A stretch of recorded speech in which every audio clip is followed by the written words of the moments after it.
Jewels of Gwahlur. Chapter 1. Paths of Intrigue. The cliffs rose sheer from the jungle, towering ramparts of stone that glinted jade blue and dull crimson in the rising sun, and curved away and away to east and west above the waving emerald ocean of fronds and leaves. It looked insurmountable, that giant palisade with its sheer curtains of solid rock in which bits of quartz winked dazzlingly in the sunlight. But the man who was working his tedious way upward was already halfway to the top. He came of a race of hillmen, accustomed to scaling forbidding crags, and he was a man of unusual strength and agility. His only garment was a pair of short red silk breeks, and his sandals were slung to his back, out of his way, as were his sword and dagger. The man was powerfully built, supple as a panther. His skin was bronzed by the sun, his square-cut black mane confined by a silver band about his temples. His iron muscles, quick eyes and sure feet served him well here, for it was a climb to test these qualities to the utmost. 150 feet below him waved the jungle. An equal distance above him the rim of the cliffs was etched against the morning sky. He labored like one driven by the necessity of haste. Yet he was forced to move at a snail's pace, clinging like a fly on a wall. His groping hands and feet found niches and knobs, precarious holds at best, and sometimes he virtually hung by his finger-nails. Yet upward he went, clawing, squirming, fighting for every foot. At times he paused to rest his aching muscles, and, shaking the sweat out of his eyes, twisted his head to stare searchingly out over the jungle, combing the green expanse for any trace of human life or motion. Now the summit was not far above him, and he observed, only a few feet above his head, a break in the sheer stone of the cliff. An instant later he had reached it, a small cavern, just below the edge of the rim. As his head rose above the lip of its floor, he grunted. He clung there, his elbows hooked over the lip. The cave was so tiny that it was little more than a niche cut in the stone, but held an occupant. A shriveled mummy, cross-legged, arms folded on the withered breast upon which the shrunken head was sunk, sat in the little cavern. The limbs were bound in place with rawhide thongs which had become mere rotted wisps. If the form had ever been clothed, the ravages of time had long ago reduced the garments to dust. But thrust between the crossed arms and the shrunken breast there was a roll of parchment, yellowed with age to the color of old ivory. The climber stretched forth a long arm and wrenched away this cylinder. Without investigation he thrust it into his girdle and hauled himself up until he was standing in the opening of the niche. A spring upward and he caught the rim of the cliffs and pulled himself up and over almost with the same motion. There he halted, panting, and stared downward. It was like looking into the interior of a vast bowl, rimmed by a circular stone wall. The floor of the bowl was covered with trees and denser vegetation, though nowhere did the growth duplicate the jungle denseness of the outer forest. The cliffs marched around it without a break and of uniform height. It was a freak of nature, not to be paralleled, perhaps, in the whole world, a vast natural amphitheater, a circular bit of forested plain, 3 or 4 miles in diameter. Cut off from the rest of the world, and confined within the ring of those palisade cliffs. But the man on the cliffs did not devote his thoughts to marveling at the topographical phenomenon. With tense eagerness he searched the treetops below him, and exhaled a gusty sigh when he caught the glint of marble domes amidst the twinkling green. It was no myth, then. Below him lay the fabulous and deserted palace of Alkmenen.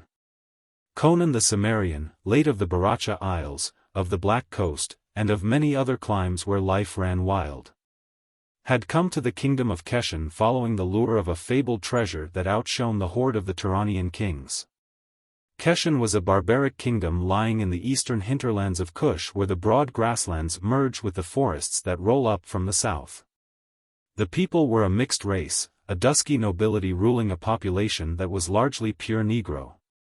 The rulers, princes and high priests, claimed descent from a white race which, in a mythical age, had ruled a kingdom whose capital city was Alkmenen.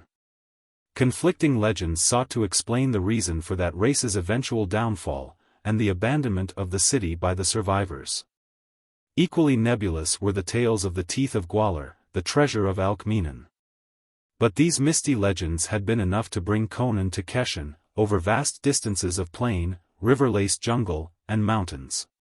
He had found Keshen, which in itself was considered mythical by many northern and western nations, and he had heard enough to confirm the rumors of the treasure that men called the teeth of Gwahlur.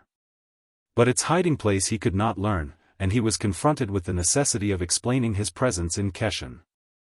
Unattached strangers were not welcome there. But he was not nonplussed. With cool assurance he made his offer to the stately plumed, suspicious grandees of the barbarically magnificent court. He was a professional fighting man. In search of employment, he said, he had come to Keshen. For a price he would train the armies of Keshen and lead them against Punt, their hereditary enemy, whose recent successes in the field had aroused the fury of Keshen's irascible king. This proposition was not so audacious as it might seem. Conan's fame had preceded him, even into distant Keshen. His exploits as a chief of the Black Corsairs, those wolves of the southern coasts, had made his name known, admired and feared throughout the Black Kingdoms. He did not refuse tests devised by the dusky lords. Skirmishes along the borders were incessant, affording the Cimmerian plenty of opportunities to demonstrate his ability at hand-to-hand fighting. His reckless ferocity impressed the lords of Keshen, already aware of his reputation as a leader of men, and the prospects seemed favorable. All Conan secretly desired was employment to give him legitimate excuse for remaining in Keshen long enough to locate the hiding place of the teeth of Gwahlur. Then there came an interruption. Thutmekri came to Keshen at the head of an embassy from Zimbabwe. Thutmekri was a Stygian, an adventurer and a rogue whose wits had recommended him to the twin kings of the great hybrid trading kingdom which lay many days' march to the east. He and the Cimmerian knew each other of old, and without love. Thutmekri likewise had a proposition to make to the king of Keshen, and it also concerned the conquest of Punt, which kingdom, incidentally, lying east of Keshen, had recently expelled the Zimbabwean traders and burned their fortresses. His offer outweighed even the prestige of Conan.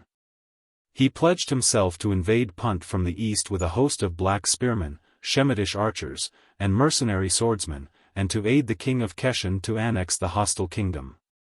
The benevolent kings of Zimbabwe desired only a monopoly of the trade of Keshen and her tributaries, and, as a pledge of good faith, some of the teeth of Gwahlur. These would be put to no base usage. Thutmekri hastened to explain to the suspicious chieftains. They would be placed in the temple of Zimbabwe beside the squat gold idols of Dagon and Derketo, sacred guests in the holy shrine of the kingdom, to seal the covenant between Keshen and Zimbabwe. This statement brought a savage grin to Conan's hard lips. The Cimmerian made no attempt to match wits and intrigue with Thutmekri and his Shemitish partner, Zargiba. He knew that if Thutmekri won his point, he would insist on the instant banishment of his rival. There was but one thing for Conan to do: find the jewels before the king of Keshen made up his mind and flee with them. But by this time he was certain that they were not hidden in Kesha, the royal city which was a swarm of thatched huts crowding about a mud wall that enclosed a palace of stone and mud and bamboo. While he fumed with nervous impatience, the high priest Gwahlur announced that before any decision could be reached, the will of the gods must be ascertained concerning the proposed alliance with Zimbabwe and the pledge of objects long held holy and inviolate. The oracle of Alkmenen must be consulted. This was an awesome thing, and it caused tongues to wag excitedly in palace and beehive hut. Not for a century had the priests visited the silent city. The oracle, men said, was the Princess Yulia, the last ruler of Alkmenen, who had died in the full bloom of her youth and beauty, and whose body had miraculously remained unblemished throughout the ages. Of old, priests had made their way into the haunted city, and she had taught them wisdom. The last priest to seek the oracle had been a wicked man, who had sought to steal for himself the curiously cut jewels that men called the teeth of Gwahlur. But some doom had come upon him in the deserted palace, from which his acolytes, fleeing, had told tales of horror that had for 100 years frightened the priests from the city and the oracle. But Gwahlur, the present high priest, as one confident in his knowledge of his own integrity, announced that he would go with a handful of followers to revive the ancient custom. And in the excitement tongues buzzed indiscreetly. And Conan caught the clue for which he had sought for weeks, the overheard whisper of a lesser priest that sent the Cimmerians stealing out of Keisha the night before the dawn when the priests were to start.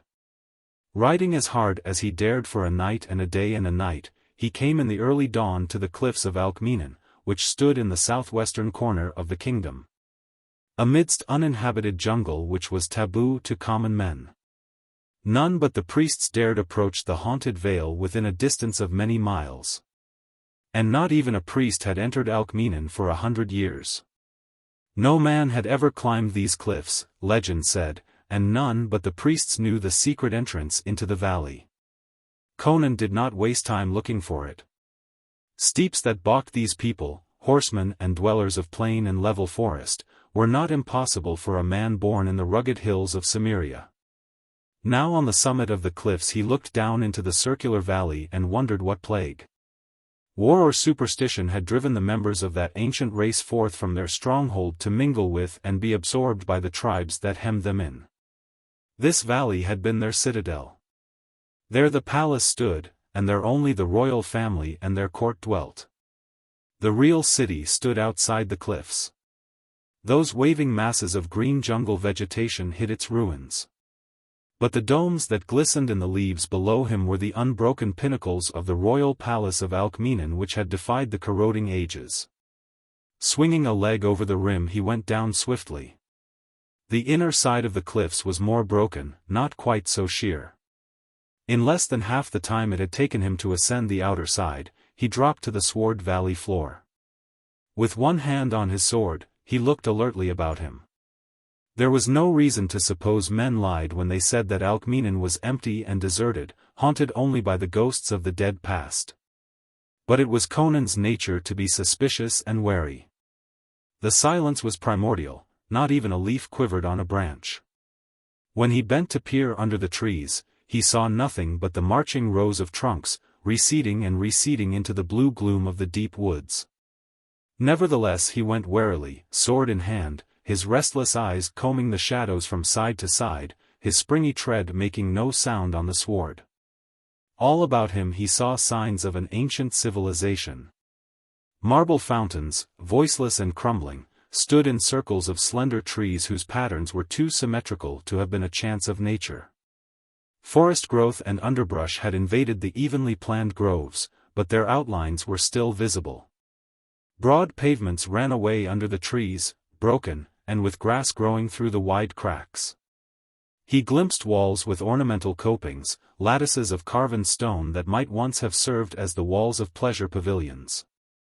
Ahead of him, through the trees, the domes gleamed and the bulk of the structure supporting them became more apparent as he advanced. Presently, pushing through a screen of vine-tangled branches, he came into a comparatively open space where the trees straggled, unencumbered by undergrowth, and saw before him the wide, pillared portico of the palace. As he mounted the broad marble steps, he noted that the building was in far better state of preservation than the lesser structures he had glimpsed. The thick walls and massive pillars seemed too powerful to crumble before the assault of time and the elements. The same enchanted quiet brooded over all. The cat-like pad of his sandaled feet seemed startlingly loud in the stillness. Somewhere in this palace lay the effigy or image which had in times past served as oracle for the priests of Keshan. And somewhere in the palace, unless that indiscreet priest had babbled a lie, was hidden the treasure of the forgotten kings of Alkmenen. Conan passed into a broad, lofty hall, lined with tall columns, between which arches gaped, their door long rotted away. He traversed this in a twilight dimness, and at the other end passed through great double-valved bronze doors which stood partly open, as they might have stood for centuries. He emerged into a vast domed chamber which must have served as audience hall for the kings of Alkmenen. It was octagonal in shape, and the great dome up to which the lofty ceiling curved obviously was cunningly pierced, for the chamber was much better lighted than the hall which led to it. At the farther side of the great room there rose a dais with broad lapis lazuli steps leading up to it. And on that dais there stood a massive chair with ornate arms and a high back which once doubtless supported a cloth of gold canopy. Conan grunted explosively and his eyes lit. The golden throne of Alcmenon, named in immemorial legendary. He weighed it with a practiced eye. It represented a fortune in itself, if he were but able to bear it away. Its richness fired his imagination concerning the treasure itself, and made him burn with eagerness. His fingers itched to plunge among the gems he had heard described by storytellers in the market squares of Kisha, who repeated tales handed down from mouth to mouth through the centuries, jewels not to be duplicated in the world, rubies, emeralds, diamonds, bloodstones, opals, sapphires. The loot of the ancient world. He had expected to find the oracle effigy seated on the throne, but since it was not, it was probably placed in some other part of the palace, if, indeed, such a thing really existed. But since he had turned his face toward Keshan, so many myths had proved to be realities that he did not doubt that he would find some kind of image or god. Behind the throne there was a narrow arched doorway which doubtless had been masked by hangings in the days of Alcmenon's life. He glanced through it and saw that it led into an alcove, empty, and with a narrow corridor leading off from it at right angles. Turning away from it, he spied another arch to the left of the dais, and it, unlike the others, was furnished with a door. Nor was it any common door. The portal was of the same rich metal as the throne, and carved with many curious arabesques. At his touch it swung open so readily that its hinges might recently have been oiled. Inside he halted, staring. He was in a square chamber of no great dimensions, whose marble walls rose to an ornate ceiling, inlaid with gold. Gold friezes ran about the base and the top of the walls, and there was no door other than the one through which he had entered. But he noted these details mechanically. His whole attention was centered on the shape which lay on an ivory dais before him. He had expected an image, probably carved with the skill of a forgotten art. But no art could mimic the perfection of the figure that lay before him. It was no effigy of stone or metal or ivory. It was the actual body of a woman, and by what dark art the ancients had preserved that form unblemished for so many ages Conan could not even guess. The very garments she wore were intact, and Conan scowled at that, a vague uneasiness stirring at the back of his mind. The arts that preserved the body should not have affected the garments.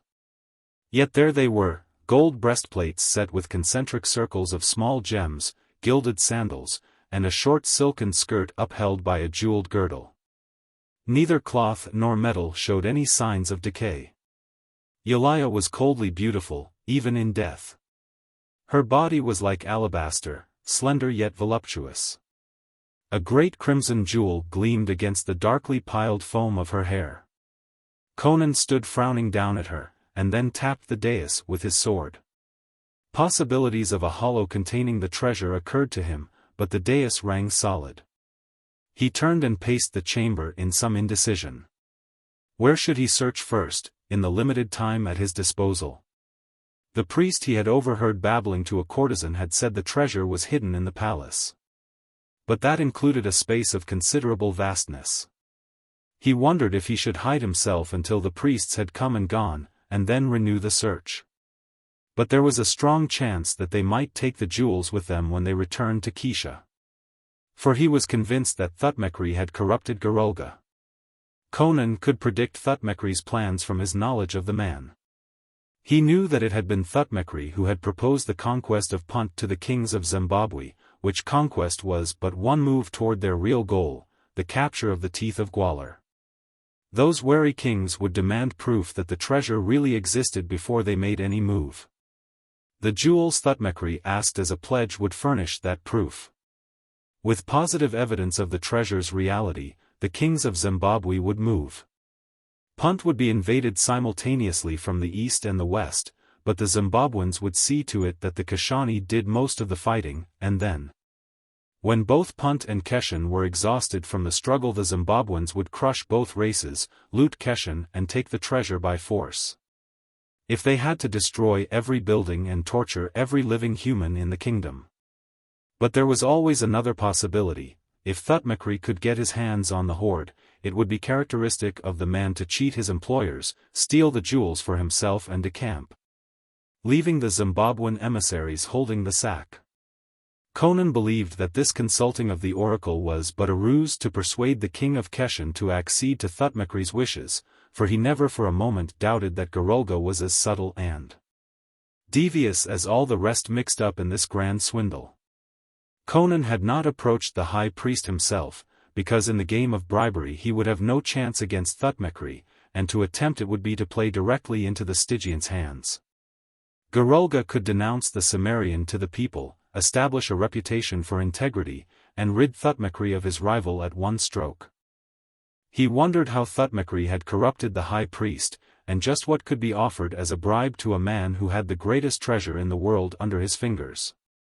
At any rate he was sure that the oracle would be made to say that the gods willed it that Keshan should follow Thutmekri's wishes, and he was sure, too, that it would drop a few pointed remarks concerning himself. After that Kesha would be too hot for the Cimmerian, nor had Conan had any intention of returning when he rode away in the night. The oracle chamber held no clue for him. He went forth into the great throne room and laid his hands on the throne. It was heavy, but he could tilt it up. The floor beneath, a thick marble dais, was solid. Again he sought the alcove. His mind clung to a secret crypt near the oracle. Painstakingly he began to tap along the walls, and presently his taps rang hollow at a spot opposite the mouth of the narrow corridor. Looking more closely he saw that the crack between the marble panel at that point and the next was wider than usual. He inserted a dagger point and pried. Silently the panel swung open, revealing a niche in the wall, but nothing else. He swore feelingly. The aperture was empty, and it did not look as if it had ever served as a crypt for treasure. Leaning into the niche he saw a system of tiny holes in the wall, about on a level with a man's mouth. He peered through, and grunted understandingly. That was the wall that formed the partition between the alcove and the oracle chamber. Those holes had not been visible in the chamber. Conan grinned.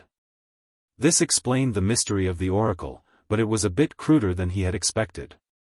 Gwahlur would plant either himself or some trusted minion in that niche, to talk through the holes, and the credulous acolytes would accept it as the veritable voice of Yaliah. Remembering something, the Cimmerian drew forth the roll of parchment he had taken from the mummy and unrolled it carefully, as it seemed ready to fall to pieces with age. He scowled over the dim characters with which it was covered. In his roaming about the world the giant adventurer had picked up a wide smattering of knowledge, particularly including the speaking and reading of many alien tongues. Many a sheltered scholar would have been astonished at the Cimmerian's linguistic abilities. For he had experienced many adventures where knowledge of a strange language had meant the difference between life and death. These characters were puzzling, at once familiar and unintelligible, and presently he discovered the reason. They were the characters of archaic Pelishtim, which possessed many points of difference from the modern script, with which he was familiar, and which, 3 centuries ago, had been modified by conquest by a nomad tribe. This older, purer script baffled him. He made out a recurrent phrase, however, which he recognized as a proper name, Bit-Yakin. He gathered that it was the name of the writer. Scowling, his lips unconsciously moving as he struggled with the task, he blundered through the manuscript, finding much of it untranslatable and most of the rest of it obscure. He gathered that the writer, the mysterious Bit-Yakin, had come from afar with his servants, and entered the valley of Alkmenen. Much that followed was meaningless, interspersed as it was with unfamiliar phrases and characters. Such as he could translate seemed to indicate the passing of a very long period of time. The name of Yaliah was repeated frequently, and toward the last part of the manuscript it became apparent that Bit-Yakin knew that death was upon him. With a slight start Conan realized that the mummy in the cavern must be the remains of the writer of the manuscript, the mysterious Pelishtim, Bit-Yakin. The man had died, as he had prophesied, and his servants, obviously, had placed him in that open crypt, high up on the cliffs, according to his instructions before his death. It was strange that Bit-Yakin was not mentioned in any of the legends of Alkmenen.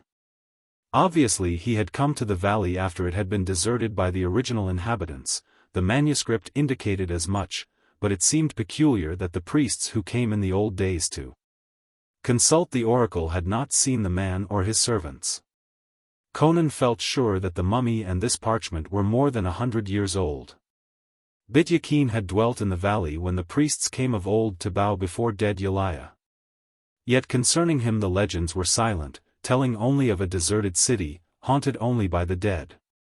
Why had the man dwelt in this desolate spot, and to what unknown destination had his servants departed after disposing of their master's corpse? Conan shrugged his shoulders and thrust the parchment back into his girdle. He started violently, the skin on the backs of his hands tingling. Startlingly, shockingly in the slumberous stillness, there had boomed the deep strident clangor of a great gong. He wheeled, crouching like a great cat, sword in hand, glaring down the narrow corridor from which the sound had seemed to come. Had the priests of Kisha arrived? This was improbable, he knew. They would not have had time to reach the valley. But that gong was indisputable evidence of human presence. Conan was basically a direct actionist. Such subtlety as he possessed had been acquired through contact with the more devious races. When taken off guard by some unexpected occurrence, he reverted instinctively to type. So now, instead of hiding or slipping away in the opposite direction as the average man might have done, he ran straight down the corridor in the direction of the sound.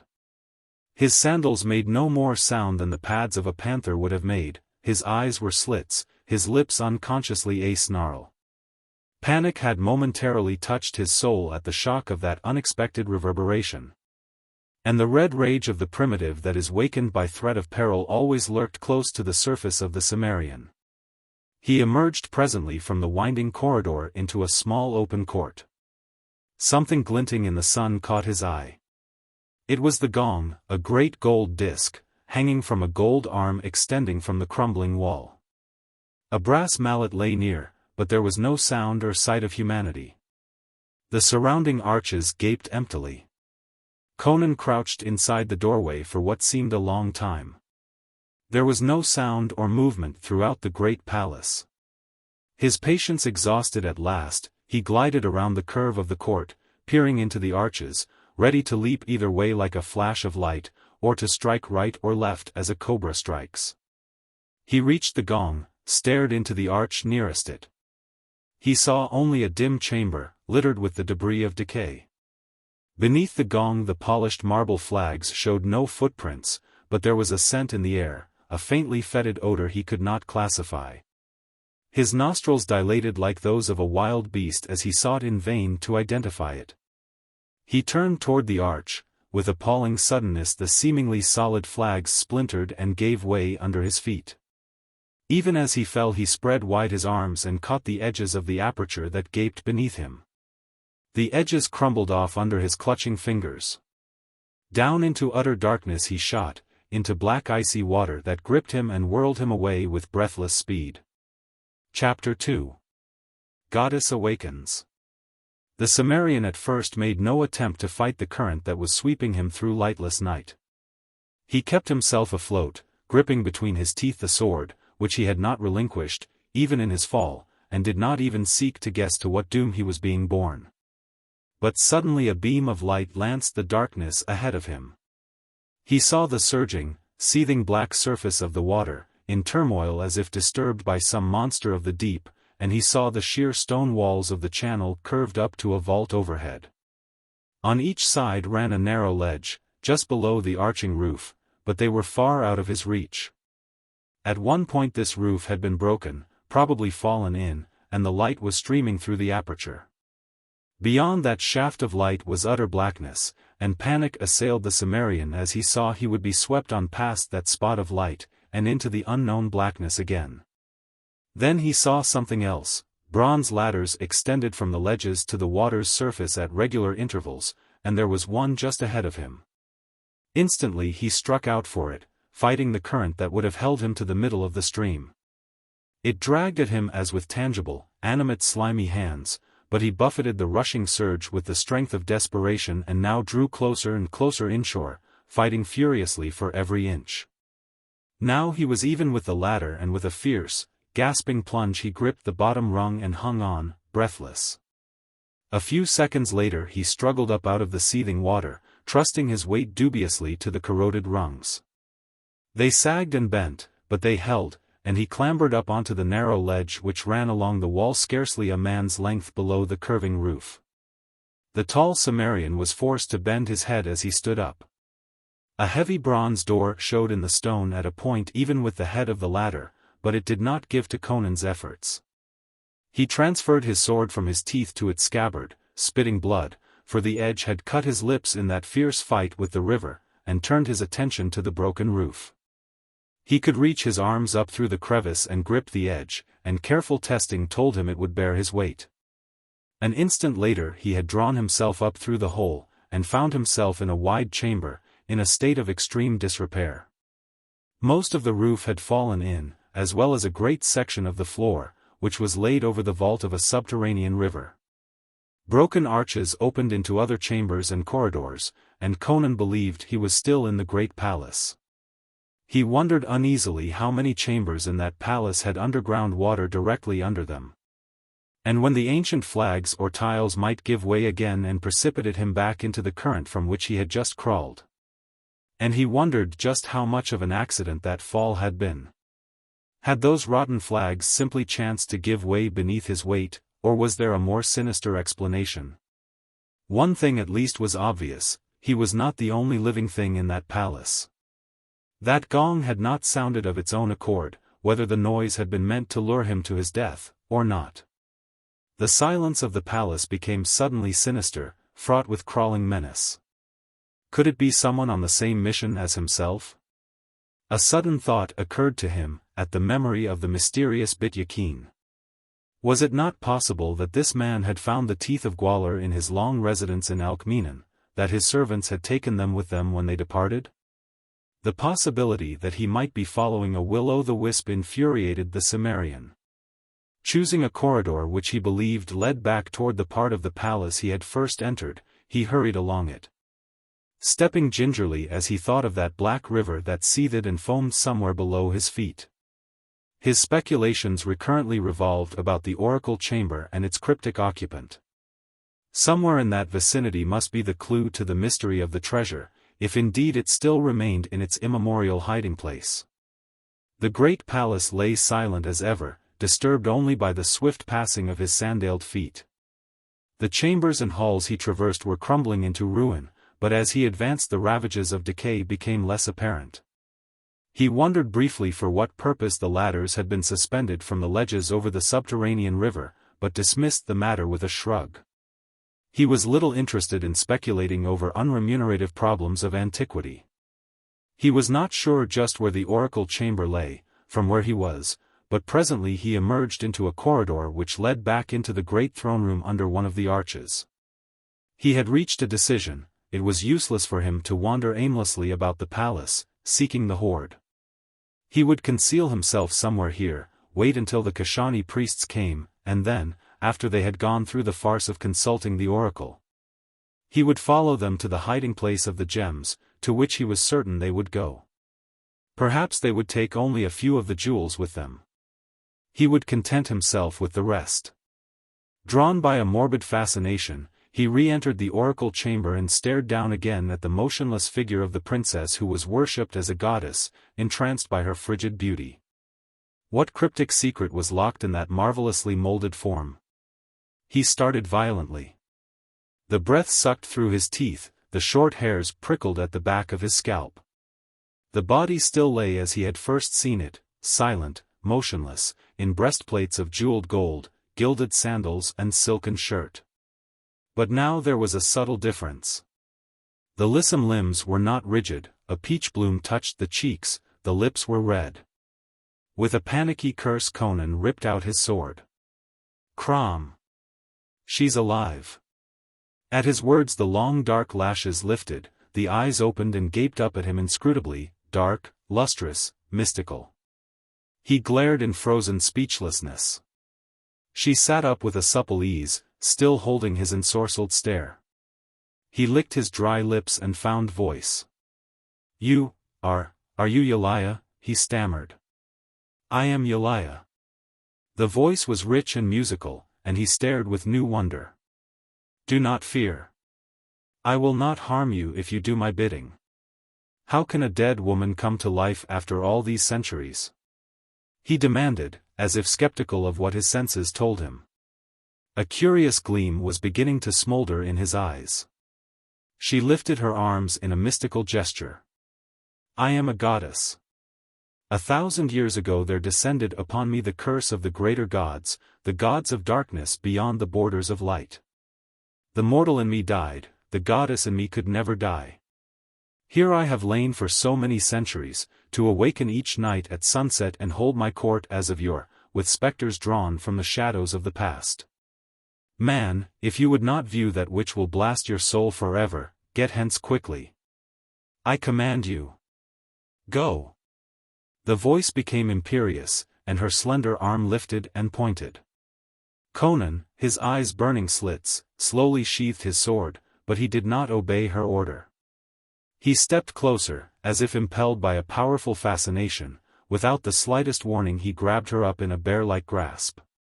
She screamed a very ungoddess-like scream, and there was a sound of ripping silk, as with one ruthless wrench he tore off her skirt. "Goddess! Ha!" His bark was full of angry contempt. He ignored the frantic writhings of his captive. "I thought it was strange that a princess of Alcmenon would speak with a Corinthian accent. As soon as I'd gathered my wits I knew I'd seen you somewhere. You're Muriela, Zargiba's Corinthian dancing girl. This crescent-shaped birthmark on your hip proves it.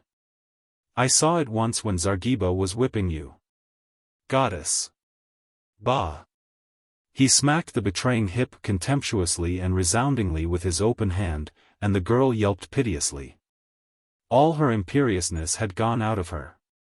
She was no longer a mystical figure of antiquity, but a terrified and humiliated dancing girl, such as can be bought at almost any Shemitish marketplace.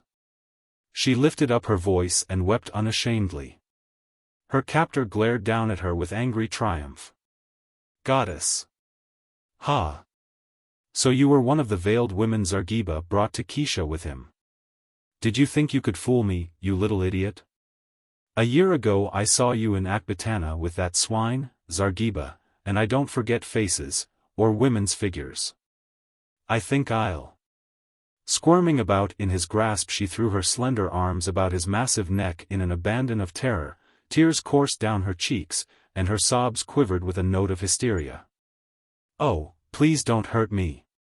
Don't. I had to do it.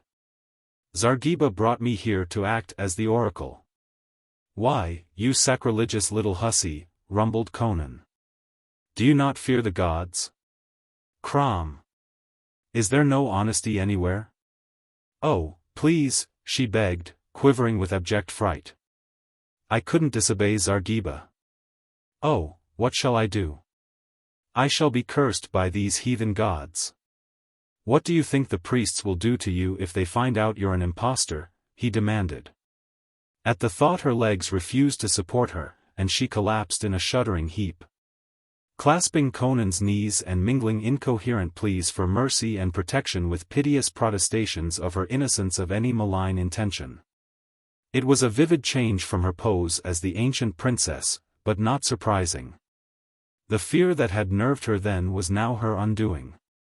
"Where is Zargiba?" he demanded. "Stop yammering, damn it, and answer me." Outside the palace, she whimpered, watching for the priests. "How many men with him?" "None. We came alone." "Ha!" It was much like the satisfied grunt of a hunting lion. "You must have left Keisha a few hours after I did. Did you climb the cliffs?" She shook her head, too choked with tears to speak coherently. With an impatient imprecation he seized her slim shoulders and shook her until she gasped for breath. "Will you quit that blubbering and answer me? How did you get into the valley?"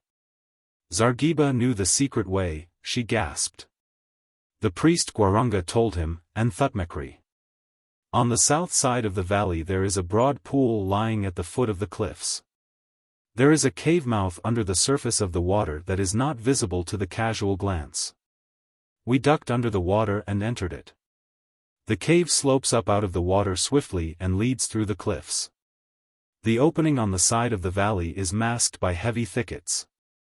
I climbed the cliffs on the east side, he muttered. Well, what then? We came to the palace and Zargiba hid me among the trees while he went to look for the chamber of the oracle. I do not think he fully trusted Gwahlur. While he was gone I thought I heard a gong sound, but I was not sure. Presently Zargiba came and took me into the palace and brought me to this chamber, where the goddess Yalaya lay upon the dais. He stripped the body and clothed me in the garments and ornaments. Then he went forth to hide the body and watch for the priests. I have been afraid. When you entered I wanted to leap up and beg you to take me away from this place, but I feared Zargiba. When you discovered I was alive, I thought I could frighten you away. What were you to say as the oracle? He asked. I was to bid the priests to take the teeth of Gwahlur and give some of them to Thutmekri as a pledge, as he desired, and place the rest in the palace at Kisha. I was to tell them that an awful doom threatened Keshan if they did not agree to Thutmekri's proposals. And, oh, yes, I was to tell them that you were to be skinned alive immediately. Thutmekri wanted the treasure where he, or the Zimbabweans, could lay hand on it easily, muttered Conan, disregarding the remark concerning himself. I'll carve his liver yet. Gwahlur is a party to this swindle, of course? No. He believes in his gods, and is incorruptible. He knows nothing about this. He will obey the oracle. It was all Thutmekri's plan. Knowing the Kashani would consult the oracle, he had Zargiba bring me with the embassy from Zimbabwe, closely veiled and secluded. Well, I'm damned, muttered Conan. A priest who honestly believes in his oracle, and cannot be bribed. Crom. I wonder if it was Zargiba who banged that gong. Did he know I was here? Could he have known about that rotten flagging? Where is he now, girl?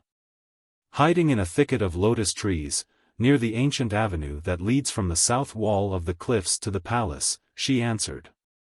Then she renewed her importunities. Oh, Conan, have pity on me. I am afraid of this evil, ancient place. I know I have heard stealthy footfalls padding about me. Oh, Conan, take me away with you. Zargiba will kill me when I have served his purpose here, I know it. The priests, too, will kill me if they discover my deceit. He is a devil. He bought me from a slave trader who stole me out of a caravan bound through southern Koth, and has made me the tool of his intrigues ever since. Take me away from him. You cannot be as cruel as he. Don't leave me to be slain here. Please. Please. She was on her knees, clutching at Conan hysterically, her beautiful tear-stained face upturned to him, her dark silken hair flowing in disorder over her white shoulders. Conan picked her up and set her on his knee. Listen to me. I'll protect you from Zargiba. The priests shall not know of your perfidy. But you've got to do as I tell you. She faltered promises of explicit obedience, clasping his corded neck as if seeking security from the contact. Good. When the priests come, you'll act the part of Yalaya, as Zargiba planned. It'll be dark, and in the torchlight they'll never know the difference. But you'll say this to them, it is the will of the gods that the Stygian and his Shemitish dogs be driven from Keshan. They are thieves and traitors who plot to rob the gods. Let the teeth of Gwahlur be placed in the care of the general Conan. Let him lead the armies of Keshan. He is beloved of the gods. She shivered, with an expression of desperation, but acquiesced. But Zargiba, she cried. He'll kill me. Don't worry about Zargiba, he grunted. I'll take care of that dog. You do as I say. Here, put up your hair again.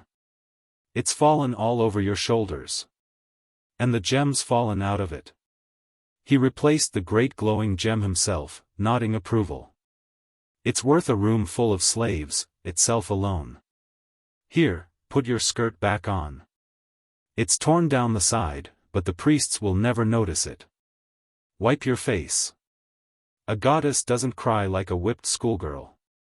By Crom, you do look like Yulia, face, hair, figure and all. If you act the goddess with the priests as well as you did with me, you'll fool them easily. I'll try, she shivered. Good. I'm going to find Zargiba. At that she became panicky again. No. Don't leave me alone. This place is haunted. There's nothing here to harm you, he assured her impatiently. Nothing but Zargiba, and I'm going to look after him. I'll be back shortly. I'll be watching from close by in case anything goes wrong during the ceremony. But if you play your part properly, nothing will go wrong. And turning, he hastened out of the oracle chamber. Behind him Muriela squeaked wretchedly at his going. Twilight had fallen. The great rooms and halls were shadowy and indistinct, copper friezes glinted dully through the dusk. Conan strode like a silent phantom through the great halls, with a sensation of being stared at from the shadowed recesses by invisible ghosts of the past. No wonder the girl was nervous amid such surroundings. He glided down the marble steps like a slinking panther, sword in hand. Silence reigned over the valley, and above the rim of the cliff stars were blinking out. If the priests of Keisha had entered the valley there was not a sound, not a movement in the greenery to betray them.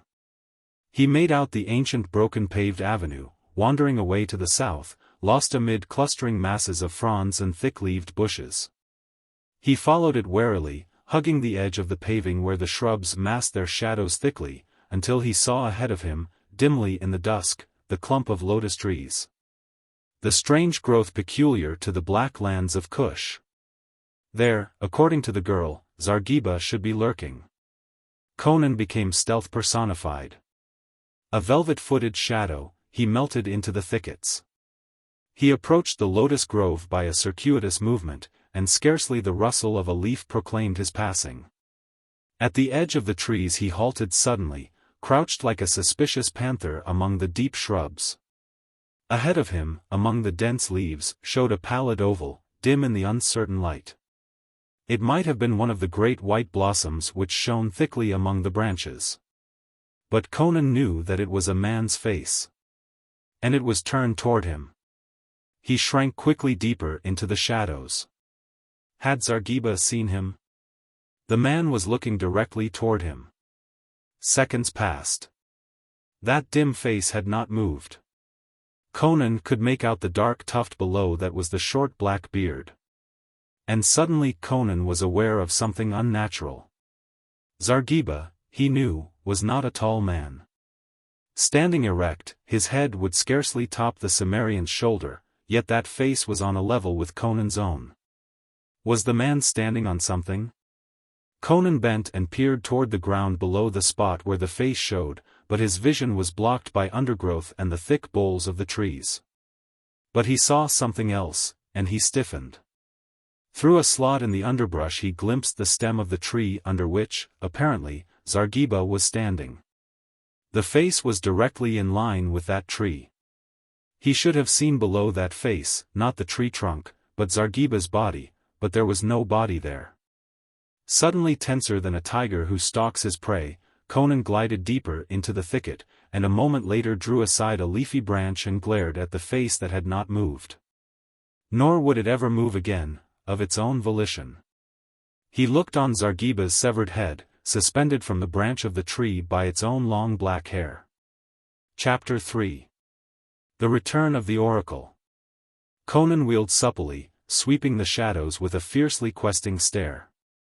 There was no sign of the murdered man's body. Only yonder the tall lush grass was trampled and broken down and the sward was dabbled darkly and wetly. Conan stood scarcely breathing as he strained his ears into the silence.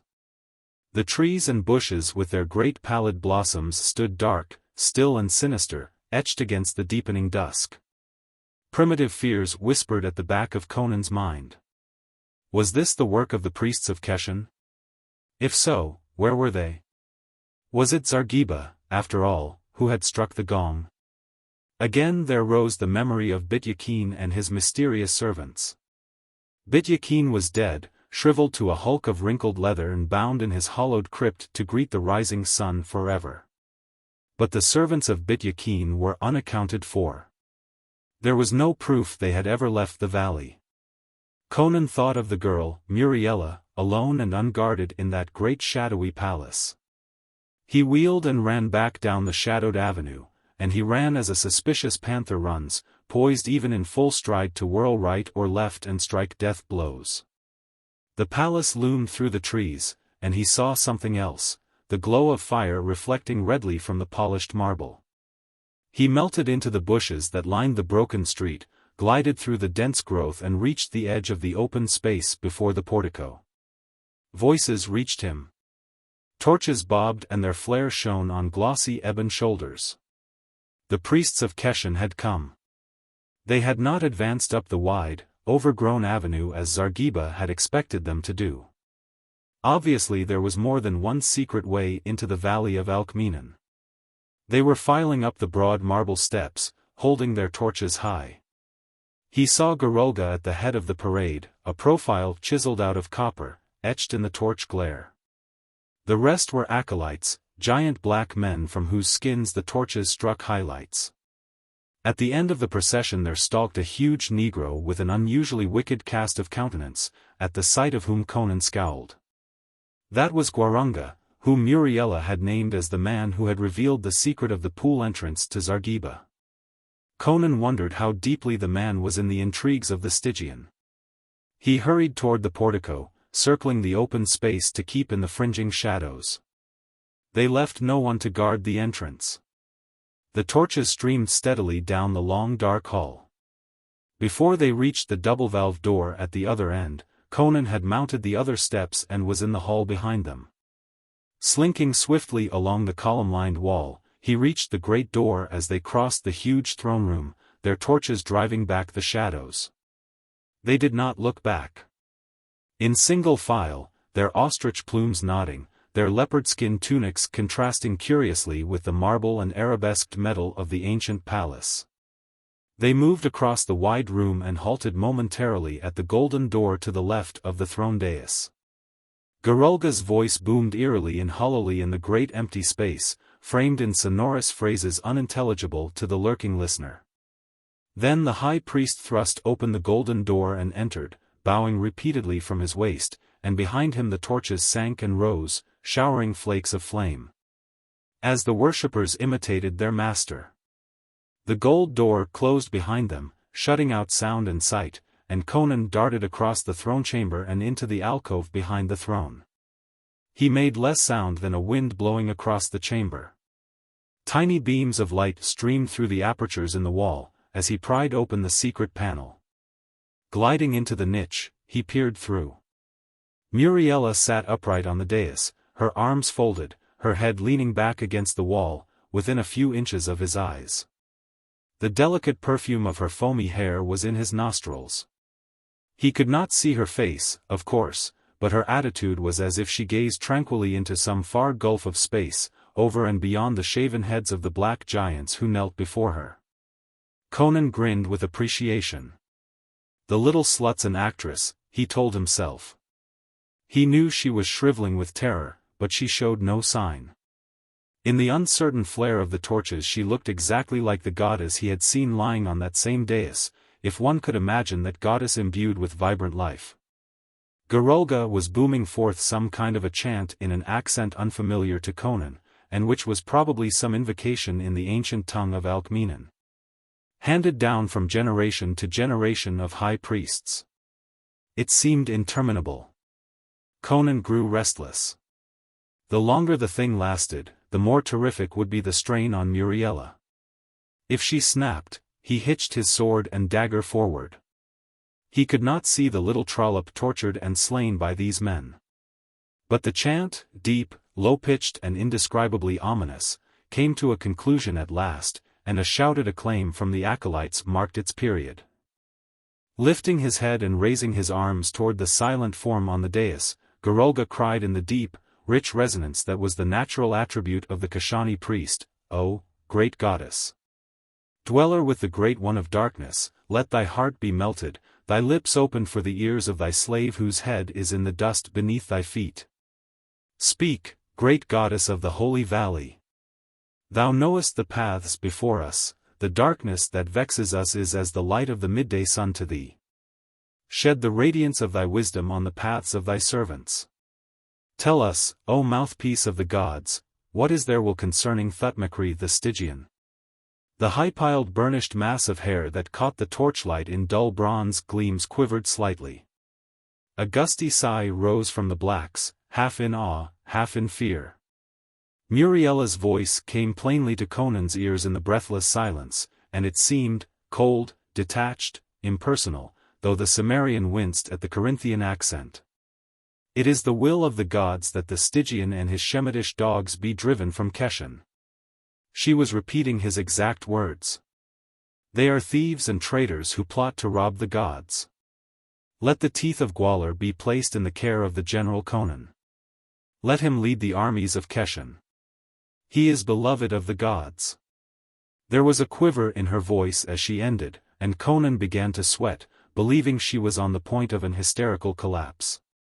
But the blacks did not notice, any more than they identified the Corinthian accent, of which they knew nothing.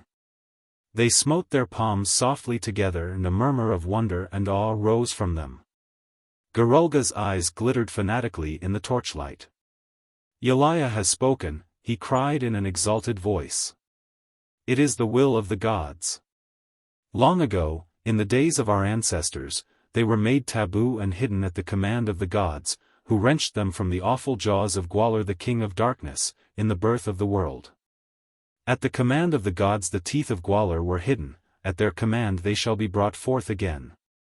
O starborn goddess, give us your leave to go to the secret hiding place of the teeth to secure them for him whom the gods love. You have my leave to go, answered the false goddess, with an imperious gesture of dismissal that set Conan grinning again, and the priests backed out. Ostrich plumes and torches rising and falling with the rhythm of their genuflections. The gold door closed and with a moan, the goddess fell back limply on the dais. Conan, she whimpered faintly. Conan. Shoo. He hissed through the apertures, and turning, glided from the niche and closed the panel. A glimpse past the jamb of the carven door showed him the torches receding across the great throne room, but he was at the same time aware of a radiance that did not emanate from the torches. He was startled, but the solution presented itself instantly. An early moon had risen and its light slanted through the pierced dome which by some curious workmanship intensified the light. The shining dome of Alkmenen was no fable, then. Perhaps its interior was of the curious whitely flaming crystal found only in the hills of the Black Countries. The light flooded the throne room and seeped into the chambers immediately adjoining. But as Conan made toward the door that led into the throne room, he was brought around suddenly by a noise that seemed to emanate from the passage that led off from the alcove. He crouched at the mouth, staring into it, remembering the clangor of the gong that had echoed from it to lure him into a snare. The light from the dome filtered only a little way into that narrow corridor, and showed him only empty space. Yet he could have sworn that he had heard the furtive pad of a foot somewhere down it. While he hesitated, he was electrified by a woman's strangled cry from behind him. Bounding through the door behind the throne, he saw an unexpected spectacle in the crystal light. The torches of the priests had vanished from the great hall outside, but one priest was still in the palace, Gwarunga. His wicked features were convulsed with fury, and he grasped the terrified Muriela by the throat, choking her efforts to scream and plead, shaking her brutally. Treacherous. Between his thick red lips his voice hissed like a cobra. What game are you playing? Did not Zargiba tell you what to say? I, Thutmekri told me. Are you betraying your master, or is he betraying his friends through you? Slut. I'll twist off your false head, but first I'll. A widening of his captive's lovely eyes as she stared over his shoulder warned the huge black.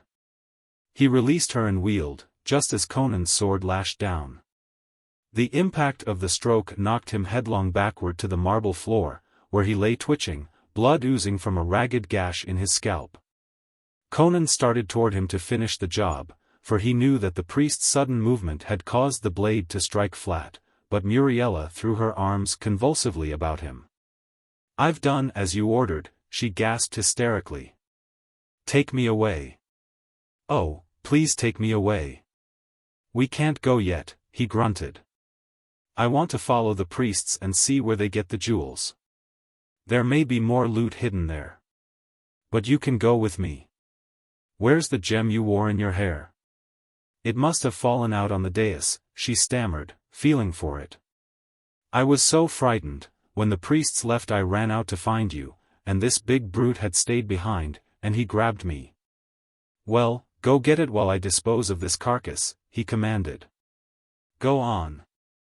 That gem is worth a fortune itself." She hesitated, as if loath to return to that cryptic chamber.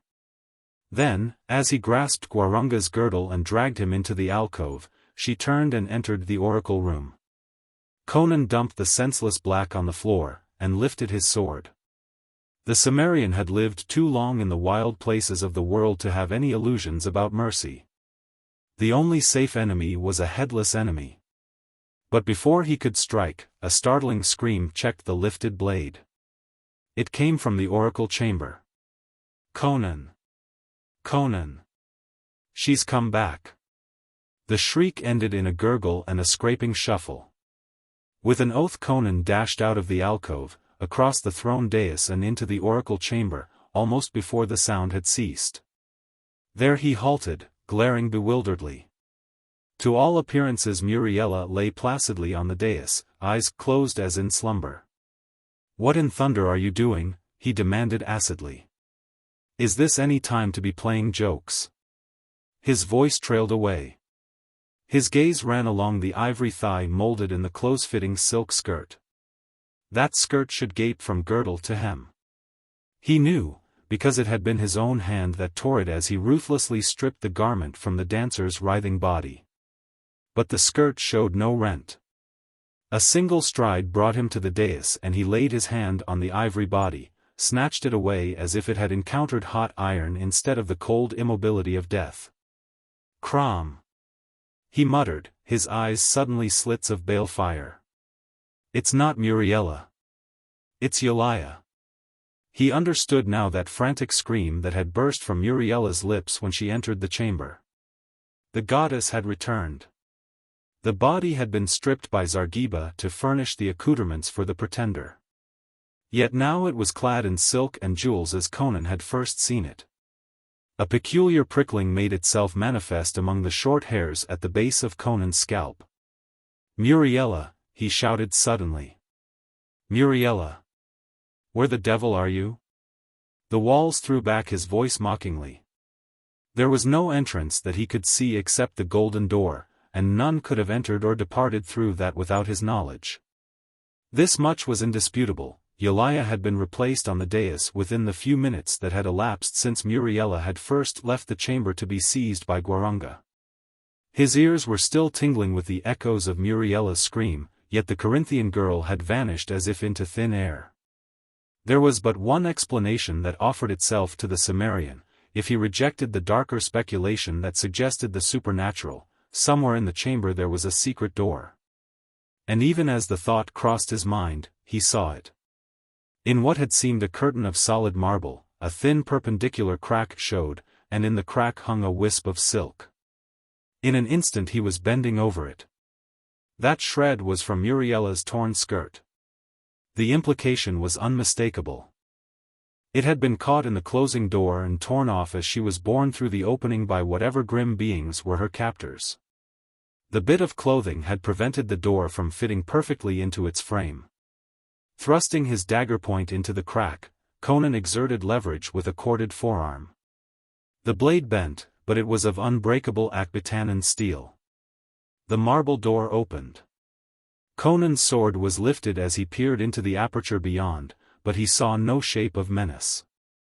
Light filtering into the oracle chamber revealed a short flight of steps cut out of marble. Pulling the door back to its fullest extent, he drove his dagger into a crack in the floor, propping it open.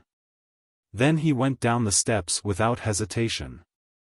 He saw nothing, heard nothing. A dozen steps down, the stair ended in a narrow corridor which ran straight away into gloom.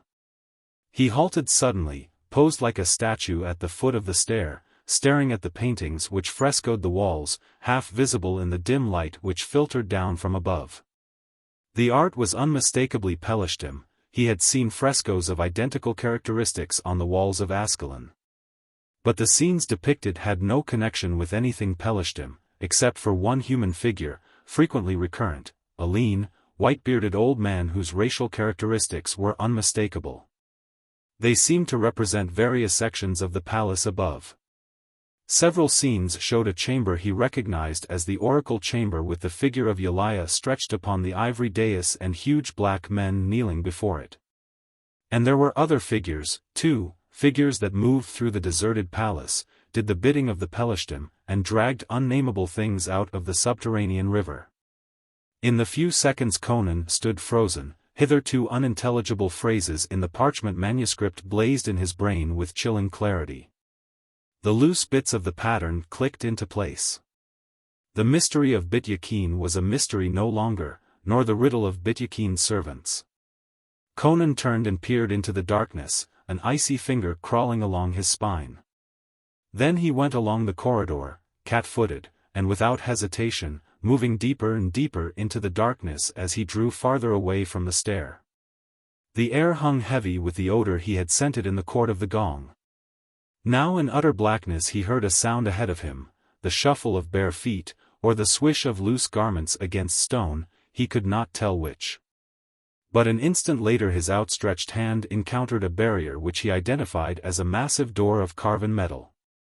He pushed against it fruitlessly, and his sword point sought vainly for a crack. It fitted into the sill and jambs as if molded there. He exerted all his strength, his feet straining against the door, the veins knotting in his temples. It was useless, a charge of elephants would scarcely have shaken that titanic portal. As he leaned there he caught a sound on the other side that his ears instantly identified. It was the creak of rusty iron, like a lever scraping in its slot. Instinctively action followed recognition so spontaneously that sound, impulse and action were practically simultaneous. And as his prodigious bound carried him backward, there was the rush of a great bulk from above, and a thunderous crash filled the tunnel with deafening vibrations. Bits of flying splinters struck him, a huge block of stone, he knew from the sound, dropped on the spot he had just quitted. An instant's slower thought or action and it would have crushed him like an ant. Conan fell back. Somewhere on the other side of that metal door Muriela was a captive, if she still lived. But he could not pass that door, and if he remained in the tunnel another block might fall, and he might not be so lucky. It would do the girl no good for him to be crushed into a purple pulp.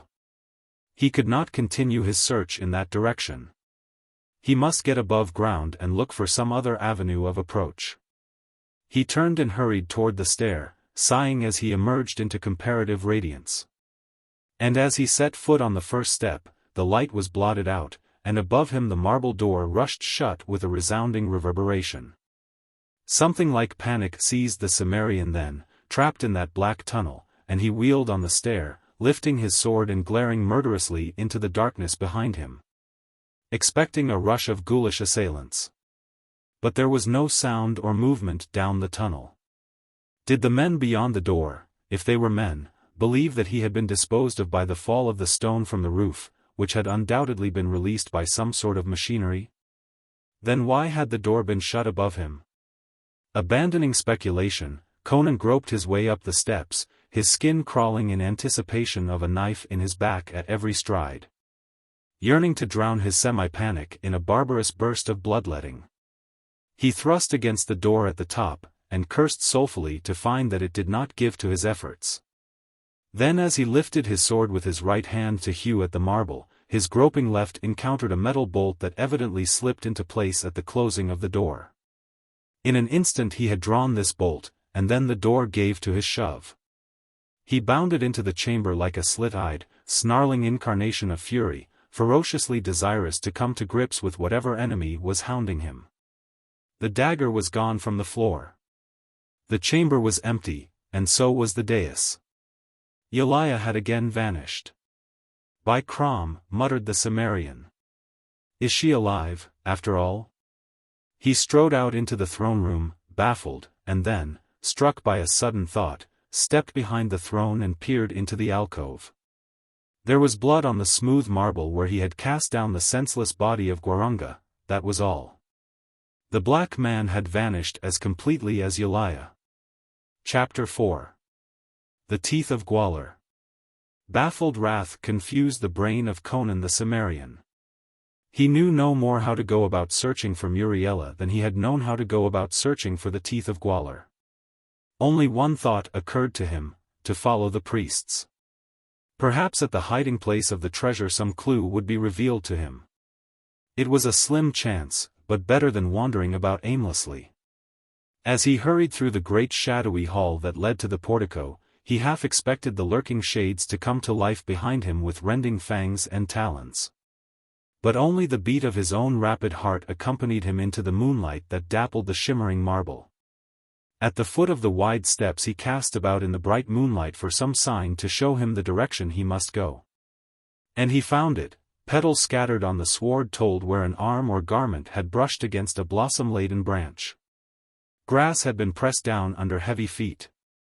Conan, who had tracked wolves in his native hills, found no insurmountable difficulty in following the trail of the Kashani priests. It led away from the palace, through masses of exotic-scented shrubbery where great pale blossoms spread their shimmering petals, through verdant, tangled bushes that showered blooms at the touch. Until he came at last to a great mass of rock that jutted like a Titan's castle out from the cliffs at a point closest to the palace, which, however, was almost hidden from view by vine-interlaced trees. Evidently that babbling priest in Kisha had been mistaken when he said the teeth were hidden in the palace.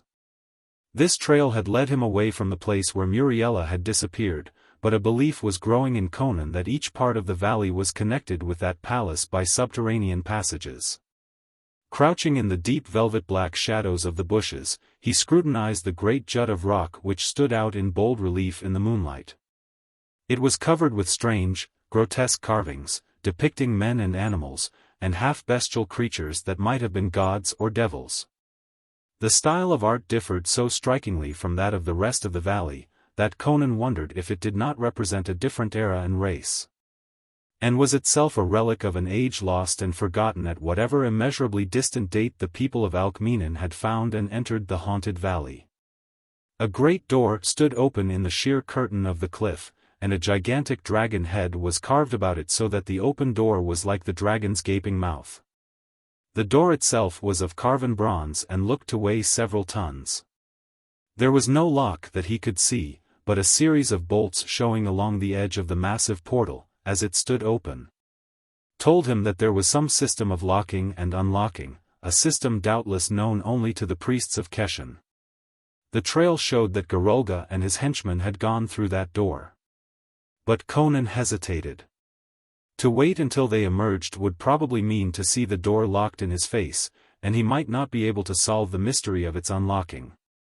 On the other hand, if he followed them in, they might emerge and lock him in the cavern. Throwing caution to the winds, he glided silently through the great portal. Somewhere in the cavern were the priests, the teeth of Gwahlur, and perhaps a clue to the fate of Muriela. Personal risks had never yet deterred the Cimmerian from any purpose.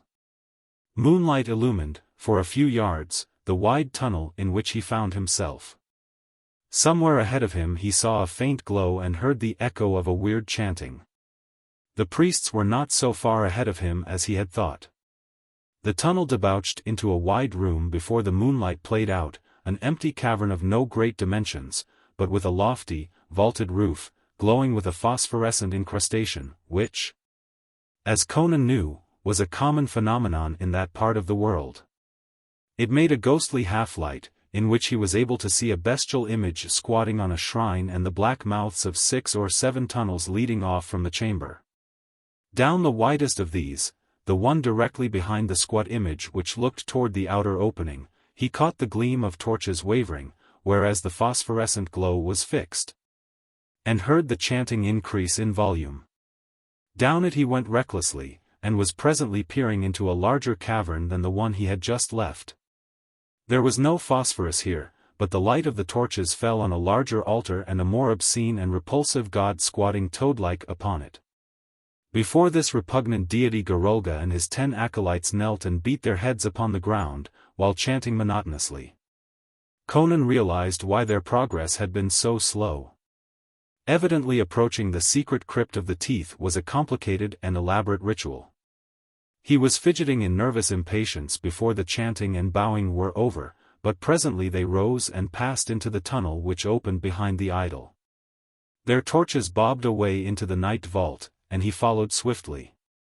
Not much danger of being discovered. He glided along the shadows like a creature of the night, and the black priests were completely engrossed in their ceremonial mummery. Apparently they had not even noticed the absence of Gwahlur. Emerging into a cavern of huge proportions, about whose upward curving walls gallery-like ledges marched in tiers, they began their worship anew before an altar which was larger. And a god which was more disgusting than any encountered thus far. Conan crouched in the black mouth of the tunnel, staring at the walls reflecting the lurid glow of the torches. He saw a carven stone stair winding up from tier to tier of the galleries. The roof was lost in darkness. He started violently and the chanting broke off as the kneeling blacks flung up their heads. An inhuman voice boomed out high above them. They froze on their knees, their faces turned upward with a ghastly blue hue in the sudden glare of a weird light that burst blindingly up near the lofty roof and then burned with a throbbing glow. That glare lighted a gallery and a cry went up from the high priest, echoed shudderingly by his acolytes. In the flash there had been briefly disclosed to them a slim white figure standing upright in a sheen of silk and a glint of jewel-crusted gold. Then the blaze smoldered to a throbbing, pulsing luminosity in which nothing was distinct, and that slim shape was but a shimmering blue of ivory. "Yalaya!" screamed Gwahlur, his brown features ashen. "Why have you followed us? What is your pleasure?" That weird unhuman voice rolled down from the roof, re-echoing under that arching vault that magnified and altered it beyond recognition. Woe to the unbelievers! Woe to the false children of Kisha! Doom to them which deny their deity! A cry of horror went up from the priests. Gwahlur looked like a shocked vulture in the glare of the torches. "I do not understand," he stammered. "We are faithful. In the chamber of the oracle you told us." "Do not heed what you heard in the chamber of the oracle," rolled that terrible voice, multiplied until it was as though a myriad voices thundered and muttered the same warning. "Beware of false prophets and false gods. A demon in my guise spoke to you in the palace, giving false prophecy. Now hearken and obey, for only I am the true goddess, and I give you one chance to save yourselves from doom. Take the teeth of Gwahlur from the crypt where they were placed so long ago. Alkmenen is no longer holy, because it has been desecrated by blasphemers. Give the teeth of Gwahlur into the hands of Thutmekri, the Stygian, to place in the sanctuary of Dragon and Derketo. Only this can save Keshen from the doom the demons of the night have plotted. Take the teeth of Gwahlur and go, return instantly to Kisha, there give the jewels to Thutmekri, and seize the foreign devil Conan and flay him alive in the great square." There was no hesitation in obeying. Chattering with fear the priests scrambled up and ran for the door that opened behind the bestial god. Gwahlur led the flight. They jammed briefly in the doorway, yelping as wildly waving torches touched squirming black bodies. They plunged through, and the patter of their speeding feet dwindled down the tunnel. Conan did not follow. He was consumed with a furious desire to learn the truth of this fantastic affair. Was that indeed Yalaya, as the cold sweat on the backs of his hands told him, or was it that little hussy Muriela, turned traitress after all? If it was. Before the last torch had vanished down the black tunnel he was bounding vengefully up the stone stair. The blue glow was dying down, but he could still make out that the ivory figure stood motionless on the gallery. His blood ran cold as he approached it, but he did not hesitate. He came on with his sword lifted, and towered like a threat of death over the inscrutable shape. "Yulia," he snarled. "Dead as she's been for 1,000 years. Ha!" From the dark mouth of a tunnel behind him a dark form lunged. But the sudden, deadly rush of unshod feet had reached the Cimmerian's quick ears. He whirled like a cat and dodged the blow aimed murderously at his back. As the gleaming steel in the dark hand hissed past him, he struck back with the fury of a roused python. And the long straight blade impaled his assailant and stood out 1.5 feet between his shoulders. So.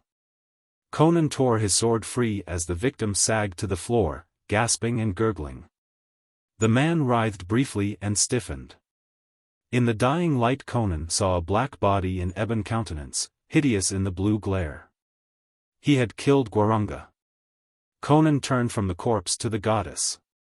Thongs about her knees and breast held her upright against a stone pillar, and her thick hair, fastened to the column, held her head up. At a few yards' distance these bonds were not visible in the uncertain light. "He must have come to after I descended into the tunnel," muttered Conan. "He must have suspected I was down there." So he pulled out the dagger. Conan stooped and wrenched the identical weapon from the stiffening fingers, glanced at it and replaced it in his own girdle, and shut the door. Then he took Yulia to befool his brother idiots.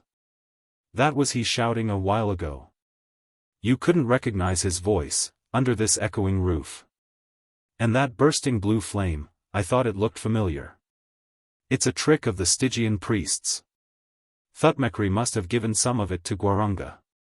He could easily have reached this cavern ahead of his companions. Evidently familiar with the plan of the caverns by hearsay or by maps handed down in the priestcraft, he had entered the cave after the others, carrying the goddess. Followed a circuitous route through the tunnels and chambers, and ensconced himself and his burden on the balcony while Gwahlur and the other acolytes were engaged in their endless rituals. The blue glare had faded, but now Conan was aware of another glow, emanating from the mouth of one of the corridors that opened on the ledge. Somewhere down that corridor there was another field of phosphorus, for he recognized the faint steady radiance. The corridor led in the direction the priests had taken, and he decided to follow it, rather than descend into the darkness of the great cavern below. Doubtless it connected with another gallery in some other chamber, which might be the destination of the priests. He hurried down it, the illumination growing stronger as he advanced, until he could make out the floor and the walls of the tunnel. Ahead of him and below he could hear the priests chanting again. Abruptly a doorway in the left-hand wall was limned in the phosphorus glow, and to his ears came the sound of soft, hysterical sobbing. He wheeled, and glared through the door. He was looking again into a chamber hewn out of solid rock, not a natural cavern like the others. The domed roof shone with the phosphorus light, and the walls were almost covered with arabesques of beaten gold. Near the farther wall on a granite throne, staring forever toward the arched doorway, sat the monstrous and obscene Tyr, the god of the Pelishtim, wrought in brass. With his exaggerated attributes reflecting the grossness of his cult. And in his lap sprawled a limp white figure. "Well, I'll be damned," muttered Conan. He glanced suspiciously about the chamber, seeing no other entrance or evidence of occupation. And then advanced noiselessly and looked down at the girl whose slim shoulders shook with sobs of abject misery, her face sunk in her arms. From thick bands of gold on the idol's arms slim gold chains ran to smaller bands on her wrists. He laid a hand on her naked shoulder and she started convulsively, shrieked, and twisted her tear-stained face toward him. "Conan!" She made a spasmodic effort to go into the usual clinch, but the chains hindered her. He cut through the soft gold as close to her wrists as he could, grunting, "You'll have to wear these bracelets until I can find a chisel or a file. Let go of me, damn it. You actresses are too damned emotional. What happened to you, anyway?" "When I went back into the oracle chamber," she whimpered, "I saw the goddess lying on the dais as I'd first seen her. I called out to you and started to run to the door, then something grabbed me from behind. It clapped a hand over my mouth and carried me through a panel in the wall, and down some steps and along a dark hall. I didn't see what it was that had hold of me until we passed through a big metal door and came into a tunnel whose roof was alight, like this chamber. Oh, I nearly fainted when I saw. They are not humans.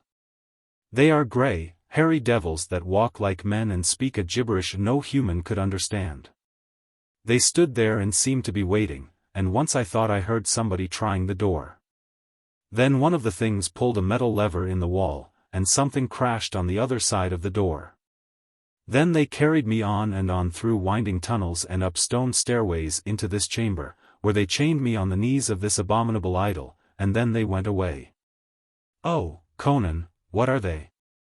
Servants of Bit-Yakin, he grunted. I found a manuscript that told me a number of things, and then stumbled upon some frescoes that told me the rest. Bit-Yakin was a Pelishtim who wandered into the valley with his servants after the people of Alkmenen had deserted it. He found the body of Princess Yalaya, and discovered that the priests returned from time to make offerings to her, for even then she was worshipped as a goddess. He made an oracle of her, and he was the voice of the oracle, speaking from a niche he cut in the wall behind the ivory dais. The priests never suspected, never saw him or his servants, for they always hid themselves when the men came. Bit-Yakin lived and died here without ever being discovered by the priests. Crom knows how long he dwelt here, but it must have been for centuries. The wise men of the Pelishtim know how to increase the span of their lives for hundreds of years. I've seen some of them myself. Why he lived here alone, and why he played the part of oracle no ordinary human can guess, but I believe the oracle part was to keep the city inviolate and sacred, so he could remain undisturbed. He ate the food the priests brought as an offering to Yalaya. And his servants ate other things. I've always known there was a subterranean river flowing away from the lake where the people of the Puntish Highlands throw their dead. That river runs under this palace. They have ladders hung over the water where they can hang and fish for the corpses that come floating through. Bit-Yakin recorded everything on parchment and painted walls. But he died at last, and his servants mummified him according to instructions he gave them before his death, and stuck him in a cave in the cliffs. The rest is easy to guess. His servants, who were even more nearly immortal than he, kept on dwelling here, but the next time a high priest came to consult the oracle, not having a master to restrain them, they tore him to pieces. So since then, until Garulga, nobody came to talk to the oracle. It's obvious they've been renewing the garments and ornaments of the goddess, as they'd seen Bit-Yakin do. Doubtless there's a sealed chamber somewhere where the silks are kept from decay. They clothed the goddess and brought her back to the oracle room after Zargiba had stolen her. And by the way, they took off Zargiba's head and hung it in a thicket. She shivered, yet at the same time breathed a sigh of relief. He'll never whip me again. Not this side of hell, agreed Conan. But come on. Gwarunga ruined my chances with his stolen goddess. I'm going to follow the priests and take my chance of stealing the loot from them after they get it. And you stay close to me. I can't spend all my time looking for you. But the servants of Bit-Yakin, she whispered fearfully. We'll have to take our chance, he grunted. I don't know what's in their minds, but so far they haven't shown any disposition to come out and fight in the open. Come on. Taking her wrist, he led her out of the chamber and down the corridor. As they advanced, they heard the chanting of the priests, and mingling with the sound the low sullen rushing of waters. The light grew stronger above them as they emerged on a high-pitched gallery of a great cavern and looked down on a scene weird and fantastic. Above them gleamed the phosphorescent roof. 100 feet below them stretched the smooth floor of the cavern. On the far side this floor was cut by a deep, narrow stream brimming its rocky channel. Rushing out of impenetrable gloom, it swirled across the cavern and was lost again in darkness. The visible surface reflected the radiance above. The dark seething waters glinted as if flecked with living jewels, frosty blue, lurid red, shimmering green, an ever-changing iridescence. Conan and his companion stood upon one of the gallery-like ledges that banded the curve of the lofty wall. And from this ledge a natural bridge of stone soared in a breathtaking arch over the vast gulf of the cavern to join a much smaller ledge on the opposite side, across the river. 10 feet below it another, broader arch spanned the cave. At either end a carven stair joined the extremities of these flying arches. Conan's gaze, following the curve of the arch that swept away from the ledge on which they stood, caught a glint of light that was not the lurid phosphorus of the cavern. On that small ledge opposite them there was an opening in the cave wall through which stars were glinting. But his full attention was drawn to the scene beneath them. The priests had reached their destination. There in a sweeping angle of the cavern wall stood a stone altar, but there was no idol upon it. Whether there was one behind it, Conan could not ascertain, because some trick of the light, or the sweep of the wall, left the space behind the altar in total darkness. The priests had stuck their torches into holes in the stone floor, forming a semicircle of fire in front of the altar at a distance of several yards. Then the priests themselves formed a semicircle inside the crescent of torches, and Gwahlur, after lifting his arms aloft in invocation, bent to the altar and laid hands on it. It lifted and tilted backward on its hinder edge, like the lid of a chest, revealing a small crypt. Extending a long arm into the recess, Gwahlur brought up a small brass chest. Lowering the altar back into place, he set the chest on it, and threw back the lid. To the eager watchers on the high gallery it seemed as if the action had released a blaze of living fire which throbbed and quivered about the open chest. Conan's heart leaped and his hand caught at his hilt. The teeth of Gwahlur at last. The treasure that would make its possessor the richest man in the world. His breath came fast between his clenched teeth. Then he was suddenly aware that a new element had entered into the light of the torches and of the phosphorescent roof, rendering both void. Darkness stole around the altar, except for that glowing spot of evil radiance cast by the teeth of Gwahlur, and that grew and grew. The blacks froze into basaltic statues, their shadows streaming grotesquely and gigantically out behind them. The altar was laved in the glow now, and the astounded features of Gwahlur stood out in sharp relief. Then the mysterious space behind the altar swam into the widening illumination. And slowly with the crawling light, figures became visible, like shapes growing out of the night and silence. At first they seemed like grey stone statues, those motionless shapes, hairy, manlike, yet hideously human, but their eyes were alive, cold sparks of grey icy fire. And as the weird glow lit their bestial countenances, Gwahlur screamed and fell backward, throwing up his long arms in a gesture of frenzied horror. But a longer arm shot across the altar and a misshapen hand locked on his throat. Screaming and fighting, the high priest was dragged back across the altar. A hammer-like fist smashed down, and Gwahlur's cries were stilled. Limp and broken he sagged across the altar, his brains oozing from his crushed skull. And then the servants of Bit-Yakin surged like a bursting flood from hell on the black priests who stood like horror-blasted images. Then there was slaughter, grim and appalling. Conan saw black bodies tossed like chaff in the inhuman hands of the slayers, against whose horrible strength and agility the daggers and swords of the priests were ineffective. He saw men lifted bodily and their heads cracked open against the stone altar. He saw a flaming torch, grasped in a monstrous hand, thrust inexorably down the gullet of an agonized wretch who writhed in vain against the arms that pinioned him.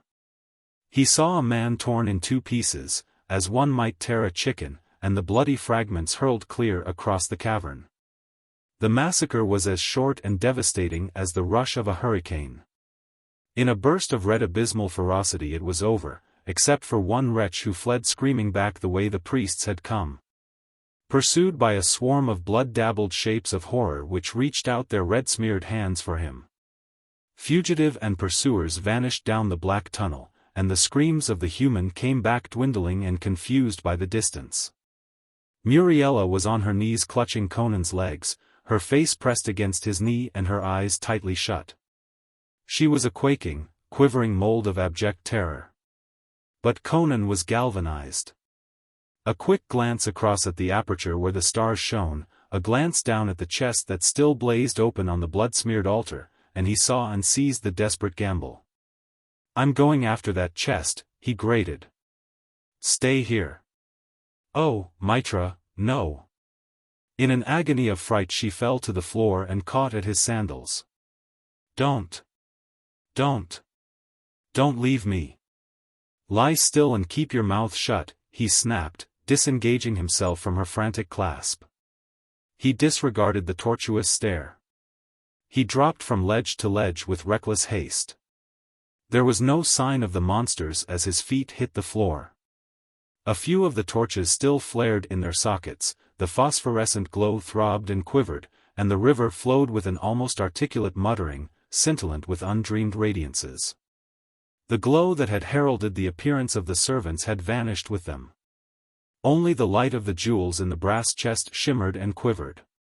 He snatched the chest, noting its contents in one lustful glance, strange, curiously Chopin stones that burned with an icy, non-terrestrial fire.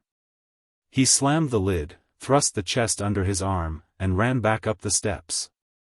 He had no desire to encounter the hellish servants of Bit-Yakin. His glimpse of them in action had dispelled any illusion concerning their fighting ability. Why they had waited so long before striking at the invaders he was unable to say. What human could guess the motives or thoughts of these monstrosities? That they were possessed of craft and intelligence equal to humanity had been demonstrated. And there on the cavern floor lay crimson proof of their bestial ferocity. The Corinthian girl still cowered on the gallery where he had left her. He caught her wrist and yanked her to her feet, grunting, "I guess it's time to go." Too bemused with terror to be fully aware of what was going on, the girl suffered herself to be led across the dizzy span. It was not until they were poised over the rushing water that she looked down, voiced a startled yelp and would have fallen but for Conan's massive arm about her.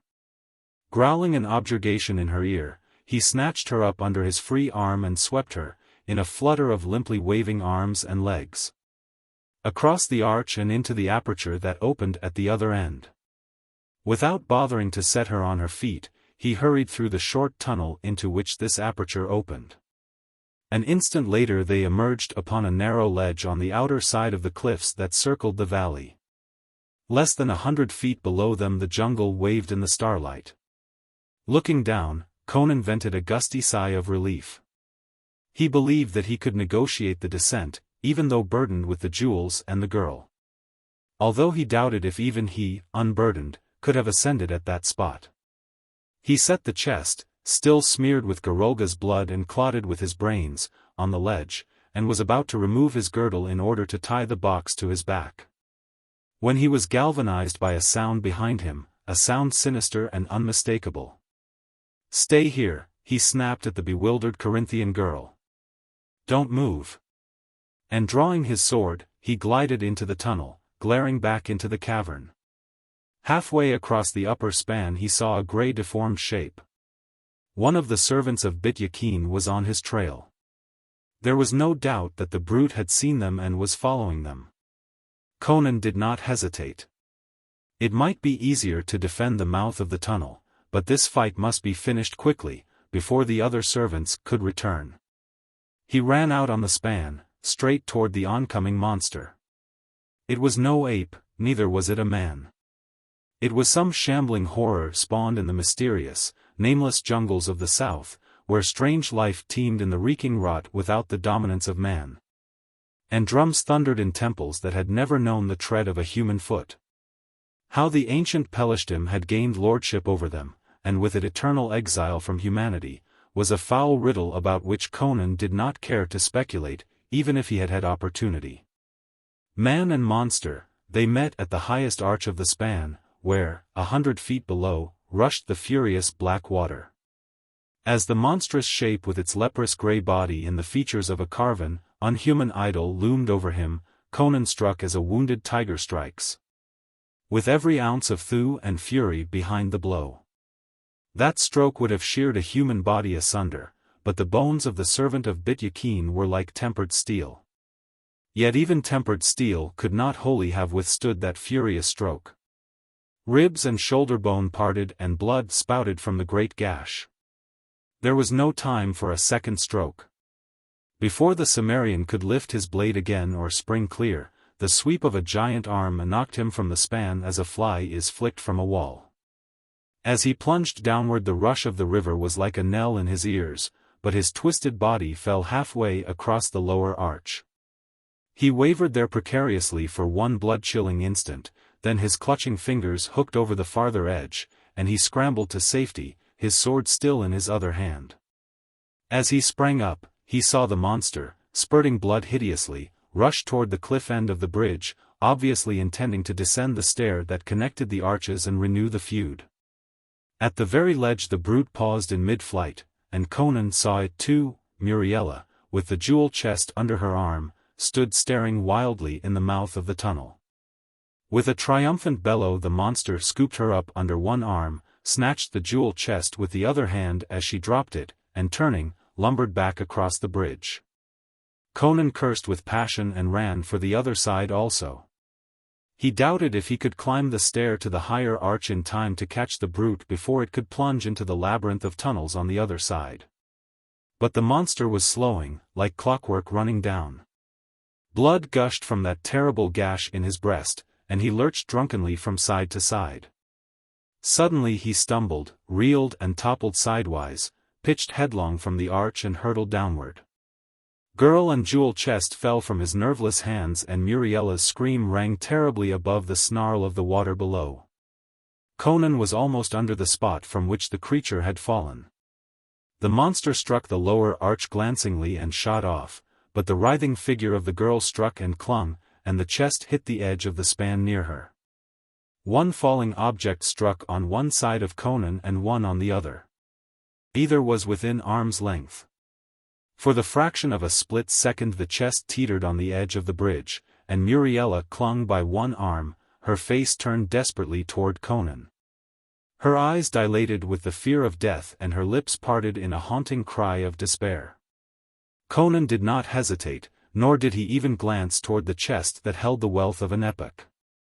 With a quickness that would have shamed the spring of a hungry jaguar, he swooped, grasped the girl's arm just as her fingers slipped from the smooth stone, and snatched her up on the span with one explosive heave. The chest toppled on over and struck the water 90 feet below, where the body of the servant of Bit Yakin had already vanished. A splash, a jetting flash of foam marked ere the teeth of Gwahlur disappeared forever from the sight of the man. Conan scarcely wasted a downward glance.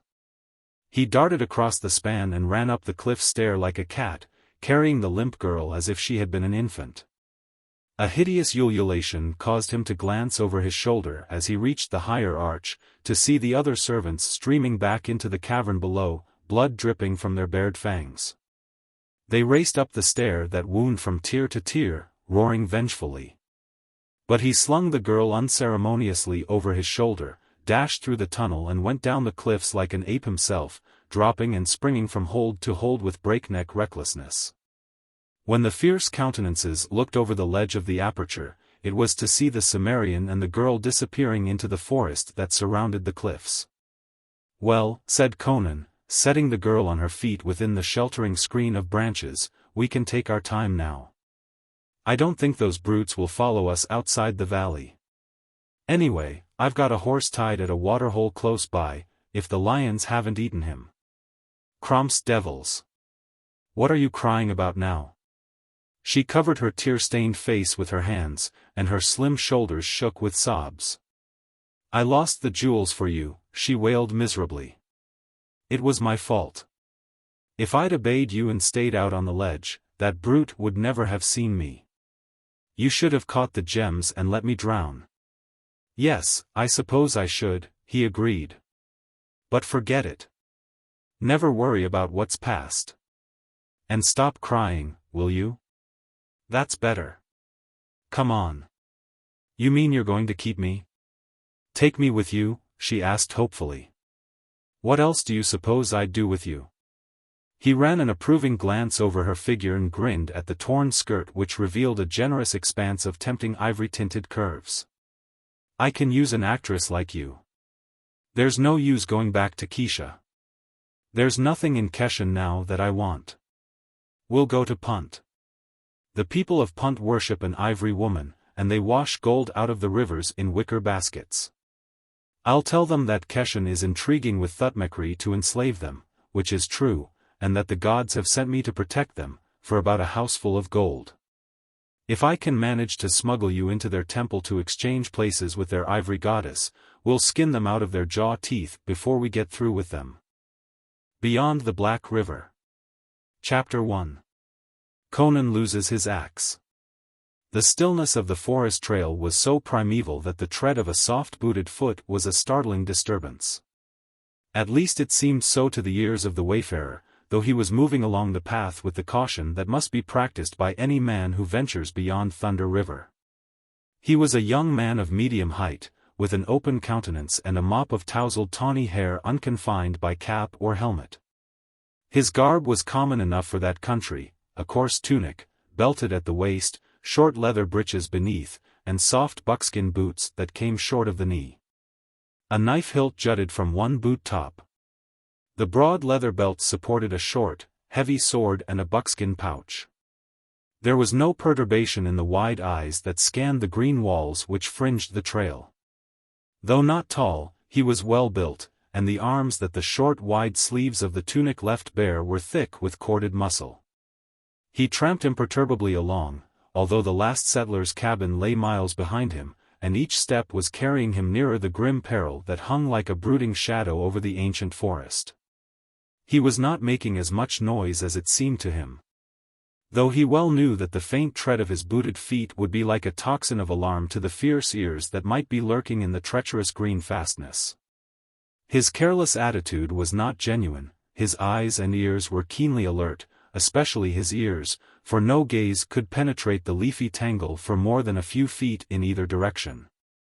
But it was instinct more than any warning by the external senses which brought him up suddenly, his hand on his hilt.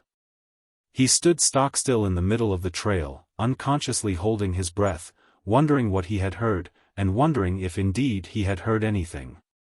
The silence seemed absolute. Not a squirrel chattered or bird chirped. Then his gaze fixed itself on a mass of bushes beside the trail a few yards ahead of him. There was no breeze, yet he had seen a branch quiver. The short hairs on his scalp prickled, and he stood for an instant undecided, certain that a move in either direction would bring death streaking at him from the bushes. A heavy chopping crunch sounded behind the leaves. The bushes were shaken violently, and simultaneously with the sound, an arrow arched erratically from among them and vanished among the trees along the trail. The wayfarer glimpsed its flight as he sprang frantically to cover. Crouching behind a thick stem, his sword quivering in his fingers, he saw the bushes part, and a tall figure stepped leisurely into the trail. The traveler stared in surprise. The stranger was clad like himself in regard to boots and breeks, though the latter were of silk instead of leather. But he wore a sleeveless hauberk of dark mesh mail in place of a tunic, and a helmet perched on his black mane. That helmet held the other's gaze. It was without a crest, but adorned by short bull's horns. No civilized hand ever forged that headpiece. Nor was the face below it that of a civilized man, dark, scarred, with smoldering blue eyes. It was a face untamed as the primordial forest which formed its background. The man held a broadsword in his right hand, and the edge was smeared with crimson. "Come on out," he called, in an accent unfamiliar to the wayfarer. "All's safe now. There was only one of the dogs. Come on out." The other emerged dubiously and stared at the stranger. He felt curiously helpless and futile as he gazed on the proportions of the forest man, the massive ironclad breast, and the arm that bore the reddened sword. Burned dark by the sun and ridged and corded with muscles. He moved with the dangerous ease of a panther. He was too fiercely supple to be a product of civilization, even of that fringe of civilization which composed the outer frontiers. Turning, he stepped back to the bushes and pulled them apart. Still not certain just what had happened, the wayfarer from the east advanced and stared down into the bushes. A man lay there, a short, dark, thickly muscled man, naked except for a loincloth, a necklace of human teeth and a brass armlet. A short sword was thrust into the girdle of the loincloth, and one hand still gripped a heavy black bow. The man had long black hair. That was about all the wayfarer could tell about his head, for his features were a mask of blood and brains. His skull had been split to the teeth. "A Pict, by the gods!" exclaimed the wayfarer. The burning blue eyes turned upon him. "Are you surprised? Why, they told me at Velitrium and again at the settlers' cabins along the road, that these devils sometimes sneaked across the border, but I didn't expect to meet one this far in the interior." "You're only 4 miles east of Black River," the stranger informed him. "They've been shot within a mile of Velitrium. No settler between Thunder River and Fort Tussullan is really safe. I picked up this dog's trail 3 miles south of the fort this morning, and I've been following him ever since. I came up behind him just as he was drawing an arrow on you.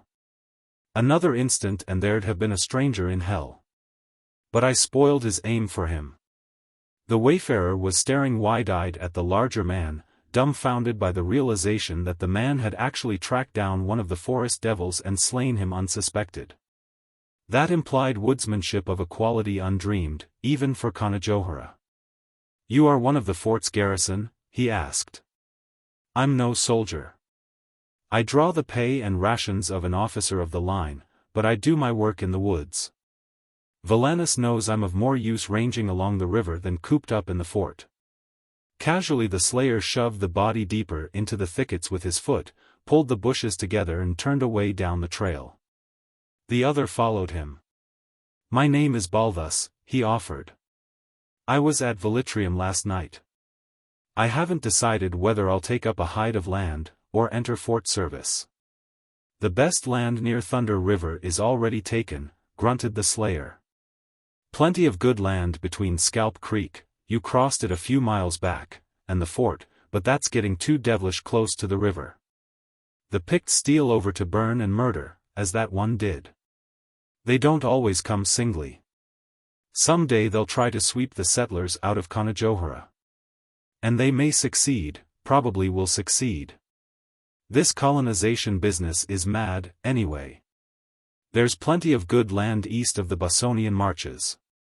If the Aquilonians would cut up some of the big estates of their barons, and plant wheat where now only deer are hunted, they wouldn't have to cross the border and take the land of the Picts away from them." "That's queer talk from a man in the service of the governor of Conan," objected Balthus. "It's nothing to me," the other retorted. "I'm a mercenary. I sell my sword to the highest bidder. I never planted wheat and never will, so long as there are other harvests to be reaped with the sword. But you Hyborians have expanded as far as you'll be allowed to expand. You've crossed the marches, burned a few villages, exterminated a few clans and pushed back the frontier to Black River. But I doubt if you'll even be able to hold what you've conquered, and you'll never push the frontier any further westward. Your idiotic king doesn't understand conditions here. He won't send you enough reinforcements, and there are not enough settlers to withstand the shock of a concerted attack from across the river. But the Picts are divided into small clans," persisted Balthus. "They'll never unite. We can whip any single clan. Or any 3 or 4 clans," admitted the slayer. "But someday a man will rise and unite 30 or 40 clans, just as was done among the Cimmerians, when the Gundermen tried to push the border northward, years ago. They tried to colonize the southern marches of Cimmeria, destroyed a few small clans, built a fort town, Venarium. You've heard the tale." "So I have indeed," replied Balthus, wincing. The memory of that red disaster was a black blot in the chronicles of a proud and warlike people. "My uncle was at Venarium when the Cimmerians swarmed over the walls. He was one of the few who escaped that slaughter. I've heard him tell the tale, many a time. The barbarians swept out of the hills in a ravening horde, without warning, and stormed Venarium with such fury none could stand before them. Men, women and children were butchered. Venarium was reduced to a mass of charred ruins, as it is to this day. The Aquilonians were driven back across the marches, and have never since tried to colonize the Cimmerian country. But you speak of Venarium familiarly. Perhaps you were there? I was, grunted the other. I was one of the horde that swarmed over the hills. I hadn't yet seen 15 snows, but already my name was repeated about the council fires. Balthus involuntarily recoiled, staring. It seemed incredible that the man walking tranquilly at his side should have been one of those screeching, blood-mad devils that had poured over the walls of Venarium on that long-gone day to make her streets run crimson. Then you, too, are a barbarian, he exclaimed involuntarily. The other nodded, without taking offense. I am Conan, a Cimmerian. I've heard of you. Fresh interest quickened Balthus' gaze. No wonder the Pict had fallen victim to his own sort of subtlety. The Cimmerians were barbarians as ferocious as the Picts, and much more intelligent.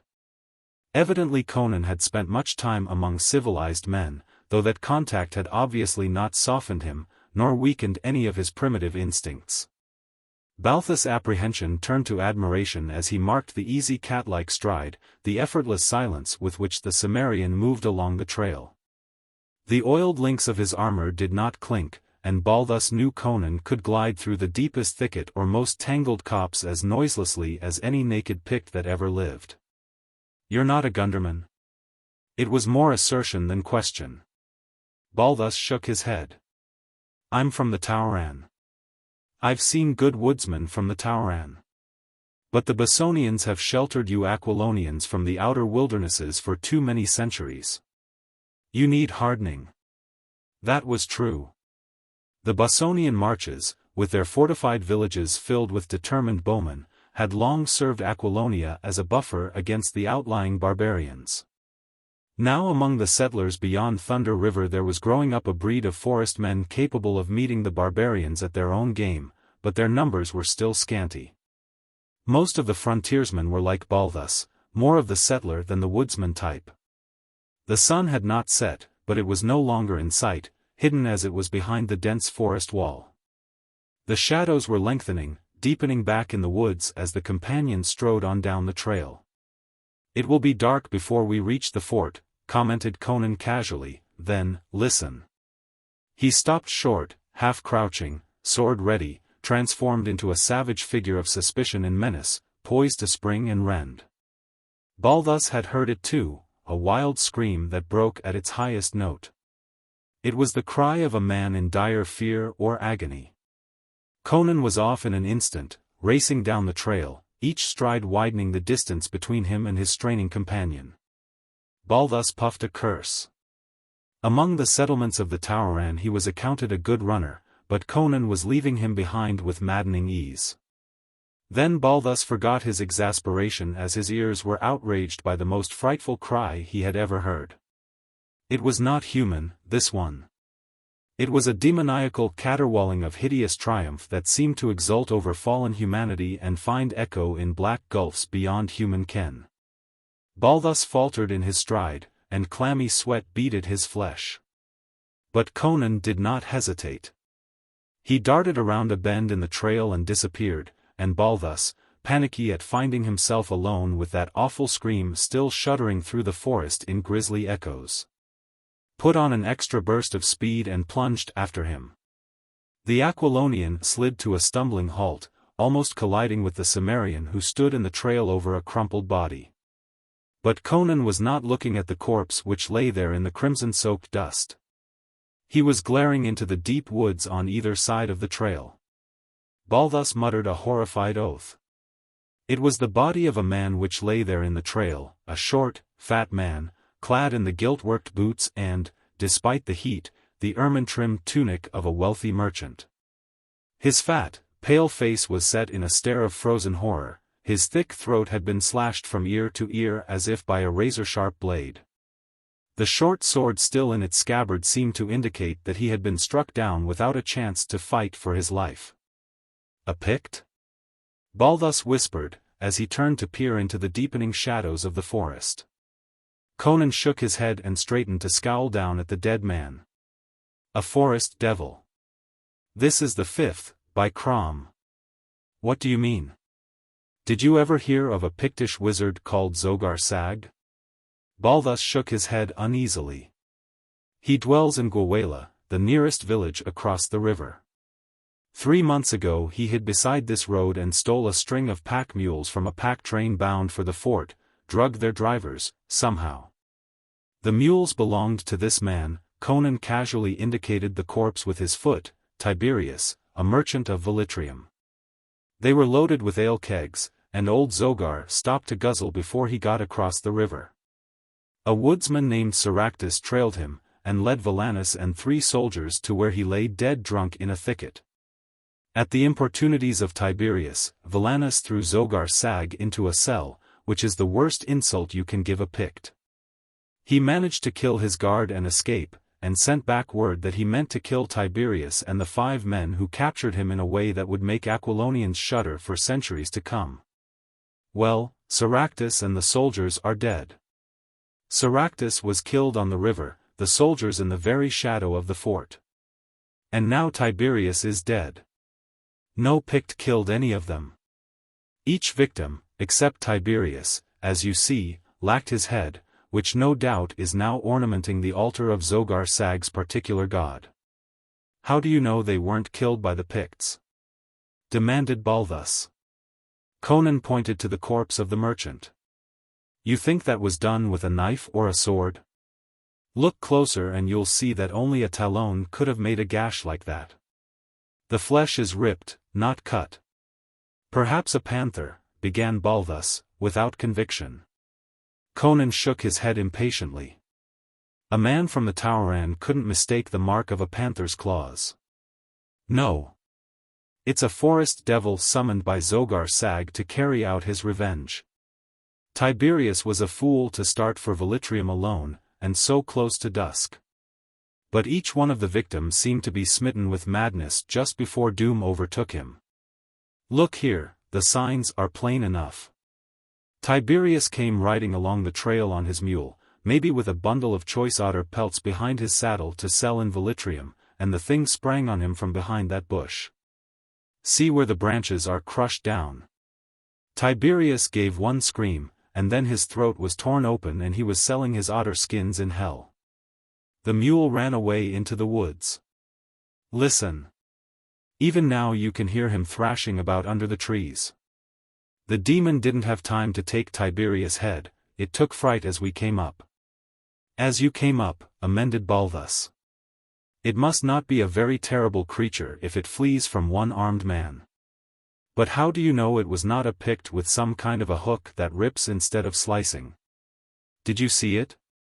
Tiberius was an armed man, grunted Conan. If Zogar Sag can bring demons to aid him, he can tell them which men to kill and which to let alone. No, I didn't see it. I only saw the bushes shake as it left the trail. But if you want further proof, look here. The slayer had stepped into the pool of blood in which the dead man sprawled. Under the bushes at the edge of the path there was a footprint, made in blood on the hard loam. Did a man make that? Demanded Conan. Balthus felt his scalp prickle. Neither man nor any beast that he had ever seen could have left that strange, monstrous 3-toed print, that was curiously combined of the bird and the reptile, yet a true type of neither. He spread his fingers above the print, careful not to touch it, and grunted explosively. He could not span the mark. What is it? He whispered.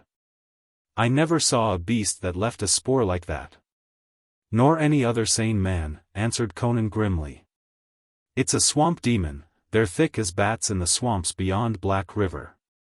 You can hear them howling like damned souls when the wind blows strong from the south on hot nights. What shall we do? Asked the Aquilonian, peering uneasily into the deep blue shadows. The frozen fear on the dead countenance haunted him. He wondered what hideous head the wretch had seen thrust grinning from among the leaves to chill his blood with terror. No use to try to follow a demon, grunted Conan, drawing a short woodsman's axe from his girdle. I tried tracking him after he killed Soractus. I lost his trail within a dozen steps. He might have grown himself wings and flown away, or sunk down through the earth to hell. I don't know. I'm not going after the mule either. It'll either wander back to the fort, or to some settler's cabin. As he spoke, Conan was busy at the edge of the trail with his axe. With a few strokes he cut a pair of saplings 9 or 10 feet long, and denuded them of their branches. Then he cut a length from a serpent-like vine that crawled among the bushes nearby, and making one end fast to one of the poles, a couple of feet from the end, whipped the vine over the other sapling and interlaced it back and forth.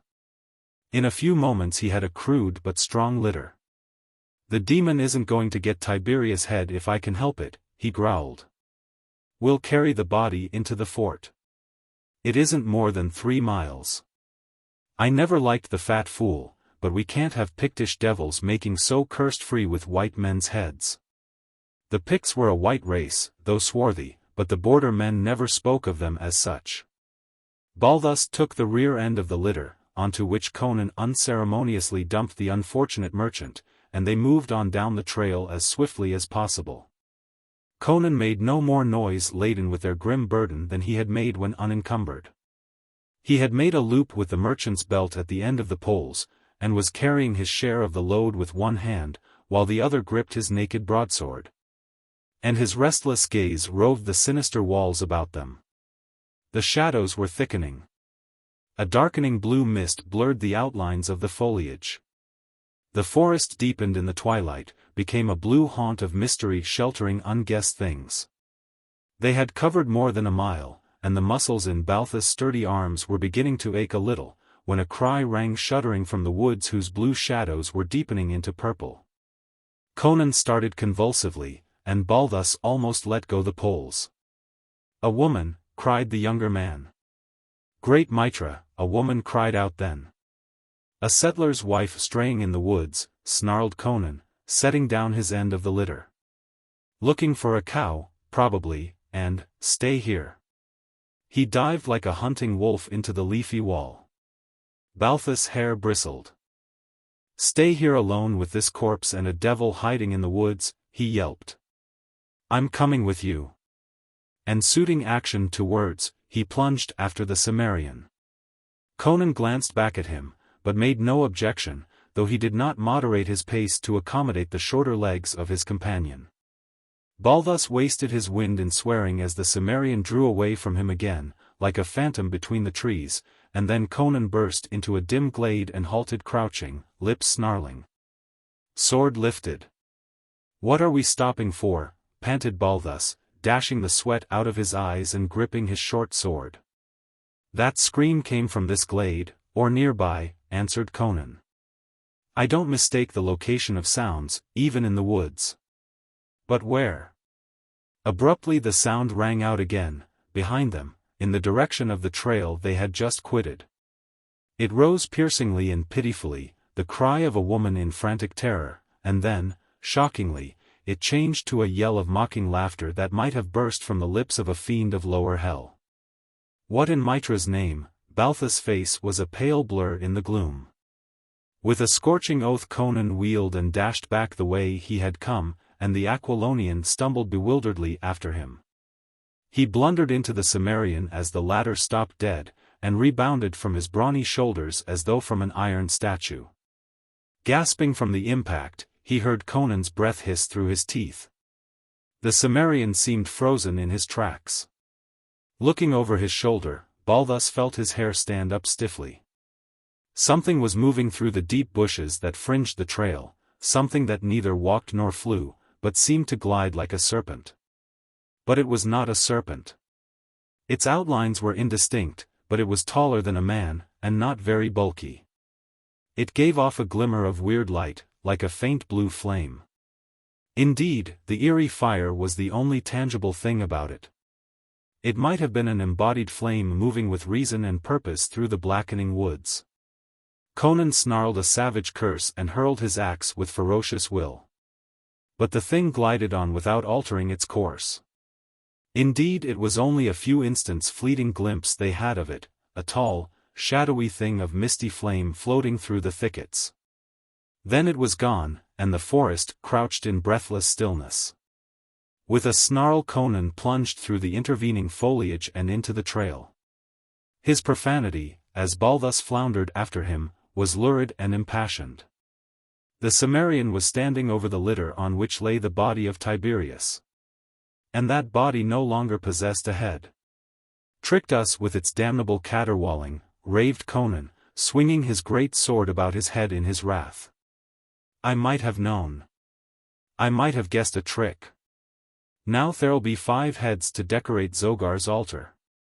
But what thing is it that can cry like a woman and laugh like a devil, and shines like witch fire as it glides through the trees? Gasped Balthus, mopping the sweat from his pale face. A swamp devil, responded Conan morosely. Grab those poles. We'll take in the body, anyway. At least our load's a bit lighter. With which grim philosophy he gripped the leathery loop and stalked down the trail. Chapter 2. The Wizard of Gwahlur. Fort Tussullan stood on the eastern bank of Black River, the tides of which washed the foot of the stockade. The latter was of logs, as were all the buildings within, including the dungeon, to dignify it by that appellation, in which were the governor's quarters. Overlooking the stockade and the sullen river. Beyond that river lay a huge forest, which approached jungle-like density along the spongy shores. Men paced the runways along the log parapet day and night, watching that dense green wall. Seldom a menacing figure appeared, but the sentries knew that they too were watched, fiercely, hungrily, with the mercilessness of ancient hate. The forest beyond the river might seem desolate and vacant of life to the ignorant eye, but life teemed there, not alone of bird and beast and reptile, but also of men. The fiercest of all the hunting beasts. There, at the fort, civilization ended. Fort Tussullan was the last outpost of a civilized world. It represented the westernmost thrust of the dominant Hyborian races. Beyond the river the primitives still reigned in shadowy forests, brush-thatched huts where hung the grinning skulls of men, and mud-walled enclosures where fires flickered and drums rumbled. And spears were whetted in the hands of dark, silent men with tangled black hair and the eyes of serpents. Those eyes often glared through the bushes at the fort across the river. Once dark-skinned men had built their huts where that fort stood. Yes, and their huts had risen where now stood the fields and log cabins of fair-haired settlers, back beyond Velitrium, that raw, turbulent frontier town on the banks of Thunder River. To the shores of that other river that bounds the Bosonian marches. Traders had come, and priests of Mitra who walked with bare feet and empty hands, and died horribly, most of them. But soldiers had followed, and men with axes in their hands and women and children in ox-drawn wains. Back to Thunder River, and still back, beyond Black River the aborigines had been pushed, with slaughter and massacre. But the dark-skinned people did not forget that once Conajohara had been theirs. The guard inside the eastern gate bawled a challenge. Through a barred aperture torchlight flickered, glinting on a steel headpiece and suspicious eyes beneath it. "Open the gate," snorted Conan. "You see its eye, don't you?" Military discipline put his teeth on edge. The gate swung inward and Conan and his companion passed through. Balthus noted that the gate was flanked by a tower on each side, the summits of which rose above the stockade. He saw loopholes for arrows. The guardsmen grunted as they saw the burden borne between the men. Their pikes jangled against each other as they thrust shut the gate, chin on shoulder, and Conan asked testily, "Have you never seen a headless body before?" The face of the soldiers were pallid in the torchlight. "That's Tiberius," blurted one. "I recognize that fur-trimmed tunic. Valerius here owes me 5 lunas. I told him Tiberius had heard the loon call when he rode through the gate on his mule, with his glassy stare. I wagered he'd come back without his head." Conan grunted enigmatically, motioned Balthus to ease the litter to the ground, and then strode off toward the governor's quarters, with the Aquilonian at his heels. The tousle-headed youth stared about him eagerly and curiously, noting the rows of barracks along the walls, the stables, the tiny merchant stalls, the towering blockhouse, and the other buildings. With the open square in the middle where the soldiers drilled, and where, now, fires danced and men off-duty lounged. These were now hurrying to join the morbid crowd gathered about the litter at the gate. The rangy figures of Aquilonian pikemen and forest runners mingled with the shorter, stockier forms of Bossonian archers. He was not greatly surprised that the governor received them himself. Autocratic society with its rigid caste laws lay east of the marches. Vilanus was still a young man, well-knit, with a finely chiseled countenance already carved into sober cast by toil and responsibility. "You left the fort before daybreak, I was told," he said to Conan. "I had begun to fear that the Picts had caught you at last." "When they smoke my head the whole river will know it," grunted Conan. "They'll hear Pictish women wailing their dead as far as Velitrium. I was on a lone scout. I couldn't sleep. I kept hearing drums talking across the river." "They talk each night," reminded the governor, his fine eyes shadowed, as he stared closely at Conan. He had learned the unwisdom of discounting wild men's instincts. "There was a difference last night," growled Conan. "There has been ever since Zogar Sag got back across the river. We should either have given him presents and sent him home, or else hanged him," sighed the governor. "You advised that, but it's hard for you Hyborians to learn the ways of the outlands," said Conan. "Well, it can't be helped now, but there'll be no peace on the border so long as Zogar lives and remembers the cell he sweated in. I was following a warrior who slipped over to put a few white notches on his bow. After I split his head I fell in with this lad whose name is Balthus and who's come from the Tauran to help hold the frontier." Vilanus approvingly eyed the young man's frank countenance and strongly knit frame. "I am glad to welcome you, young sir. I wish more of your people would come. We need men used to forest life. Many of our soldiers and some of our settlers are from the eastern provinces and know nothing of woodcraft, or even of agricultural life. Not many of that breed this side of Velitrium," grunted Conan. "That town's full of them, though. But listen, Vilanus, we found Tiberius dead on the trail." And in a few words he related the grisly affair. Vilanus paled. "I did not know he had left the fort. He must have been mad." "He was," answered Conan. "Like the other four. Each one, when his time came, went mad and rushed into the woods to meet his death like a hare running down the throat of a python. Something called to them from the deeps of the forest, something the men call a loon, for lack of a better name, but only the doomed ones could hear it. Zogar Sag has made a magic that Aquilonian civilization can't overcome." To this thrust Vilanus made no reply, he wiped his brow with a shaky hand. "Do the soldiers know of this?" "We left the body by the eastern gate." "You should have concealed the fact, hidden the corpse somewhere in the woods. The soldiers are nervous enough already. They'd have found it out some way. If I'd hidden the body, it would have been returned to the fort as the corpse of Soractus was, tied up outside the gate for the men to find in the morning." Vilanus shuddered. Turning, he walked to a casement and stared silently out over the river, black and shiny under the glint of the stars. Beyond the river the jungle rose like an ebony wall. The distant screech of a panther broke the stillness. The night pressed in, blurring the sounds of the soldiers outside the blockhouse, dimming the fires. A wind whispered through the black branches, rippling the dusky water. On its wings came a low, rhythmic pulsing, sinister as the pad of a leopard's foot. "After all," said Vilanus, as if speaking his thoughts aloud, "what do we know, what does anyone know, of the things that jungle may hide?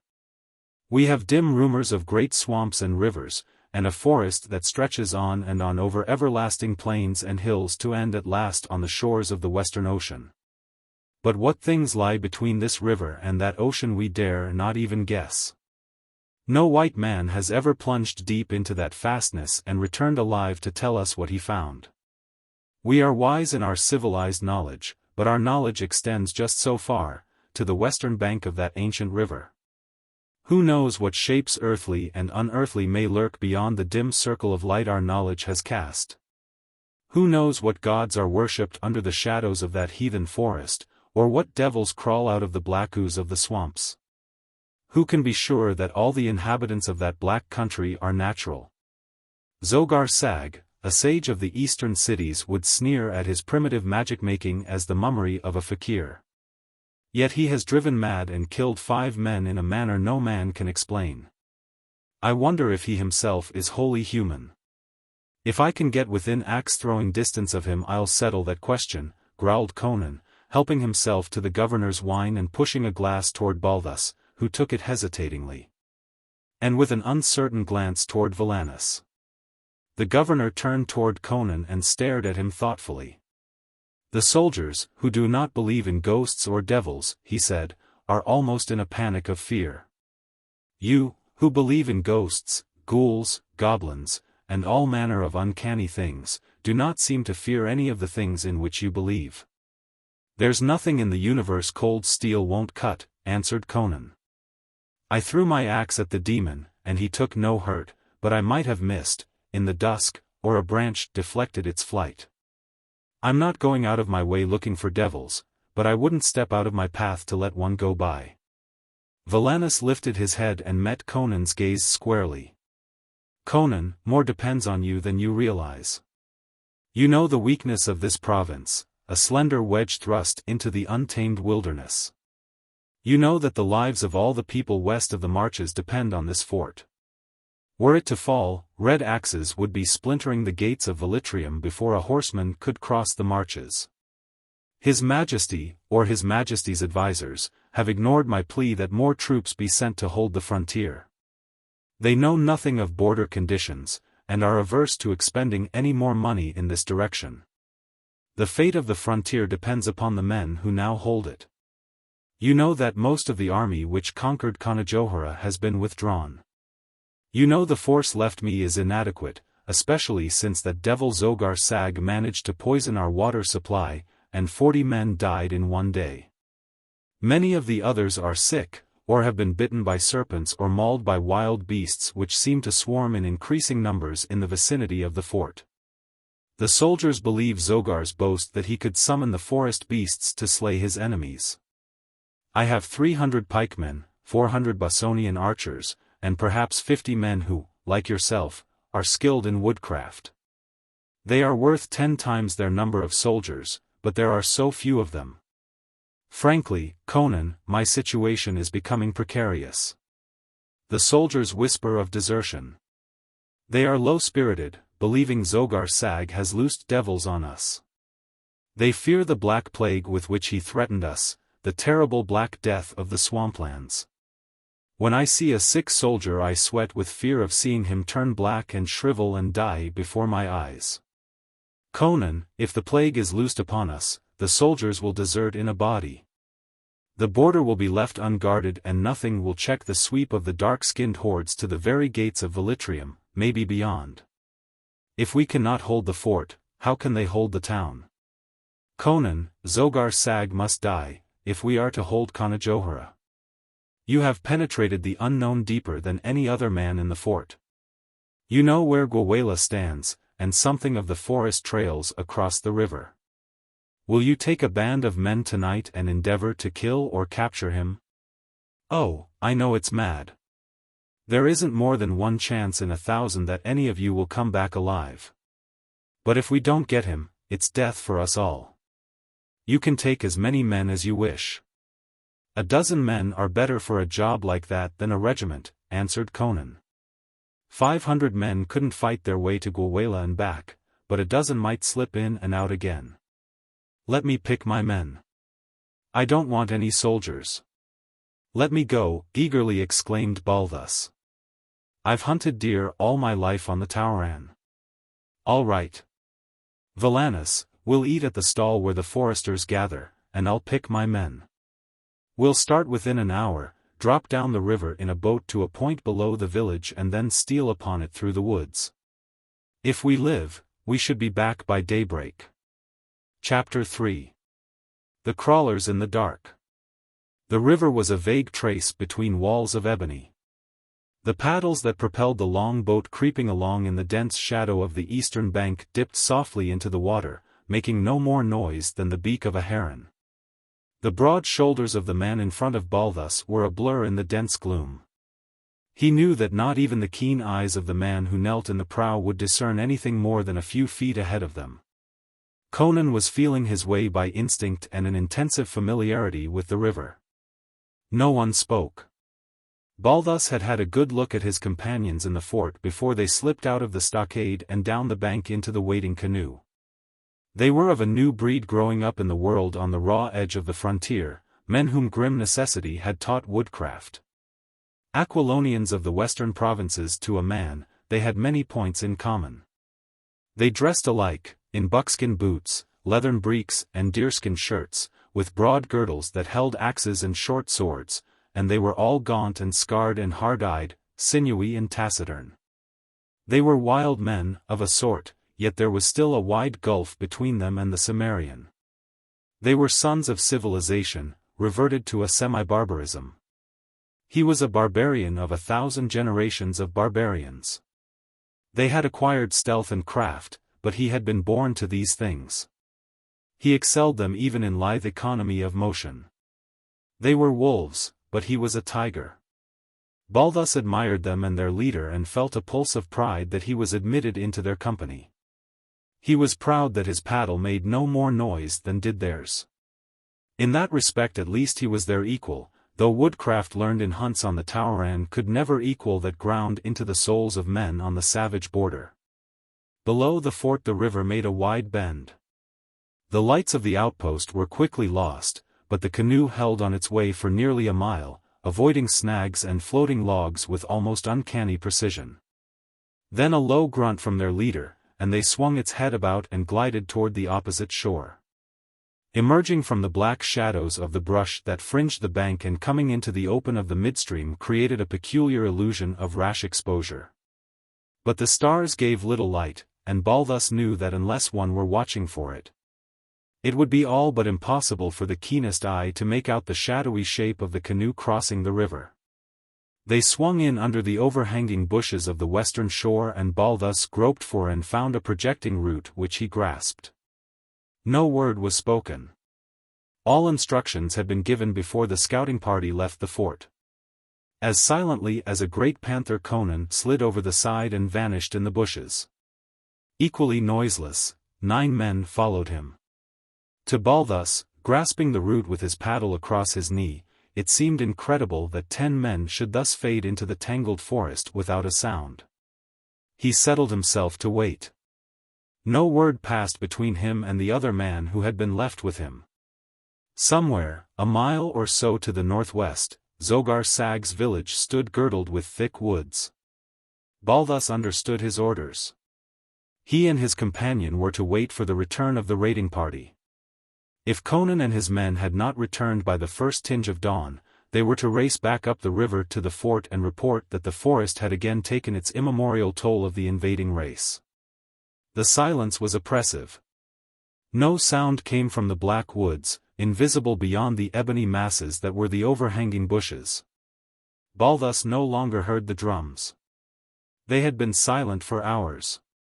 He kept blinking, unconsciously trying to see through the deep gloom.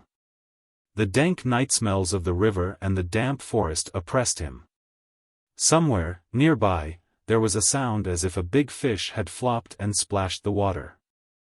Balthus thought it must have leaped so close to the canoe that it had struck the side, for a slight quiver vibrated the craft. The boat's stern began to swing, slightly away from the shore. The man behind him must have let go of the projection he was gripping. Balthus twisted his head to hiss a warning, and could just make out the figure of his companion, a slightly blacker bulk in the blackness. The man did not reply. Wondering if he had fallen asleep, Balthus reached out and grasped his shoulder. To his amazement, the man crumpled under his touch and slumped down in the canoe.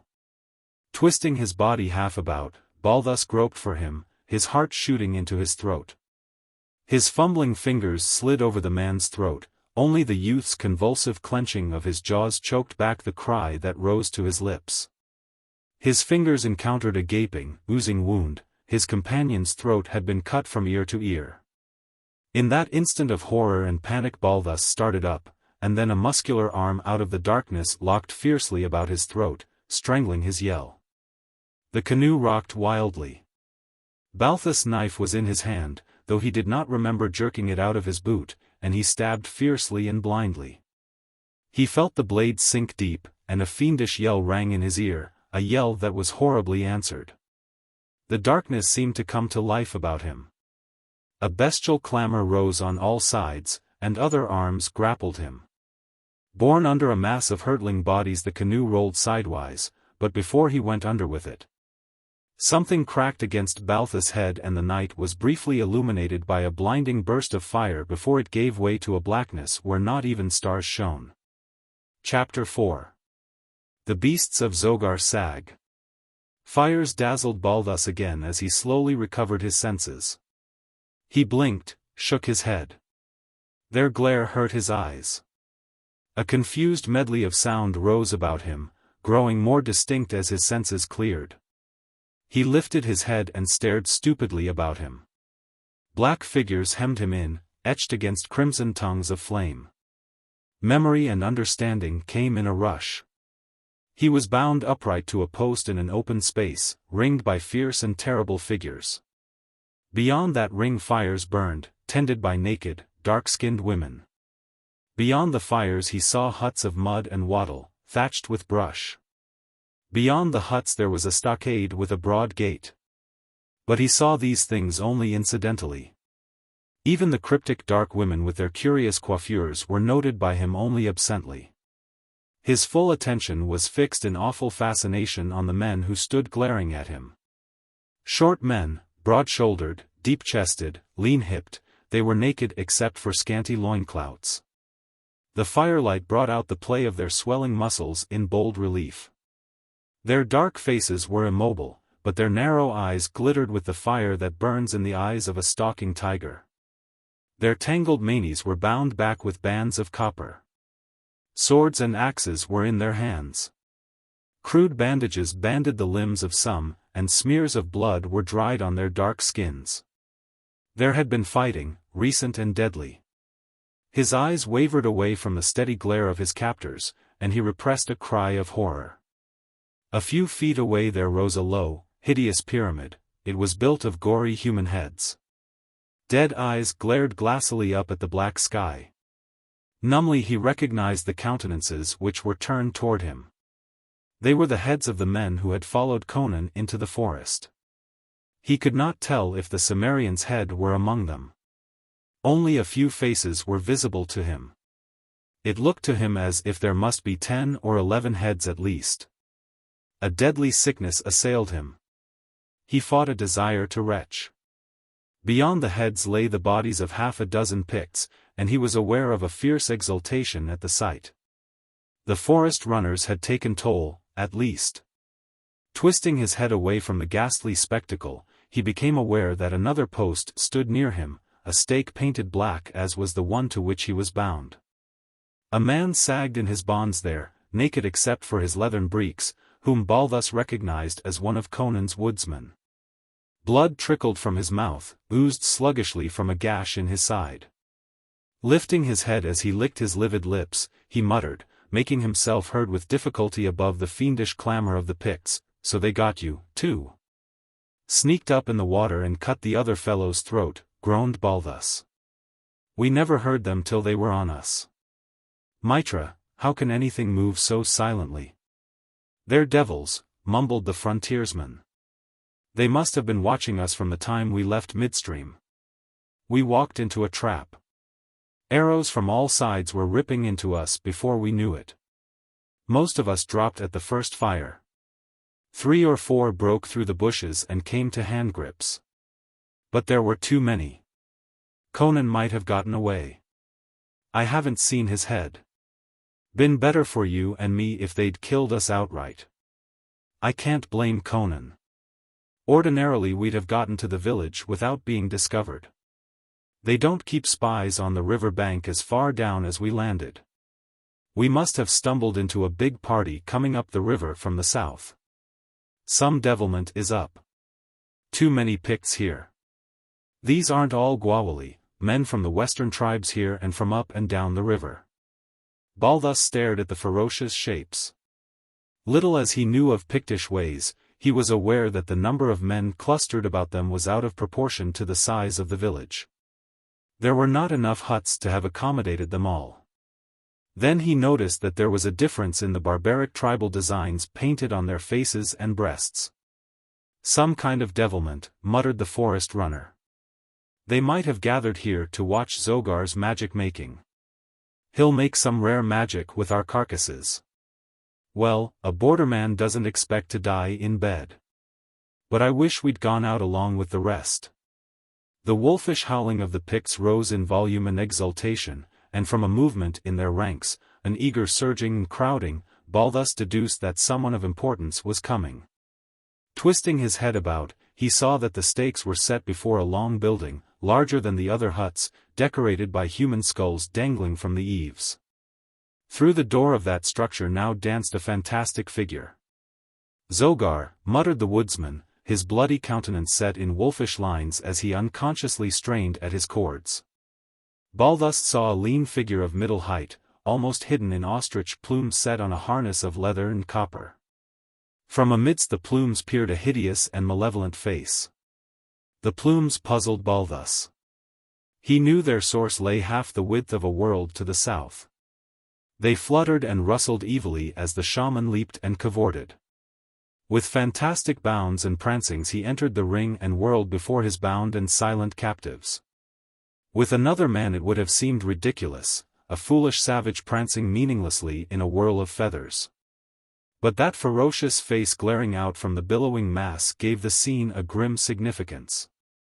No man with a face like that could seem ridiculous or like anything except the devil he was. Suddenly he froze to statuesque stillness, the plumes rippled once and sank about him. The howling warriors fell silent. Zogar Sag stood erect and motionless, and he seemed to increase in height, to grow and expand. Balthus experienced the illusion that the Pict was towering above him, staring contemptuously down from a great height, though he knew the shaman was not as tall as himself. He shook off the illusion with difficulty. The shaman was talking now, a harsh, guttural intonation that yet carried the hiss of a cobra. He thrust his head on his long neck toward the wounded man on the stake, his eyes shone red as blood in the firelight. The frontiersman spat full in his face. With a fiendish howl Zogar bounded convulsively into the air, and the warriors gave tongue to a yell that shuddered up to the stars. They rushed toward the man on the stake, but the shaman beat them back. A snarled command sent men running to the gate. They hurled it open, turned and raced back to the circle. The ring of men split, divided with desperate haste to right and left. Balthus saw the women and naked children scurrying to the huts. They peeked out of doors and windows. A broad lane was left to the open gate, beyond which loomed the black forest, crowding sullenly in upon the clearing, unlighted by the fires. A tense silence reigned as Zogar Sag turned toward the forest, raised on his tiptoes and sent a weird inhuman call shuddering out into the night. Somewhere, far out in the black forest, a deeper cry answered him. Balthus shuddered. From the timbre of that cry he knew it never came from a human throat. He remembered what Valanis had said, that Zogar boasted that he could summon wild beasts to do his bidding. The woodsman was livid beneath his mask of blood. He licked his lips spasmodically. The village held its breath. Zogar Sag stood still as a statue, his plumes trembling faintly about him. But suddenly the gate was no longer empty. A shuddering gasp swept over the village and men crowded hastily back, jamming one another between the huts. Balthus felt the short hair stir on his scalp. The creature that stood in the gate was like the embodiment of nightmare legend. Its color was of a curious pale quality which made it seem ghostly and unreal in the dim light. But there was nothing unreal about the low-hung savage head, and the great curved fangs that glistened in the firelight. On noiseless padded feet it approached like a phantom out of the past. It was a survival of an older, grimmer age, the ogre of many an ancient legend, a saber-toothed tiger. No Hyborian hunter had looked upon one of those primordial brutes for centuries. Immemorial myths lent the creatures a supernatural quality, induced by their ghostly color and their fiendish ferocity. The beast that glided toward the men on the stakes was longer and heavier than a common, striped tiger, almost as bulky as a bear.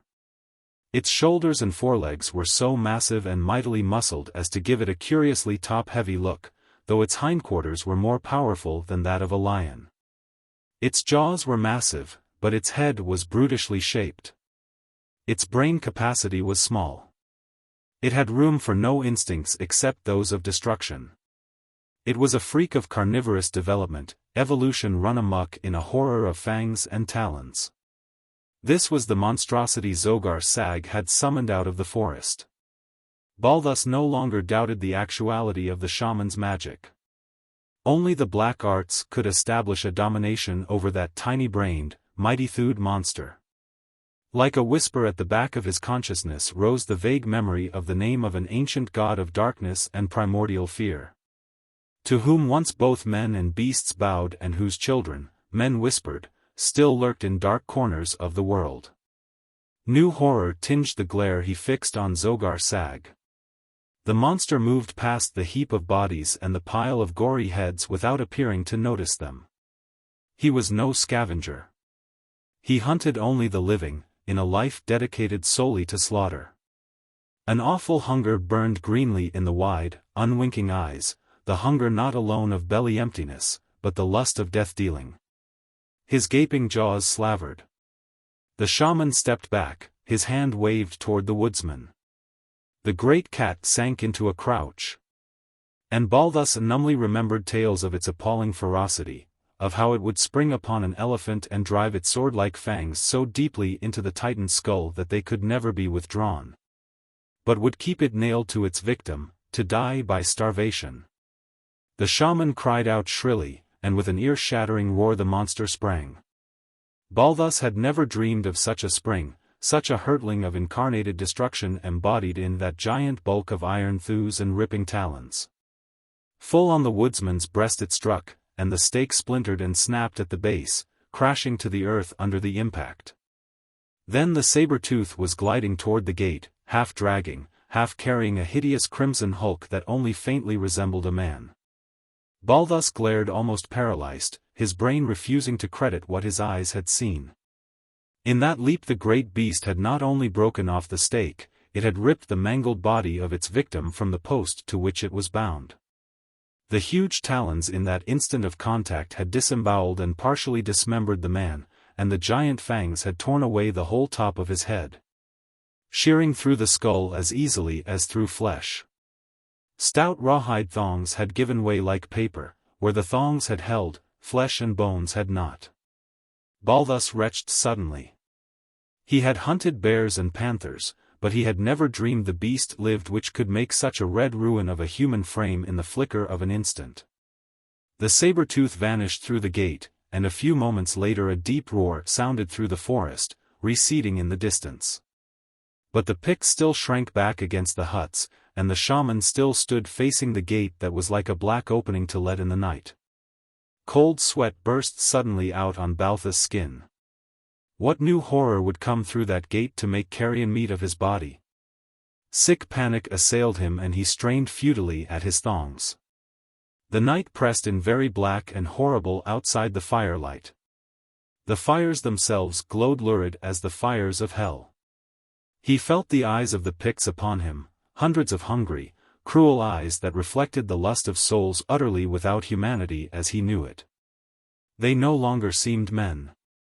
They were devils of this black jungle, as inhuman as the creatures to which the fiend in the nodding plumes screamed through the darkness. Zogar sent another call shuddering through the night, and it was utterly unlike the first cry. There was a hideous sibilance in it. Balthus turned cold at the implication. If a serpent could hiss that loud, it would make just such a sound. This time there was no answer, only a period of breathless silence in which the pound of Balthus' heart strangled him. And then there sounded a swishing outside the gate, a dry rustling that sent chills down Balthus' spine. Again the fire-lit gate held a hideous occupant. Again Balthus recognized the monster from ancient legends.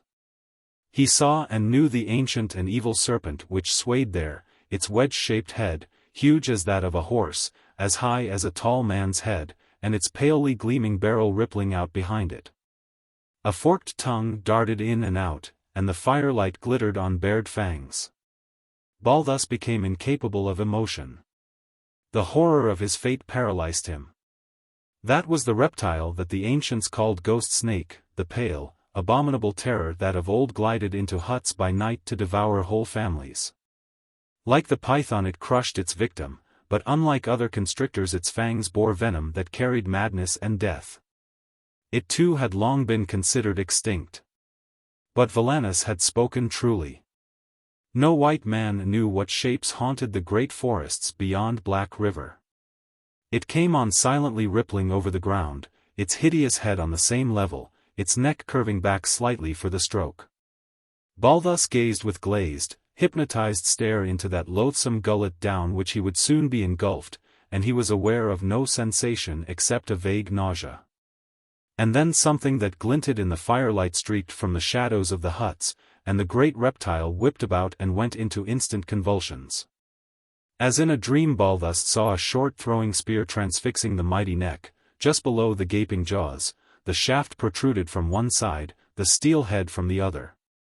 Knotting and looping hideously, the maddened reptile rolled into the circle of men who strove back from him. The spear had not severed its spine, but merely transfixed its great neck muscles.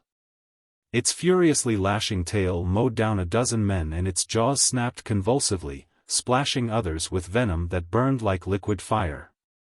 Howling, cursing, screaming, frantic, they scattered before it, knocking each other down in their flight, trampling the fallen, bursting through the huts. The giant snake rolled into a fire, scattering sparks and brands, and the pain lashed it to more frenzied efforts. A hut wall buckled under the ram-like impact of its flailing tail, disgorging howling people. Men stampeded through the fires, knocking the logs right and left. The flames sprang up, then sank. A reddish dim glow was all that lighted that nightmare scene where the giant reptile whipped and rolled, and men clawed and shrieked in frantic flight. Balthus felt something jerk at his wrists, and then, miraculously, he was free, and a strong hand dragged him behind the post. Dazedly he saw Conan, felt the forest man's iron grip on his arm. There was blood on the Cimmerian's mail, dried blood on the sword in his right hand, he loomed dim and gigantic in the shadowy light. Come on! Before they get over their panic. Balthus felt the haft of an axe shoved into his hand. Zogar Sag had disappeared. Conan dragged Balthus after him until the youth's numb brain awoke, and his legs began to move of their own accord. Then Conan released him and ran into the building where the skulls hung. Balthus followed him. He got a glimpse of a grim stone altar, faintly lighted by the glow outside. 5 human heads grinned on that altar, and there was a grisly familiarity about the features of the freshest. It was the head of the merchant Tiberius. Behind the altar was an idol, dim, indistinct, bestial, yet vaguely manlike in outline. Then fresh horror choked Balthus as the shape heaved up suddenly with a rattle of chains, lifting long misshapen arms in the gloom. Conan's sword flailed down, crunching through flesh and bone, and then the Cimmerian was dragging Balthus around the altar, past a huddled shaggy bulk on the floor, to a door at the back of the long hut. Through this they burst, out into the enclosure again. But a few yards beyond them loomed the stockade. It was dark behind the altar hut. The mad stampede of the Picts had not carried them in that direction. At the wall Conan halted, gripped Balthus and heaved him at arm's length into the air as he might have lifted a child. Balthus grasped the points of the upright logs set in the sun-dried mud and scrambled up on them, ignoring the havoc done his skin. He lowered a hand to the Cimmerian, when around a corner of the altar hut sprang a fleeing Pict. He halted short, glimpsing the man on the wall in the faint glow of the fires. Conan hurled his axe with deadly aim, but the warrior's mouth was already open for a yell of warning, and it rang loud above the din, cut short as he dropped with a shattered skull. Blinding terror had not submerged all ingrained instincts. As that wild yell rose above the clamor, there was an instant's lull, and then 100 throats bayed ferocious answer and warriors came leaping to repel the attack presaged by the warning. Conan leaped high, caught, not Balthus' hand but his arm near the shoulder, and swung himself up. Balthus set his teeth against the strain, and then the Cimmerian was on the wall beside him, and the fugitives dropped down on the other side. Chapter 5. The Children of Jebel Sag. Which way is the river? Balthus was confused. We don't dare try for the river now, grunted Conan. The woods between the village and the river are swarming with warriors. Come on. We'll head in the last direction they'll expect us to go, west.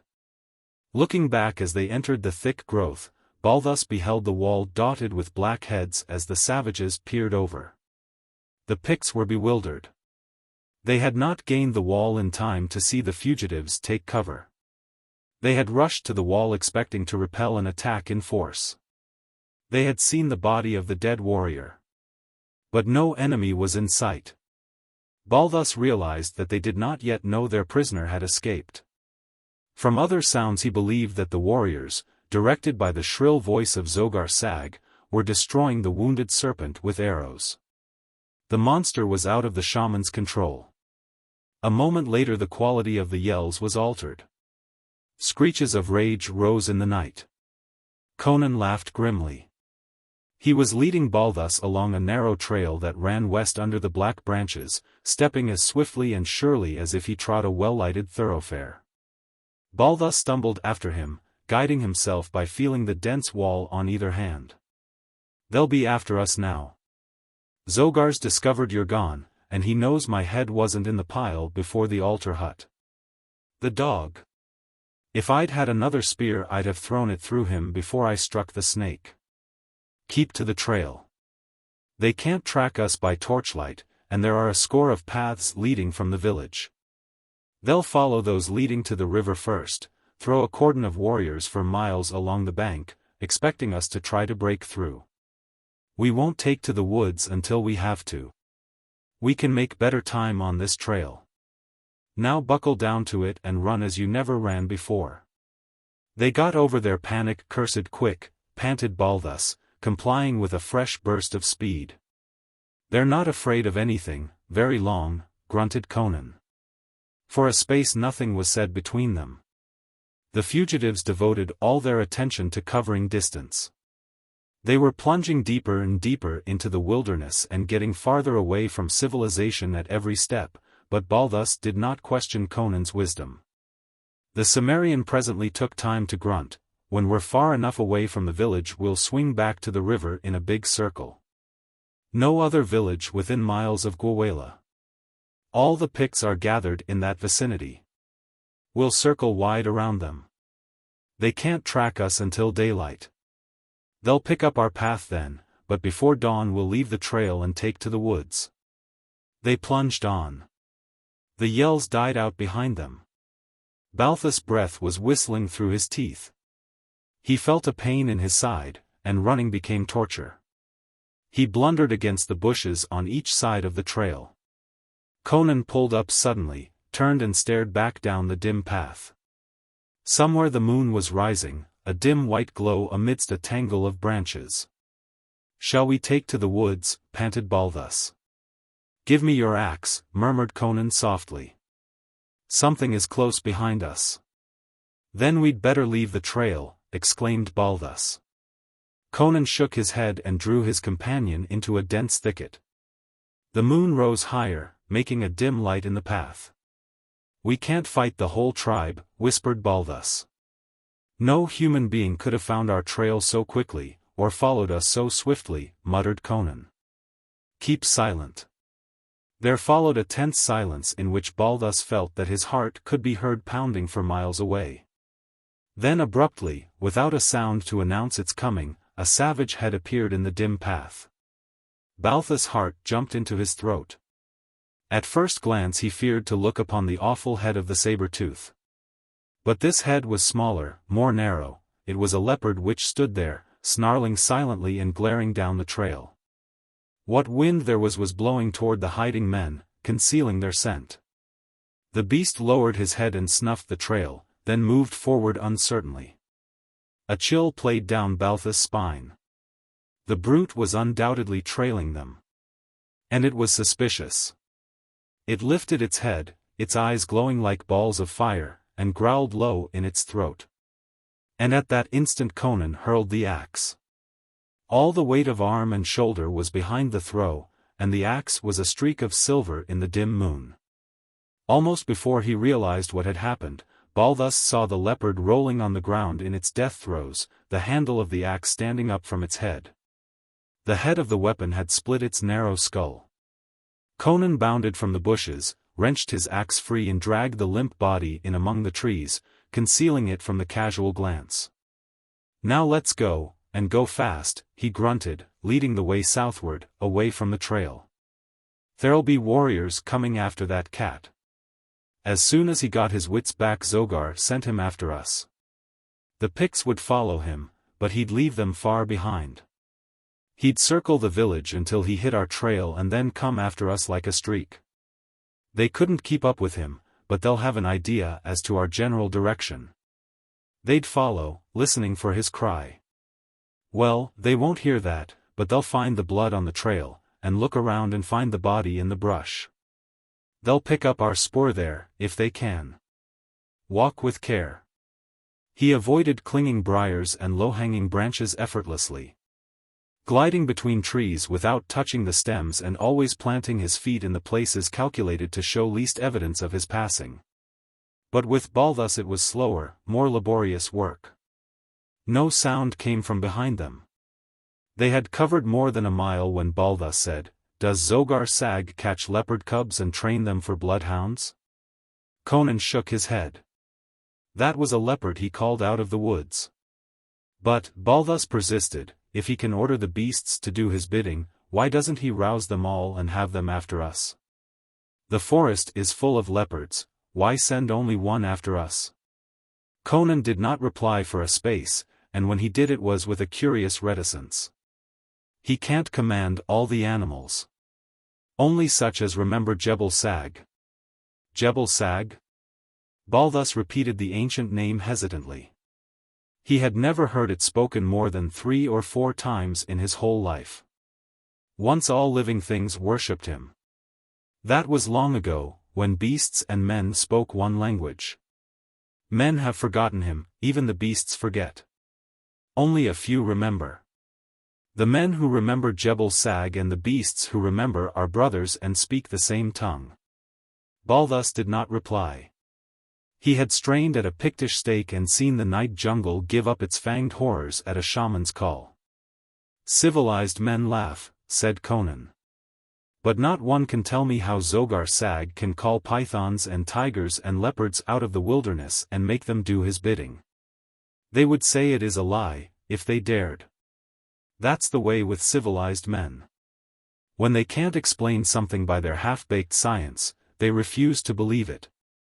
The people on the Tauran were closer to the primitive than most Aquilonians, superstitions persisted, whose sources were lost in antiquity. And Balthus had seen that which still prickled his flesh. He could not refute the monstrous thing which Conan's words implied.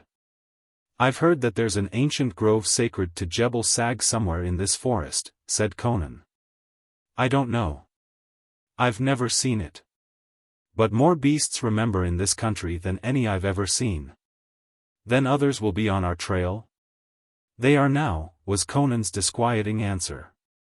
"Zogar would never leave our tracking to one beast alone." "What are we to do, then?" asked Balthus uneasily, grasping his axe as he stared at the gloomy arches above him. His flesh crawled with the momentary expectation of ripping talons and fangs leaping from the shadows. "Wait." Conan turned, squatted, and with his knife began scratching a curious symbol in the mold. Stooping to look at it over his shoulder, Balthus felt a crawling of the flesh along his spine, he knew not why. He felt no wind against his face, but there was a rustling of leaves above them and a weird moaning swept ghostily through the branches. Conan glanced up inscrutably, then rose and stood staring somberly down at the symbol he had drawn. "What is it?" whispered Balthus.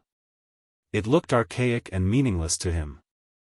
He supposed that it was his ignorance of artistry which prevented his identifying it as one of the conventional designs of some prevailing culture. But had he been the most erudite artist in the world, he would have been no nearer the solution. "I saw it carved in the rock of a cave no human had visited for 1,000,000 years, muttered Conan, "in the uninhabited mountains beyond the Sea of Vilayet, half a world away from this spot. Later I saw a black witchfinder of Kush scratch it in the sand of a nameless river. He told me part of its meaning: it's sacred to Jebel Sag and the creatures which worship him. Watch." They drew back among the dense foliage some yards away and waited in tense silence. To the east drums muttered and somewhere to north and west other drums answered. Balthus shivered, though he knew long miles of black forest separated him from the grim beaters of those drums whose dull pulsing was a sinister overture that set the dark stage for bloody drama. Balthus found himself holding his breath. Then with a slight shaking of the leaves, the bushes parted and a magnificent panther came into view. The moonlight dappling through the leaves shone on its glossy coat rippling with the play of the great muscles beneath it. With its head held low it glided toward them. It was smelling out their trail. Then it halted as if frozen, its muzzle almost touching the symbol cut in the mold. For a long space it crouched motionless. It flattened its long body and laid its head on the ground before the mark.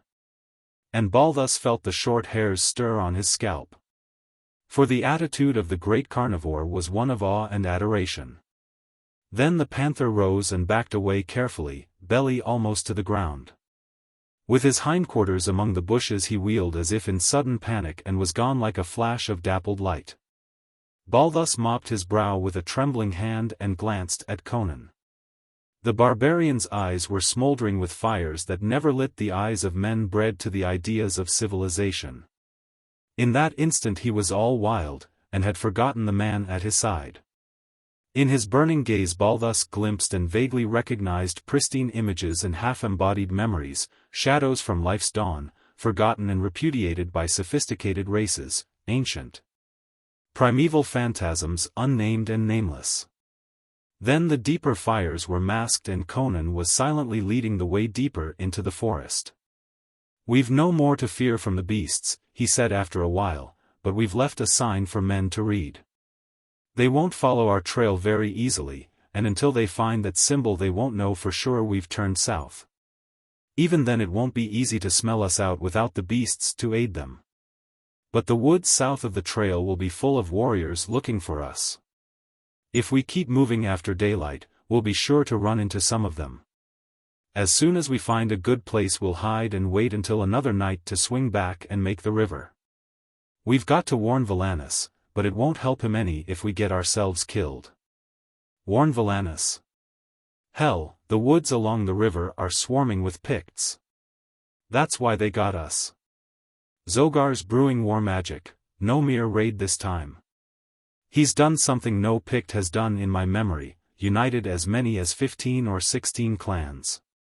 His magic did it, they'll follow a wizard farther than they will a war chief. You saw the mob in the village, and there were hundreds hiding along the river bank that you didn't see. More coming, from the farther villages. He'll have at least 3,000 fighting men. I lay in the bushes and heard their talk as they went past. They mean to attack the fort, when, I don't know, but Zogar doesn't dare delay long. He's gathered them and whipped them into a frenzy. If he doesn't lead them into battle quickly, they'll fall to quarreling with one another. They're like blood-mad tigers. I don't know whether they can take the fort or not. Anyway, we've got to get back across the river and give the warning. The settlers on the Velitrium road must either get into the fort or back to Velitrium. While the Picts are besieging the fort, war parties will range the road far to the east, might even cross Thunder River and raid the thickly settled country behind Velitrium. As he talked he was leading the way deeper and deeper into the ancient wilderness. Presently he grunted with satisfaction. They had reached a spot where the underbrush was more scattered, and an outcropping of stone was visible, wandering off southward. Balthus felt more secure as they followed it. Not even a Pict could trail them over naked rock. "How did you get away?" he asked presently. Conan tapped his mail shirt and helmet. If more borderers would wear harness there'd be fewer skulls hanging on the altar huts. But most men make noise if they wear armor. They were waiting on each side of the path, without moving. And when a Pict stands motionless, the very beasts of the forest pass him without seeing him. They'd seen us crossing the river and got in their places. If they'd gone into ambush after we left the bank, I'd have had some hint of it. But they were waiting, and not even a leaf trembled. The devil himself couldn't have suspected anything. The first suspicion I had was when I heard a shaft rasp against a bough as it was pulled back. I dropped and yelled for the men behind me to drop, but they were too slow, taken by surprise like that. Most of them fell at the first volley that raked us from both sides. Some of the arrows crossed the trail and struck Picts on the other side. I heard them howl. He grinned with vicious satisfaction. Such of us as were left plunged into the woods and closed with them. When I saw the others were all down or taken, I broke through and outfooted the painted devils through the darkness. They were all around me. I ran and crawled and sneaked, and sometimes I lay on my belly under the bushes while they passed me on all sides. I tried for the shore and found it lined with them, waiting for just such a move. But I'd have cut my way through and taken a chance on swimming, only I heard the drums pounding in the village and knew they'd taken somebody alive. They were all so engrossed in Zogar's magic that I was able to climb the wall behind the altar hut. There was a warrior supposed to be watching at that point, but he was squatting behind the hut and peering around the corner at the ceremony. I came up behind him and broke his neck with my hands before he knew what was happening. It was his spear I threw into the snake, and that's his axe you're carrying. But what was that thing you killed in the altar hut? Asked Balthus, with a shiver at the memory of the dim-seen horror. One of Zogar's gods. One of Jebel's children that didn't remember and had to be kept chained to the altar. A bull ape. The Picts think they're sacred to the hairy one who lives on the moon, the gorilla god of Gwahlur. It's getting light. Here's a good place to hide until we see how close they're on our trail. Probably have to wait until night to break back to the river. A low hill pitched upward, girdled and covered with thick trees and bushes. Near the crest Conan slid into a tangle of jutting rocks, crowned by dense bushes. Lying among them they could see the jungle below without being seen. It was a good place to hide or defend. Balthus did not believe that even a Pict could have trailed them over the rocky ground for the past 4 or 5 miles, but he was afraid of the beasts that obeyed Zogar Sag. His faith in the curious symbol wavered a little now. But Conan had dismissed the possibility of beasts tracking them. A ghostly whiteness spread through the dense branches. The patches of sky visible altered in hue, grew from pink to blue. Balthus felt the gnawing of hunger, though he had slaked his thirst at a stream they had skirted. There was complete silence, except for an occasional chirp of a bird. The drums were no longer to be heard. Balthus' thoughts reverted to the grim scene before the altar hut. Those were ostrich plumes Zogar Sag wore, he said. I've seen them on the helmets of knights who rode from the east to visit the barons of the marches. There are no ostriches in this forest, are there? They came from Kush, answered Conan. West of here, many marches, lies the seashore. Ships from Zingara occasionally come and trade weapons and ornaments and wine to the coastal tribes for skins and copper ore and gold dust. Sometimes they trade ostrich plumes they got from the Stygians, who in turn got them from the black tribes of Kush, which lies south of Stygia. The Pictish shamans place great store by them. But there's much risk in such trade. The Picts are too likely to try to seize the ship. And the coast is dangerous to ships. I've sailed along it when I was with the pirates of the Barakan Isles, which lie southwest of Zingara. Balthus looked at his companion with admiration. I knew you hadn't spent your life on this frontier. You've mentioned several far places. You've traveled widely? I've roamed far, farther than any other man of my race ever wandered. I've seen all the great cities of the Hyborians, the Shemites, the Stygians and the Hyrcanians. I've roamed in the unknown country south of the Black Kingdoms of Kush, and east of the Sea of Vilayet. I've been a mercenary captain, a corsair, a Kozak, a penniless vagabond, a general. Hell, I've been everything except a king, and I may be that, before I die. The fancy pleased him, and he grinned hardly. Then he shrugged his shoulders and stretched his mighty figure on the rocks. This is as good life as any. I don't know how long I'll stay on the frontier, a week, a month, a year. I have a roving foot. But it's as well on the border as anywhere. Balthus set himself to watch the forest below them. Momentarily he expected to see fierce painted faces thrust through the leaves. But as the hours passed, no stealthy footfall disturbed the brooding quiet. Balthus believed the Picts had missed their trail and given up the chase. Conan grew restless. We should have sighted parties scouring the woods for us. If they've quit the chase, it's because they're after bigger game. They may be gathering to cross the river and storm the fort. Would they come this far south if they lost the trail? They've lost the trail, all right, otherwise they'd have been on our necks before now. Under ordinary circumstances they'd scour the woods for miles in every direction. Some of them should have passed within sight of this hill. They must be preparing to cross the river. We've got to take a chance and make for the river. Creeping down the rocks, Balthus felt his flesh crawl between his shoulders as he momentarily expected a withering blast of arrows from the green masses about them. He feared that the Picts had discovered them and were lying about in ambush. But Conan was convinced no enemies were near, and the Cimmerian was right. We're miles to the south of the village, grunted Conan. We'll hit straight through for the river. I don't know how far down the river they've spread. We'll hope to hit it below them. With haste that seemed reckless to Balthus they hurried eastward. The woods seemed empty of life. Conan believed that all the Picts were gathered in the vicinity of Gwahlur, if indeed, they had not already crossed the river. He did not believe they would cross in the daytime, however. Some woodsman would be sure to see them and give the alarm. They'll cross above and below the fort, out of sight of the sentries.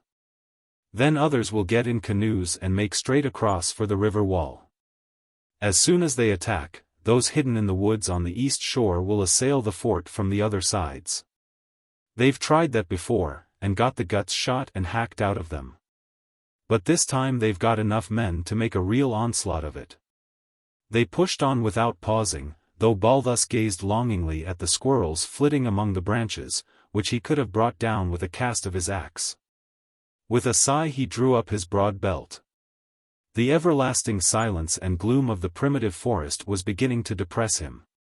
He found himself thinking of the open groves and sun-dappled meadows of the Tauran, of the bluff cheer of his father's steep-thatched, diamond-paned house, of the fat cows browsing through the deep, lush grass, and the hearty fellowship of the brawny, bare-armed ploughmen and herdsmen. He felt lonely, in spite of his companion. Conan was as much a part of this wilderness as Balthus was alien to it. The Cimmerian might have spent years among the great cities of the world. He might have walked with the rulers of civilization, he might even achieve his wild whim someday and rule as king of a civilized nation. Stranger things had happened. But he was no less a barbarian. He was concerned only with the naked fundamentals of life. The warm intimacies of small, kindly things, the sentiments and delicious trivialities that make up so much of civilized men's lives were meaningless to him. A wolf was no less a wolf because a whim of chance caused him to run with the watchdogs. Bloodshed and violence and savagery were the natural elements of the life Conan knew.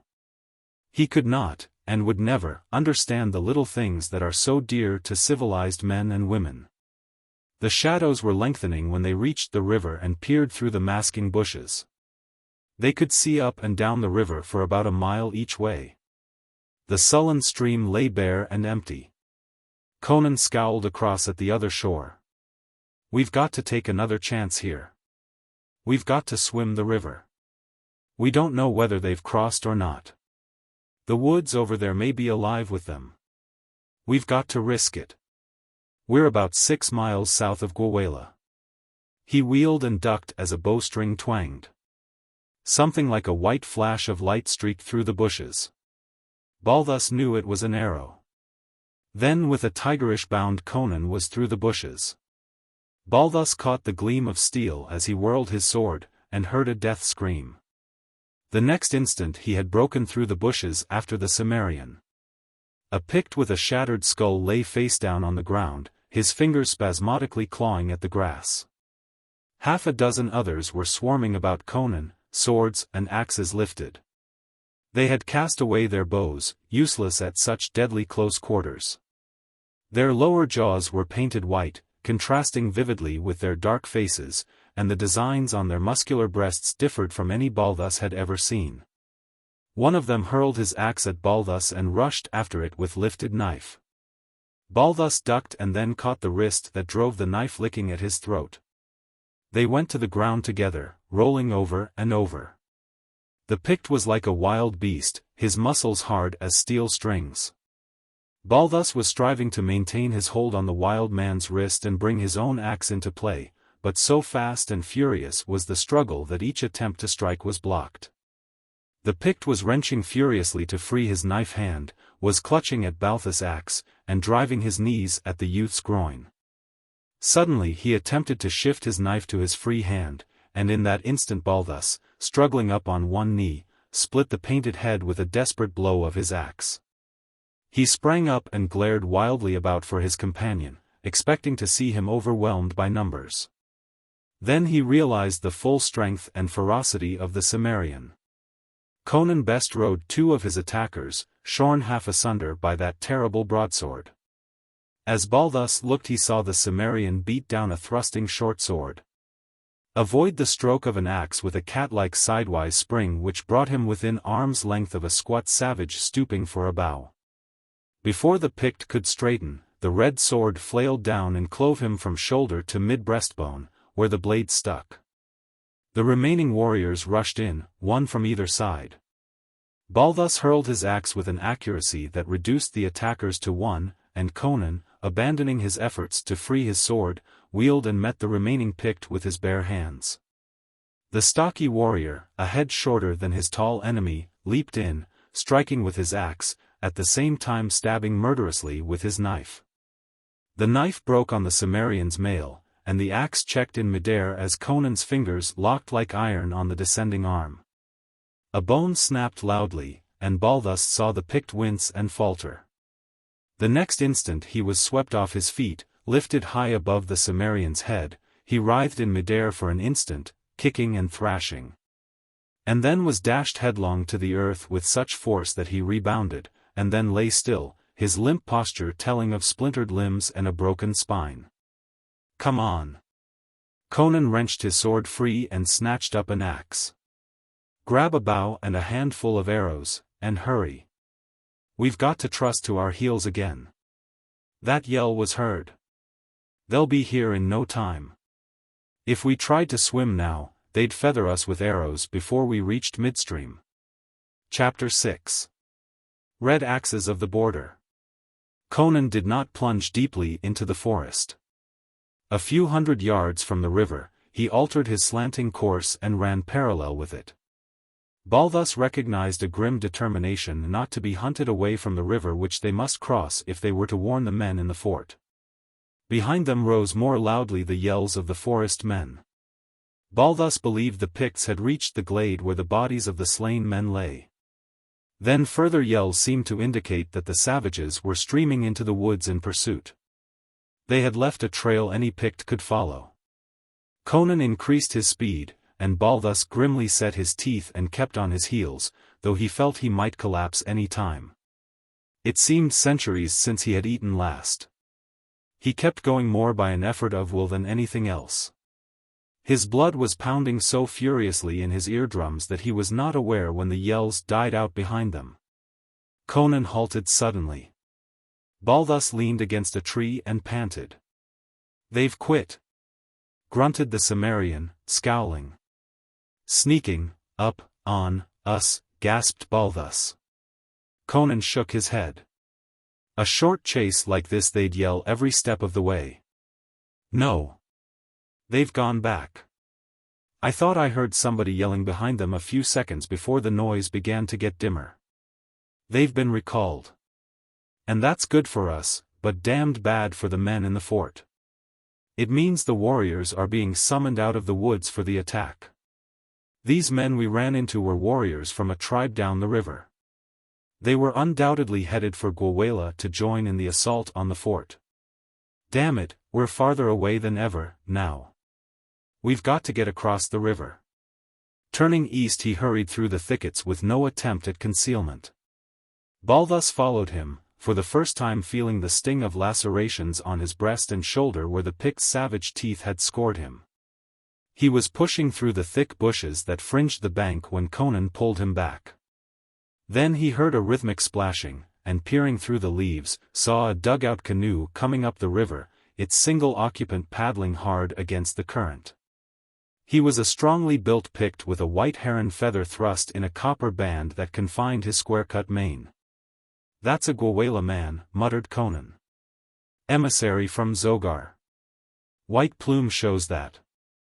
He's carried a peace talk to the tribes down the river and now he's trying to get back and take a hand in the slaughter." The lone ambassador was now almost even with their hiding place, and suddenly Balthus almost jumped out of his skin. At his very ear had sounded the harsh gutturals of a Pict. Then he realized that Conan had called to the paddler in his own tongue. The man started, scanned the bushes and called back something, then cast a startled glance across the river, bent low and sent the canoe shooting in toward the western bank. Not understanding, Balthus saw Conan take from his hand the bow he had picked up in the glade, and notch an arrow. The Pict had run his canoe in close to the shore, and staring up into the bushes, called out something. His answer came in the twang of the bowstring, the streaking flight of the arrow that sank to the feathers in his broad breast. With a choking gasp he slumped sidewise and rolled into the shallow water. In an instant Conan was down the bank and wading into the water to grasp the drifting canoe. Balthus stumbled after him and somewhat dazedly crawled into the canoe. Conan scrambled in, seized the paddle and sent the craft shooting toward the eastern shore. Balthus noted with envious admiration the play of the great muscles beneath the sunburnt skin. The Cimmerian seemed an iron man, who never knew fatigue. "What did you say to the Pict?" asked Balthus. "Told him to pull into shore, said there was a white forest runner on the bank who was trying to get a shot at him." "That doesn't seem fair," Balthus objected. He thought a friend was speaking to him. "You mimicked a Pict perfectly." "We needed his boat," grunted Conan, not pausing in his exertions. "Only way to lure him to the bank. Which is worse, to betray a Pict who'd enjoy skinning us both alive, or betray the men across the river whose lives depend on our getting over?" Balthus mulled over this delicate ethical question for a moment, then shrugged his shoulder and asked, "How far are we from the fort?" Conan pointed to a creek which flowed into Black River from the east, a few hundred yards below them. "That's South Creek, it's 10 miles from its mouth to the fort. It's the southern boundary of Gwahlur. Marshes miles wide south of it. No danger of a raid from across them. 9 miles above the fort North Creek forms the other boundary. Marshes beyond that, too. That's why an attack must come from the west, across Black River. Gwahlur is just like a spear, with a point 19 miles wide, thrust into the Pictish wilderness. Why don't we keep to the canoe and make the trip by water? Because, considering the current we've got to brace, and the bends in the river, we can go faster afoot. Besides, remember Gwahlur is south of the fort, if the Picts are crossing the river we'd run right into them." Dusk was gathering as they stepped upon the eastern bank. Without pause Conan pushed on northward, at a pace that made Balthus' sturdy legs ache. "Valannus wanted a fort built at the mouths of North and South Creeks," grunted the Cimmerian. "Then the river could be patrolled constantly. But the government wouldn't do it. Soft-bellied fools sitting on velvet cushions with naked girls offering them iced wine on their knees, I know the breed. They can't see any farther than their palace wall. Diplomacy, hell. They'd fight Picts with theories of territorial expansion. Villainous and men like him have to obey the orders of a set of damned fools. They'll never grab any more Pictish land, any more than they'll ever rebuild Venarium. The time may come when they'll see the barbarians swarming over the walls of the eastern cities. A week before, Balthus would have laughed at any such preposterous suggestion. Now he made no reply. He had seen the unconquerable ferocity of the men who dwelt beyond the frontiers. He shivered, casting glances at the sullen river, just visible through the bushes, at the arches of the trees which crowded close to its banks. He kept remembering that the Picts might have crossed the river and be lying in ambush between them and the fort. It was fast growing dark. A slight sound ahead of them jumped his heart into his throat, and Conan's sword gleamed in the air. He lowered it when a dog, a great, gaunt, scarred beast, slunk out of the bushes and stood staring at them. That dog belonged to a settler who tried to build his cabin on the bank of the river a few miles south of the fort, grunted Conan. The Picts slipped over and killed him, of course, and burned his cabin. We found him dead among the embers, and the dog lying senseless among 3 Picts he'd killed. He was almost cut to pieces. We took him to the fort and dressed his wounds, but after he recovered he took to the woods and turned wild. What now, Slasher, are you hunting the men who killed your master? The massive head swung from side to side and the eyes glowed greenly. He did not growl or bark. Silently as a phantom he slid in behind them. Let him come, muttered Conan. He can smell the devils before we can see them. Balthus smiled and laid his hand caressingly on the dog's head. The lips involuntarily writhed back to display the gleaming fangs.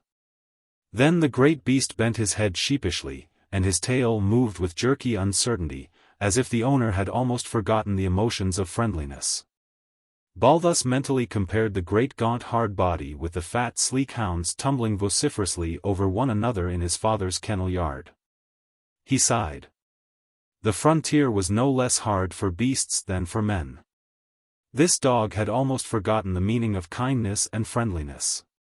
Slasher glided ahead, and Conan let him take the lead. The last tinge of dusk faded into stark darkness. The miles fell away under their steady feet. Slasher seemed voiceless. Suddenly he halted, tense, ears lifted. An instant later the men heard it, a demoniac yelling up the river ahead of them, faint as a whisper. Conan swore like a madman. They've attacked the fort. We're too late. Come on. He increased his pace, trusting to the dog to smell out ambushes ahead. In a flood of tense excitement Balthus forgot his hunger and weariness. The yells grew louder as they advanced, and above the devilish screaming they could hear the deep shouts of the soldiers. Just as Balthus began to fear they would run into the savages who seemed to be howling just ahead of them, Conan swung away from the river in a wide semicircle that carried them to a low rise from which they could look over the forest. They saw the fort, lighted with torches thrust over the parapets on long poles.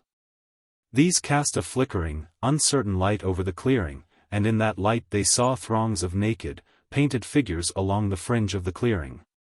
The river swarmed with canoes. The Picts had the fort completely surrounded. An incessant hail of arrows rained against the stockade from the woods and the river. The deep twanging of the bowstrings rose above the howling.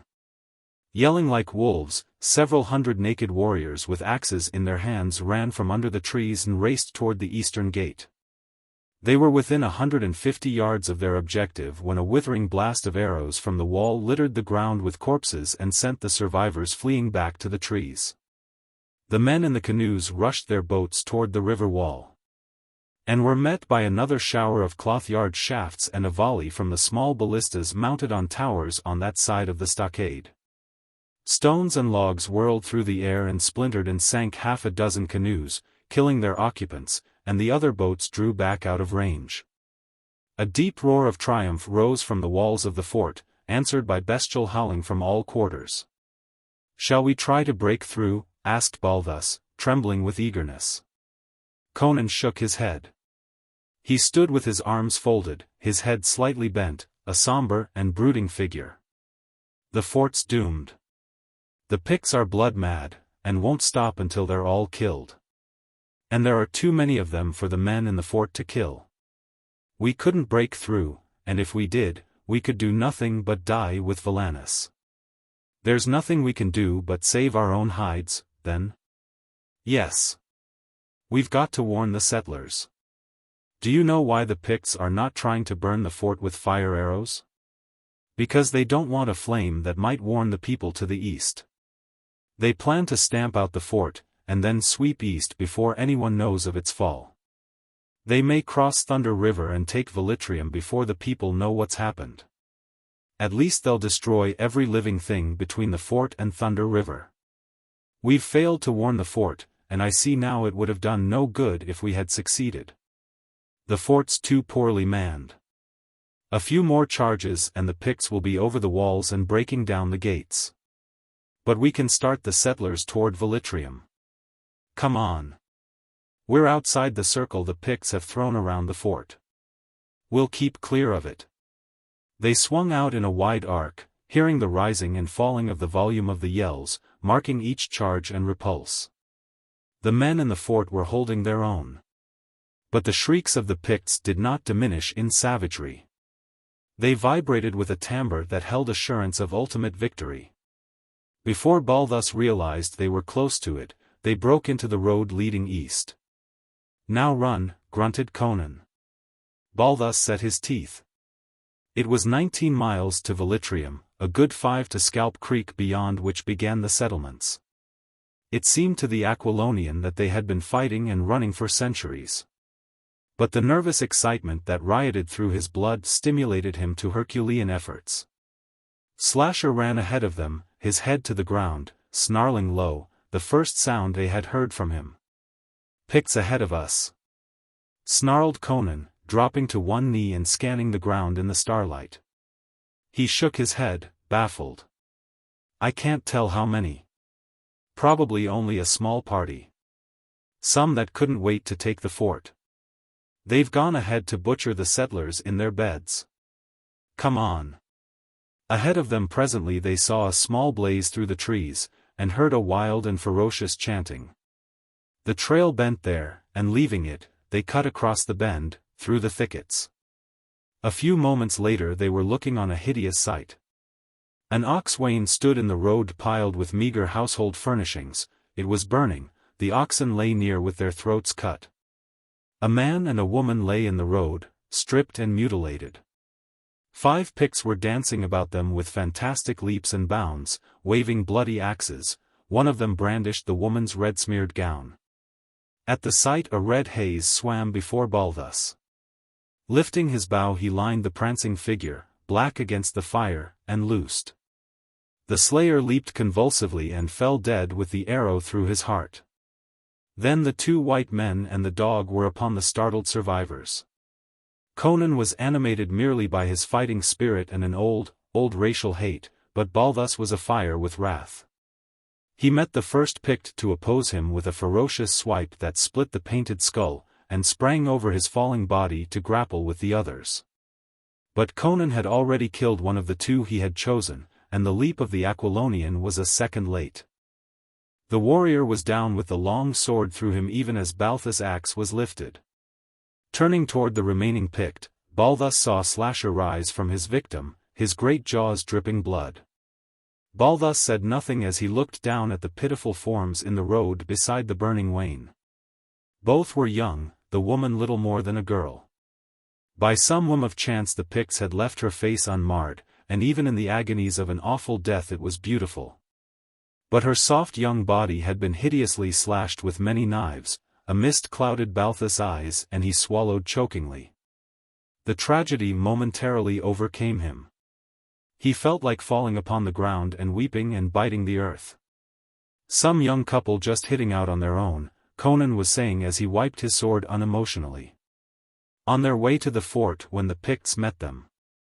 Maybe the boy was going to enter the service, maybe take up land on the river.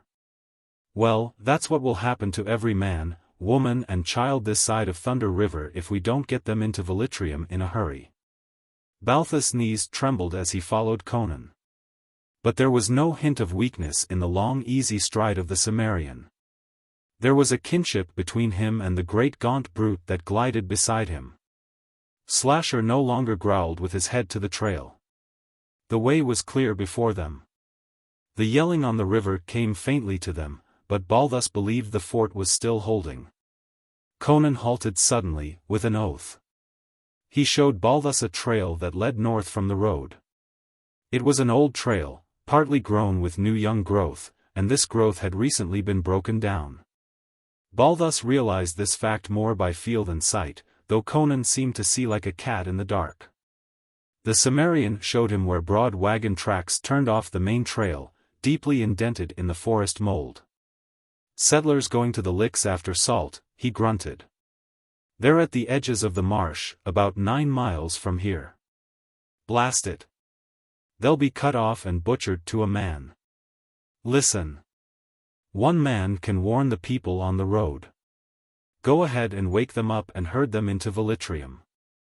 I'll go and get the men gathering the salt. They'll be camped by the licks. We won't come back to the road. We'll head straight through the woods."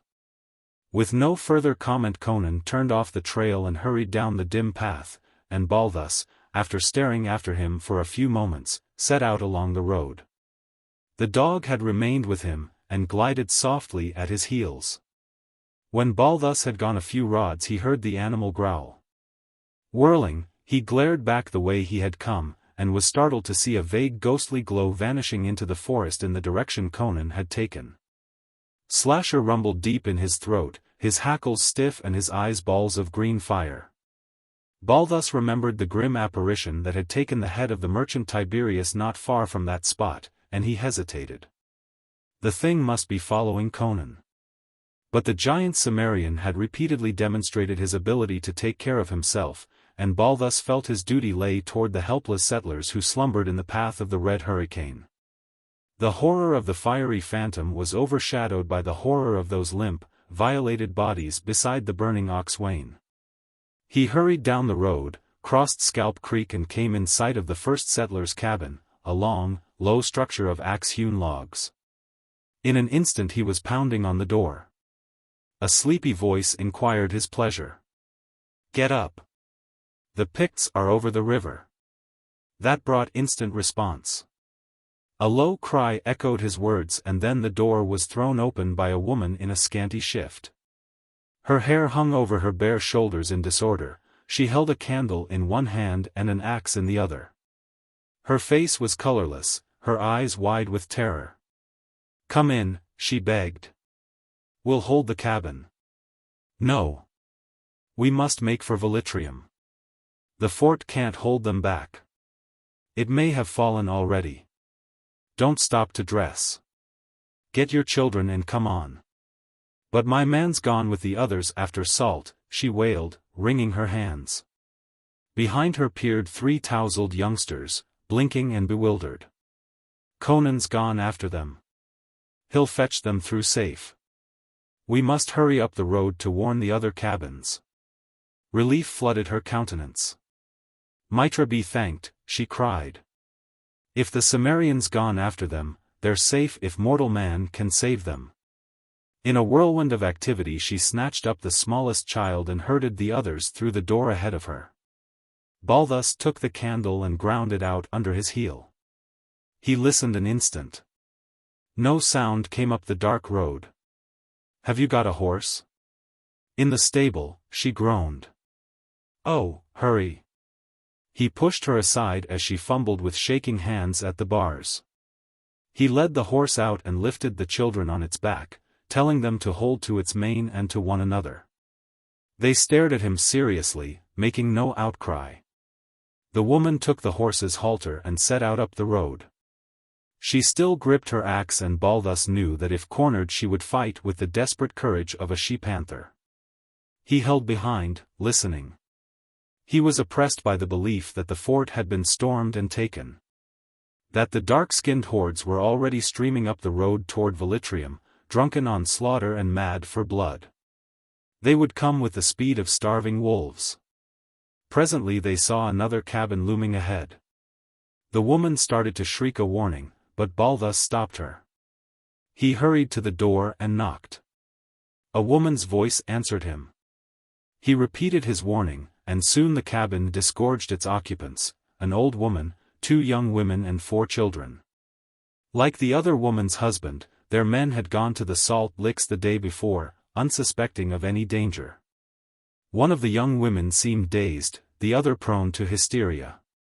But the old woman, a stern old veteran of the frontier, quieted them harshly. She helped Balthus get out the 2 horses that were stabled in a pen behind the cabin and put the children on them. Balthus urged that she herself mount with them, but she shook her head and made one of the younger women ride. "She's with child," grunted the old woman. "I can walk, and fight, too, if it comes to that." As they set out, one of the women said, a young couple passed along the road about dusk.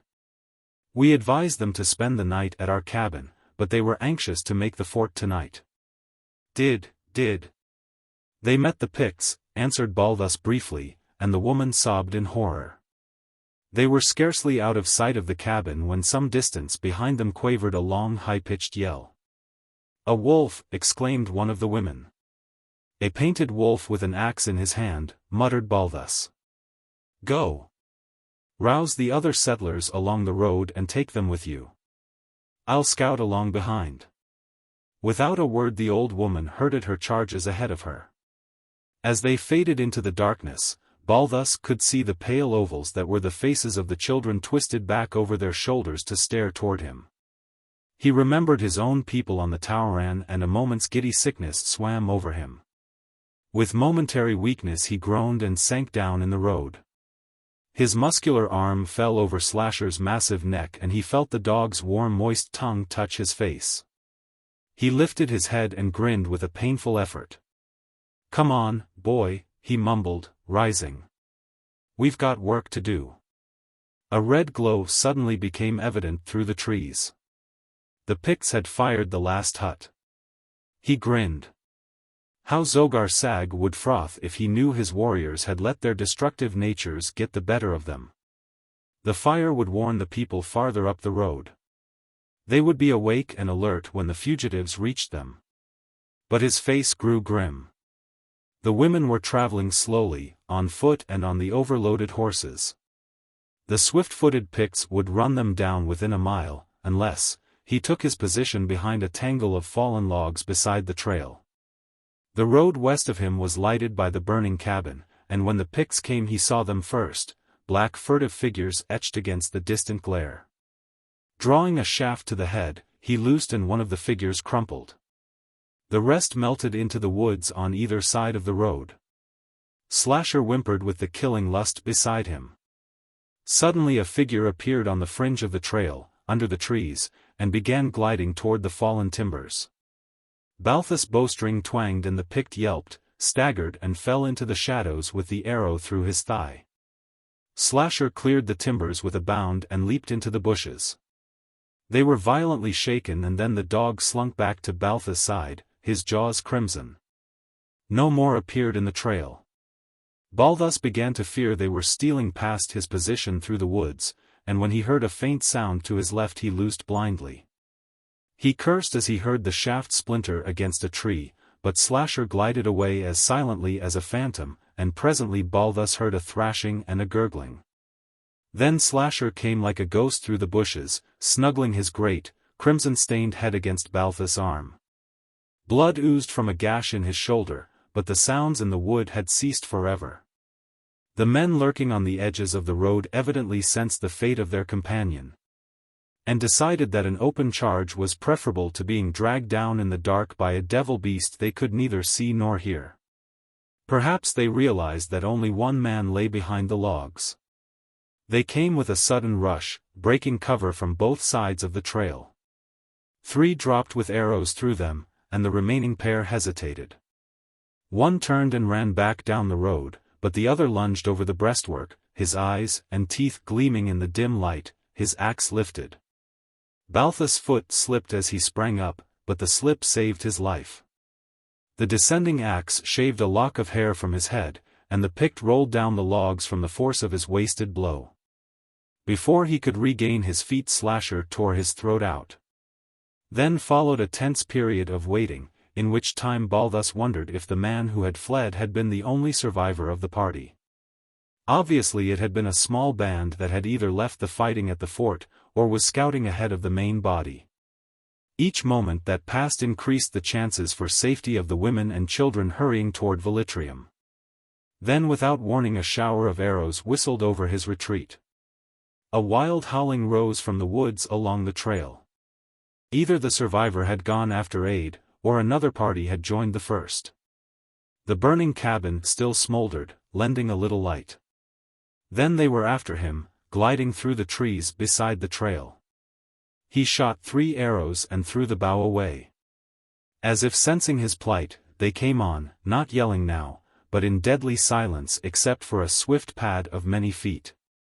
He fiercely hugged the head of the great dog growling at his side, muttered, "All right, boy, give them hell," and sprang to his feet, drawing his axe.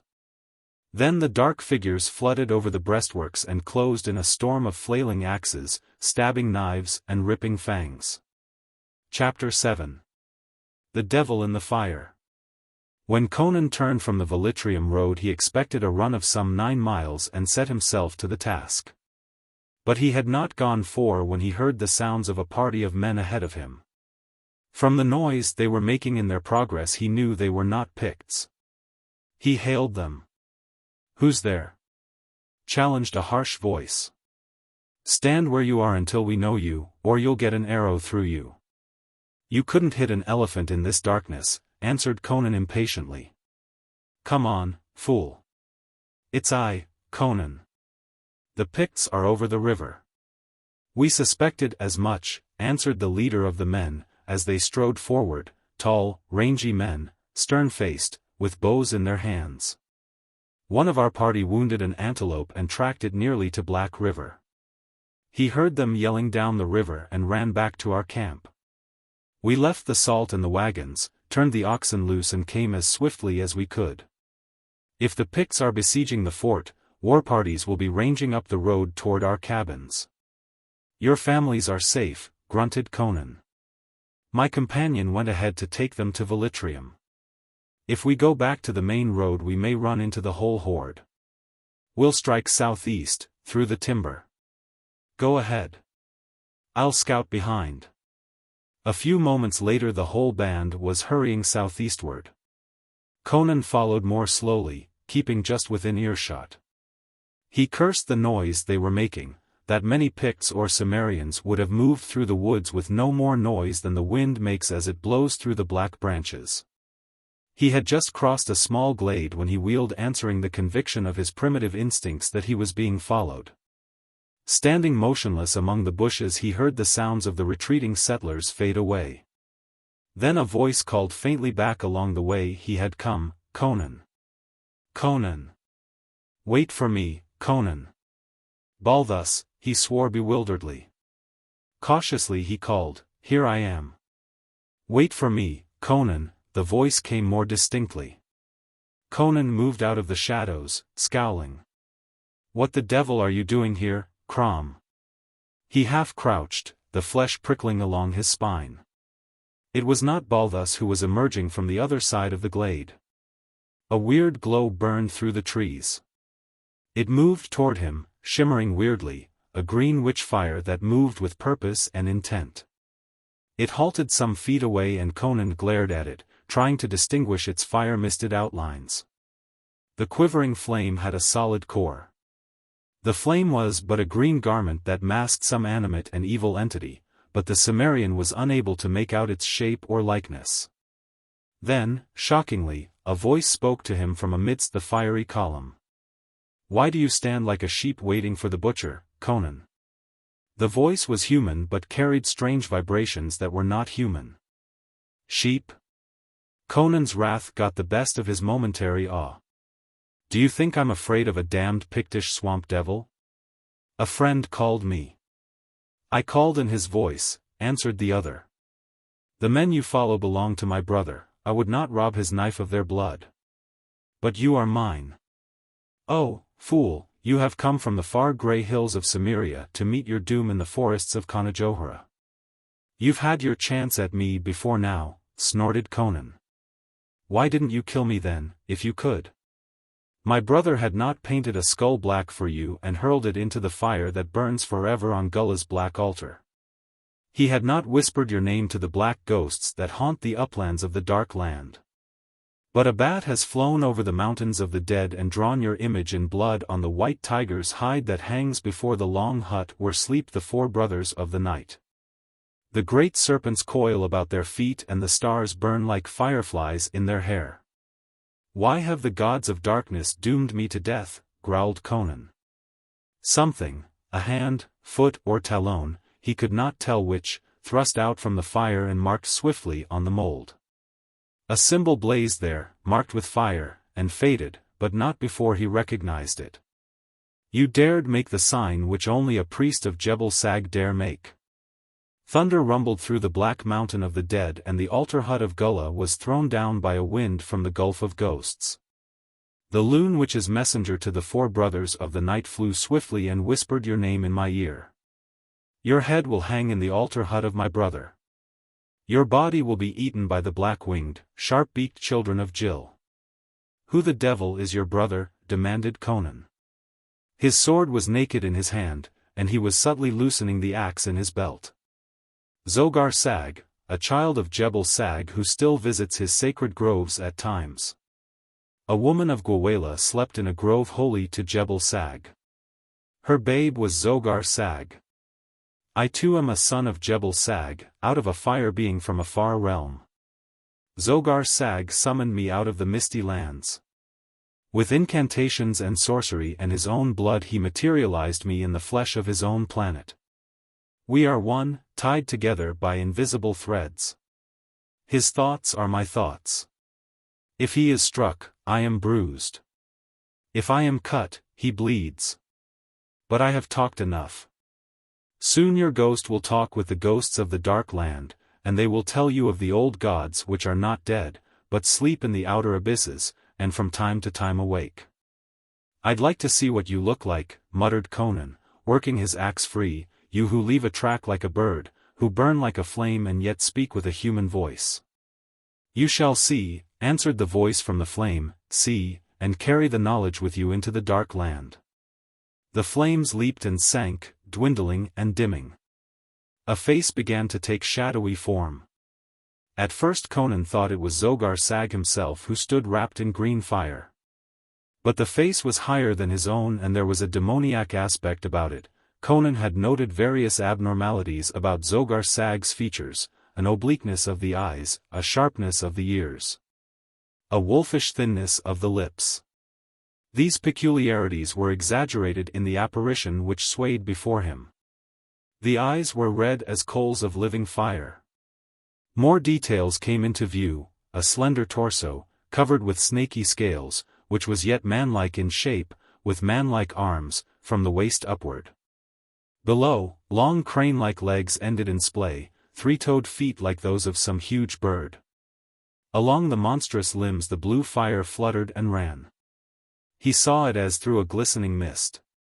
Then suddenly it was towering over him, though he had not seen it move toward him. A long arm, which for the first time he noticed was armed with curving, sickle-like talons, swung high and swept down at his neck. With a fierce cry he broke the spell and bounded aside, hurling his axe. The demon avoided the cast with an unbelievably quick movement of its narrow head and was on him again with a hissing rush of leaping flames. But fear had fought for it when it slew its other victims, and Conan was not afraid. He knew that any being clothed in material flesh can be slain by material weapons, however grisly its form may be. One flailing talon-armed limb knocked his helmet from his head. A little lower and it would have decapitated him. But fierce joy surged through him as his savagely driven sword sank deep in the monster's groin. He bounded backward from a flailing stroke, tearing his sword free as he leaped. The talons raked his breast, ripping through mail links as if they had been cloth. But his return spring was like that of a starving wolf. He was inside the lashing arms and driving his sword deep in the monster's belly, felt the arms lock about him and the talons ripping the mail from his back as they sought his vitals. He was lapped and dazzled by blue flame that was chill as ice. Then he had torn fiercely away from the weakening arms and his sword cut the air in a tremendous swipe. The demon staggered and fell sprawling sidewise, its head hanging only by a shred of flesh. The fires that veiled it leaped fiercely upward, now red as gushing blood, hiding the figure from view. A scent of burning flesh filled Conan's nostrils.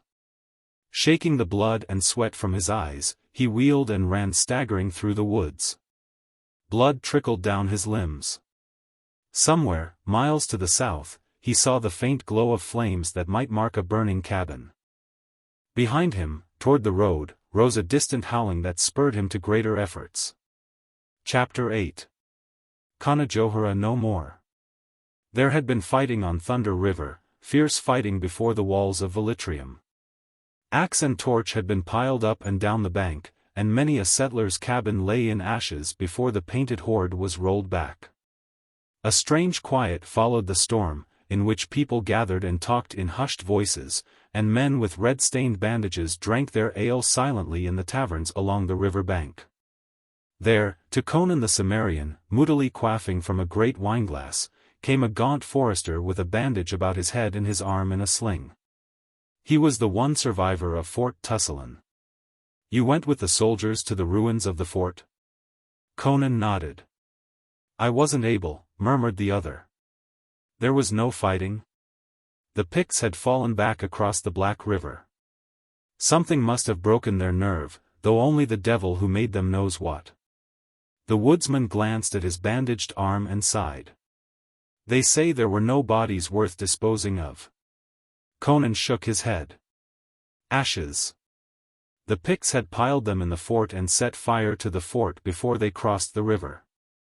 Their own dead and the men of Valanis. Valanis was killed among the last, in the hand-to-hand fighting when they broke the barriers. They tried to take him alive, but he made them kill him. They took 10 of the rest of us prisoners when we were so weak from fighting we could fight no more.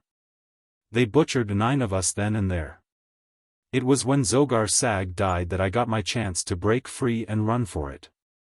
Zogar Sag's dead, ejaculated Conan. I saw him die.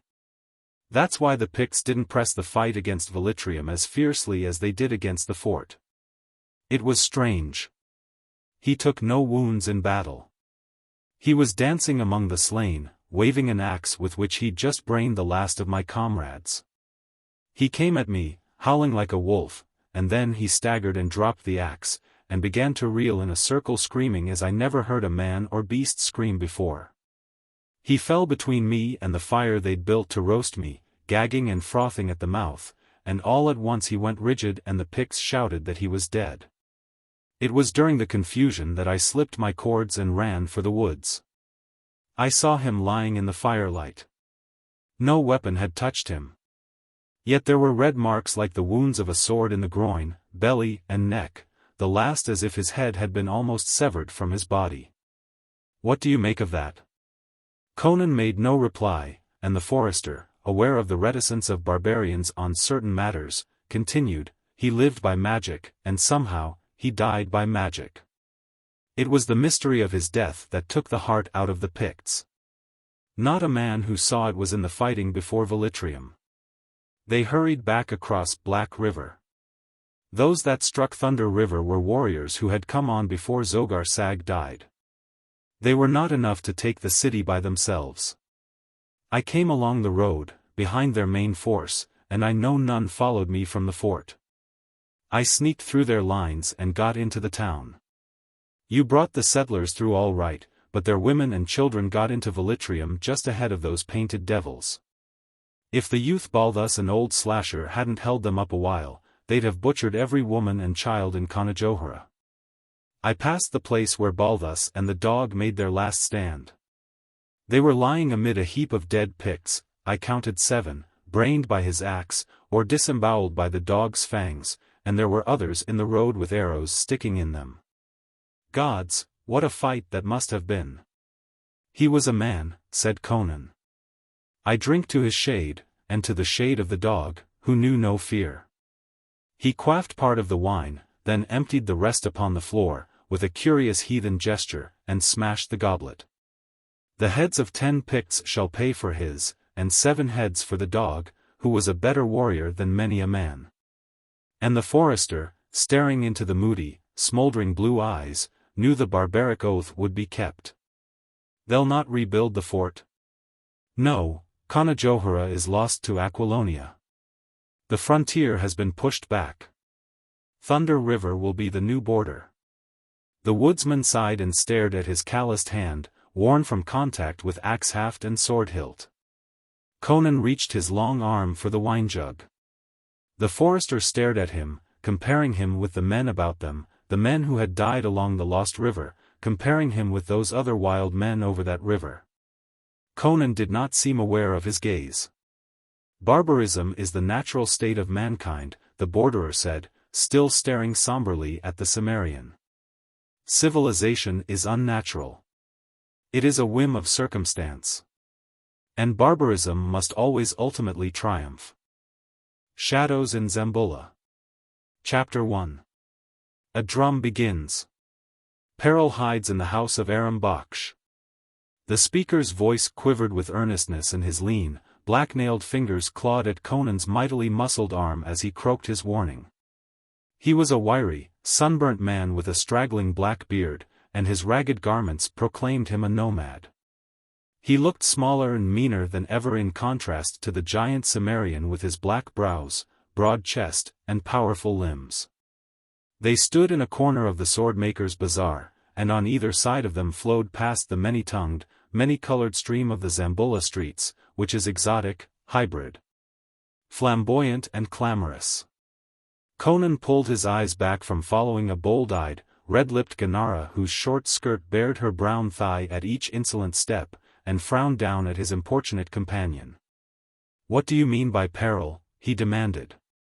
The desert man glanced furtively over his shoulder before replying, and lowered his voice. "Who can say? But desert men and travelers have slept in the house of Aram Baksh, and never been seen or heard of again. What became of them? He swore they rose and went their way, and it is true that no citizen of the city has ever disappeared from his house. But no one saw the travelers again, and men say that goods and equipment recognized as theirs have been seen in the bazaars. If Aram did not sell them, after doing away with their owners, how came they here?" "I have no goods," growled the Cimmerian, touching the shagreen-bound hilt of the broadsword that hung at his hip. "I have even sold my horse. But it is not always rich strangers who vanish by night from the house of Aram Baksh," chattered the Zwagar. "Nay, poor desert men have slept there, because his score is less than that of the other taverns, and have been seen no more." Once a chief of the Zwagars whose son had thus vanished complained to the satrap, Umar Khan, who ordered the house searched by soldiers. "And they found a cellar full of corpses?" asked Conan in good-humored derision. "Nay. They found naught. And drove the chief from the city with threats and curses. But," he drew closer to Conan and shivered, "something else was found. At the edge of the desert, beyond the houses, there is a clump of palm trees, and within that grove there is a pit. And within that pit have been found human bones, charred and blackened. Not once, but many times." "Which proves what?" grunted the Cimmerian. "Aram Baksh is a demon. Nay, in this accursed city which Stygians built and which Hyrcanians rule, where white, brown and black folk mingle together to produce hybrids of all unholy hues and breeds, who can tell who is a man, and who a demon in disguise? Aram Baksh is a demon in the form of a man. At night he assumes his true guise and carries his guests off into the desert where his fellow demons from the waste meet in conclave." "Why does he always carry off strangers?" asked Conan skeptically. "The people of the city would not suffer him to slay their people, but they care not for the strangers who fall into his hands. Conan, you are of the West, and know not the secrets of this ancient land.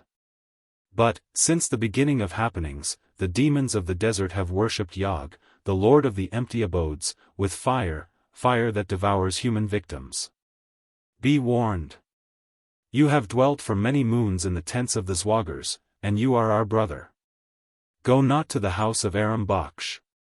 Get out of sight. Conan said suddenly.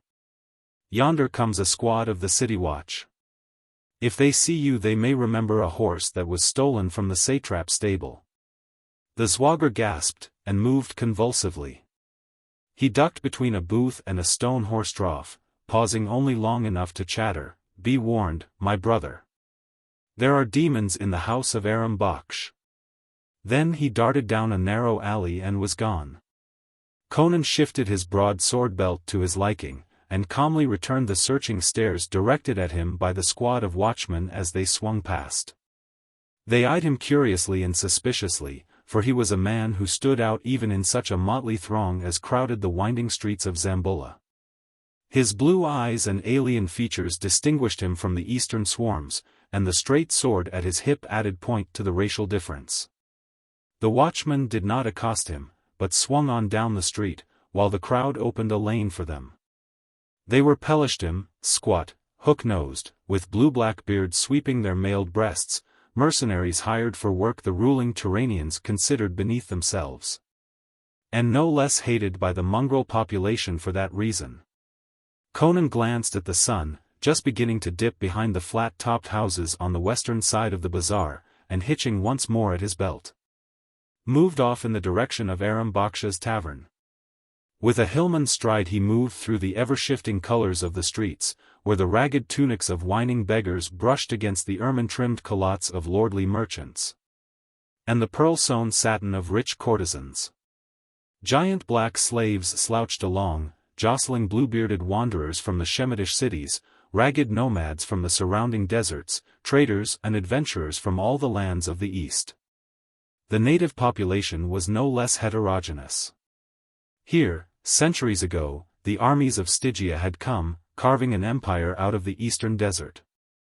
Zamboula was but a small trading town then, lying amidst a ring of oases, and inhabited by descendants of nomads. The Stygians built it into a city and settled it with their own people, and with Shemite and Cushite slaves. The ceaseless caravans, threading the desert from east to west and back again, brought riches and more mingling of races. Then came the conquering Turanians, riding out of the east to thrust back the boundaries of Stygia, and now for a generation Zamboula had been Turan's westernmost outpost, ruled by a Turanian satrap.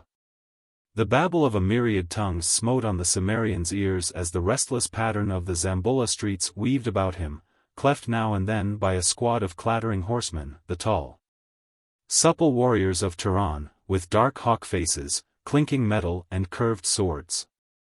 The throng scampered from under their horses' hoofs, for they were the lords of Zamboula. But tall, somber Stygians, standing back in the shadows, glowered darkly, remembering their ancient glories. The hybrid population cared little whether the king who controlled their destinies dwelt in dark Kemi or gleaming Agripur. Umar Khan ruled Zamboula, and men whispered that Nefertari, the satrap's mistress, ruled Umar Khan. But the people went their way, flaunting their myriad colors in the streets, bargaining, disputing, gambling, swilling, loving. As the people of Zamboula have done for all the centuries its towers and minarets have lifted over the sands of the Karaman. Bronze lanterns, carved with leering dragons, had been lighted in the streets before Conan reached the house of Aram Baksh. The tavern was the last occupied house on the street, which ran west. A wide garden, enclosed by a wall, where date palms grew thick, separated it from the houses farther east. To the west of the inn stood another grove of palms, through which the street, now become a road, wound out into the desert.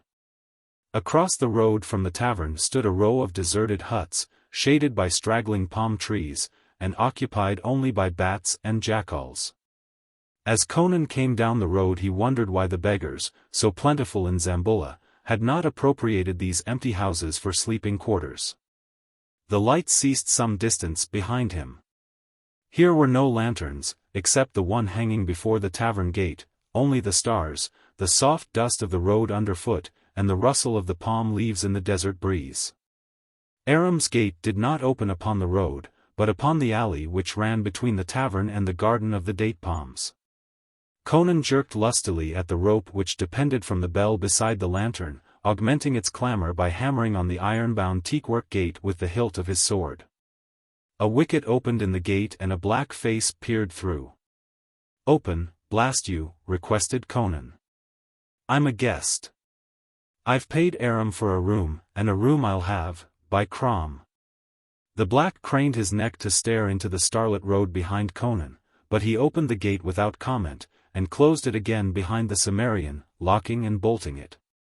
The wall was unusually high, but there were many thieves in Zamboula, and a house on the edge of the desert might have to be defended against a nocturnal nomad raid.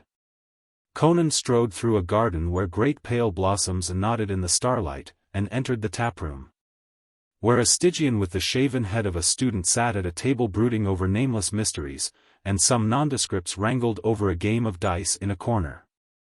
Aram Baksh came forward, walking softly, a portly man, with a black beard that swept his breast, a jutting hook nose, and small black eyes which were never still. "You wish food?" he asked. "Drink?" "I ate a joint of beef and a loaf of bread in the souk," grunted Conan. "Bring me a tankard of Ghazan wine, I've got just enough left to pay for it." He tossed a copper coin on the wine-splashed board.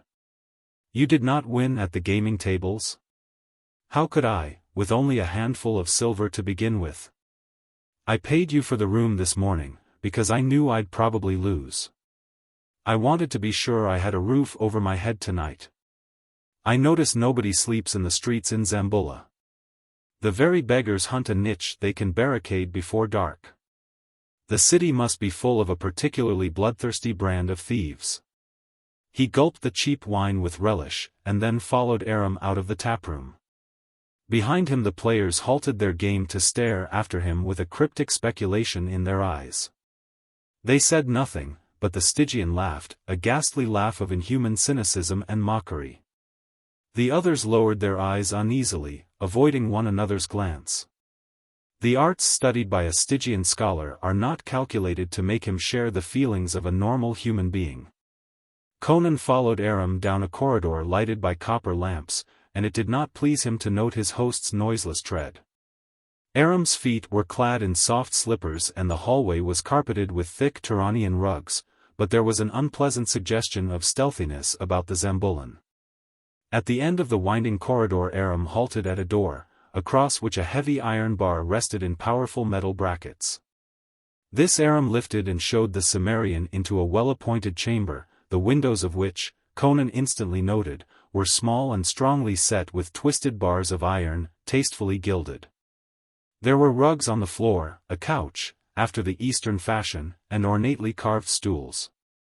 It was a much more elaborate chamber than Conan could have procured for the price nearer the center of the city, a fact that had first attracted him, when, that morning, he discovered how slim a purse his roisterings for the past few days had left him. He had ridden into Zamboula from the desert a week before. Aram had lighted a bronze lamp, and he now called Conan's attention to the two doors. Both were provided with heavy bolts. "You may sleep safely tonight, Cimmerian," said Aram, blinking over his bushy beard from the inner doorway. Conan grunted and tossed his naked broadsword on the couch. "Your bolts and bars are strong, but I always sleep with steel by my side." Aram made no reply. He stood fingering his thick beard for a moment as he stared at the grim weapon. Then silently he withdrew, closing the door behind him. Conan shot the bolt into place, crossed the room, opened the opposite door and looked out. The room was on the side of the house that faced the road running west from the city. The door opened into a small court that was enclosed by a wall of its own.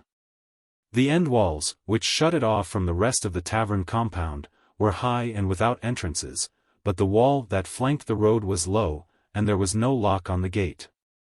Conan stood for a moment in the door, the glow of the bronze lamp behind him, looking down the road to where it vanished among the dense palms.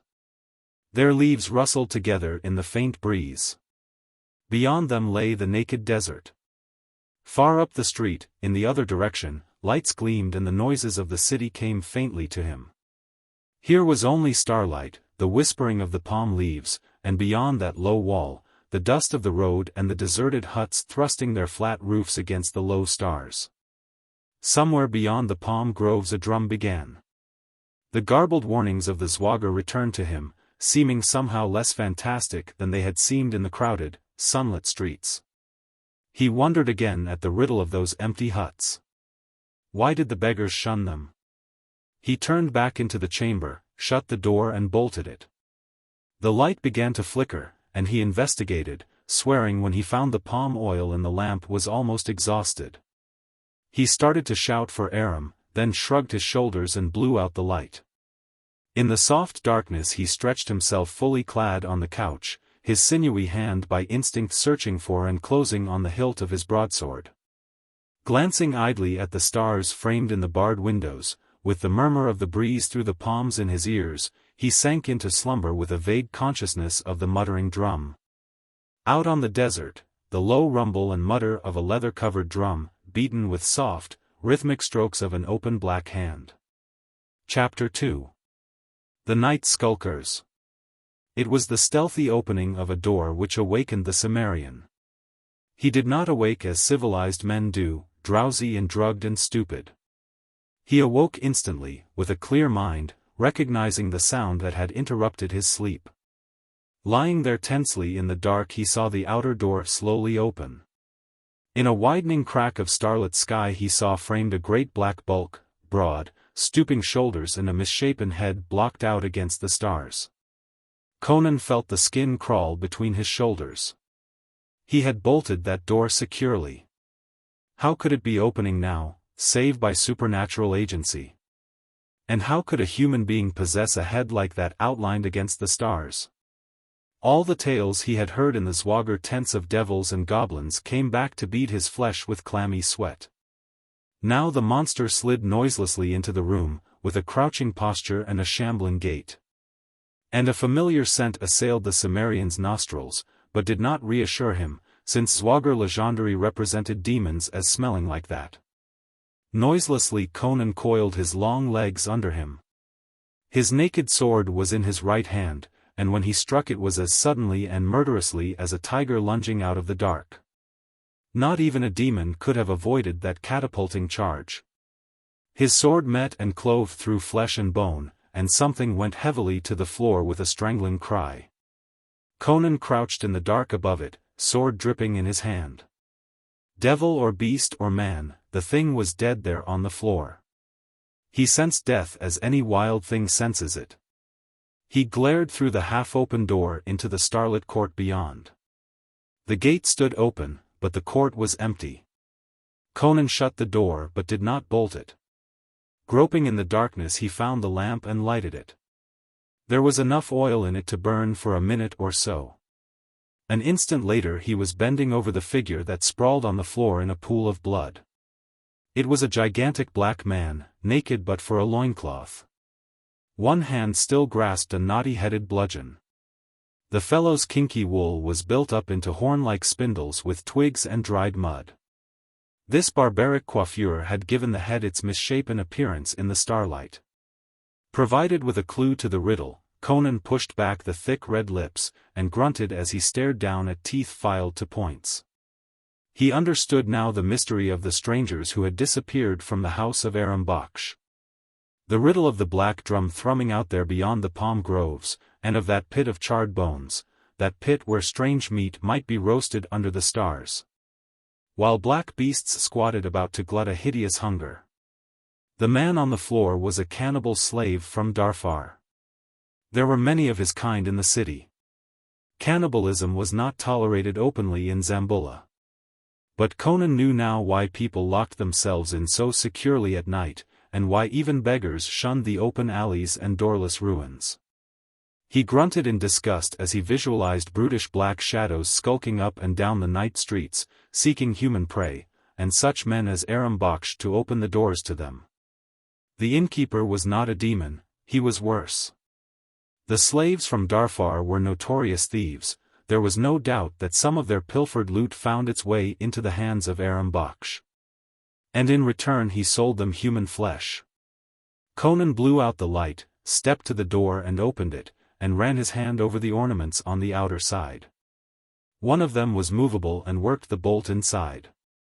The room was a trap to catch human prey like rabbits. But this time instead of a rabbit it had caught a saber-toothed tiger. Conan returned to the other door, lifted the bolt and pressed against it. It was immovable and he remembered the bolt on the other side. Aram was taking no chances either with his victims or the men with whom he dealt. Buckling on his sword belt, the Cimmerian strode out into the court, closing the door behind him. He had no intention of delaying the settlement of his reckoning with Aram Baksh. He wondered how many poor devils had been bludgeoned in their sleep and dragged out of that room and down the road that ran through the shadowed palm groves to the roasting pit. He halted in the court. The drum was still muttering, and he caught the reflection of a leaping red glare through the groves. Cannibalism was more than a perverted appetite with the black men of Darfar, it was an integral element of their ghastly cult. The black vultures were already in conclave. But whatever flesh filled their bellies that night, it would not be his. To reach Aram Baksh he must climb one of the walls which separated the small enclosure from the main compound. They were high, meant to keep out the man-eaters, but Conan was no swamp-bred black man, his thews had been steeled in boyhood on the sheer cliffs of his native hills. He was standing at the foot of the nearer wall when a cry echoed under the trees. In an instant Conan was crouching at the gate, glaring down the road. The sound had come from the shadows of the huts across the road. He heard a frantic choking and gurgling such as might result from a desperate attempt to shriek, with a black hand fastened over the victim's mouth. A close-knit clump of figures emerged from the shadows beyond the huts, and started down the road, 3 huge black men carrying a slender, struggling figure between them. Conan caught the glimmer of pale limbs writhing in the starlight, even as, with a convulsive wrench, the captive slipped from the grasp of the brutal fingers and came flying up the road. A supple young woman, naked as the day she was born. Conan saw her plainly before she ran out of the road and into the shadows between the huts.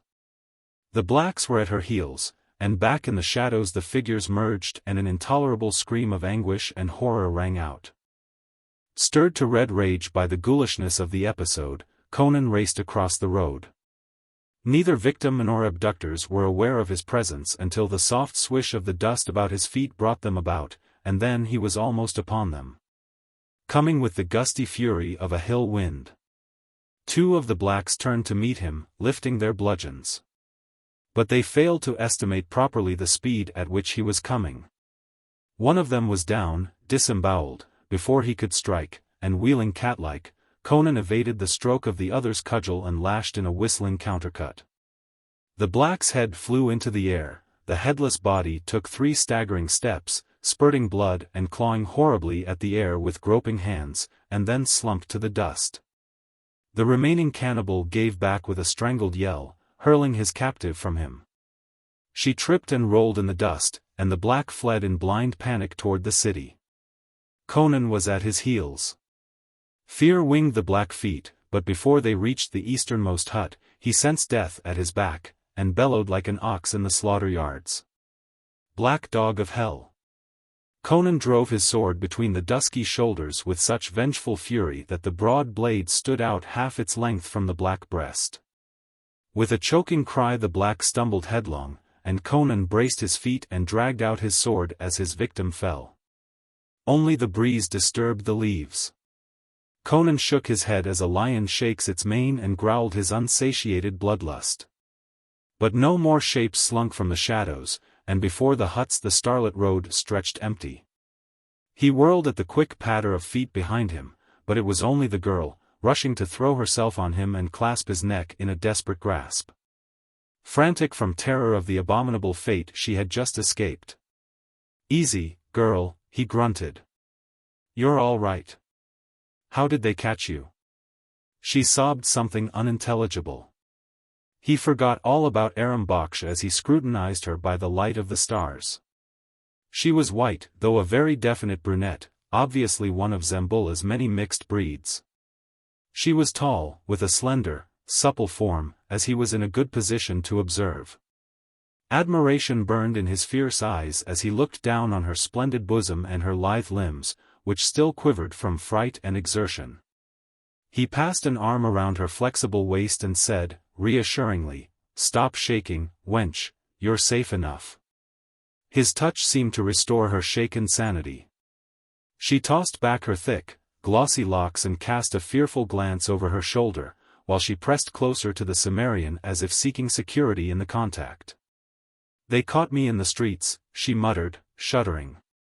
"Lying in wait, beneath a dark arch, black men, like great, hulking apes. Set have mercy on me. I shall dream of it." "What were you doing out on the streets this time of night?" he inquired, fascinated by the satiny feel of her sleek skin under his questing fingers. She raked back her hair and stared blankly up into his face. She did not seem aware of his caresses. "My lover," she said. "My lover drove me into the streets. He went mad and tried to kill me. As I fled from him I was seized by those beasts." "Beauty like yours might drive a man mad," quoth Conan, running his fingers experimentally through her glossy tresses. She shook her head, like one emerging from a daze. She no longer trembled, and her voice was steady. "It was the spite of a priest, of Totrismek, the high priest of Hanuman, who desires me for himself, the dog." "No need to curse him for that," grinned Conan. "The old hyena has better taste than I thought." She ignored the bluff compliment. She was regaining her poise swiftly. "My lover is a young Turanian soldier. To spite me, Totrismek gave him a drug that drove him mad. Tonight he snatched up a sword and came at me to slay me in his madness, but I fled from him into the streets. The Negroes seized me and brought me to this." "What was that?" Conan had already moved. Soundlessly as a shadow he drew her behind the nearest hut, beneath the straggling palms. They stood in tense stillness, while the low mutterings both had heard grew louder until voices were distinguishable. A group of Negroes, some 9 or 10, were coming along the road from the direction of the city. The girl clutched Conan's arm and he felt the terrified quivering of her supple body against his. Now they could understand the gutturals of the black men. "Our brothers have already assembled at the pit," said one. "We have had no luck. I hope they have enough for us." "Aram promised us a man," muttered another, and Conan mentally promised Aram something. "Aram keeps his word," grunted yet another. "Many a man we have taken from his tavern. But we pay him well. I myself have given him 10 bales of silk I stole from my master. It was good silk, by Set." The blacks shuffled past, bare splay feet scuffing up the dust, and their voices dwindled down the road. "Well for us those corpses are lying behind these huts," muttered Conan. "If they look in Aram's death room they'll find another. Let's begone." "Yes, let us hasten," begged the girl, almost hysterical again. "My lover is wandering somewhere in the streets alone. The Negroes may take him. A devil of a custom this is," growled Conan, as he led the way toward the city, paralleling the road but keeping behind the huts and straggling trees. "Why don't the citizens clean out these black dogs?" "They are valuable slaves," murmured the girl. "There are so many of them they might revolt if they were denied the flesh for which they lust. The people of Zamboula know they skulk the streets at night, and all are careful to remain within locked doors, except when something unforeseen happens, as it did to me. The blacks prey on anything they catch, but they seldom catch anybody but strangers. The people of Zamboula are not concerned with the strangers that pass through the city. Such men as Aram Baksh sell these strangers to the blacks. He would not dare attempt such a thing with a citizen." Conan spat in disgust, and a moment later led his companion out into the road which was becoming a street, with still, unlighted houses on each side. Slinking in the shadows was not congenial to his nature.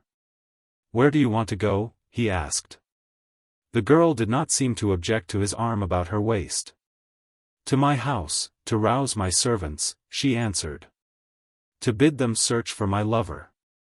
I do not wish the city, the priests, anyone, to know of his madness. He is a young officer with a promising future. Perhaps we can drive this madness from him if we can find him. If we find him, rumbled Conan. What makes you think I want to spend the night scouring the streets for a lunatic? She cast a quick glance into his face, and properly interpreted the gleam in his blue eyes. Any woman could have known that he would follow her wherever she led, for a while, at least. But being a woman, she concealed her knowledge of that fact. Please, she began with a hint of tears in her voice, I have no one else to ask for help, you have been kind. All right, he grunted. All right. What's the young reprobate's name? Why, Alafdal. I am Zabibi, a dancing girl. I have danced often before the satrap, Umar Khan, and his mistress Nefertari, and before all the lords and royal ladies of Zamboula. Totrasmek desired me, and because I repulsed him, he made me the innocent tool of his vengeance against Alafdal. I asked a love potion of Totrasmek, not suspecting the depth of his guile and hate. He gave me a drug to mix with my lover's wine, and he swore that when Alafdal drank it, he would love me even more madly than ever, and grant my every wish. I mixed the drug secretly with my lover's wine. But having drunk, my lover went raving mad and things came about as I have told you. Curse Totrasmek, the hybrid snake, ah! She caught his arm convulsively and both stopped short. They had come into a district of shops and stalls, all deserted and unlighted, for the hour was late. They were passing an alley, and in its mouth a man was standing, motionless and silent. His head was lowered, but Conan caught the weird gleam of eerie eyes regarding them unblinkingly. His skin crawled, not with fear of the sword in the man's hand, but because of the uncanny suggestion of his posture and silence. They suggested madness. Conan pushed the girl aside and drew his sword. Don't kill him, she begged. In the name of Set, do not slay him. You are strong, overpower him.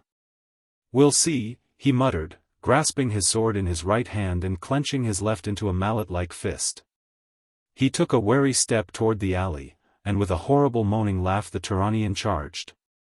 As he came he swung his sword, rising on his toes as he put all the power of his body behind the blows.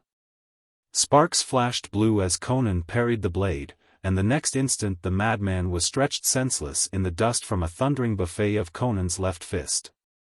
The girl ran forward. Oh, he is not, he is not. Conan bent swiftly, turned the man on his side and ran quick fingers over him. He's not hurt much, he grunted. Bleeding at the nose, but anybody's likely to do that, after a clout on the jaw. He'll come to after a bit, and maybe his mind will be right. In the meantime I'll tie his wrists with his sword belt, so. Now where do you want me to take him? Wait. She knelt beside the senseless figure, seized the bound hands and scanned them avidly. Then, shaking her head as if in baffled disappointment, she rose.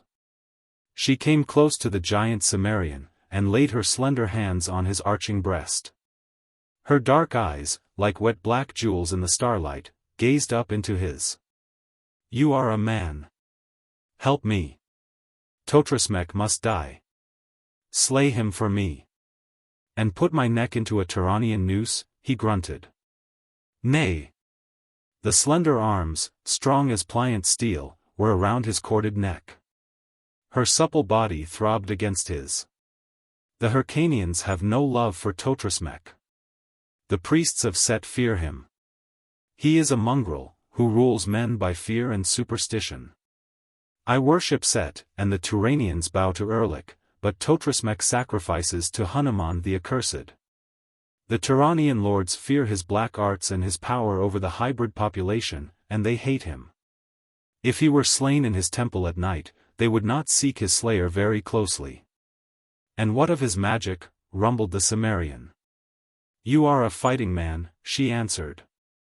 To risk your life is part of your profession. For a price, he admitted. There will be a price. She breathed, rising on tiptoe, to gaze into his eyes. The nearness of her vibrant body drove a flame through his veins. The perfume of her breath mounted to his brain. But as his arms closed about her supple figure she avoided them with a lithe movement, saying, "Wait. First serve me in this matter. Name your price." He spoke with some difficulty. "Pick up my lover," she directed, and the Cimmerian stooped and swung the tall form easily to his broad shoulder. At the moment he felt as if he could have toppled over Ymir Khan's palace with equal ease. The girl murmured an endearment to the unconscious man, and there was no hypocrisy in her attitude. She obviously loved Alafdal sincerely. Whatever business arrangement she made with Conan would have no bearing on her relationship with Alafdal. Women are more practical about these things than men. "Follow me." She hurried along the street, while the Cimmerian strode easily after her, in no way discomforted by his limp burden. He kept a wary eye out for black shadows skulking under arches, but saw nothing suspicious. Doubtless the men of Darfar were all gathered at the roasting pit. The girl turned down a narrow side street, and presently knocked cautiously at an arched door. Almost instantly a wicket opened in the upper panel, and a black face glanced out. She bent close to the opening, whispering swiftly. Bolts creaked in their sockets, and the door opened. A giant black man stood framed against the soft glow of a copper lamp. A quick glance showed Conan the man was not from Darfar. His teeth were unfiled and his kinky hair was cropped close to his skull. He was from the Wadi. At a word from Zabibi, Conan gave the limp body into the black's arms, and saw the young officer laid on a velvet divan. He showed no signs of returning consciousness. The blow that had rendered him senseless might have felled an ox. Zabibi bent over him for an instant, her fingers nervously twining and twisting. Then she straightened and beckoned the Cimmerian. The door closed softly, the locks clicked behind them, and the closing wicket shut off the glow of the lamps. In the starlight of the street Zabibi took Conan's hand. Her own hand trembled a little. "You will not fail me?" He shook his maned head, massive against the stars. "Then follow me to Hanuman's shrine, and the gods have mercy on our souls." Along the silent streets they moved like phantoms of antiquity. They went in silence. Perhaps the girl was thinking of her lover lying senseless on the divan under the copper lamps. Or was shrinking with fear of what lay ahead of them in the demon-haunted shrine of Hanuman. The barbarian was thinking only of the woman moving so supplely beside him.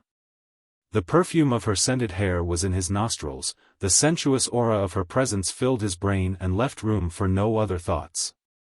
Once they heard the clank of brass-shod feet, and drew into the shadows of a gloomy arch while a squad of Pelishtim watchmen swung past. There were 15 of them. They marched in close formation, pikes at the ready, and the rearmost men had their broad brass shields slung on their backs, to protect them from a knife stroke from behind. The skulking menace of the black man-eaters was a threat even to armed men. As soon as the clang of their sandals had receded up the street, Conan and the girl emerged from their hiding place and hurried on. A few moments later they saw the squat, flat-topped edifice they sought looming ahead of them. The temple of Hanuman stood alone in the midst of a broad square, which lay silent and deserted beneath the stars. A marble wall surrounded the shrine, with a broad opening directly before the portico. This opening had no gate or any sort of barrier. "Why don't the blacks seek their prey here?" muttered Conan. "There's nothing to keep them out of the temple." He could feel the trembling of Zabibi's body as she pressed close to him. "They fear Totrismek, as all in Zamboula fear him, even Ymir Khan and Nefertari. Come.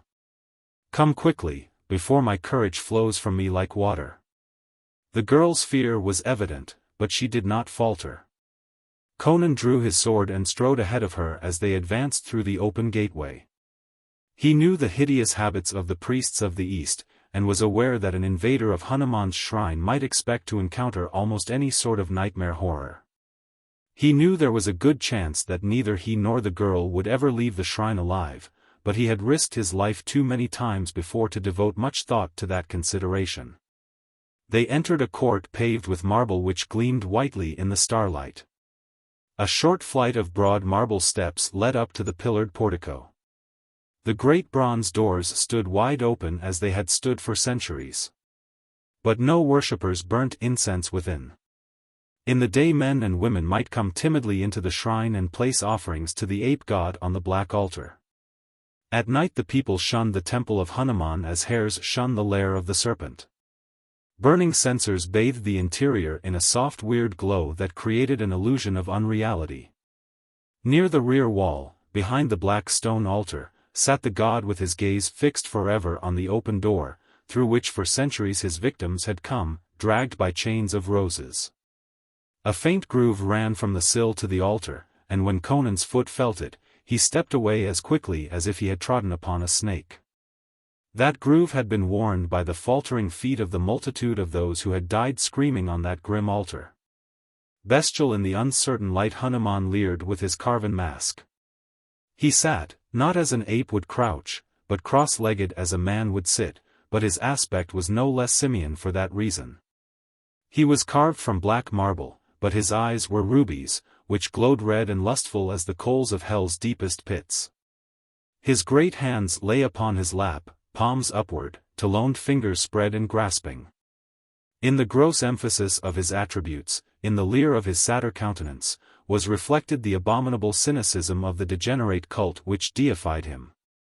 The girl moved around the image, making toward the back wall, and when her sleek flank brushed against a carven knee, she shrank aside and shuddered as if a reptile had touched her.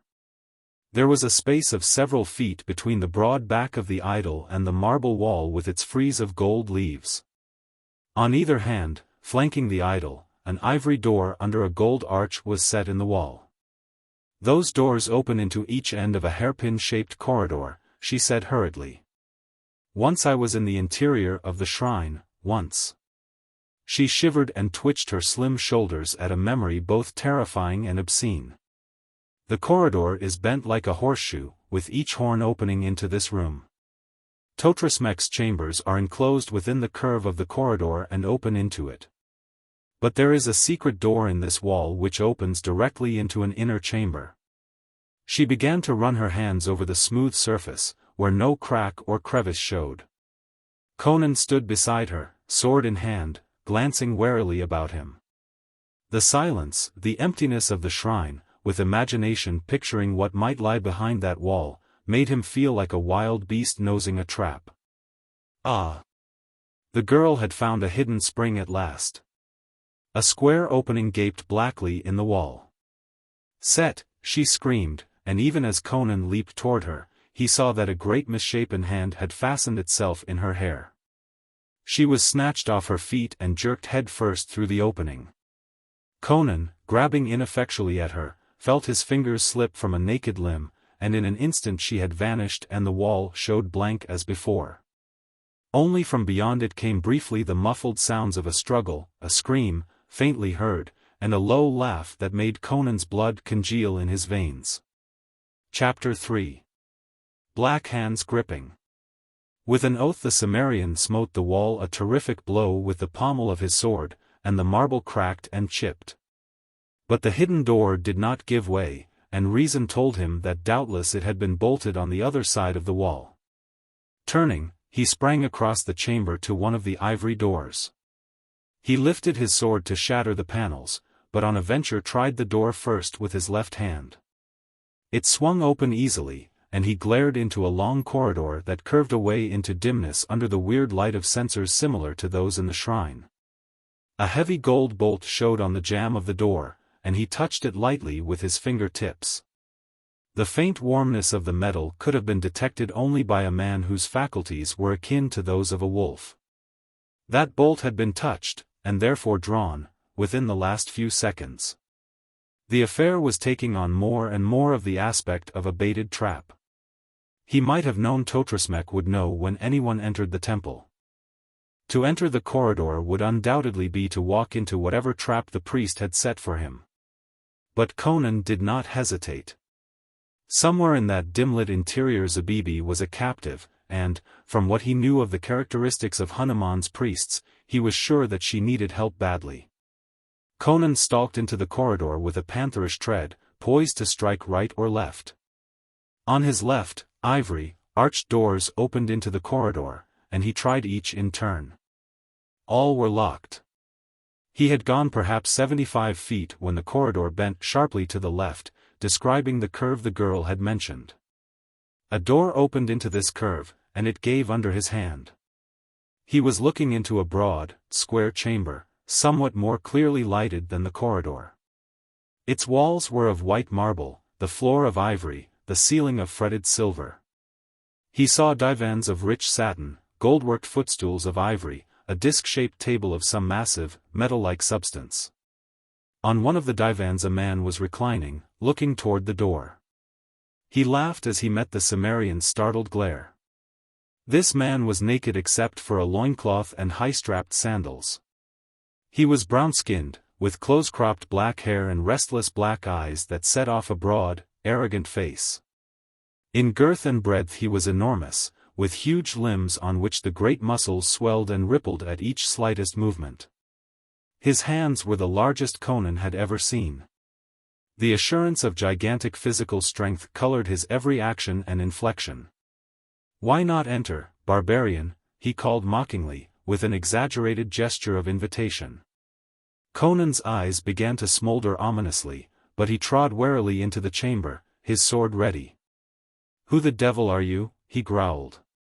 "I am Baltir," the man answered. "Once, long ago and in another land, I had another name. But this is a good name, and why Totrismek gave it to me, any temple wench can tell you." "So you're his dog," grunted Conan. "Well, curse your brown hide, Baltir, where's the wench you jerked through the wall?" "My master entertains her," laughed Baltir. "Listen." From beyond a door opposite the one by which Conan had entered there sounded a woman's scream, faint and muffled in the distance. "Blast your soul." Conan took a stride toward the door, then wheeled with his skin tingling. Baltir was laughing at him, and that laugh was edged with menace that made the hackles rise on Conan's neck and sent a red wave of murder-lust driving across his vision. He started toward Baltir, the knuckles on his sword hand showing white. With a swift motion the brown man threw something at him, a shining crystal sphere that glistened in the weird light. Conan dodged instinctively, but, miraculously, the globe stopped short in midair, a few feet from his face. It did not fall to the floor.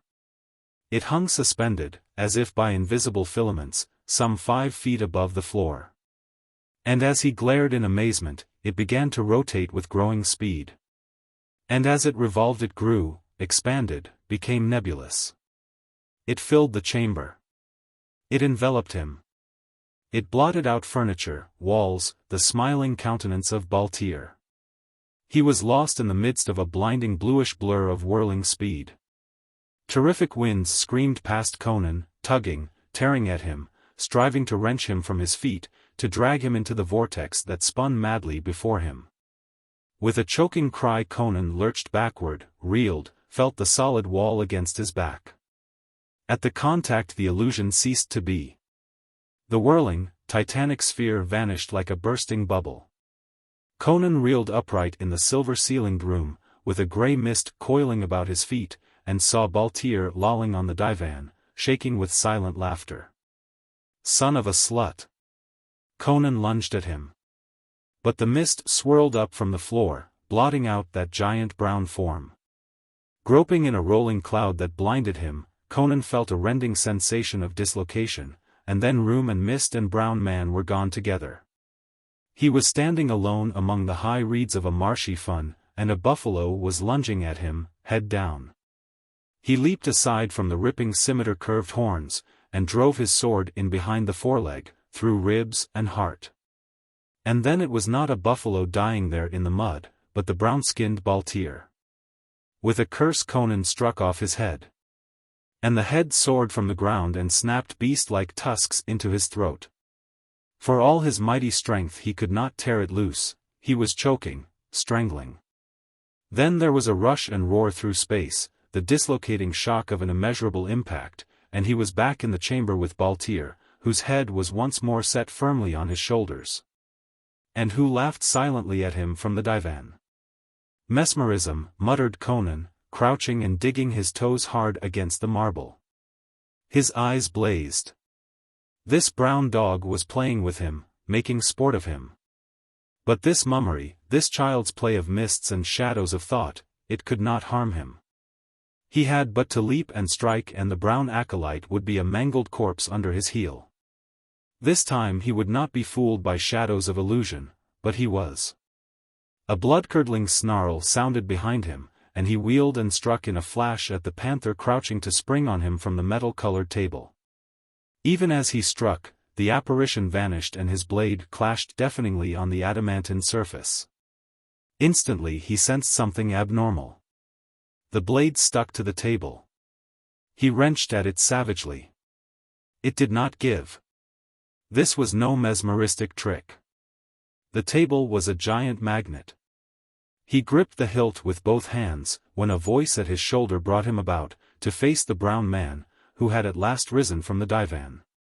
Slightly taller than Conan, and much heavier, Baltir loomed before him, a daunting image of muscular development. His mighty arms were unnaturally long, and his great hands opened and closed, twitching convulsively. Conan released the hilt of his imprisoned sword and fell silent, watching his enemy through slitted lids. "Your head, Cimmerian," taunted Baltir. "I shall take it with my bare hands, twisting it from your shoulders as the head of a fowl is twisted." Thus the sons of Kosala offer sacrifice to Yager. "Barbarian, you look upon a strangler of Yotapong. I was chosen by the priests of Yager in my infancy, and throughout childhood, boyhood and youth I trained in the art of slaying with the naked hands, for only thus are the sacrifices enacted. Yager loves blood, and we waste not a drop from the victim's veins. When I was a child they gave me infants to throttle, when I was a boy I strangled young girls. As a youth, women, old men and young boys. Not until I reached my full manhood was I given a strong man to slay on the altar of Yotapong. For years I offered the sacrifices to Yager. Hundreds of necks have snapped between these fingers, he worked them before the Cimmerian's angry eyes. Why I fled from Yotapong to become Totrasmek's servant is no concern of yours. In a moment you will be beyond curiosity. The priests of Kosala, the stranglers of Yager, are strong beyond the belief of men. And I was stronger than any. With my hands, Barbarian, I shall break your neck." And like the stroke of twin cobras, the great hands closed on Conan's throat.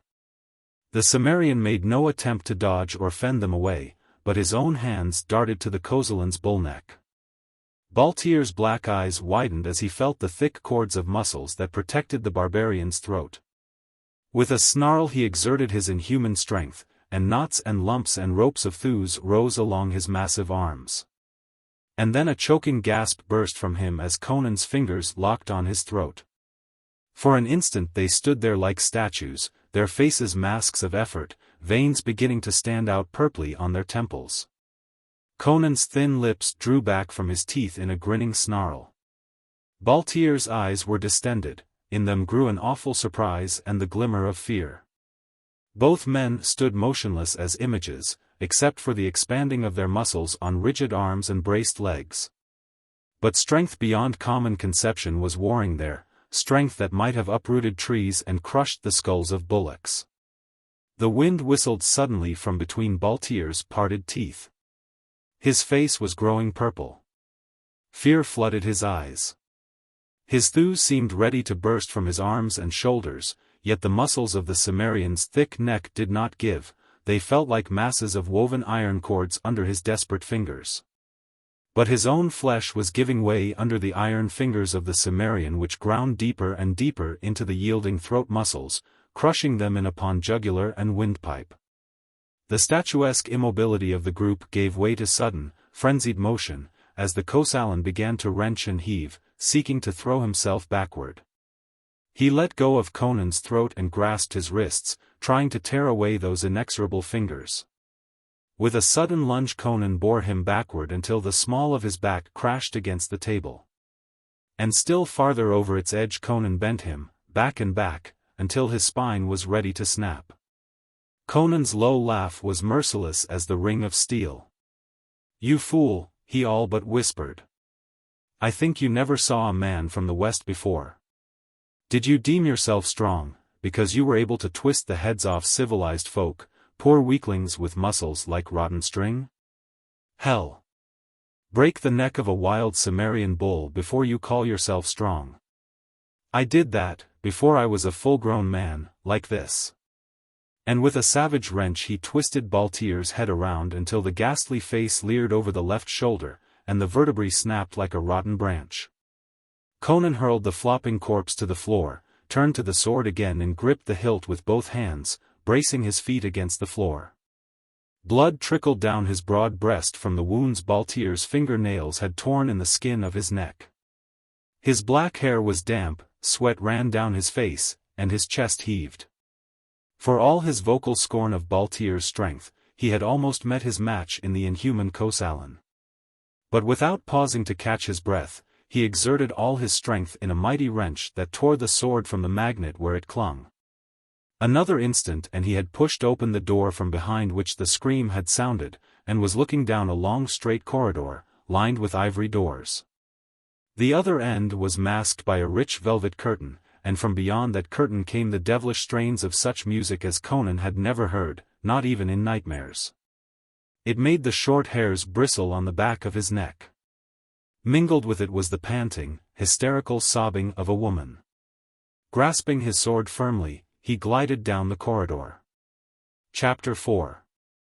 Dance, girl, dance. When Zabibi was jerked headfirst through the aperture which opened in the wall behind the idol, her first, dizzy, disconnected thought was that her time had come. She instinctively shut her eyes and waited for the blow to fall. But instead she felt herself dumped unceremoniously onto the smooth marble floor, which bruised her knees and hip. Opening her eyes she stared fearfully around her, just as a muffled impact sounded from beyond the wall. She saw a brown-skinned giant in a loincloth standing over her, and, across the chamber into which she had come, a man sat on a divan, with his back to a rich velvet curtain, a broad, fleshy man, with fat white hands and snaky eyes. And her flesh crawled, for this man was Totrismek, the priest of Hanuman, who for years had spun his slimy webs of power throughout the city of Zamboula. "The barbarian seeks to batter his way through the wall," said Totrismek sardonically, "but the bolt will hold." The girl saw that a heavy golden bolt had been shot across the hidden door, which was plainly discernible from this side of the wall. The bolt and its sockets would have resisted the charge of an elephant. "Go open one of the doors for him, Baltier," ordered Totrismek. "Slay him in the square chamber at the other end of the corridor." The Conan salaamed and departed by the way of a door in the side wall of the chamber. Zabibi rose, staring fearfully at the priest, whose eyes ran avidly over her splendid figure. To this she was indifferent. A dancer of Zamboula was accustomed to nakedness. But the cruelty in his eyes started her limbs to quivering. "Again you come to me in my retreat, beautiful one," he purred with cynical hypocrisy. "It is an unexpected honor. You seem to enjoy your former visit so little, that I dared not hope for you to repeat it. Yet I did all in my power to provide you with an interesting experience." For a Zamboulan dancer to blush would be an impossibility, but a smolder of anger mingled with the fear in Zabibi's dilated eyes. "Fat pig! You know I did not come here for love of you." "No," laughed Totrismek, "you came like a fool, creeping through the night with a stupid barbarian to cut my throat. Why should you seek my life?" "You know why," she cried, knowing the futility of trying to dissemble. "You are thinking of your lover," he laughed. "The fact that you are here seeking my life shows that he quaffed the drug I gave you. Well, did you not ask for it? And did I not send what you asked for, out of the love I bear you? I asked you for a drug that would make him slumber harmlessly for a few hours," she said bitterly. "And you sent your servant with a drug that drove him mad. I was a fool ever to trust you. I might have known your protestations of friendship were lies, to disguise your hate and spite.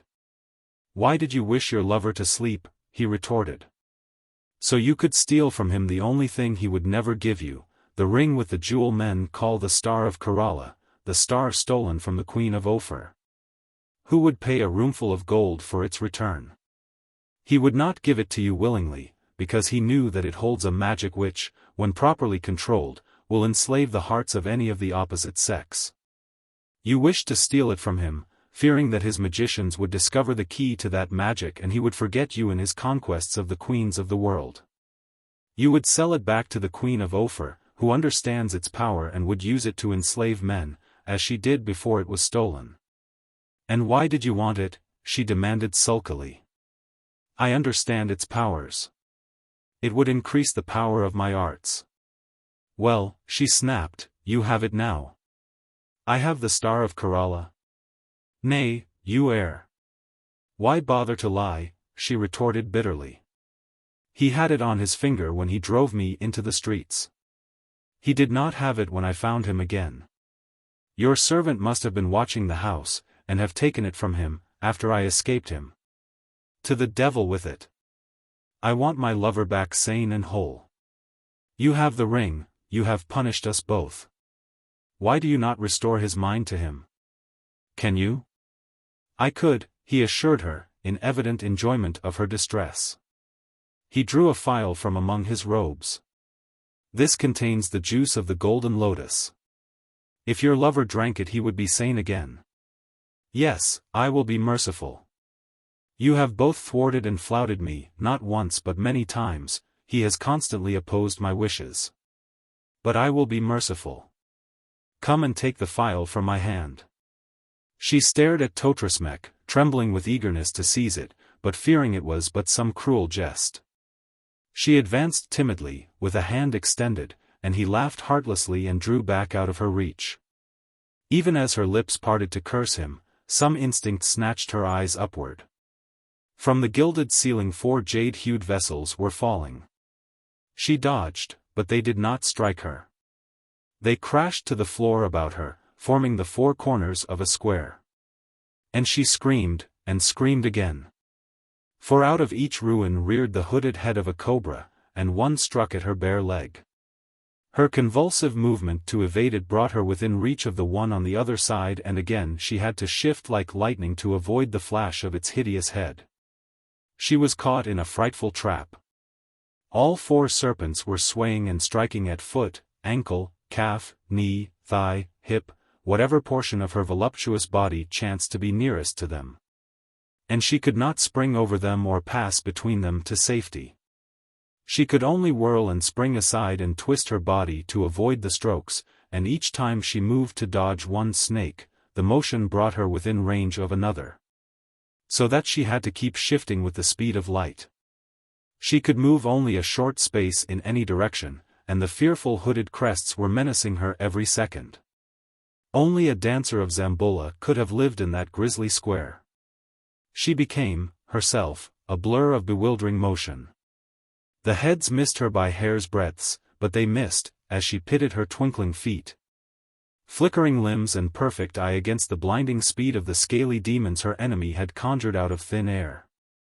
Somewhere a thin whining music struck up, mingling with the hissing of the serpents, like an evil night wind blowing through the empty sockets of a skull. Even in the flying speed of her urgent haste she realized that the darting of the serpents was no longer at random. They obeyed the grisly piping of the eerie music.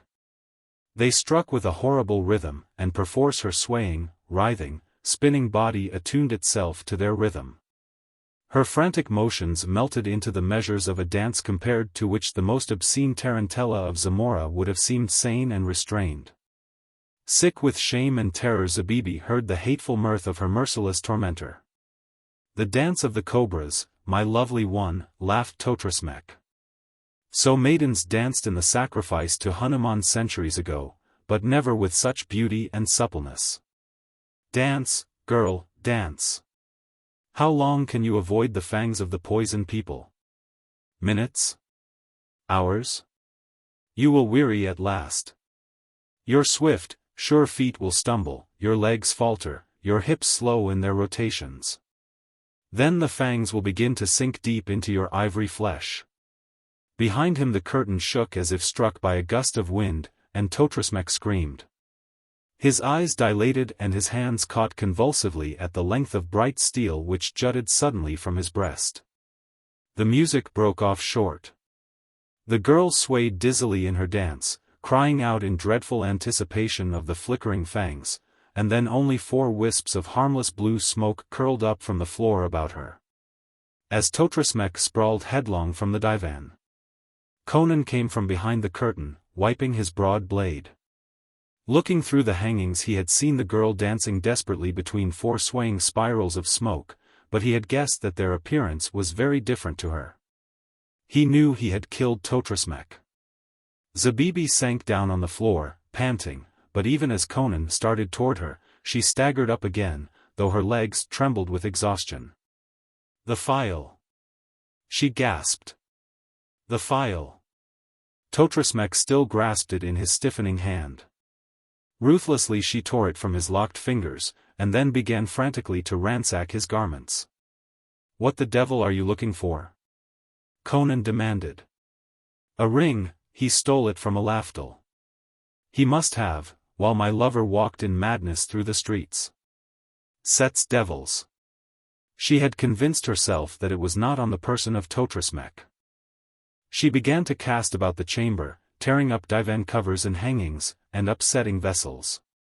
She paused and raked a damp lock of hair out of her eyes. "I forgot Baltir. He's in hell with his neck broken," Conan assured her. She expressed vindictive gratification at the news, but an instant later swore expressively. "We can't stay here. It's not many hours until dawn. Lesser priests are likely to visit the temple at any hour of the night, and if we're discovered here with his corpse, the people will tear us to pieces. The Turanians could not save us." She lifted the bolt on the secret door, and a few moments later they were in the streets and hurrying away from the silent square where brooded the age-old shrine of Hanuman. In a winding street a short distance away Conan halted and checked his companion with a heavy hand on her naked shoulder. "Don't forget there was a price." "I have not forgotten." She twisted free. "But we must go to a laftel first." A few minutes later the black slave let them through the wicket door. The young Turanian lay upon the divan, his arms and legs bound with heavy velvet ropes. His eyes were open, but they were like those of a mad dog, and foam was thick on his lips. Zabibi shuddered. "Force his jaws open," she commanded, and Conan's iron fingers accomplished the task. Zabibi emptied the file down the maniac's gullet. The effect was like magic. Instantly he became quiet. The glare faded from his eyes, he stared up at the girl in a puzzled way, but with recognition and intelligence. Then he fell into a normal slumber. "When he awakes he will be quite sane," she whispered, motioning to the silent slave. With a deep bow he gave into her hands a small leathern bag, and drew about her shoulders a silken cloak. Her manner had subtly changed when she beckoned Conan to follow her out of the chamber. In an arch that opened on the street, she turned to him, drawing herself up with a new regality. "I must now tell you the truth," she said. "I am not Zabibi. I am Nafertari. And he is not a laftel, a poor captain of the guardsmen. He is Umar Khan, satrap of Zamboula." Conan made no comment. His scarred dark countenance was immobile. "I lied to you because I dared not divulge the truth to anyone," she said. "We were alone when Umar Khan went mad. None knew of it but myself. Had it been known that the satrap of Zamboula was a madman, there would have been instant revolt and rioting, even as Totrasmek planned, who plotted our destruction. You see now how impossible is the reward for which you hoped. The satrap's mistress is not, cannot be for you. But you shall not go unrewarded. Here is a sack of gold." She gave him the bag she had received from the slave. "Go, now, and when the sun is come up to the palace, I will have Umar Khan make you captain of his guard." But you will take your orders from me, secretly. Your first duty will be to march a squad to the shrine of Hanuman, ostensibly to search for clues of the priest's slayer. In reality to search for the Star of Kerala. It must be hidden there somewhere. When you find it, bring it to me. You have my leave to go now. He nodded, still silent, and strode away. The girl, watching the swing of his broad shoulders, was piqued to note that there was nothing in his bearing to show that he was in any way chagrined or abashed. When he had rounded a corner, he glanced back, and then changed his direction and quickened his pace. A few moments later he was in the quarter of the city containing the horse market.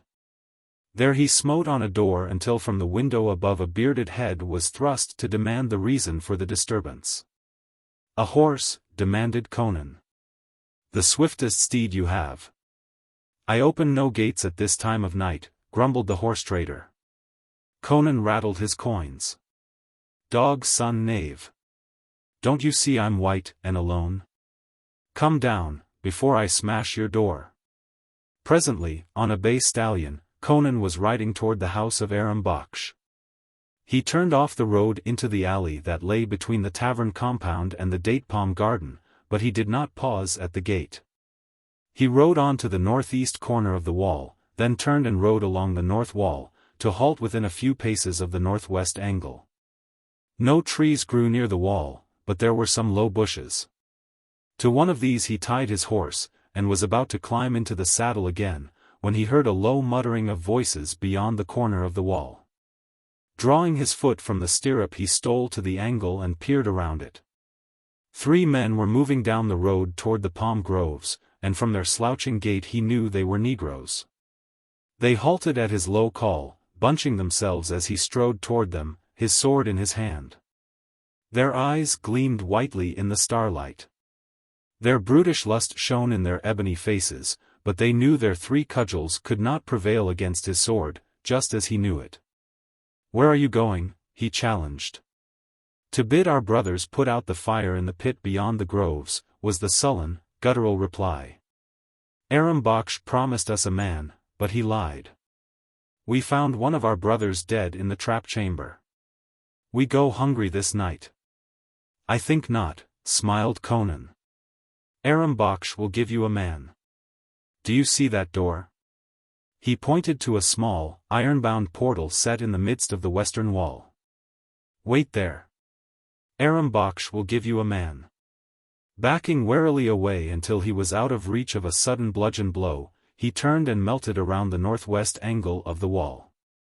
Reaching his horse he paused to ascertain that the blacks were not sneaking after him, and then he climbed into the saddle and stood upright on it, quieting the uneasy steed with a low word. He reached up, grasped the coping of the wall and drew himself up and over. There he studied the grounds for an instant. The tavern was built in the southwest corner of the enclosure, the remaining space of which was occupied by groves and gardens. He saw no one in the grounds. The tavern was dark and silent, and he knew all the doors and windows were barred and bolted. Conan knew that Aram Baksh slept in a chamber that opened into a cypress-bordered path that led to the door in the western wall. Like a shadow he glided among the trees and a few moments later he rapped lightly on the chamber door. "What is it?" asked a rumbling voice within. "Aram Baksh," hissed Conan. "The blacks are stealing over the wall." Almost instantly the door opened, framing the tavern keeper, naked but for his shirt, with a dagger in his hand. He craned his neck to stare into the Cimmerian's face. "What tale is this, you?" Conan's vengeful fingers strangled the yell in his throat. They went to the floor together and Conan wrenched the dagger from his enemy's hand. The blade glinted in the starlight, and blood spurted. Aram Baksh made hideous noises, gasping and gagging on a mouthful of blood. Conan dragged him to his feet and again the dagger slashed, and most of the curly beard fell to the floor. Still gripping his captive's throat, for a man can scream incoherently even with his tongue slit, Conan dragged him out of the dark chamber and down the cypress-shadowed path. To the iron-bound door in the outer wall. With one hand he lifted the bolt and threw the door open, disclosing the 3 shadowy figures which waited like black vultures outside. Into their eager arms Conan thrust the innkeeper. A horrible, blood-choked scream rose from the Zamboulan's throat, but there was no response from the silent tavern. The people there were used to screams outside the wall. Aram Baksh fought like a wild man, his distended eyes turned frantically on the Cimmerian's face. He found no mercy there. Conan was thinking of the scores of wretches who owed their bloody doom to this man's greed. In glee the Negroes dragged him down the road, mocking his frenzied gibberings. How could they recognize Aram Baksh in this half-naked, blood-stained figure, with the grotesquely shorn beard and unintelligible babblings? The sounds of the struggle came back to Conan, standing beside the gate, even after the clump of figures had vanished among the palms. Closing the door behind him, Conan returned to his horse, mounted and turned westward, toward the open desert, swinging wide to skirt the sinister belt of palm groves. As he rode, he drew from his belt a ring in which gleamed a jewel that snared the starlight in a shimmering iridescence. He held it up to admire it, turning it this way and that. The compact bag of gold pieces clinked gently at his saddlebow, like a promise of the greater riches to come. I wonder what she'd say if she knew I recognized her as Nefertari and him as Yungar Khan the instant I saw them, he mused. I knew the Star of Kerala, too. There'll be a fine scene if she ever guesses that I slipped it off his finger while I was tying him with his sword belt. But they'll never catch me, with the start I'm getting. He glanced back at the shadowy palm groves, among which a red glare was mounting. A chanting rose to the night, vibrating with savage exultation. And another sound mingled with it, a mad, incoherent screaming, a frenzied gibbering in which no words could be distinguished. The noise followed Conan as he rode westward beneath the paling stars. Red Nails. Chapter 1. The Skull on the Crag. The woman on the horse reined in her weary steed. It stood with its legs wide-braced, its head drooping, as if it found even the weight of the gold-tasseled, red leather bridle too heavy. The woman drew a booted foot out of the silver stirrup and swung down from the gilt-worked saddle.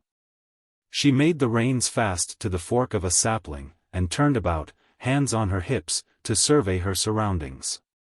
They were not inviting. Giant trees hemmed in the small pool where her horse had just drunk. Clumps of undergrowth limited the vision that quested under the somber twilight of the lofty arches formed by intertwining branches. The woman shivered with a twitch of her magnificent shoulders, and then cursed. She was tall, full-bosomed and large-limbed, with compact shoulders. Her whole figure reflected an unusual strength, without detracting from the femininity of her appearance. She was all woman, in spite of her bearing and her garments. The latter were incongruous, in view of her present environs. Instead of a skirt she wore short, wide-legged silk breeches, which ceased a hand's breadth short of her knees, and were upheld by a wide silken sash worn as a girdle. Flaring-topped boots of soft leather came almost to her knees, and a low-necked, wide-collared, wide-sleeved silk shirt completed her costume. On one shapely hip she wore a straight double-edged sword, and on the other a long dirk. Her unruly golden hair, cut square at her shoulders, was confined by a band of crimson satin. Against the background of somber, primitive forest she posed with an unconscious picturesqueness, bizarre and out of place. She should have been posed against a background of sea clouds, painted masts and wheeling gulls. There was the color of the sea in her wide eyes. And that was as it should have been, because this was Valeria of the Red Brotherhood, whose deeds are celebrated in song and ballad wherever seafarers gather. She strove to pierce the sullen green roof of the arched branches and see the sky which presumably lay about it, but presently gave it up with a muttered oath. Leaving her horse tied she strode off toward the east, glancing back toward the pool from time to time in order to fix her route in her mind. The silence of the forest depressed her. No bird sang in the lofty boughs, nor did any rustling in the bushes indicate the presence of any small animals. For leagues she had traveled in a realm of brooding stillness, broken only by the sounds of her own flight. She had slaked her thirst at the pool. But she felt the gnawings of hunger and began looking about for some of the fruit on which she had sustained herself since exhausting the food she had brought in her saddlebags. Ahead of her, presently, she saw an outcropping of dark, flint-like rock that sloped upward into what looked like a rugged crag rising among the trees. Its summit was lost to view amidst a cloud of encircling leaves. Perhaps its peak rose above the treetops, and from it she could see what lay beyond, if, indeed, anything lay beyond, but more of this apparently illimitable forest through which she had ridden for so many days. A narrow ridge formed a natural ramp that led up the steep face of the crag. After she had ascended some 50 feet she came to the belt of leaves that surrounded the rock. The trunks of the trees did not crowd close to the crag, but the ends of their lower branches extended about it, veiling it with their foliage. She groped on in leafy obscurity, not able to see either above or below her. But presently she glimpsed blue sky, and a moment later came out in the clear, hot sunlight and saw the forest roof stretching away under her feet. She was standing on a broad shelf which was about even with the treetops, and from it rose a spire-like jut that was the ultimate peak of the crag she had climbed. But something else caught her attention at the moment. Her foot had struck something in the litter of blown dead leaves which carpeted the shelf. She kicked them aside and looked down on the skeleton of a man. She ran an experienced eye over the bleached frame, but saw no broken bones nor any sign of violence. The man must have died a natural death, though why he should have climbed a tall crag to die she could not imagine. She scrambled up to the summit of the spire and looked toward the horizons. The forest roof, which looked like a floor from her vantage point, was just as impenetrable as from below. She could not even see the pool by which she had left her horse. She glanced northward, in the direction from which she had come. She saw only the rolling green ocean stretching away and away, with only a vague blue line in the distance to hint of the hill range she had crossed days before, to plunge into this leafy waste. West and east the view was the same, though the blue hill line was lacking in those directions. But when she turned her eyes southward she stiffened and caught her breath. A mile away in that direction the forest thinned out and ceased abruptly, giving way to a cactus-dotted plain. And in the midst of that plain rose the walls and towers of a city. Valeria swore in amazement. This passed belief.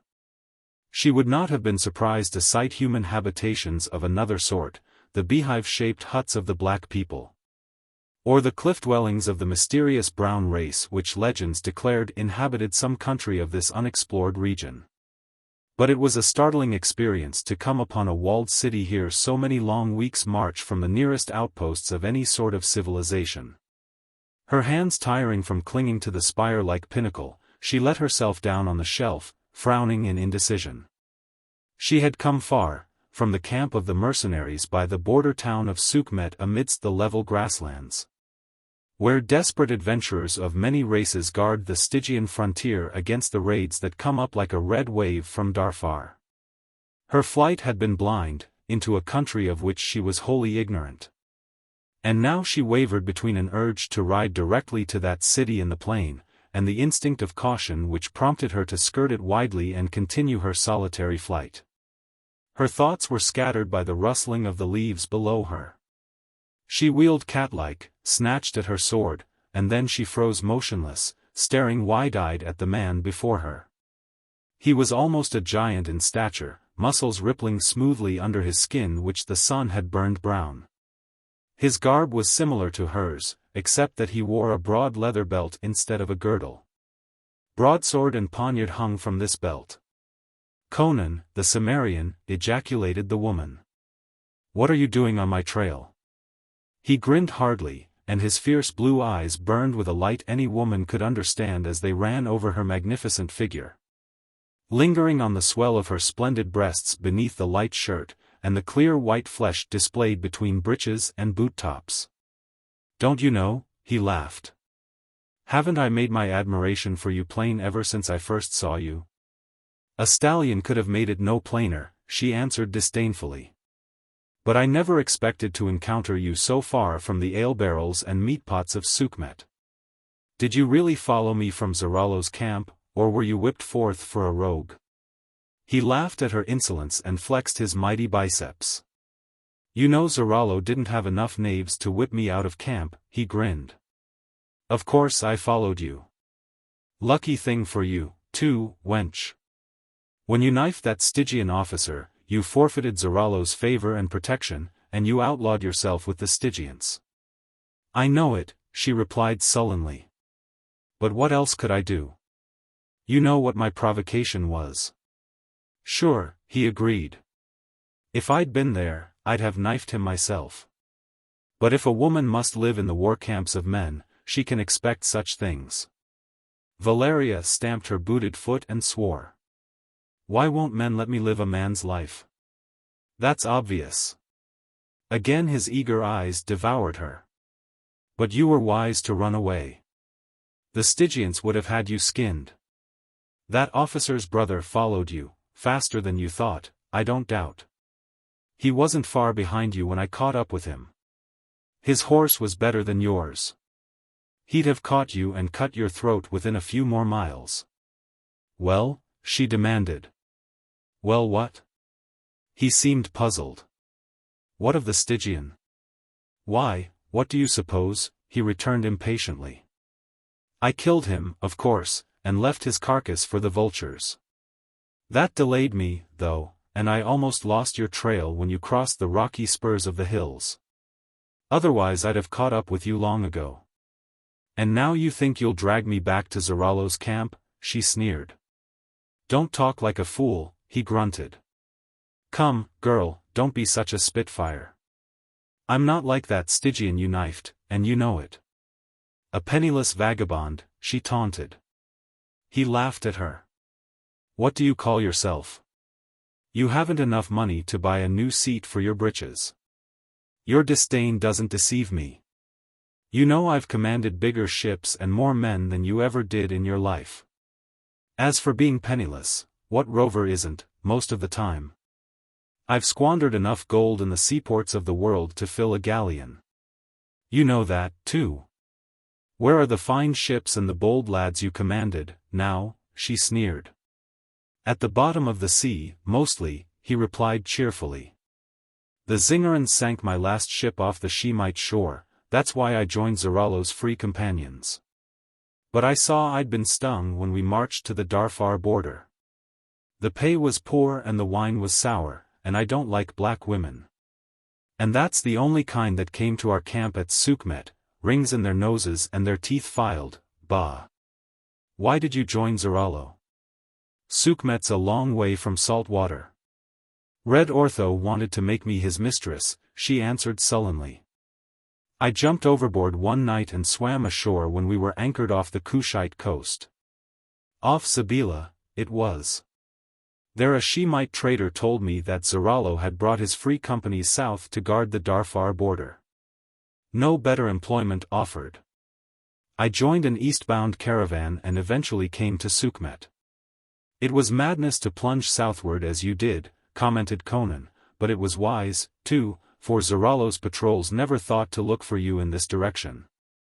Only the brother of the man you killed happened to strike your trail." "And now what do you intend doing?" she demanded. "Turn west," he answered. "I've been this far south, but not this far east. Many days traveling to the west will bring us to the open savannas, where the black tribes graze their cattle. I have friends among them. We'll get to the coast and find a ship. I'm sick of the jungle." "Then be on your way," she advised. "I have other plans." "Don't be a fool." He showed irritation for the first time. "You can't keep on wandering through this forest." "I can if I choose." "But what do you intend doing?" "That's none of your affair," she snapped. "Yes, it is," he answered calmly. "Do you think I've followed you this far, to turn around and ride off empty-handed? Be sensible, wench. I'm not going to harm you." He stepped toward her, and she sprang back, whipping out her sword. "Keep back, you barbarian dog. I'll spit you like a roast pig." He halted, reluctantly, and demanded, "Do you want me to take that toy away from you and spank you with it?" Words. Nothing but words. She mocked, lights like the gleam of the sun on blue water dancing in her reckless eyes. He knew it was the truth. No living man could disarm Valeria of the Brotherhood with his bare hands. He scowled, his sensations a tangle of conflicting emotions. He was angry, yet he was amused and filled with admiration for her spirit. He burned with eagerness to seize that splendid figure and crush it in his iron arms, yet he greatly desired not to hurt the girl. He was torn between a desire to shake her soundly, and a desire to caress her. He knew if he came any nearer her sword would be sheathed in his heart. He had seen Valeria kill too many men in border forays and tavern brawls to have any illusions about her. He knew she was as quick and ferocious as a tigress. He could draw his broadsword and disarm her, beat the blade out of her hand, but the thought of drawing a sword on a woman, even without intent of injury, was extremely repugnant to him. "Blast your soul, you hussy," he exclaimed in exasperation. "I'm going to take off your—" He started toward her, his angry passion making him reckless, and she poised herself for a deadly thrust. Then came a startling interruption to a scene at once ludicrous and perilous. "What's that?"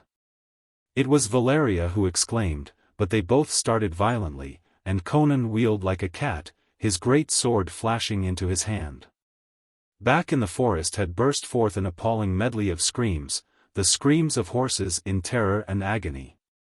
Mingled with their screams there came the snap of splintering bones. "Lions are slaying the horses," cried Valeria. "Lions, nothing," snorted Conan, his eyes blazing. "Did you hear a lion roar?" "Neither did I. Listen at those bones snap, not even a lion could make that much noise killing a horse." He hurried down the natural ramp and she followed, their personal feud forgotten in the adventurer's instinct to unite against common peril. The screams had ceased when they worked their way downward through the green veil of leaves that brushed the rock. "I found your horse tied by the pool back there," he muttered, treading so noiselessly that she no longer wondered how he had surprised her on the crag. "I tied mine beside it and followed the tracks of your boots. Watch, now." They had emerged from the belt of leaves, and stared down into the lower reaches of the forest. Above them the green roof spread its dusky canopy. Below them the sunlight filtered in just enough to make a jade-tinted twilight. The giant trunks of trees less than 100 yards away looked dim and ghostly. "The horses should be beyond that thicket, over there," whispered Conan, and his voice might have been a breeze moving through the branches. "Listen." Valeria had already heard, and a chill crept through her veins, so she unconsciously laid her white hand on her companion's muscular brown arm. From beyond the thicket came the noisy crunching of bones and the loud rending of flesh, together with the grinding, slobbering sounds of a horrible feast. "Lions wouldn't make that noise," whispered Conan. "Something's eating our horses, but it's not a lion, Crom." The noise stopped suddenly, and Conan swore softly. A suddenly risen breeze was blowing from them directly toward the spot where the unseen slayer was hidden. "Here it comes," muttered Conan, half lifting his sword. The thicket was violently agitated, and Valeria clutched Conan's arm hard. Ignorant of jungle lore, she yet knew that no animal she had ever seen could have shaken the tall brush like that. "It must be as big as an elephant," muttered Conan, echoing her thought. "What the devil?" His voice trailed away in stunned silence. Through the thicket was thrust a head of nightmare and lunacy.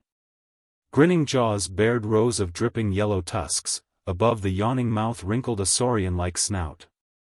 Huge eyes, like those of a python 1,000 times magnified, stared unwinkingly at the petrified humans clinging to the rock above it. Blood smeared the scaly, flabby lips and dripped from the huge mouth. The head, bigger than that of a crocodile, was further extended on a long scaled neck on which stood up rows of serrated spikes, and after it, crushing down the briars and saplings, waddled the body of a titan, a gigantic, barrel-bellied torso on absurdly short legs. The whitish belly almost raked the ground, while the serrated backbone rose higher than Conan could have reached on tiptoe. A long spiked tail, like that of a gargantuan scorpion, trailed out behind. "Back up the crag, quick," snapped Conan, thrusting the girl behind him. "I don't think he can climb, but he can stand on his hind legs and reach us." With a snapping and rending of bushes and saplings, the monster came hurtling through the thickets. And they fled up the rock before him like leaves blown before a wind. As Valeria plunged into the leafy screen, a backward glance showed her the Titan rearing up fearsomely on his massive hind legs, even as Conan had predicted. The sight sent panic racing through her. As he reared, the beast seemed more gigantic than ever, his snout head towered among the trees. Then Conan's iron hand closed on her wrist and she was jerked headlong into the blinding welter of the leaves, and out again into the hot sunshine above. Just as the monster fell forward with his front feet on the crag with an impact that made the rock vibrate. Behind the fugitives the huge head crashed through the twigs, and they looked down for a horrifying instant at the nightmare visage framed among the green leaves, eyes flaming, jaws gaping.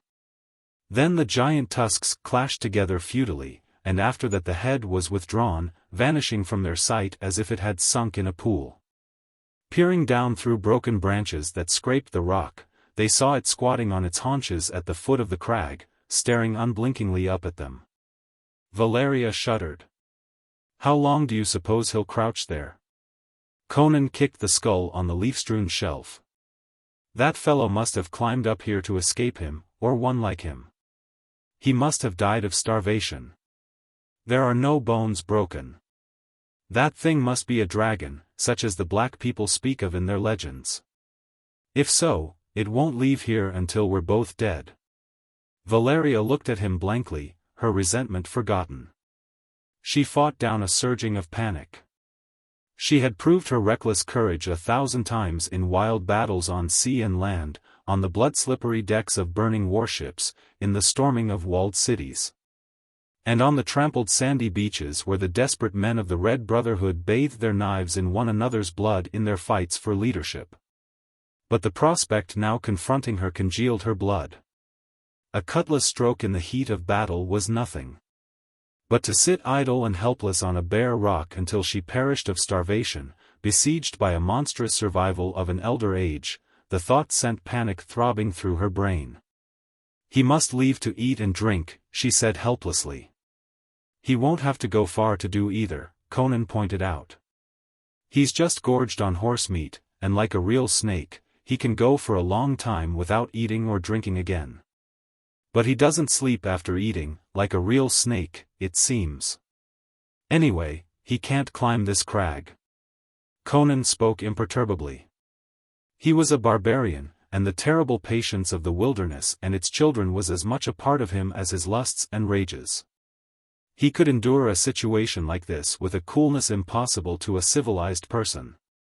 "Can't we get into the trees and get away, traveling like apes through the branches?" she asked desperately. He shook his head. "I thought of that. The branches that touch the crag down there are too light. They'd break with our weight. Besides, I have an idea that devil could tear up any tree around here by its roots." "Well, are we going to sit here on our rumps until we starve, like that?" she cried furiously, kicking the skull clattering across the ledge. "I won't do it. I'll go down there and cut his damned head off." Conan had seated himself on a rocky projection at the foot of the spire. He looked up with a glint of admiration at her blazing eyes and tense, quivering figure, but, realizing that she was in just the mood for any madness, he let none of his admiration sound in his voice. "Sit down," he grunted, catching her by her wrist and pulling her down on his knee. She was too surprised to resist as he took her sword from her hand and shoved it back in its sheath. "Sit still and calm down. You'd only break your steel on his scales. He'd gobble you up at one gulp, or smash you like an egg with that spiked tail of his. We'll get out of this jam some way, but we shan't do it by getting chewed up and swallowed." She made no reply, nor did she seek to repulse his arm from about her waist. She was frightened, and the sensation was new to Valeria of the Red Brotherhood. So she sat on her companions, or captors, knee with a docility that would have amazed Zarallo, who had anathematized her as a she-devil out of hell's seraglio. Conan played idly with her curly yellow locks, seemingly intent only upon his conquest. Neither the skeleton at his feet nor the monster crouching below disturbed his mind or dulled the edge of his interest. The girl's restless eyes, roving the leaves below them, discovered splashes of color among the green. It was fruit, large, darkly crimson globes suspended from the boughs of a tree whose broad leaves were a peculiarly rich and vivid green. She became aware of both thirst and hunger, though thirst had not assailed her until she knew she could not descend from the crag to find food and water. "We need not starve," she said. "There is fruit we can reach." Conan glanced where she pointed. "If we ate that we wouldn't need the bite of a dragon," he grunted. "That's what the black people of Kush call the apples of Durkita. Durkita is the queen of the dead. Drink a little of the juice, or spill it on your flesh, and you'd be dead before you could tumble to the foot of this crag." "Oh." She lapsed into dismayed silence. There seemed no way out of their predicament, she reflected gloomily. She saw no way of escape, and Conan seemed to be concerned only with her supple waist and curly tresses. If he was trying to formulate a plan of escape, he did not show it. "If you'll take your hands off me long enough to climb up on that peak," she said presently, "you'll see something that will surprise you." He cast her a questioning glance, then obeyed with a shrug of his massive shoulders. Clinging to the spire-like pinnacle, he stared out over the forest roof. He stood a long moment in silence, posed like a bronze statue on the rock. "It's a walled city, right enough," he muttered presently. "Was that where you were going, when you tried to send me off alone to the coast? I saw it before you came. I knew nothing of it when I left Sukhmet.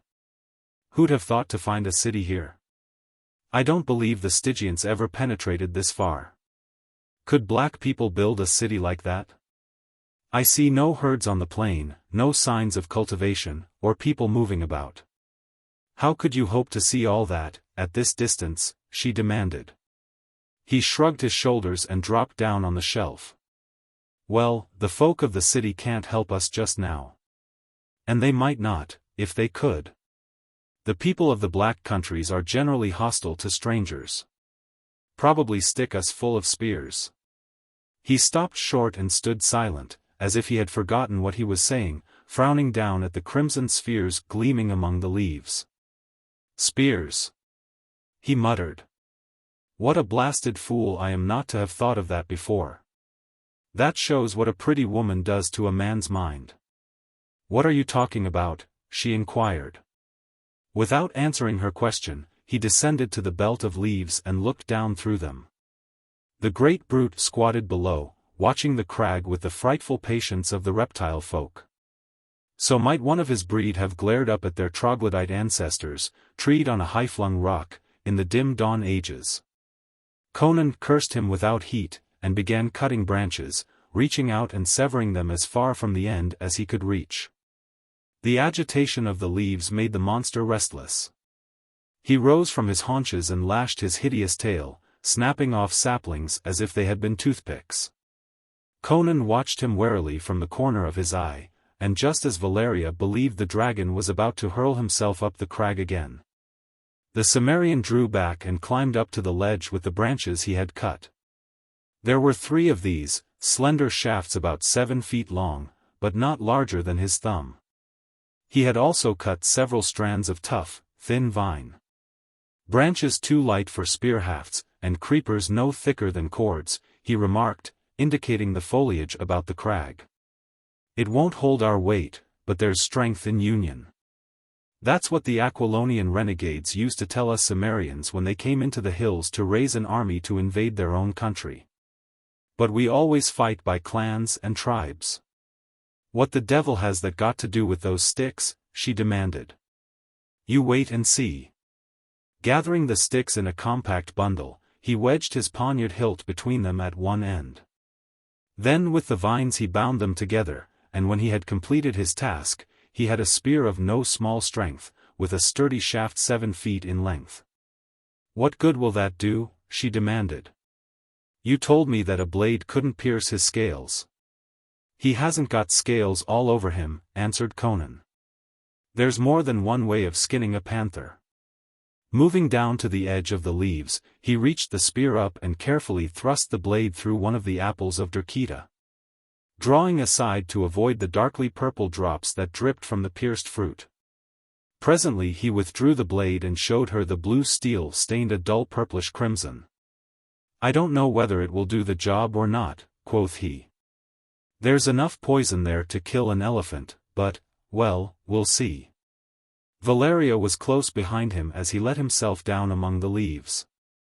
Cautiously holding the poisoned pike away from him, he thrust his head through the branches and addressed the monster. What are you waiting down there for, you misbegotten offspring of questionable parents, was one of his more printable queries. Stick your ugly head up here again, you long-necked brute, or do you want me to come down there and kick you loose from your illegitimate spine? There was more of it, some of it couched in eloquence that made Valeria stare, in spite of her profane education among the seafarers. And it had its effect on the monster. Just as the incessant yapping of a dog worries and enrages more constitutionally silent animals, so the clamorous voice of a man rouses fear in some bestial bosoms and insane rage in others. Suddenly and with appalling quickness, the mastodonic brute reared up on its mighty hind legs and elongated its neck and body in a furious effort to reach this vociferous pygmy whose clamor was disturbing the primeval silence of its ancient realm. But Conan had judged his distance with precision. Some 5 feet below him the mighty head crashed terribly but futilely through the leaves. And as the monstrous mouth gaped like that of a great snake, Conan drove his spear into the red angle of the jawbone hinge.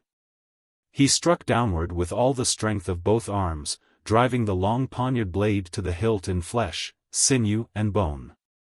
Instantly the jaws clashed convulsively together, severing the triple-pieced shaft and almost precipitating Conan from his perch. He would have fallen but for the girl behind him, who caught his sword belt in a desperate grasp. He clutched at a rocky projection, and grinned his thanks back at her. Down on the ground the monster was wallowing like a dog with pepper in its eyes. He shook his head from side to side, pawed at it, and opened his mouth repeatedly to its widest extent. Presently he got a huge front foot on the stump of the shaft and managed to tear the blade out. Then he threw up his head, jaws wide and spouting blood, and glared up at the crag with such concentrated and intelligent fury that Valeria trembled and drew her sword.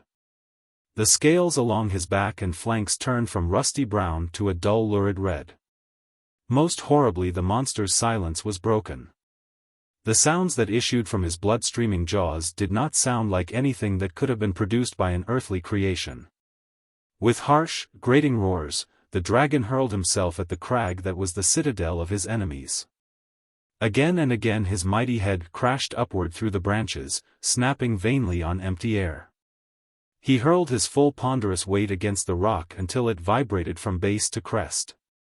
And rearing upright he gripped it with his front legs like a man and tried to tear it up by the roots, as if it had been a tree. This exhibition of primordial fury chilled the blood in Valeria's veins, but Conan was too close to the primitive himself to feel anything but a comprehending interest. To the barbarian, no such gulf existed between himself and other men, and the animals, as existed in the conception of Valeria. The monster below them, to Conan, was merely a form of life differing from himself mainly in physical shape. He attributed to it characteristics similar to his own, and saw in its wrath a counterpart of his rages. In its roars and bellowings merely reptilian equivalents to the curses he had bestowed upon it. Feeling a kinship with all wild things, even dragons, it was impossible for him to experience the sick horror which assailed Valeria at the sight of the brute's ferocity. He sat watching it tranquilly, and pointed out the various changes that were taking place in its voice and actions. The poison's taking hold, he said with conviction. I don't believe it. To Valeria it seemed preposterous to suppose that anything, however lethal, could have any effect on that mountain of muscle and fury. There's pain in his voice, declared Conan. First he was merely angry because of the stinging in his jaw. Now he feels the bite of the poison. Look! He's staggering. He'll be blind in a few more minutes. What did I tell you? For suddenly the dragon had lurched about and went crashing off through the bushes. Is he running away? Inquired Valeria uneasily. He's making for the pool. Conan sprang up, galvanized into swift activity. The poison makes him thirsty. Come on.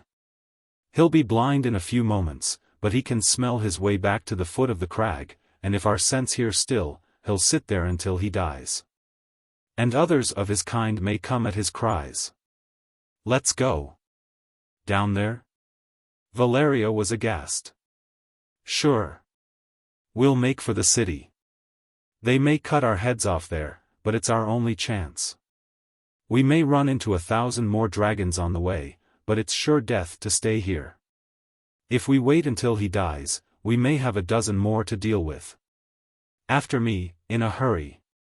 He went down the ramp as swiftly as an ape, pausing only to aid his less agile companion, who, until she saw the Cimmerian climb, had fancied herself the equal of any man in the rigging of a ship or on the sheer face of a cliff. They descended into the gloom below the branches and slid to the ground silently, though Valeria felt as if the pounding of her heart must surely be heard from far away. A noisy gurgling and lapping beyond the dense thicket indicated that the dragon was drinking at the pool. As soon as his belly is full he'll be back, muttered Conan. It may take hours for the poison to kill him, if it does at all. Somewhere beyond the forest the sun was sinking to the horizon. The forest was a misty twilight place of black shadows and dim vistas. Conan gripped Valeria's wrist and glided away from the foot of the crag. He made less noise than a breeze blowing among the tree trunks, but Valeria felt as if her soft boots were betraying their flight to all the forest.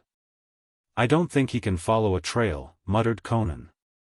But if a wind blew our body scent to him, he could smell us out. Mitra grant that the wind blow not. Valeria breathed. Her face was a pallid oval in the gloom. She gripped her sword in her free hand, but the feel of the shagreen-bound hilt inspired only a feeling of helplessness in her. They were still some distance from the edge of the forest when they heard a snapping and crashing behind them. Valeria bit her lip to check a cry. He's on our trail, she whispered fiercely. Conan shook his head. He didn't smell us at the rock, and he's blundering about through the forest trying to pick up our scent. Come on. It's the city or nothing now. He could tear down any tree we'd climb. If only the wind stays down. They stole on until the trees began to thin out ahead of them. Behind them the forest was a black impenetrable ocean of shadows. The ominous crackling still sounded behind them, as the dragon blundered in his erratic course. There's the plain ahead, breathed Valeria. A little more and we'll. Crom, swore Conan. Mitra, whispered Valeria. Out of the south a wind had sprung up. It blew over them directly into the black forest behind them.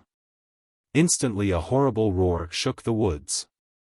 The aimless snapping and crackling of the bushes changed to a sustained crashing as the dragon came like a hurricane straight toward the spot from which the scent of his enemies was wafted. Run! Snarled Conan, his eyes blazing like those of a trapped wolf. It's all we can do. Sailors' boots are not made for sprinting, and the life of a pirate does not train one for a runner. Within 100 yards Valeria was panting and reeling in her gait, and behind them the crashing gave way to a rolling thunder as the monster broke out of the thickets and into the more open ground. Conan's iron arm about the woman's waist half lifted her, her feet scarcely touched the earth as she was borne along at a speed she could never have attained herself.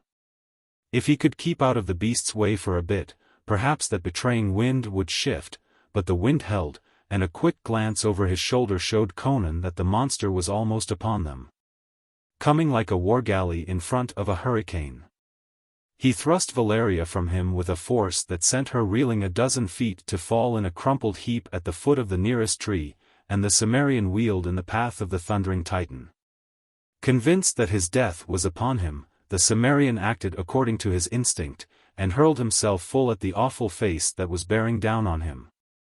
He leaped, slashing like a wildcat. Felt his sword cut deep into the scales that sheathed the mighty snout, and then a terrific impact knocked him rolling and tumbling for 50 feet with all the wind and half the life battered out of him. How the stunned Cimmerian regained his feet, not even he could have ever told. But the only thought that filled his brain was of the woman lying dazed and helpless almost in the path of the hurtling fiend. And before the breath came whistling back into his gullet he was standing over her with his sword in his hand. She lay where he had thrown her, but she was struggling to a sitting posture. Neither tearing tusks nor trampling feet had touched her. It had been a shoulder or front leg that struck Conan, and the blind monster rushed on, forgetting the victims whose scent it had been following, in the sudden agony of its death throes. Headlong on its course it thundered until its low-hung head crashed into a gigantic tree in its path. The impact tore the tree up by the roots and must have dashed the brains from the misshapen skull. Tree and monster fell together, and the dazed humans saw the branches and leaves shaken by the convulsions of the creature they covered, and then grow quiet. Conan lifted Valeria to her feet and together they started away at a reeling run. A few moments later they emerged into the still twilight of the treeless plain. Conan paused an instant and glanced back at the ebon fastness behind them. Not a leaf stirred, nor a bird chirped. It stood as silent as it must have stood before man was created. "Come on," muttered Conan, taking his companion's hand. "It's touch and go now. If more dragons come out of the woods after us." He did not have to finish the sentence. The city looked very far away across the plain, farther than it had looked from the crag. Valeria's heart hammered until she felt as if it would strangle her. At every step she expected to hear the crashing of the bushes and see another colossal nightmare bearing down upon them. But nothing disturbed the silence of the thickets. With the first mile between them and the woods, Valeria breathed more easily. Her buoyant self-confidence began to thaw out again. The sun had set and darkness was gathering over the plain, lightened a little by the stars that made stunted ghosts out of the cactus growths. "No cattle, no plowed fields," muttered Conan. "How do these people live?"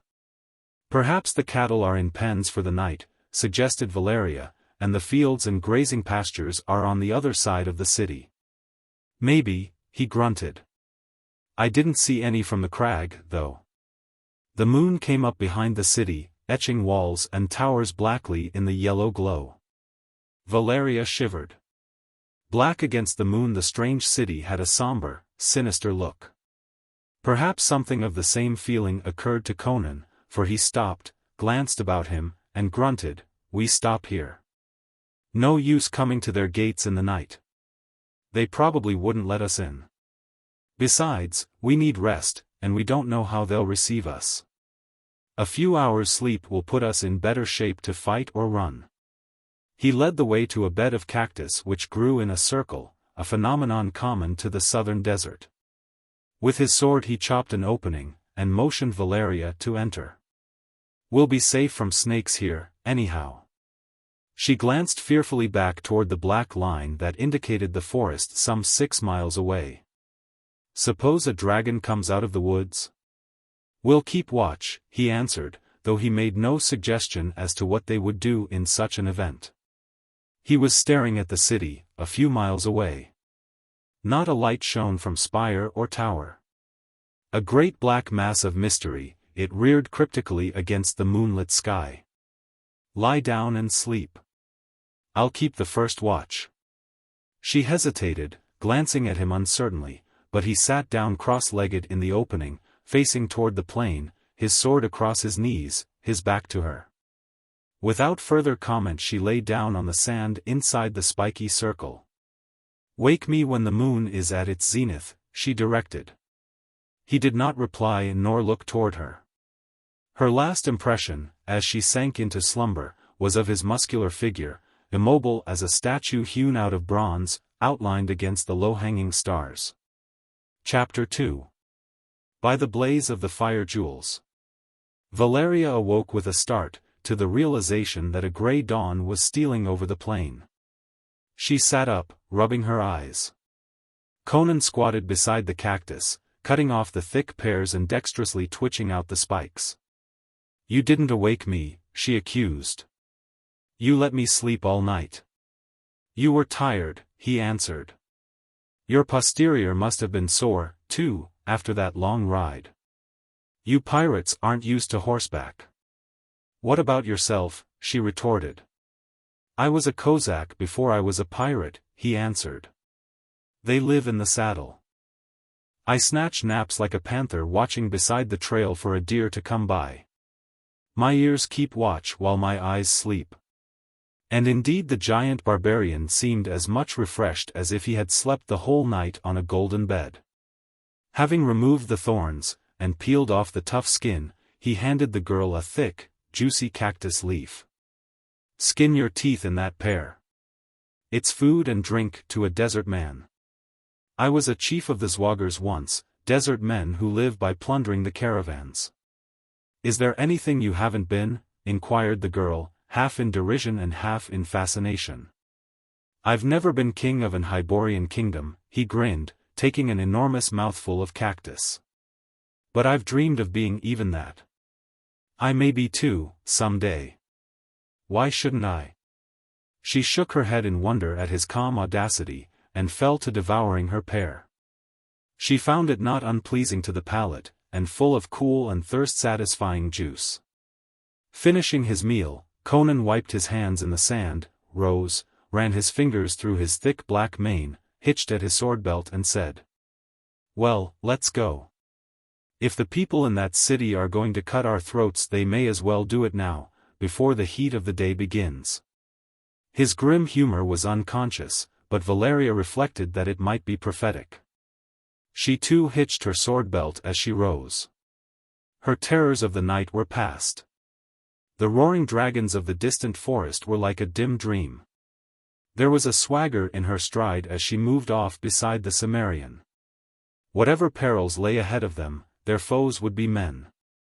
And Valeria of the Red Brotherhood had never seen the face of the man she feared. Conan glanced down at her as she strode along beside him with her swinging stride that matched his own. "You walk more like a hillman than a sailor," he said. "You must be an Aquilonian. The sons of Darfar never burnt your white skin brown. Many a princess would envy you." "I am from Aquilonia," she replied. His compliments no longer irritated her. His evident admiration pleased her. For another man to have kept her watch while she slept would have angered her. She had always fiercely resented any man's attempting to shield or protect her because of her sex. But she found a secret pleasure in the fact that this man had done so. And he had not taken advantage of her fright and the weakness resulting from it. After all, she reflected, her companion was no common man. The sun rose behind the city, turning the towers to a sinister crimson. "Black last night against the moon," grunted Conan, his eyes clouding with the abysmal superstition of the barbarian. "Blood-red as a threat of blood against the sun this dawn. I do not like this city." But they went on, and as they went Conan pointed out the fact that no road ran to the city from the north. "No cattle have trampled the plain on this side of the city," said he. "No plowshare has touched the earth for years, maybe centuries. But look, once this plain was cultivated." Valeria saw the ancient irrigation ditches he indicated, half filled in places, and overgrown with cactus. She frowned with perplexity as her eyes swept over the plain that stretched on all sides of the city to the forest edge, which marched in a vast, dim ring. Vision did not extend beyond that ring. She looked uneasily at the city. No helmets or spearheads gleamed on battlements, no trumpets sounded, no challenge rang from the towers. A silence as absolute as that of the forest brooded over the walls and minarets. The sun was high above the eastern horizon when they stood before the great gate in the northern wall, in the shadow of the lofty rampart. Rust flecked the iron bracings of the mighty bronze portal. Spiderwebs glistened thickly on hinge and sill and bolted panel. "It hasn't been opened for years," exclaimed Valeria. "A dead city," grunted Conan. "That's why the ditches were broken and the plain untouched. But who built it? Who dwelt here? Where did they go? Why did they abandon it? Who can say? Maybe an exiled clan of Stygians built it. Maybe not. It doesn't look like Stygian architecture. Maybe the people were wiped out by enemies, or a plague exterminated them. In that case their treasures may still be gathering dust and cobwebs in there, suggested Valeria, the acquisitive instincts of her profession waking in her, prodded, too, by feminine curiosity. Can we open the gate? Let's go in and explore a bit. Conan eyed the heavy portal dubiously, but placed his massive shoulder against it and thrust with all the power of his muscular calves and thighs. With a rasping screech of rusty hinges the gate moved ponderously inward, and Conan straightened and drew his sword. Valeria stared over his shoulder, and made a sound indicative of surprise. They were not looking into an open street or court as one would have expected. The opened gate, or door, gave directly into a long, broad hall which ran away and away until its vista grew indistinct in the distance. It was of heroic proportions, and the floor of a curious red stone, cut in square tiles, that seemed to smolder as if with the reflection of flames. The walls were of a shiny green material. Jade, or I'm a she-mite, swore Conan. Not in such quantity, protested Valeria. I've looted enough from the chitin caravans to know what I'm talking about, he asserted. That's jade. The vaulted ceiling was of lapis lazuli, adorned with clusters of great green stones that gleamed with a poisonous radiance. Green firestones, growled Conan. That's what the people of Punt call them. They're supposed to be the petrified eyes of those prehistoric snakes the ancients called golden serpents. They glow like a cat's eyes in the dark. At night this hall would be lighted by them, but it would be a hellishly weird illumination. Let's look around. We might find a cache of jewels. Shut the door, advised Valeria. I'd hate to have to outrun a dragon down this hall. Conan grinned, and replied, I don't believe the dragons ever leave the forest. But he complied, and pointed out the broken bolt on the inner side. I thought I heard something snap when I shoved against it. That bolt's freshly broken. Rust has eaten nearly through it. If the people ran away, why should it have been bolted on the inside? They undoubtedly left by another door, suggested Valeria. She wondered how many centuries had passed since the light of outer day had filtered into that great hall through the open door. Sunlight was finding its way somehow into the hall, and they quickly saw the source.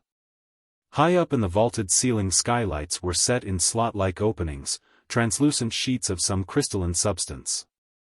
In the splotches of shadow between them, the green jewels winked like the eyes of angry cats. Beneath their feet the dully lurid floor smoldered with changing hues and colors of flame. It was like treading the floors of hell with evil stars blinking overhead. 3 balustraded galleries ran along on each side of the hall, one above the other. A 4-storied house, grunted Conan, and this hall extends to the roof. It's long as a street. I seem to see a door at the other end. Valeria shrugged her white shoulders. Your eyes are better than mine, then, though I'm accounted sharp-eyed among the sea-rovers. They turned into an open door at random, and traversed a series of empty chambers, floored like the hall, and with walls of the same green jade, or of marble or ivory or chalcedony, adorned with friezes of bronze, gold or silver. In the ceilings the green fire gems were set, and their light was as ghostly and elusive as Conan had predicted. Under the witch fire glow the intruders moved like specters. Some of the chambers lacked this illumination, and their doorways showed black as the mouth of the pit. These Conan and Valeria avoided, keeping always to the lighted chambers. Cobwebs hung in the corners, but there was no perceptible accumulation of dust on the floor, or on the tables and seats of marble, jade or carnelian which occupied the chambers. Here and there were rugs of that silk known as chitin which is practically indestructible. Nowhere did they find any windows, or doors opening into streets or courts. Each door merely opened into another chamber or hall. Why don't we come to a street, grumbled Valeria. This place or whatever we're in must be as big as the king of Turan's Seraglio. They must not have perished of plague, said Conan, meditating upon the mystery of the empty city. Otherwise we'd find skeletons. Maybe it became haunted, and everybody got up and left. Maybe. Maybe, hell, broke in Valeria rudely. We'll never know. Look at these friezes. They portray men. What race do they belong to? Conan scanned them and shook his head. I never saw people exactly like them. But there's the smack of the East about them, Vendaya, maybe, or Kosala. Were you a king in Kosala? She asked, masking her keen curiosity with derision. No. But I was a war chief of the Afghulis who live in the Himalayan mountains above the borders of Vendaya. These people favor the Kosalans. But why should Kosalans be building a city this far to west? The figures portrayed were those of slender, olive-skinned men and women, with finely chiseled, exotic features. They wore filmy robes and many delicate jeweled ornaments, and were depicted mostly in attitudes of feasting, dancing or lovemaking. Easterners, all right, grunted Conan, but from where I don't know. They must have lived a disgustingly peaceful life, though, or they'd have scenes of wars and fights. Let's go up that stair. It was an ivory spiral that wound up from the chamber in which they were standing. They mounted 3 flights and came into a broad chamber on the 4th floor, which seemed to be the highest tier in the building. Skylights in the ceiling illuminated the room, in which light the fire gems winked pallidly. Glancing through the doors they saw, except on one side, a series of similarly lighted chambers. This other door opened upon a balustrade gallery that overhung a hall much smaller than the one they had recently explored on the lower floor. Hell! Valeria sat down disgustedly on a jade bench.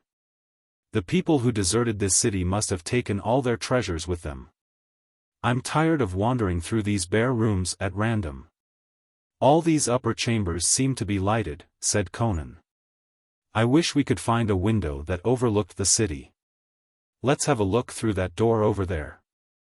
You have a look, advised Valeria. I'm going to sit here and rest my feet.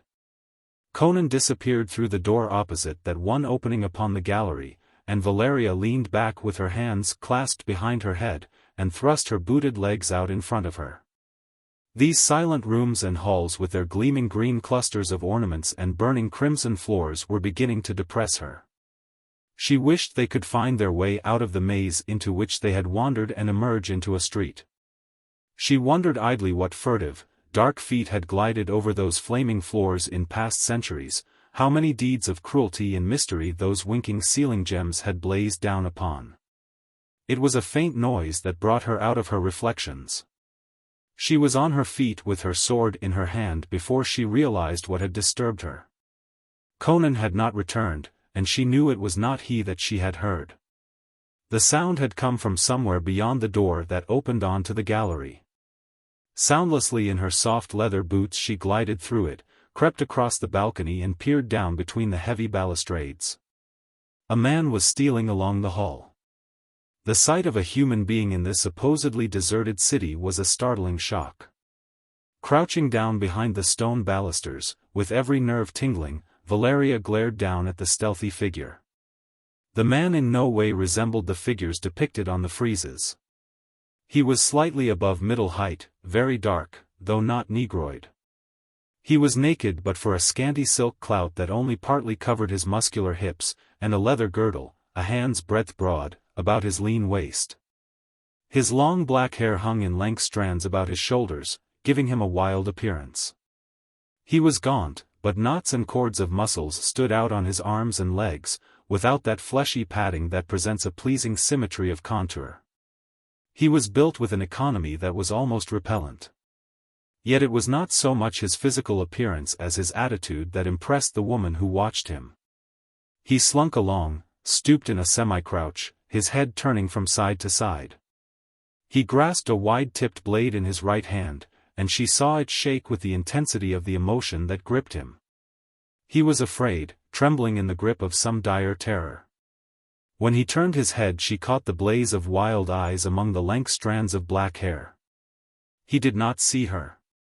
On tiptoe he glided across the hall and vanished through an open door. A moment later she heard a choking cry, and then silence fell again.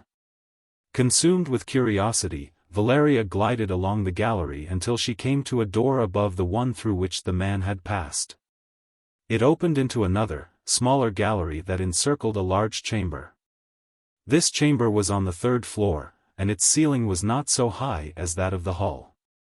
It was lighted only by the firestones, and their weird green glow left the spaces under the balcony in shadows. Valeria's eyes widened. The man she had seen was still in the chamber. He lay face down on a dark crimson carpet in the middle of the room. His body was limp, his arms spread wide. His curved sword lay near him. She wondered why he should lie there so motionless. Then her eyes narrowed as she stared down at the rug on which he lay. Beneath and about him the fabric showed a slightly different color, a deeper, brighter crimson. Shivering slightly, she crouched down closer behind the balustrade, intently scanning the shadows under the overhanging gallery. They gave up no secret. Suddenly another figure entered the grim drama. He was a man similar to the first, and he came in by a door opposite that which gave upon the hall. His eyes glared at the sight of the man on the floor, and he spoke something in a staccato voice that sounded like "Chickmek." The other did not move. The man stepped quickly across the floor, bent, gripped the fallen man's shoulder and turned him over. A choking cry escaped him as the head fell back limply, disclosing a throat that had been severed from ear to ear. The man let the corpse fall back upon the blood-stained carpet, and sprang to his feet, shaking like a wind-blown leaf. His face was an ashy mask of fear. But with one knee flexed for flight, he froze suddenly, became as immobile as an image, staring across the chamber with dilated eyes. In the shadows beneath the balcony a ghostly light began to glow and grow, a light that was not part of the firestone gleam. Valeria felt her hair stir as she watched it. For, dimly visible in the throbbing radiance, there floated a human skull, and it was from this skull, human yet appallingly misshapen, that the spectral light seemed to emanate. It hung there like a disembodied head, conjured out of night and the shadows, growing more and more distinct, human, and yet not human as she knew humanity. The man stood motionless, an embodiment of paralyzed horror, staring fixedly at the apparition. The thing moved out from the wall and a grotesque shadow moved with it.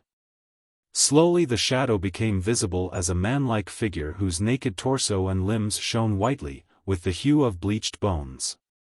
The bare skull on its shoulders grinned eyelessly, in the midst of its unholy nimbus, and the man confronting it seemed unable to take his eyes from it. He stood still, his sword dangling from nerveless fingers, on his face the expression of a man bound by the spells of a mesmerist. Valeria realized that it was not fear alone that paralyzed him. Some hellish quality of that throbbing glow had robbed him of his power to think and act.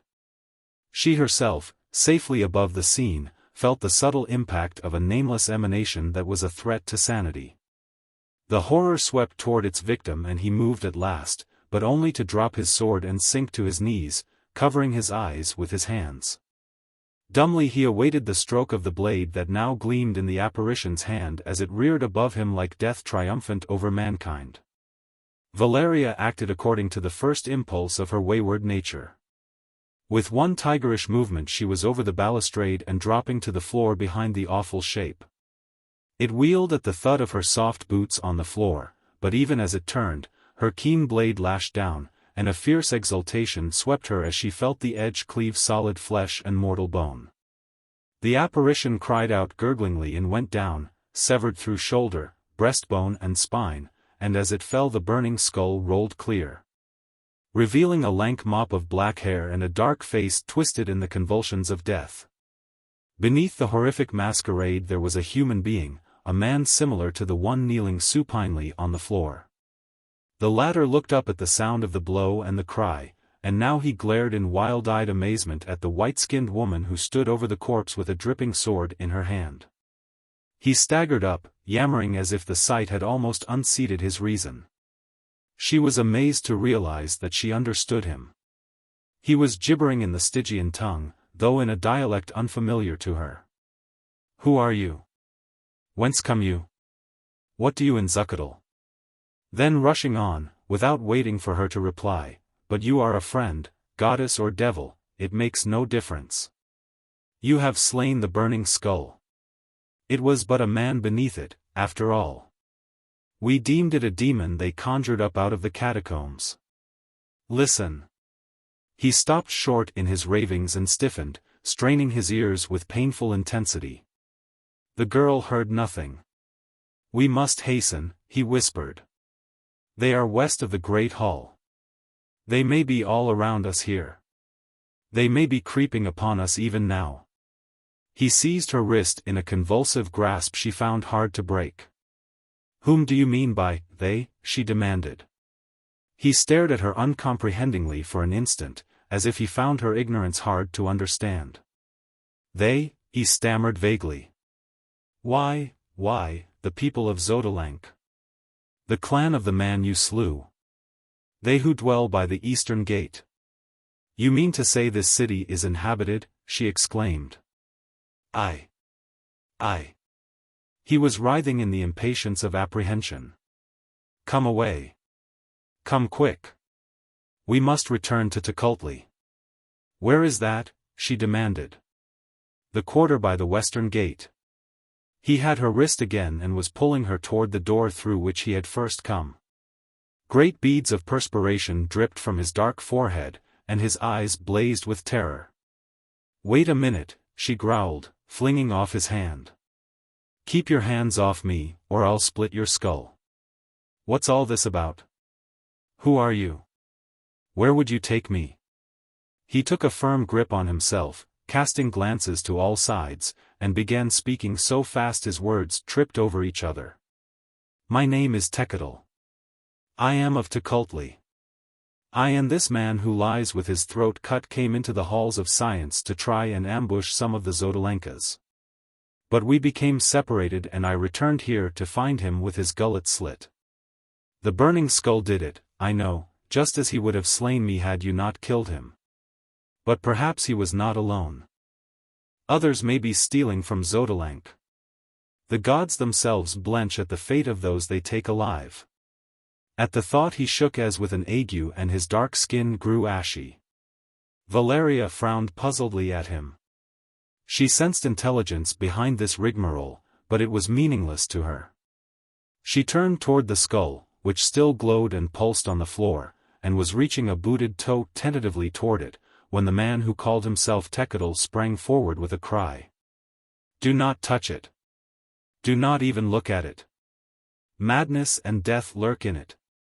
The wizards of Xotalanc understand its secret, they found it in the catacombs, where lie the bones of terrible kings who ruled in Zuccotle in the black centuries of the past. To gaze upon it freezes the blood and withers the brain of a man who understands not its mystery. To touch it causes madness and destruction." She scowled at him uncertainly. He was not a reassuring figure, with his lean, muscle-knotted frame, and snaky locks. In his eyes, behind the glow of terror, lurked a weird light she had never seen in the eyes of a man wholly sane. Yet he seemed sincere in his protestations. "Come," he begged, reaching for her hand, and then recoiling as he remembered her warning, "You are a stranger. How you came here I do not know, but if you were a goddess or a demon, come to aid Tecuhltli, you would know all the things you have asked me. You must be from beyond the great forest, whence our ancestors came. But you are our friend, or you would not have slain my enemy. Come quickly, before the Xotalankas find us and slay us." From his repellent, impassioned face she glanced to the sinister skull, smoldering and glowing on the floor near the dead man. It was like a skull seen in a dream, undeniably human, yet with disturbing distortions and malformations of contour and outline. In life the wearer of that skull must have presented an alien and monstrous aspect. Life? It seemed to possess some sort of life of its own. Its jaws yawned at her and snapped together. Its radiance grew brighter, more vivid, yet the impression of nightmare grew too. It was a dream. All life was a dream. It was Tekadal's urgent voice which snapped Valeria back from the dim gulfs whither she was drifting. Do not look at the skull. Do not look at the skull. It was a far cry from across unreckoned voids. Valeria shook herself like a lion shaking his mane. Her vision cleared. Tekadal was chattering. In life it housed the awful brain of a king of magicians. It holds still the life and fire of magic drawn from outer spaces. With a curse Valeria leaped, lithe as a panther, and the skull crashed to flaming bits under her swinging sword. Somewhere in the room, or in the void, or in the dim reaches of her consciousness, an inhuman voice cried out in pain and rage. Tekadal's hand was plucking at her arm and he was gibbering, "You have broken it. You have destroyed it. Not all the black arts of Xotalanc can rebuild it. Come away. Come away quickly, now." "But I can't go," she protested. "I have a friend somewhere nearby." The flare of his eyes cut her short as he stared past her with an expression grown ghastly. She wheeled just as 4 men rushed through as many doors, converging on the pair in the center of the chamber. They were like the others she had seen, the same knotted muscles bulging on otherwise gaunt limbs, the same lank blue-black hair, the same mad glare in their wide eyes.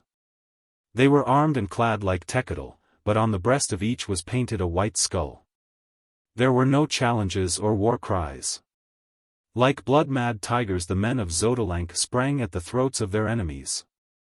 Tekadal met them with the fury of desperation, ducked the swipe of a wide-headed blade, and grappled with the wielder, and bore him to the floor where they rolled and wrestled in murderous silence.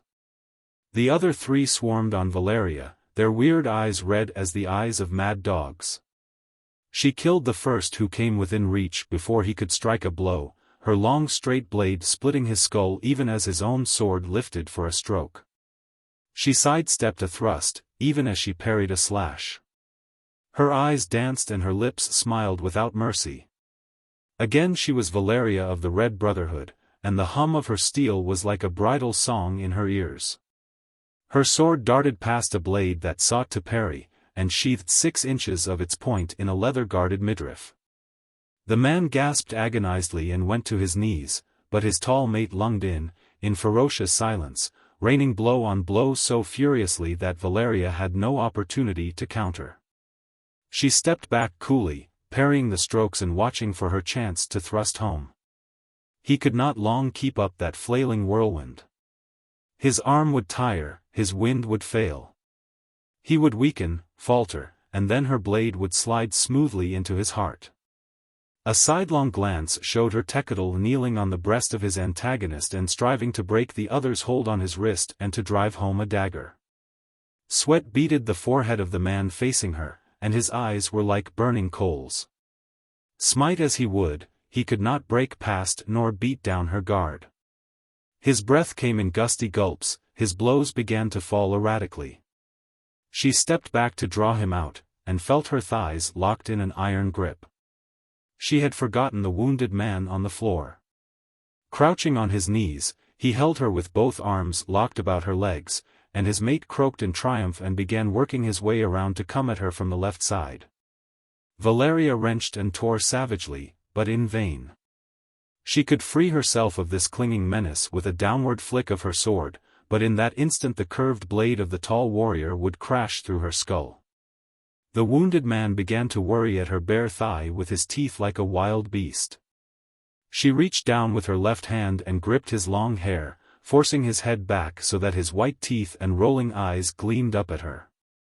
The tall Xotalanc cried out fiercely and leaped in, smiting with all the fury of his arm. Awkwardly she parried the stroke, and it beat the flat of her blade down on her head so that she saw sparks flash before her eyes, and staggered. Up went the sword again, with a low, beast-like cry of triumph, and then a giant form loomed behind the Xotalanc and steel flashed like a jet of blue lightning. The cry of the warrior broke short and he went down like an ox beneath the poleaxe, his brains gushing from his skull that had been split to the throat. "Conan," gasped Valeria. In a gust of passion she turned on the Zodalank whose long hair she still gripped in her left hand. Dog of hell! Her blade swished as it cut the air in an upswinging arc with a blur in the middle, and the headless body slumped down, spurting blood.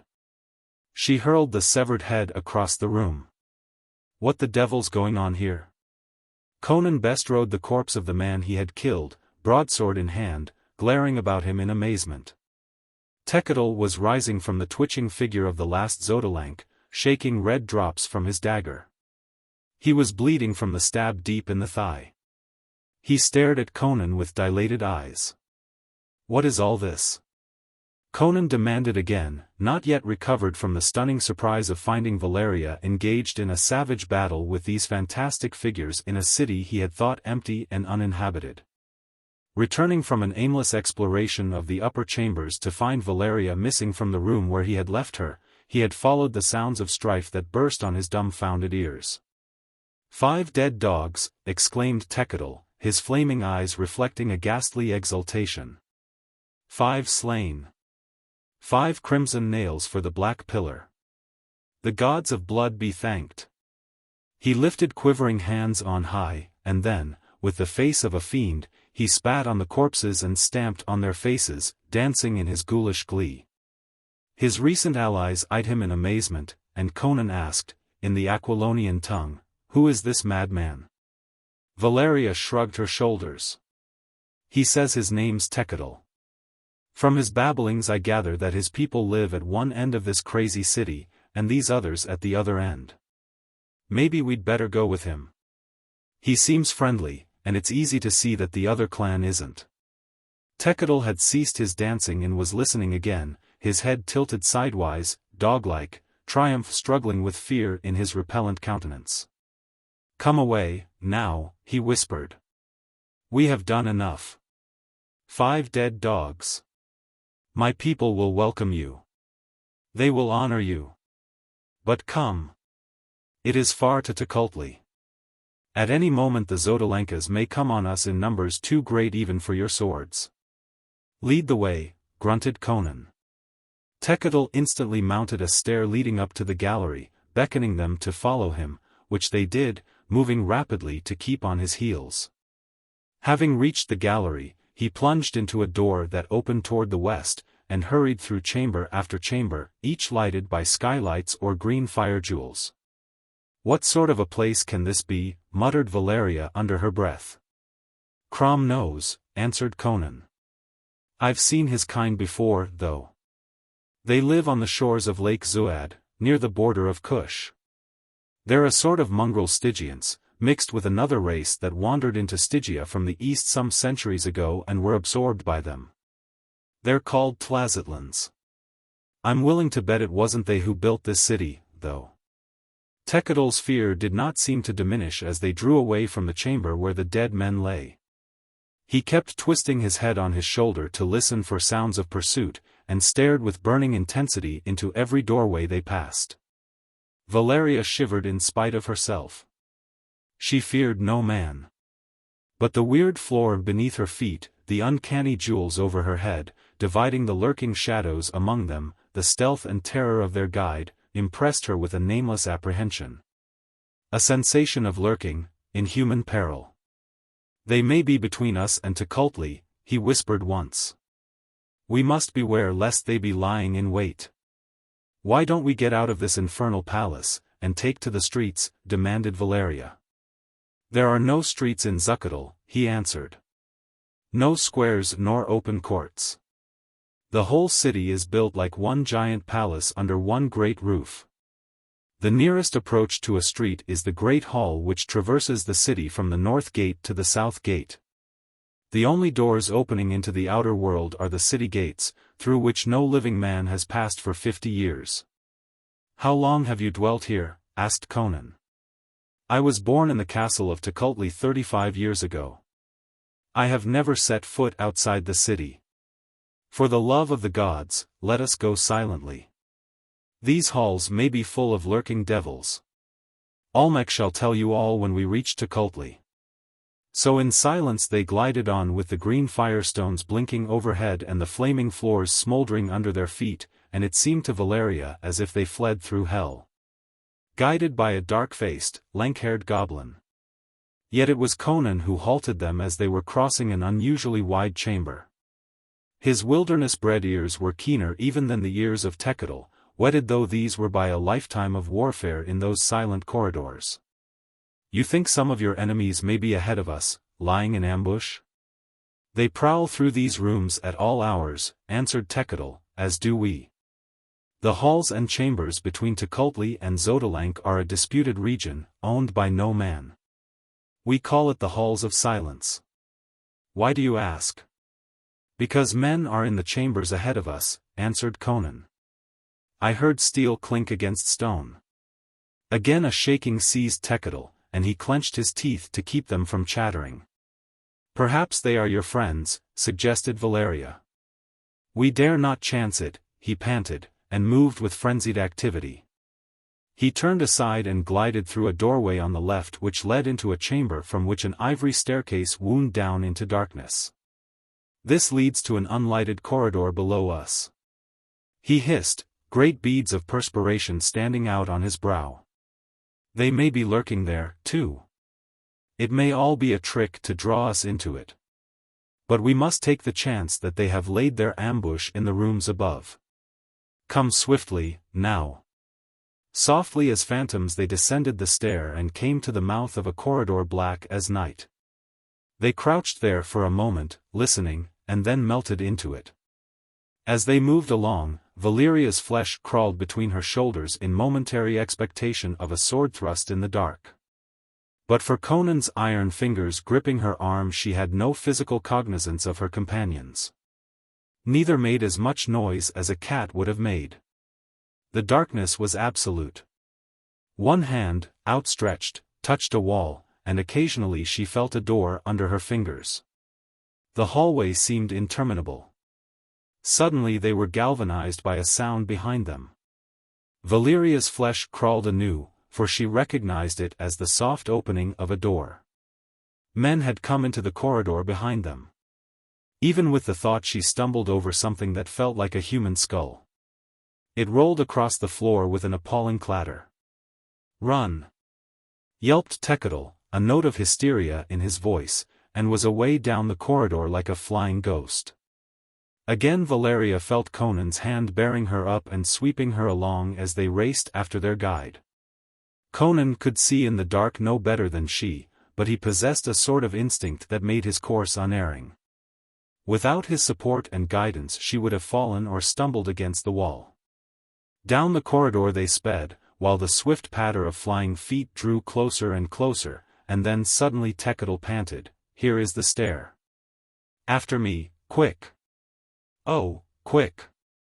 His hand came out of the dark and caught Valeria's wrist as she stumbled blindly on the steps. She felt herself half dragged, half lifted up the winding stair, while Conan released her and turned on the steps, his ears and instincts telling him their foes were hard at their backs. And the sounds were not all those of human feet. Something came writhing up the steps, something that slithered and rustled and brought a chill in the air with it. Conan lashed down with his great sword and felt the blade shear through something that might have been flesh and bone, and cut deep into the stair beneath. Something touched his foot that chilled like the touch of frost, and then the darkness beneath him was disturbed by a frightful thrashing and lashing, and a man cried out in agony. The next moment Conan was racing up the winding staircase, and through a door that stood open at the head. Valeria and Tekadal were already through, and Tekadal slammed the door and shot a bolt across it, the first Conan had seen since they left the outer gate. Then he turned and ran across the well-lighted chamber into which they had come, and as they passed through the farther door, Conan glanced back and saw the door groaning and straining under heavy pressure violently applied from the other side. Though Tekadal did not abate either his speed or his caution, he seemed more confident now. He had the air of a man who has come into familiar territory, within call of friends. But Conan renewed his terror by asking, "What was that thing that I fought on the stair?" "The men of Xotalanc," answered Tekadal, without looking back. "I told you the halls were full of them." "This wasn't a man," grunted Conan. "It was something that crawled, and it was as cold as ice to the touch. I think I cut it asunder. It fell back on the men who were following us, and must have killed one of them in its death throes. Tekadul's head jerked back, his face ashy again. Convulsively he quickened his pace. It was the crawler. A monster they have brought out of the catacombs to aid them. What it is, we do not know, but we have found our people hideously slain by it. In Set's name, hasten. If they put it on our trail, it will follow us to the very doors of Tekultli. I doubt it, grunted Conan. That was a shrewd cut I dealt it on the stair. Hasten. Hasten, groaned Tekadul. They ran through a series of green-lit chambers, traversed a broad hall, and halted before a giant bronze door. Tekadul said, "This is Tekultli." Chapter 3. The People of the Feud.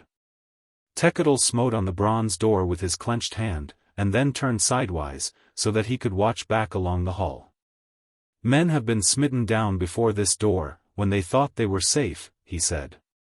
Why don't they open the door? Asked Conan. They are looking at us through the eye, answered Tekadul. They are puzzled at the sight of you. He lifted his voice and called, "Open the door, Zesalin." It is I, Tekadul, with friends from the great world beyond the forest. They will open, he assured his allies.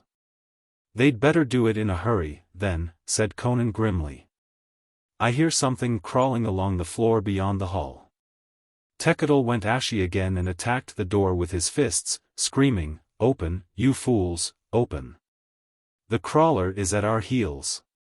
Even as he beat and shouted, the great bronze door swung noiselessly back, revealing a heavy chain across the entrance, over which spearheads bristled and fierce countenances regarded them intently for an instant.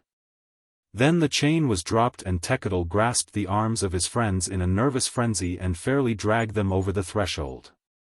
A glance over his shoulder just as the door was closing showed Conan the long dim vista of the hall, and dimly framed at the other end an ophidian shape that writhed slowly and painfully into view.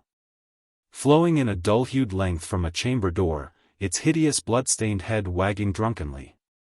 Then the closing door shut off the view. Inside the square chamber into which they had come heavy bolts were drawn across the door, and the chain locked into place. The door was made to stand the battering of a siege. 4 men stood on guard, of the same lank-haired, dark-skinned breed as Tekadul, with spears in their hands and swords at their hips. In the wall near the door there was a complicated contrivance of mirrors which Conan guessed was the eye Tekadul had mentioned, so arranged that a narrow, crystal-paned slot in the wall could be looked through from within without being discernible from without. The 4 guardsmen stared at the strangers with wonder, but asked no question, nor did Tekadul vouchsafe any information. He moved with easy confidence now, as if he had shed his cloak of indecision and fear the instant he crossed the threshold. Come, he urged his newfound friends, but Conan glanced toward the door. What about those fellows who were following us? Won't they try to storm that door? Tekadul shook his head. They know they cannot break down the door of the eagle. They will flee back to Xotalanc, with their crawling fiend. Come. I will take you to the rulers of Tekultli. One of the 4 guards opened the door opposite the one by which they had entered, and they passed through into a hallway which, like most of the rooms on that level, was lighted by both the slot-like skylights and the clusters of winking fire gems. But unlike the other rooms they had traversed, this hall showed evidences of occupation. Velvet tapestries adorned the glossy jade walls, rich rugs were on the crimson floors, and the ivory seats, benches and divans were littered with satin cushions. The hall ended in an ornate door, before which stood no guard. Without ceremony Tekadul thrust the door open and ushered his friends into a broad chamber, where some 30 dark-skinned men and women lounging on satin-covered couches sprang up with exclamations of amazement. The men, all except one, were of the same type as Tekadul, and the women were equally dark and strange-eyed, though not unbeautiful in a weird dark way. They wore sandals, golden breastplates, and scanty silk skirts supported by gem-crusted girdles, and their black manes, cut square at their naked shoulders, were bound with silver circlets. On a wide ivory seat on a jade dais sat a man and a woman who differed subtly from the others. He was a giant, with an enormous sweep of breast and the shoulders of a bull. Unlike the others, he was bearded, with a thick, blue-black beard which fell almost to his broad girdle. He wore a robe of purple silk which reflected changing sheens of color with his every movement, and one wide sleeve, drawn back to his elbow, revealed a forearm massive with corded muscles. The band which confined his blue-black locks was set with glittering jewels. The woman beside him sprang to her feet with a startled exclamation as the strangers entered, and her eyes, passing over Conan, fixed themselves with burning intensity on Valeria. She was tall and lithe, by far the most beautiful woman in the room. She was clad more scantily even than the others. For instead of a skirt she wore merely a broad strip of gilt-worked purple cloth fastened to the middle of her girdle which fell below her knees. Another strip at the back of her girdle completed that part of her costume, which she wore with a cynical indifference. Her breastplates and the circlet about her temples were adorned with gems. In her eyes alone of all the dark-skinned people there lurked no brooding gleam of madness. She spoke no word after her first exclamation. She stood tensely, her hands clenched, staring at Valeria. The man on the ivory seat had not risen. "Prince Almec," spoke Tekadal, bowing low, with arms outspread and the palms of his hands turned upward, "I bring allies from the world beyond the forest. In the chamber of Teskoti the burning skull slew Chikmek, my companion." The burning skull. It was a shuddering whisper of fear from the people of Tekultli. Then came I, and found Chikmek lying with his throat cut. Before I could flee, the burning skull came upon me, and when I looked upon it my blood became as ice and the marrow of my bones melted. I could neither fight nor run. I could only await the stroke. Then came this white-skinned woman and struck him down with her sword. And lo, it was only a dog of Xotalanc with white paint upon his skin and the living skull of an ancient wizard upon his head. Now that skull lies in many pieces, and the dog who wore it is a dead man. An indescribably fierce exultation edged the last sentence, and was echoed in the low, savage exclamations from the crowding listeners. "But wait," exclaimed Tekadal. "There is more. While I talked with the woman, for Xotalancas came upon us. One I slew, there is the stab in my thigh to prove how desperate was the fight. Two the woman killed. But we were hard-pressed when this man came into the fray and split the skull of the fourth. 5 crimson nails there are to be driven into the pillar of vengeance." He pointed at a black column of ebony which stood behind the dais. Hundreds of red dots scarred its polished surface, the bright scarlet heads of heavy copper nails driven into the black wood. 5 red nails for 5 Xotalanca lives, exulted Tekadal, and the horrible exultation in the faces of the listeners made them inhuman. "Who are these people?" asked Almec, and his voice was like the low, deep rumble of a distant bull. None of the people of Zuccotle spoke loudly. It was as if they had absorbed into their souls the silence of the empty halls and deserted chambers. "I am Conan, a Cimmerian," answered the barbarian briefly. "This woman is Valeria of the Red Brotherhood, an Aquilonian pirate. We are deserters from an army on the Darfar border, far to the north, and are trying to reach the coast." The woman on the dais spoke loudly, her words tripping in her haste. "You can never reach the coast. There is no escape from Zuccotle. You will spend the rest of your lives in this city." "What do you mean?" growled Conan, clapping his hand to his hilt and stepping about so as to face both the dais and the rest of the room. "Are you telling us we're prisoners?" "She did not mean that," interposed Almec. "We are your friends. We would not restrain you against your will. But I fear other circumstances will make it impossible for you to leave Zuccotle." His eyes flickered to Valeria, and he lowered them quickly.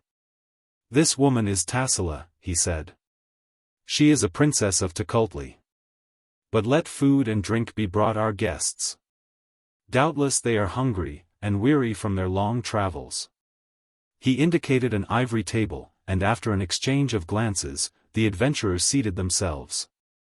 The Cimmerian was suspicious. His fierce blue eyes roved about the chamber, and he kept his sword close to his hand. But an invitation to eat and drink never found him backward. His eyes kept wandering to Tassila, but the princess had eyes only for his white-skinned companion. Tekel, who had bound a strip of silk about his wounded thigh, placed himself at the table to attend to the wants of his friends, seeming to consider it a privilege and honor to see after their needs. He inspected the food and drink the others brought in gold vessels and dishes, and tasted each before he placed it before his guests. While they ate, Olmec sat in silence on his ivory seat, watching them from under his broad black brows. Tassila sat beside him, chin cupped in her hands and her elbows resting on her knees. Her dark, enigmatic eyes, burning with a mysterious light, never left Valeria's supple figure. Behind her seat a sullen handsome girl waved an ostrich plume fan with a slow rhythm. The food was fruit of an exotic kind unfamiliar to the wanderers, but very palatable, and the drink was a light crimson wine that carried a heady tang. "You have come from afar," said Olmec at last. "I have read the books of our fathers. Aquilonia lies beyond the lands of the Stygians and the Shemites, beyond Argos and Zingara. And Cimmeria lies beyond Aquilonia." "We have each a roving foot," answered Conan carelessly. "How you won through the forest is a wonder to me," quoth Olmec. "In bygone days 1,000 fighting men scarcely were able to carve a road through its perils. We encountered a bench-legged monstrosity about the size of a mastodon," said Conan casually, holding out his wine goblet which Tekel filled with evident pleasure. "But when we'd killed it we had no further trouble." The wine vessel slipped from Tekel's hand to crash on the floor. His dusky skin went ashy. Olmec started to his feet, an image of stunned amazement, and a low gasp of awe or terror breathed up from the others. Some slipped to their knees as if their legs would not support them. Only Tassila seemed not to have heard. Conan glared about him bewilderedly. "What's the matter? What are you gaping about? You slew the dragon god?" "God? I killed a dragon." "Why not?" "It was trying to gobble us up." "But dragons are immortal," exclaimed Olmec. "They slay each other, but no man ever killed a dragon. The 1,000 fighting men of our ancestors who fought their way to Zuccotle could not prevail against them. Their swords broke like twigs against their scales. If your ancestors had thought to dip their spears in the poisonous juice of Derkita's apples," quoth Conan, with his mouth full, "and jab them in the eyes or mouth or somewhere like that, they'd have seen that dragons are not more immortal than any other chunk of beef. The carcass lies at the edge of the trees, just within the forest. If you don't believe me, go and look for yourself." Olmec shook his head, not in disbelief but in wonder. "It was because of the dragons that our ancestors took refuge in Zuccotle," said he. "They dared not pass through the plain and plunge into the forest beyond. Scores of them were seized and devoured by the monsters before they could reach the city." "Then your ancestors didn't build Zuccotle?" asked Valeria. "It was ancient when they first came into the land. How long it had stood here, not even its degenerate inhabitants knew." "Your people came from Lake Zuad?" questioned Conan. "Aye. More than half a century ago a tribe of the Tlazitlans rebelled against the Stygian king, and, being defeated in battle, fled southward. For many weeks they wandered over grasslands, desert and hills, and at last they came into the great forest, 1,000 fighting men with their women and children. It was in the forest that the dragons fell upon them, and tore many to pieces. So the people fled in a frenzy of fear before them, and at last came into the plain and saw the city of Zuccotle in the midst of it. They camped before the city, not daring to leave the plain, for the night was made hideous with the noise of the battling monsters throughout the forest. They made war incessantly upon one another. Yet they came not into the plain. The people of the city shut their gates and shot arrows at our people from the walls. The Tlazitlans were imprisoned on the plain, as if the ring of the forest had been a great wall, for to venture into the woods would have been madness. That night there came secretly to their camp a slave from the city, one of their own blood, who with a band of exploring soldiers had wandered into the forest long before, when he was a young man. The dragons had devoured all his companions, but he had been taken into the city to dwell in servitude. His name was Tokmek. A flame lighted the dark eyes at mention of the name, and some of the people muttered obscenely and spat. He promised to open the gates to the warriors. He asked only that all captives taken be delivered into his hands. At dawn he opened the gates. The warriors swarmed in and the halls of Zuccotle ran red. Only a few hundred folk dwelt there, decaying remnants of a once great race. Tokmek said they came from the east, long ago, from old Kosala, when the ancestors of those who now dwell in Kosala came up from the south and drove forth the original inhabitants of the land. They wandered far westward and finally found this forest-girdled plain, inhabited then by a tribe of black people. These they enslaved and set to building a city. From the hills to the east they brought jade and marble and lapis lazuli, and gold, silver and copper. Herds of elephants provided them with ivory. When their city was completed, they slew all the black slaves. And their magicians made a terrible magic to guard the city. For by their necromantic arts they recreated the dragons which had once dwelt in this lost land, and whose monstrous bones they found in the forest. Those bones they clothed in flesh and life, and the living beasts walked the earth as they walked it when time was young. But the wizards wove a spell that kept them in the forest and they came not into the plain. So for many centuries the people of Zuccotle dwelt in their city, cultivating the fertile plain, until their wise men learned how to grow fruit within the city, fruit which is not planted in soil, but obtains its nourishment out of the air, and then they let the irrigation ditches run dry, and dwelt more and more in luxurious sloth, until decay seized them.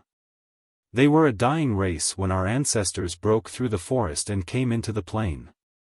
Their wizards had died, and the people had forgot their ancient necromancy. They could fight neither by sorcery nor the sword. Well, our fathers slew the people of Zuccotle, all except 100 which were given living into the hands of Tokmek, who had been their slave. And for many days and nights the halls re-echoed to their screams under the agony of his tortures. So the Tlazitlans dwelt here, for a while in peace, ruled by the brothers Tukulti and Xotalanc, and by Tokmek. Tokmek took a girl of the tribe to wife, and because he had opened the gates, and because he knew many of the arts of the Zucatlans, he shared the rule of the tribe with the brothers who had led the rebellion and the flight. For a few years, then, they dwelt at peace within the city, doing little but eating, drinking and making love, and raising children. There was no necessity to till the plain, for Tokmek taught them how to cultivate the air-devouring fruits. Besides, the slaying of the Zucatlans broke the spell that held the dragons in the forest, and they came nightly and bellowed about the gates of the city. The plain ran red with the blood of their eternal warfare, and it was then that, he bit his tongue in the midst of the sentence, then presently continued. But Valeria and Conan felt that he had checked an admission he had considered unwise. 5 years they dwelt in peace. Then, Olmec's eyes rested briefly on the silent woman at his side. Xotalanc took a woman to wife, a woman whom both Tukulti and old Tokmek desired. In his madness, Tukulti stole her from her husband. Aye, she went willingly enough. Tokmek, to spite Xotalanc, aided Tukulti. Xotalanc demanded that she be given back to him, and the council of the tribe decided that the matter should be left to the woman. She chose to remain with Tukulti. In wrath Xotalanc sought to take her back by force, and the retainers of the brothers came to blows in the great hall. There was much bitterness. Blood was shed on both sides. The quarrel became a feud, the feud an open war. From the welter 3 factions emerged, Tukulti, Xotalanc, and Tokmek. Already, in the days of peace, they had divided the city between them. Tukulti dwelt in the western quarter of the city, Xotalanc in the eastern, and Tokmek with his family by the southern gate. Anger and resentment and jealousy blossomed into bloodshed and rape and murder. Once the sword was drawn there was no turning back. For blood called for blood, and vengeance followed swift on the heels of atrocity. Tukulti fought with Xotalanc, and Tokmek aided first one and then the other, betraying each faction as it fitted his purposes. Tukulti and his people withdrew into the quarter of the western gate, where we now sit. Zuccotle is built in the shape of an oval. Tukulti, which took its name from its prince, occupies the western end of the oval. The people blocked up all doors connecting the quarter with the rest of the city, except one on each floor, which could be defended easily. They went into the pits below the city and built a wall cutting off the western end of the catacombs, where lie the bodies of the ancient Zucatlans, and of those Tlazitlans slain in the feud. They dwelt as in a besieged castle, making sorties and forays on their enemies. The people of Xotalanc likewise fortified the eastern quarter of the city, and Tokmek did likewise with the quarter by the southern gate. The central part of the city was left bare and uninhabited. Those empty halls and chambers became a battleground, and a region of brooding terror. Tokmek warred on both clans. He was a fiend in the form of a human, worse than Xotalanc. He knew many secrets of the city he never told the others. From the crypts of the catacombs he plundered the dead of their grisly secrets, secrets of ancient kings and wizards, long forgotten by the degenerate Zucatlans our ancestors slew. But all his magic did not aid him the night we of Tukulti stormed his castle and butchered all his people. Tokmek we tortured for many days. His voice sank to a caressing slur, and a faraway look grew in his eyes, as if he looked back over the years to a scene which caused him intense pleasure. We kept the life in him until he screamed for death as for a bride. At last we took him living from the torture chamber and cast him into a dungeon for the rats to gnaw as he died. From that dungeon, somehow, he managed to escape, and dragged himself into the catacombs. There without doubt he died, for the only way out of the catacombs beneath Tukulti is through Tukulti, and he never emerged by that way. His bones were never found, and the superstitious among our people swear that his ghost haunts the crypts to this day, wailing among the bones of the dead. 12 years ago we butchered the people of Tokmek, but the feud raged on between Tukulti and Xotalanc, as it will rage until the last man, the last woman is dead. It was 50 years ago that Tukulti stole the wife of Xotalanc. Half a century the feud has endured. I was born in it. All in this chamber, except Tassila, were born in it. We expect to die in it. We are a dying race, even as those Zucatlans our ancestors slew. When the feud began there were hundreds in each faction. Now we of Tukulti number only these you see before you, and the men who guard the 4 doors, 40 in all. How many Xotalankas there are we do not know, but I doubt if they are much more numerous than we. For 15 years no children have been born to us, and we have seen none among the Xotalankas. We are dying, but before we die we will slay as many of the men of Xotalanc as the gods permit. And with his weird eyes blazing, Olmec spoke long of that grisly feud, fought out in silent chambers and dim halls under the blaze of the green fire jewels. On floors smoldering with the flames of hell and splashed with deeper crimson from severed veins. In that long butchery a whole generation had perished. Xotalanc was dead, long ago, slain in a grim battle on an ivory stair. Tukulti was dead, flayed alive by the maddened Xotalankas who had captured him. Without emotion Olmec told of hideous battles fought in black corridors, of ambushes on twisting stairs, and red butcheries. With a redder, more abysmal gleam in his deep dark eyes he told of men and women flayed alive, mutilated and dismembered. Of captives howling under tortures so ghastly that even the barbarous Cimmerian grunted. No wonder Tecuhtli had trembled with the terror of capture. Yet he had gone forth to slay if he could, driven by hate that was stronger than his fear. Olmec spoke further, of dark and mysterious matters, of black magic and wizardry conjured out of the black night of the catacombs, of weird creatures invoked out of darkness for horrible allies. In these things the Xotalankas had the advantage, for it was in the eastern catacombs where lay the bones of the greatest wizards of the ancient Zucatlans, with their immemorial secrets. Valeria listened with morbid fascination. The feud had become a terrible elemental power driving the people of Zuccotle inexorably on to doom and extinction. It filled their whole lives. They were born in it, and they expected to die in it.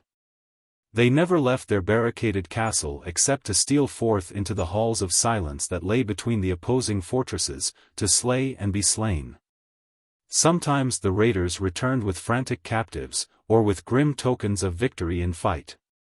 Sometimes they did not return at all, or returned only as severed limbs cast down before the bolted bronze doors.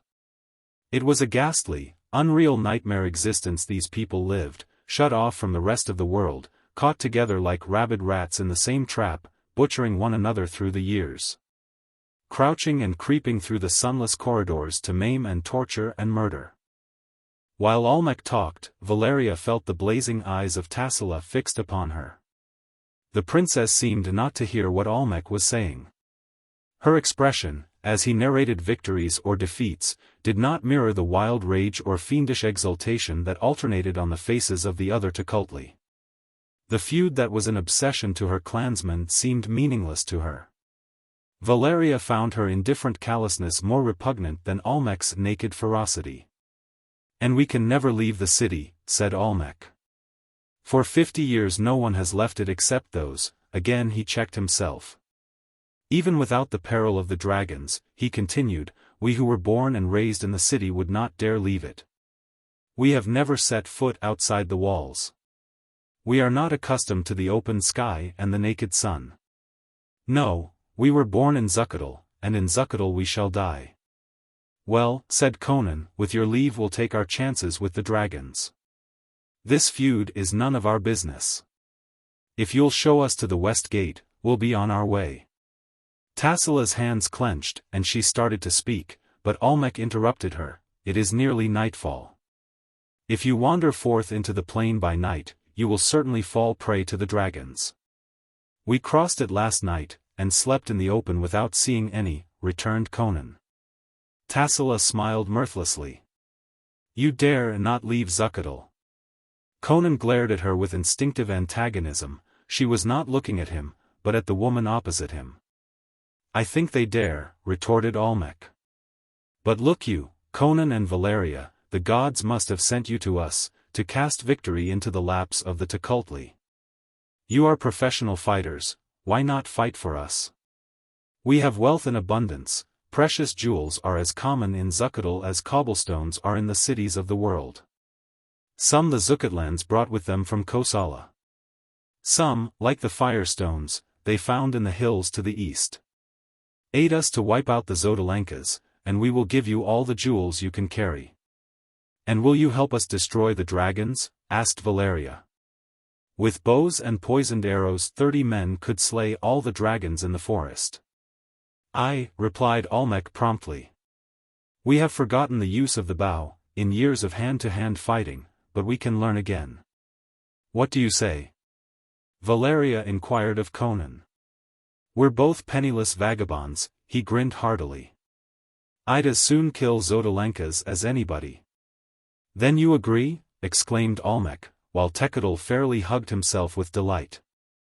"Aye. And now suppose you show us chambers where we can sleep, so we can be fresh tomorrow for the beginning of the slaying." Olmec nodded, and waved a hand, and Tecucal and a woman led the adventurers into a corridor which led through a door off to the left of the jade dais. A glance back showed Valeria Olmec sitting on his throne, chin on knotted fist, staring after them. His eyes burned with a weird flame. Tassila leaned back in her seat, whispering to the sullen-faced maid, Yasala, who leaned over her shoulder, her ear to the princess' moving lips. The hallway was not so broad as most they had traversed, but it was long. Presently the woman halted, opened a door, and drew aside for Valeria to enter. "Wait a minute," growled Conan. "Where do I sleep?" Tecucal pointed to a chamber across the hallway, but one door farther down. Conan hesitated, and seemed inclined to raise an objection, but Valeria smiled spitefully at him and shut the door in his face. He muttered something uncomplimentary about women in general, and strode off down the corridor after Tecucal. In the ornate chamber where he was to sleep, he glanced up at the slot-like skylights. Some were wide enough to admit the body of a slender man, supposing the glass were broken. "Why don't the Zodalenkas come over the roofs and shatter those skylights?" he asked. "They cannot be broken," answered Tekadal. "Besides, the roofs would be hard to clamber over. They are mostly spires and domes and steep ridges." He volunteered more information about the castle of Tekultli. Like the rest of the city, it contained 4 stories, or tiers of chambers, with towers jutting up from the roof. Each tier was named. Indeed, the people of Zuccotle had a name for each chamber, hall and stair in the city, as people of more normal cities designate streets and quarters. In Tekultli the floors were named the Eagle's Tier, the Ape's Tier, the Tiger's Tier and the Serpent's Tier, in the order as enumerated, the Eagle's Tier being the highest, or 4th, floor. "Who is Tassila?" asked Conan. "Olmec's wife?" Tekadal shuddered and glanced furtively about him before answering. "No. She is, Tassila. She was the wife of Zodalenk, the woman Tekultli stole, to start the feud." "What are you talking about?" demanded Conan. "That woman is beautiful and young. Are you trying to tell me that she was a wife 50 years ago?" I swear it. She was a full-grown woman when the Tlazitlans journeyed from Lake Zuad. It was because the king of Stygia desired her for a concubine that Zodalenk and his brother rebelled and fled into the wilderness. She is a witch, who possesses the secret of perpetual youth." "What's that?" asked Conan. Tekadal shuddered again. "Ask me not. I dare not speak. It is too grisly, even for Zuccotle." And touching his finger to his lips, he glided from the chamber. Chapter 4. Scent of Black Lotus.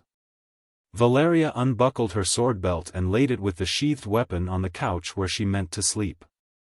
She noted that the doors were supplied with bolts, and asked ere they led. "Those lead into adjoining chambers," answered the woman, indicating the doors on right and left. "That one," pointing to a copper-bound door opposite that which opened into the corridor, "leads to a corridor which runs to a stair that descends into the catacombs. Do not fear. Naught can harm you here." "Who spoke of fear?" snapped Valeria. "I just like to know what sort of harbor I'm dropping anchor in. No, I don't want you to sleep at the foot of my couch. I'm not accustomed to being waited on, not by women, anyway. You have my leave to go." Alone in the room, the pirate shot the bolts on all the doors, kicked off her boots and stretched luxuriously out on the couch.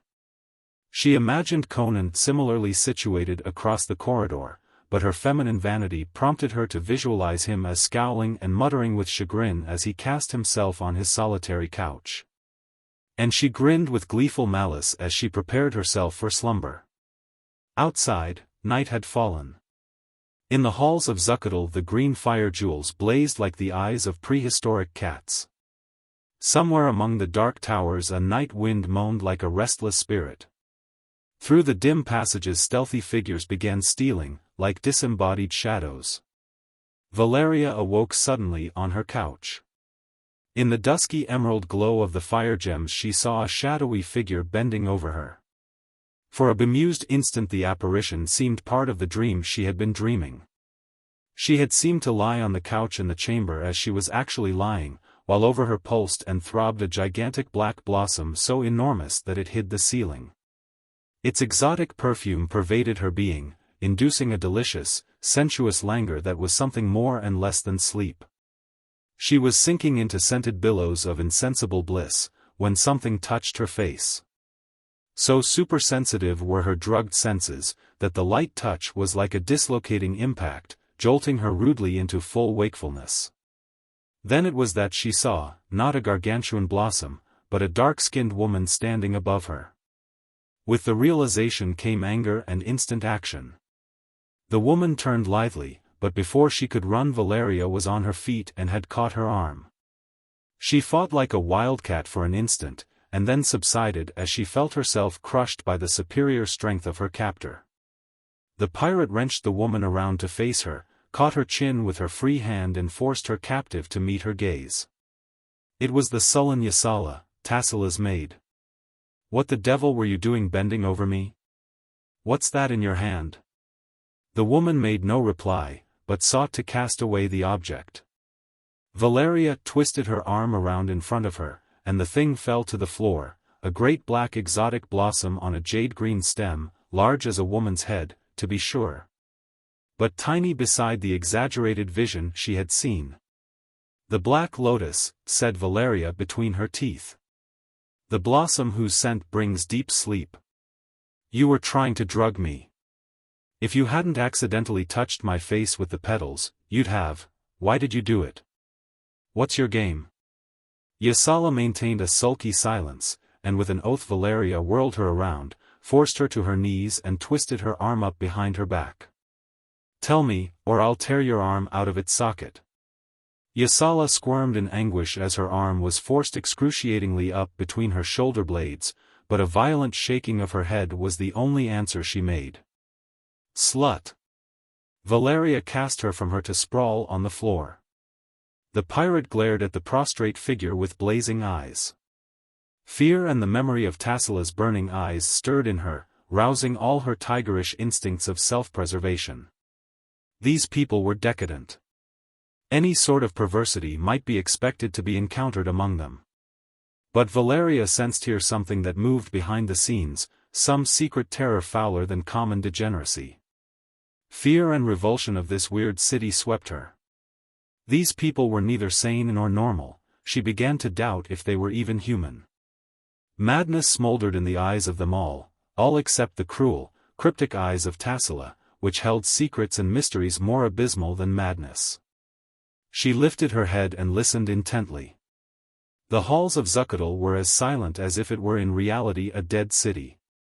The green jewels bathed the chamber in a nightmare glow, in which the eyes of the woman on the floor glittered eerily up at her.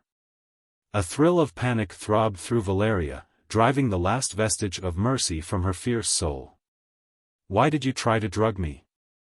she muttered, grasping the woman's black hair, and forcing her head back to glare into her sullen, long-lashed eyes. "Did Tassila send you?" No answer.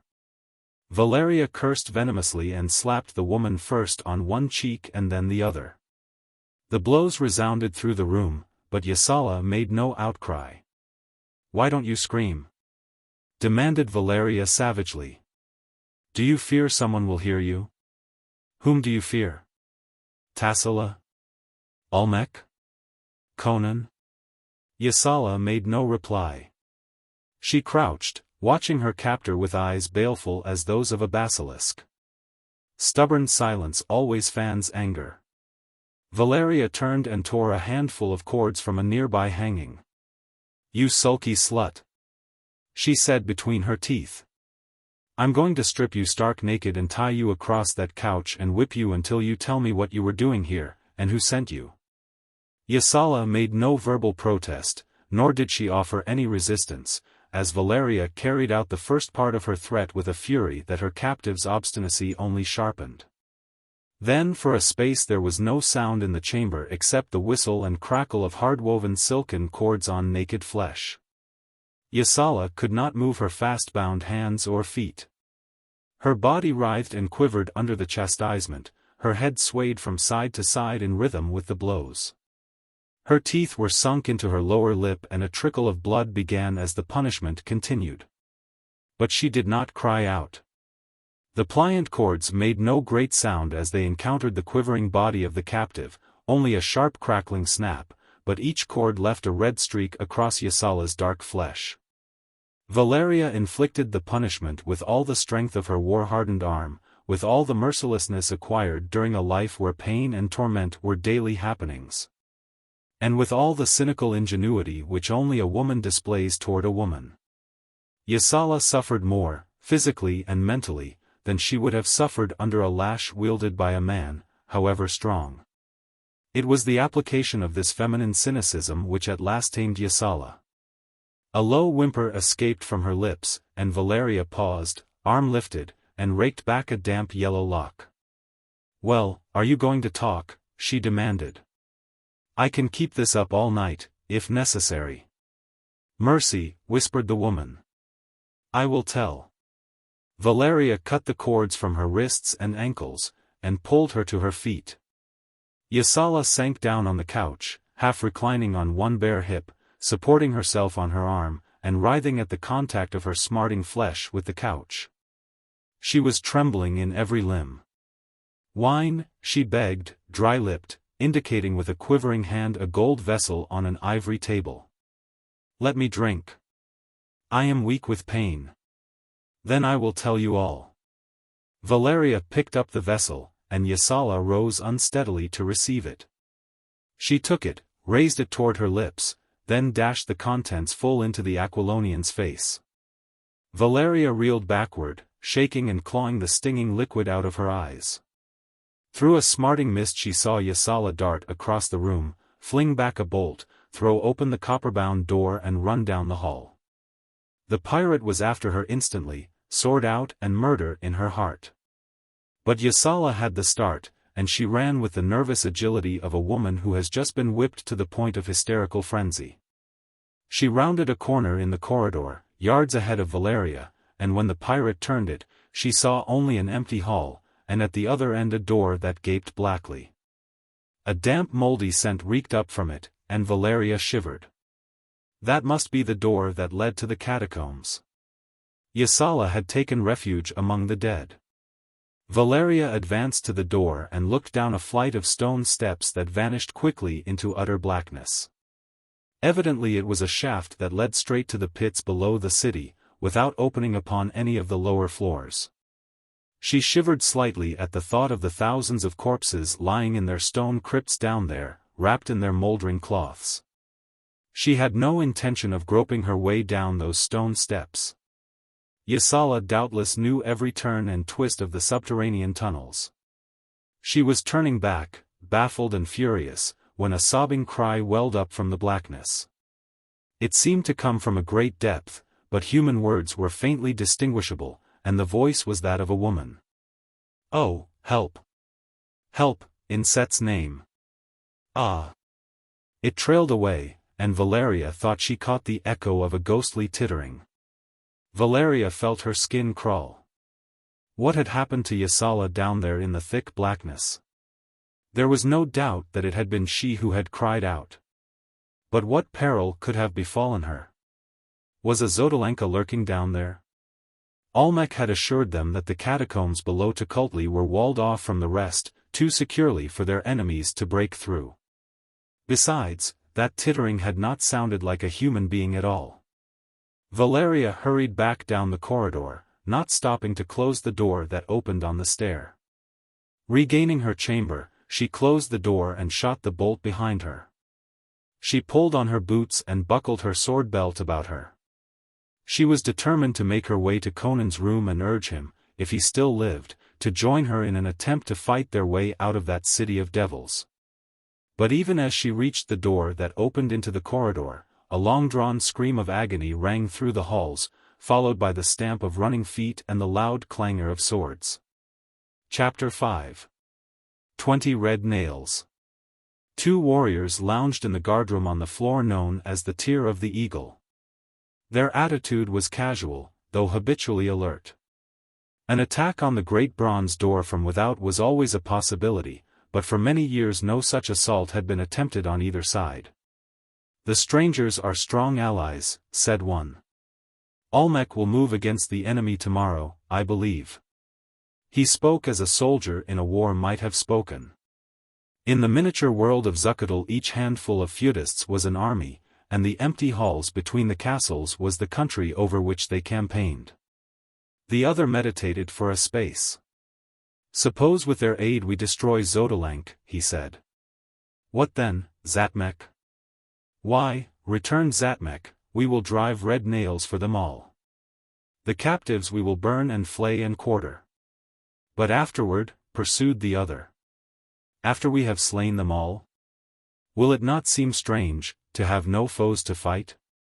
All my life I have fought and hated the Xotalancas. With the feud ended, what is left? Zatmek shrugged his shoulders. His thoughts had never gone beyond the destruction of their foes. They could not go beyond that. Suddenly both men stiffened at a noise outside the door. To the door, Zatmek, hissed the last speaker. I shall look through the eye. Zatmek, sword in hand, leaned against the bronze door, straining his ear to hear through the metal. His mate looked into the mirror. He started convulsively. Men were clustered thickly outside the door, grim, dark-faced men with swords gripped in their teeth, and their fingers thrust into their ears. One who wore a feathered headdress had a set of pipes which he set to his lips, and even as the Tukulti started to shout a warning, the pipes began to skirl. The cry died in the guard's throat as the thin, weird piping penetrated the metal door and smote on his ears. Zatmek leaned frozen against the door, as if paralyzed in that position. His face was that of a wooden image, his expression one of horrified listening. The other guard, farther removed from the source of the sound, yet sensed the horror of what was taking place, the grisly threat that lay in that demoniac fifing. He felt the weird strains plucking like unseen fingers at the tissues of his brain, filling him with alien emotions and impulses of madness. But with a soul-tearing effort he broke the spell, and shrieked a warning in a voice he did not recognize as his own. But even as he cried out, the music changed to an unbearable shrilling that was like a knife in the eardrums. Zatmek screamed in sudden agony, and all the sanity went out of his face like a flame blown out in a wind. Like a madman he ripped loose the chain, tore open the door and rushed out into the hall, sword lifted before his mate could stop him. A dozen blades struck him down, and over his mangled body the Zodalenkas surged into the guardroom, with a long-drawn, blood-mad yell that sent the unwanted echoes reverberating. His brain reeling from the shock of it all, the remaining guard leaped to meet them with goring spear. The horror of the sorcery he had just witnessed was submerged in the stunning realization that the enemy were in Tukulti. And as his spearhead ripped through a dark-skinned belly he knew no more, for a swinging sword crushed his skull, even as wild-eyed warriors came pouring in from the chambers behind the guardroom. It was the yelling of men and the clanging of steel that brought Conan bounding from his couch, wide awake and broadsword in hand.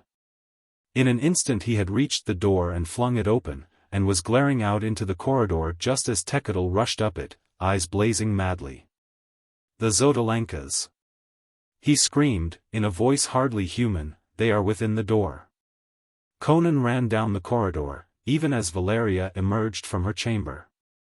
What the devil is it? She called. Tekatl says the Zodalenkas are in, he answered hurriedly. That racket sounds like it. With the Tukulti on their heels they burst into the throne room and were confronted by a scene beyond the most frantic dream of blood and fury. 20 men and women, their black hair streaming, and the white skulls gleaming on their breasts, were locked in combat with the people of Tukulti. The women on both sides fought as madly as the men, and already the room and the hall beyond were strewn with corpses. Almec, naked but for a breechclout, was fighting before his throne, and as the adventurers entered, Tassila ran from an inner chamber with a sword in her hand. Zatmek and his mate were dead, so there was none to tell the Tukulti how their foes had found their way into their citadel. Nor was there any to say what had prompted that mad attempt. But the losses of the Zodalenkas had been greater, their position more desperate, than the Tukulti had known. The maiming of their scaly ally, the destruction of the burning skull, and the news, gasped by a dying man, that mysterious white-skin allies had joined their enemies, had driven them to the frenzy of desperation and the wild determination to die, dealing death to their ancient foes. The Tukulti, recovering from the first stunning shock of the surprise that had swept them back into the throne room and littered the floor with their corpses, fought back with an equally desperate fury, while the door guards from the lower floors came racing to hurl themselves into the fray. It was the death fight of rabid wolves, blind, panting, merciless. Back and forth it surged, from door to dais, blades whickering and striking into flesh, blood spurting, feet stamping the crimson floor where redder pools were forming. Ivory tables crashed over, seats were splintered, velvet hangings torn down were stained red. It was the bloody climax of a bloody half-century, and every man there sensed it. But the conclusion was inevitable. The Tukulti outnumbered the invaders almost 2-1, and they were heartened by that fact and by the entrance into the melee of their light-skinned allies.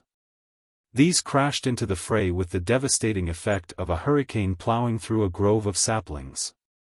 In sheer strength no three Tlazitlans were a match for Conan, and in spite of his weight he was quicker on his feet than any of them.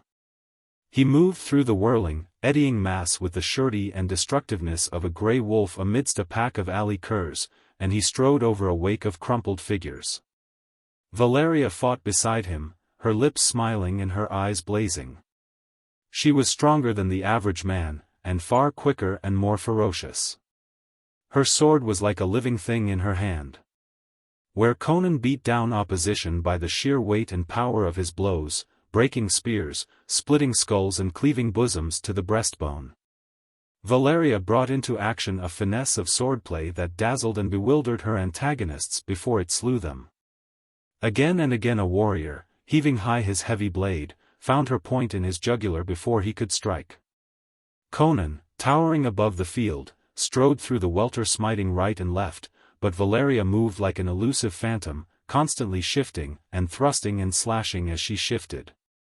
Swords missed her again and again as the wielders flailed the empty air and died with her point in their hearts or throats, and her mocking laughter in their ears. Neither sex nor condition was considered by the maddened combatants. The 5 women of the Zodalenkas were down with their throats cut before Conan and Valeria entered the fray, and when a man or woman went down under the stamping feet, there was always a knife ready for the helpless throat, or a sandaled foot eager to crush the prostrate skull.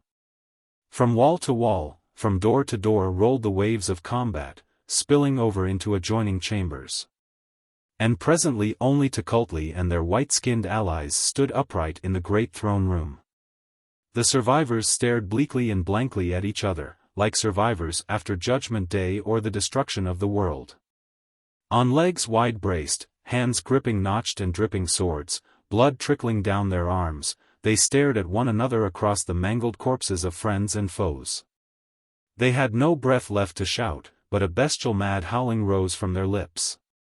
It was not a human cry of triumph. It was the howling of a rabid wolf pack stalking among the bodies of its victims. Conan caught Valeria's arm and turned her about. "You've got a stab in the calf of your leg," he growled. She glanced down, for the first time aware of a stinging in the muscles of her leg. Some dying man on the floor had fleshed his dagger with his last effort. "You look like a butcher yourself," she laughed. He shook a red shower from his hands. "Not mine." "Oh, a scratch here and there. Nothing to bother about. But that calf ought to be bandaged." Olmec came through the litter, looking like a ghoul with his naked massive shoulders splashed with blood, and his black beard dabbled in crimson. His eyes were red, like the reflection of flame on black water. "We have won," he croaked dazedly. "The feud is ended. The dogs of Zodalenk lie dead. Oh, for a captive to flay alive. Yet it is good to look upon their dead faces. 20 dead dogs. 20 red nails for the black column. You'd best see to your wounded," grunted Conan, turning away from him. "Here, girl, let me see that leg." "Wait a minute," she shook him off impatiently. The fire of fighting still burned brightly in her soul. "How do we know these are all of them? These might have come on a raid of their own. They would not split the clan on a foray like this," said Olmec, shaking his head, and regaining some of his ordinary intelligence. Without his purple robe the man seemed less like a prince than some repellent beast of prey. "I will stake my head upon it that we have slain them all. There were less of them than I dreamed, and they must have been desperate. But how came they into Tukulti?" Tassila came forward, wiping her sword on her naked thigh, and holding in her other hand an object she had taken from the body of the feathered leader of the Zodalenkas. "The pipes of madness," she said. "A warrior tells me that Zatmek opened the door to the Zodalenkas and was cut down as they stormed into the guardroom. This warrior came to the guardroom from the inner hall just in time to see it happen and to hear the last of a weird strain of music which froze his very soul. Tokmak used to talk of these pipes, which the Zucatlan swore were hidden somewhere in the catacombs with the bones of the ancient wizard who used them in his lifetime. Somehow the dogs of Xotalanc found them and learned their secret. "Somebody ought to go to Xotalanc and see if any remain alive," said Conan. "I'll go if somebody will guide me." Olmec glanced at the remnants of his people. There were only 20 left alive, and of these several lay groaning on the floor. Tassila was the only one of the Tukulti who had escaped without a wound. The princess was untouched, though she had fought as savagely as any. "Who will go with Conan to Xotalanc?" asked Olmec. Tekel limped forward. The wound in his thigh had started bleeding afresh, and he had another gash across his ribs. "I will go." "No, you won't," vetoed Conan. "And you're not going either, Valeria. In a little while that leg will be getting stiff." "I will go," volunteered a warrior, who was knotting a bandage about a slashed forearm. "Very well, Yanath. Go with the Cimmerian. And you, too, Topple." Olmec indicated another man whose injuries were slight. "But first aid us to lift the badly wounded on these couches where we may bandage their hurts." This was done quickly. As they stooped to pick up a woman who had been stunned by a war club, Olmec's beard brushed Topple's ear. Conan thought the prince muttered something to the warrior, but he could not be sure. A few moments later he was leading his companions down the hall. Conan glanced back as he went out the door, at that shambles where the dead lay on the smoldering floor, blood-stained dark limbs knotted in attitudes of fierce muscular effort. Dark faces frozen in masks of hate, glassy eyes glaring up at the green fire jewels which bathed the ghastly scene in a dusky emerald witch-light. Among the dead the living moved aimlessly, like people moving in a trance. Conan heard Olmec call a woman and direct her to bandage Valeria's leg. The pirate followed the woman into an adjoining chamber, already beginning to limp slightly. Warily the two Tukulti led Conan along the hall beyond the bronze door, and through chamber after chamber shimmering in the green fire. They saw no one, heard no sound. After they crossed the great hall which bisected the city from north to south, their caution was increased by the realization of their nearness to enemy territory. But chambers and halls lay empty to their wary gaze, and they came at last along a broad dim hallway and halted before a bronze door similar to the eagle door of Tukulti. Gingerly they tried it, and it opened silently under their fingers. Awed, they stared into the green-lit chambers beyond. For 50 years no Tukulti had entered those halls save as a prisoner going to a hideous doom. To go to Xotalanc had been the ultimate horror that could befall a man of the western castle. The terror of it had stalked through their dreams since earliest childhood. To Yanath and Topple that bronze door was like the portal of hell. They cringed back, unreasoning horror in their eyes, and Conan pushed past them and strode into Xotalanc. Timidly they followed him. As each man set foot over the threshold he stared and glared wildly about him. But only their quick, hurried breathing disturbed the silence. They had come into a square guardroom, like that behind the eagle door of Tukulti, and, similarly, a hall ran away from it to a broad chamber that was a counterpart of Olmec's throne room. Conan glanced down the hall with its rugs and divans and hangings, and stood listening intently. He heard no noise, and the rooms had an empty feel. He did not believe there were any Xotalankas left alive in Zucatal. "Come on," he muttered, and started down the hall. He had not gone far when he was aware that only Yanath was following him. He wheeled back to see Topple standing in an attitude of horror, one arm out as if to fend off some threatening peril. His distended eyes fixed with hypnotic intensity on something protruding from behind a divan. What the devil? Then Conan saw what Topple was staring at, and he felt a faint twitching of the skin between his giant shoulders. A monstrous head protruded from behind the divan, a reptilian head, broad as the head of a crocodile, with down-curving fangs that projected over the lower jaw. But there was an unnatural limpness about the thing, and the hideous eyes were glazed. Conan peered behind the couch. It was a great serpent which lay there limp in death, but such a serpent as he had never seen in his wanderings. The reek and chill of the deep black earth were about it, and its color was an indeterminable hue which changed with each new angle from which he surveyed it. A great wound in the neck showed what had caused its death. "It is the crawler," whispered Yanath. "It's the thing I slashed on the stair," grunted Conan. "After it trailed us to the eagle door, it dragged itself here to die. How could the Xotalankas control such a brute?" The Tukulti shivered and shook their heads. "They brought it up from the black tunnels below the catacombs. They discovered secrets unknown to Tukulti.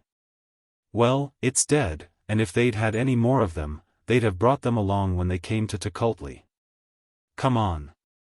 They crowded close at his heels as he strode down the hall and thrust on the silver-work door at the other end. "If we don't find anybody on this floor," he said, "we'll descend into the lower floors. We'll explore Xotalank from the roof to the catacombs. If Xotalank is like Tukulti, all the rooms and halls in this tier will be lighted. What the devil?" They had come into the broad throne chamber, so similar to that one in Tukulti. There were the same jade dais and ivory seat, the same divans, rugs and hangings on the walls. No black, red-scarred column stood behind the throne dais, but evidences of the grim feud were not lacking. Ranged along the wall behind the dais were rows of glass-covered shelves. And on those shelves hundreds of human heads, perfectly preserved, stared at the startled watchers with emotionless eyes, as they had stared for only the gods knew how many months and years. Topple muttered a curse, but Yanath stood silent, the mad light growing in his wide eyes. Conan frowned, knowing that Tlazitlan's sanity was hung on a hair trigger. Suddenly Yanath pointed to the ghastly relics with a twitching finger. "There is my brother's head," he murmured. "And there is my father's younger brother. And there beyond them is my sister's eldest son." Suddenly he began to weep, dry-eyed, with harsh, loud sobs that shook his frame. He did not take his eyes from the heads. His sobs grew shriller, changed to frightful, high-pitched laughter, and that in turn became an unbearable screaming. Yanath was stark mad.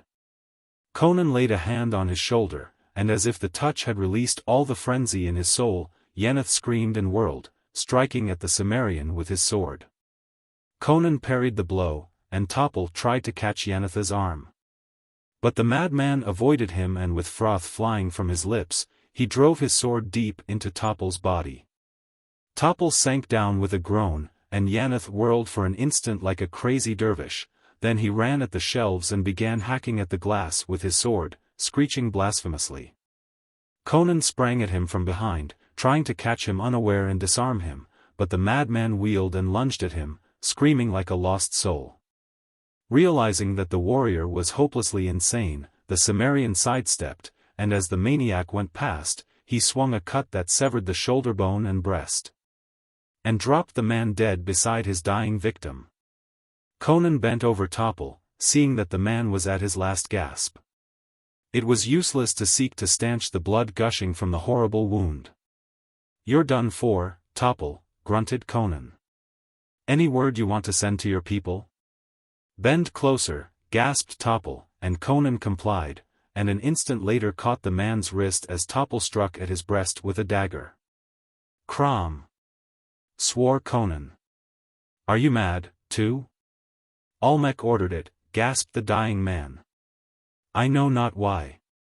As we lifted the wounded upon the couches he whispered to me, bidding me to slay you as we returned to Tukulti, and with the name of his clan on his lips, Topple died."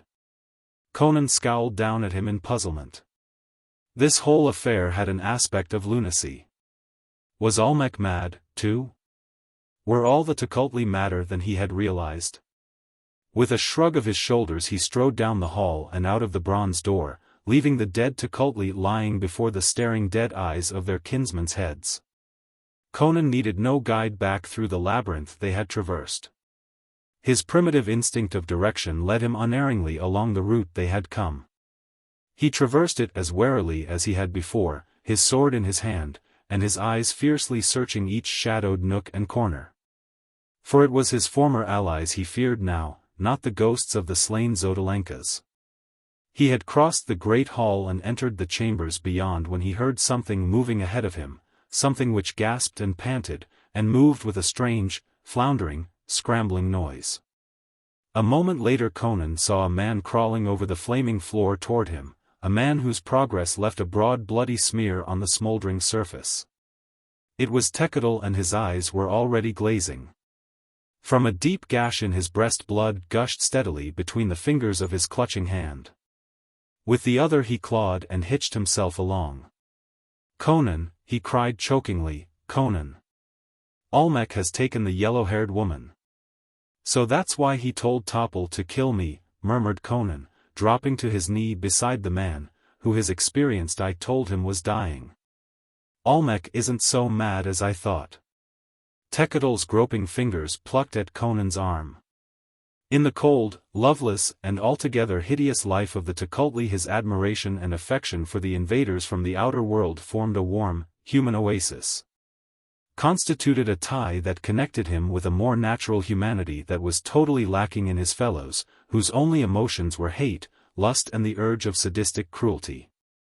"I sought to oppose him," gurgled Tekadal, blood bubbling frothily to his lips. "But he struck me down. He thought he had slain me, but I crawled away. Ah, Set, how far I have crawled in my own blood. Beware, Conan. Olmec may have set an ambush for your return. Slay Olmec. He is a beast.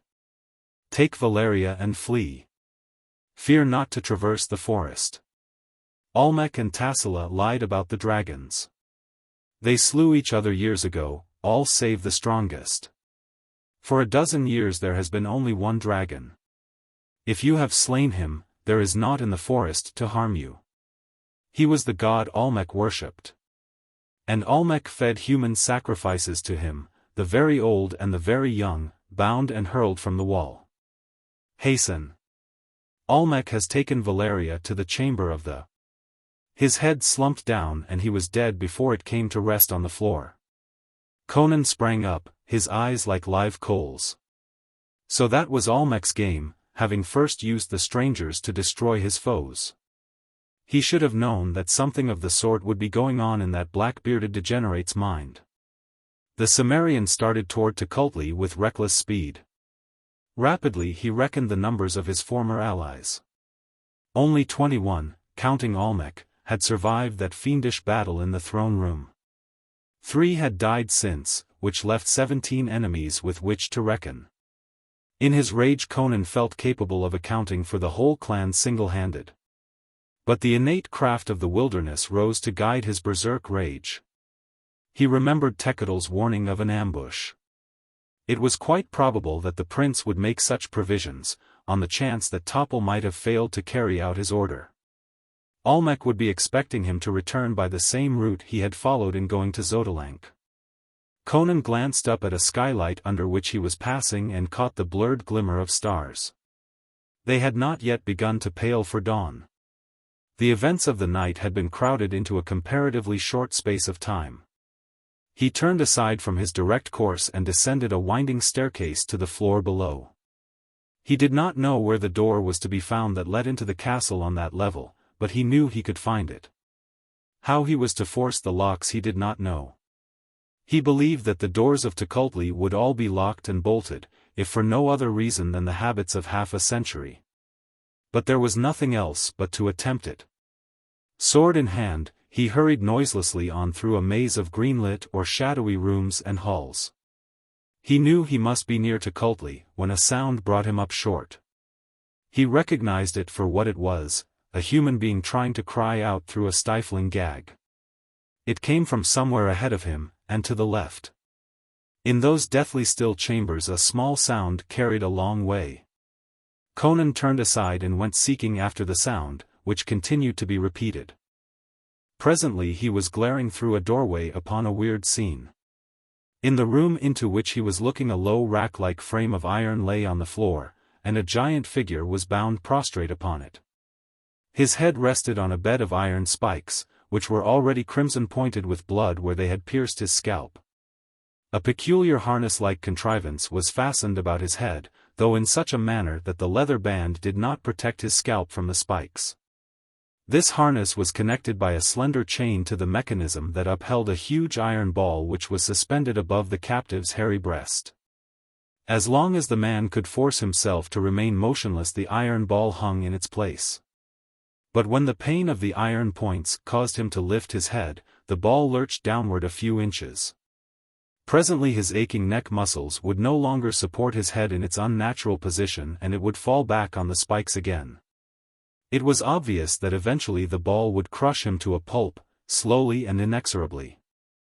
The victim was gagged, and above the gag his great black ox eyes rolled wildly toward the man in the doorway, who stood in silent amazement. The man on the rack was Olmec, Prince of Tukulti. Chapter 6. The Eyes of Tassila. "Why did you bring me into this chamber to bandage my legs?" demanded Valeria. "Couldn't you have done it just as well in the throne room?" She sat on a couch with her wounded leg extended upon it, and the Tukulti woman had just bound it with silk bandages. Valeria's red-stained sword lay on the couch beside her. She frowned as she spoke. The woman had done her task silently and efficiently, but Valeria liked neither the lingering, caressing touch of her slim fingers nor the expression in her eyes. "They have taken the rest of the wounded into the other chambers," answered the woman in the soft speech of the Tukulti women, which somehow did not suggest either softness or gentleness in the speakers. A little while before, Valeria had seen this same woman stab a Zodalenka woman through the breast and stamp the eyeballs out of a wounded Zodalenka man. "They will be carrying the corpses of the dead down into the catacombs," she added, "lest the ghosts escape into the chambers and dwell there." "Do you believe in ghosts?" asked Valeria. "I know the ghost of Tokmek dwells in the catacombs," she answered with a shiver. "Once I saw it, as I crouched in a crypt among the bones of a dead queen. It passed by in the form of an ancient man with flowing white beard and locks, and luminous eyes that blazed in the darkness. It was Tokmek. I saw him living when I was a child and he was being tortured." Her voice sank to a fearful whisper. "Olmec laughs, but I know Tokmek's ghost dwells in the catacombs. They say it is rats which gnaw the flesh from the bones of the newly dead, but ghosts eat flesh. Who knows but that?" She glanced up quickly as a shadow fell across the couch. Valeria looked up to see Olmec gazing down at her. The prince had cleansed his hands, torso and beard of the blood that had splashed them. But he had not donned his robe, and his great dark-skinned hairless body and limbs renewed the impression of strength bestial in its nature. His deep black eyes burned with a more elemental light, and there was the suggestion of a twitching in the fingers that tugged at his thick blue-black beard. He stared fixedly at the woman, and she rose and glided from the chamber. As she passed through the door she cast a look over her shoulder at Valeria, a glance full of cynical derision and obscene mockery. "She has done a clumsy job," criticized the prince, coming to the divan and bending over the bandage. "Let me see." With a quickness amazing in one of his bulk he snatched her sword and threw it across the chamber. His next move was to catch her in his giant arms. Quick and unexpected as the move was, she almost matched it, for even as he grabbed her, her dirk was in her hand and she stabbed murderously at his throat. More by luck than skill he caught her wrist, and then began a savage wrestling match. She fought him with fists, feet, knees, teeth and nails. With all the strength of her magnificent body and all the knowledge of hand-to-hand fighting she had acquired in her years of roving and fighting on sea and land, it availed her nothing against his brute strength. She lost her dirk in the first moment of contact, and thereafter found herself powerless to inflict any appreciable pain on her giant attacker. The blaze in his weird black eyes did not alter, and their expression filled her with fury, fanned by the sardonic smile that seemed carved upon his bearded lips. Those eyes and that smile contained all the cruel cynicism that seethes below the surface of a sophisticated and degenerate race, and for the first time in her life Valeria experienced fear of a man. It was like struggling against some huge elemental force, his iron arms thwarted her efforts with an ease that sent panic racing through her limbs. He seemed impervious to any pain she could indite. Only once, when she sank her white teeth savagely into his wrist so that the blood started, did he react. And that was to buffet her brutally upon the side of the head with his open hand, so that stars flashed before her eyes and her head rolled on her shoulders. Her shirt had been torn open in the struggle, and with cynical cruelty he rasped his thick beard across her bare breasts, bringing the blood to suffuse the fair skin, and fetching a cry of pain and outraged fury from her. Her convulsive resistance was useless, she was crushed down on a couch, disarmed and panting, her eyes blazing up at him like the eyes of a trapped tigress. A moment later he was hurrying from the chamber, carrying her in his arms. She made no resistance, but the smoldering of her eyes showed that she was unconquered in spirit, at least. She had not cried out. She knew that Conan was not within call, and it did not occur to her that any in Tukulti would oppose their prince. But she noticed that Olmec went stealthily, with his head on one side as if listening for sounds of pursuit, and he did not return to the throne chamber. He carried her through a door that stood opposite that through which he had entered, crossed another room and began stealing down a hall. As she became convinced that he feared some opposition to the abduction, she threw back her head and screamed at the top of her lusty voice. She was rewarded by a slap that half-stunned her, and Olmec quickened his pace to a shambling run. But her cry had been echoed, and twisting her head about, Valeria, through the tears and stars that partly blinded her, saw Tekel limping after them. Olmec turned with a snarl, shifting the woman to an uncomfortable and certainly undignified position under one huge arm, where he held her writhing and kicking vainly, like a child. "Olmec!" protested Tekel. "You cannot be such a dog as to do this thing. She is Conan's woman. She helped us slay the Xotalankas, and..." Without a word Olmec balled his free hand into a huge fist and stretched the wounded warrior senseless at his feet. Stooping, and hindered not at all by the struggles and imprecations of his captive, he drew Tekel's sword from its sheath and stabbed the warrior in the breast. Then casting aside the weapon he fled on along the corridor. He did not see a woman's dark face peer cautiously after him from behind a hanging. It vanished, and presently Tekel groaned and stirred, rose dazedly and staggered drunkenly away, calling Conan's name. Olmec hurried on down the corridor, and descended a winding ivory staircase. He crossed several corridors and halted at last in a broad chamber whose doors were veiled with heavy tapestries. With one exception, a heavy bronze door similar to the door of the eagle on the upper floor. He was moved to rumble, pointing to it, "That is one of the outer doors of Tukulti. For the first time in 50 years it is unguarded. We need not guard it now, for Xotalank is no more." "Thanks to Conan and me, you bloody rogue," sneered Valeria, trembling with fury and the shame of physical coercion. "You treacherous dog. Conan will cut your throat for this." Olmec did not bother to voice his belief that Conan's own gullet had already been severed according to his whispered command. He was too utterly cynical to be at all interested in her thoughts or opinions. His flame-lit eyes devoured her, dwelling burningly on the generous expanses of clear white flesh exposed where her shirt and breeches had been torn in the struggle. "Forget Conan," he said thickly. "Olmec is lord of Zucatel. Xotalank is no more. There will be no more fighting. We shall spend our lives in drinking and love-making. First let us drink." He seated himself on an ivory table and pulled her down on his knees, like a dark-skinned satyr with a white nymph in his arms. Ignoring her unnymph-like profanity, he held her helpless with one great arm about her waist while the other reached across the table and secured a vessel of wine. "Drink," he commanded, forcing it to her lips, as she writhed her head away. The liquor slopped over, stinging her lips, splashing down on her naked breasts. "Your guest does not like your wine, Olmec," spoke a cool, sardonic voice. Olmec stiffened, fear grew in his flaming eyes. Slowly he swung his great head about and stared at Tassila who posed negligently in the curtained doorway, one hand on her smooth hip. Valeria twisted herself about in his iron grip, and when she met the burning eyes of Tassila, a chill tingled along her supple spine. New experiences were flooding Valeria's proud soul that night. Recently she had learned to fear a man, now she knew what it was to fear a woman. Olmec sat motionless, a grey pallor growing under his swarthy skin. Tassila brought her other hand from behind her and displayed a small gold vessel.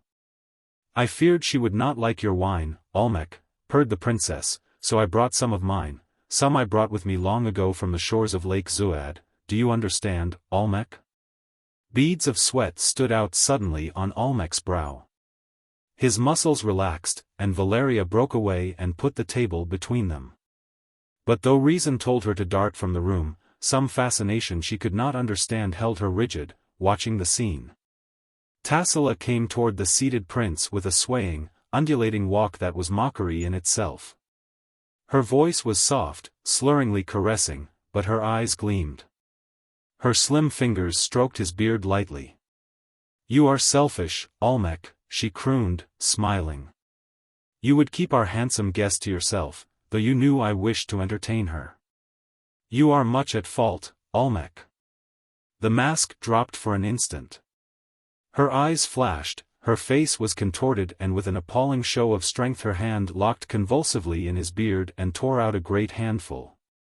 This evidence of unnatural strength was no more terrifying than the momentary bearing of the hellish fury that raged under her bland exterior. Olmec lurched up with a roar, and stood swaying like a bear, his mighty hands clenching and unclenching. "Slut!"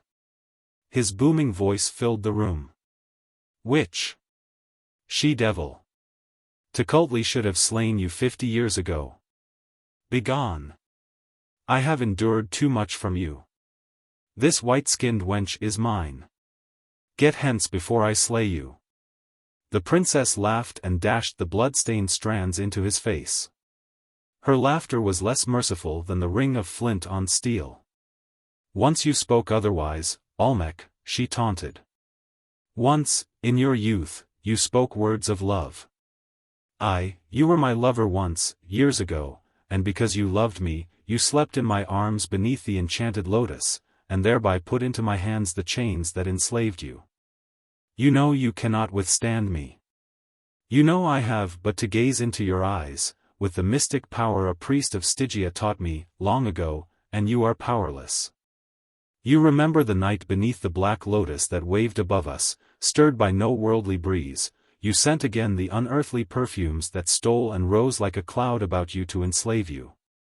You cannot fight against me. You are my slave as you were that night, as you shall be so long as you shall live, Olmec of Zuccotle." Her voice had sunk to a murmur like the rippling of a stream running through starlit darkness. She leaned close to the prince and spread her long tapering fingers upon his giant breast. His eyes glazed, his great hands fell limply to his sides. With a smile of cruel malice, Tassila lifted the vessel and placed it to his lips. "Drink." Mechanically the prince obeyed. And instantly the glaze passed from his eyes and they were flooded with fury, comprehension and an awful fear. His mouth gaped, but no sound issued. For an instant he reeled on buckling knees, and then fell in a sodden heap on the floor. His fall jolted Valeria out of her paralysis. She turned and sprang toward the door, but with a movement that would have shamed a leaping panther, Tassila was before her.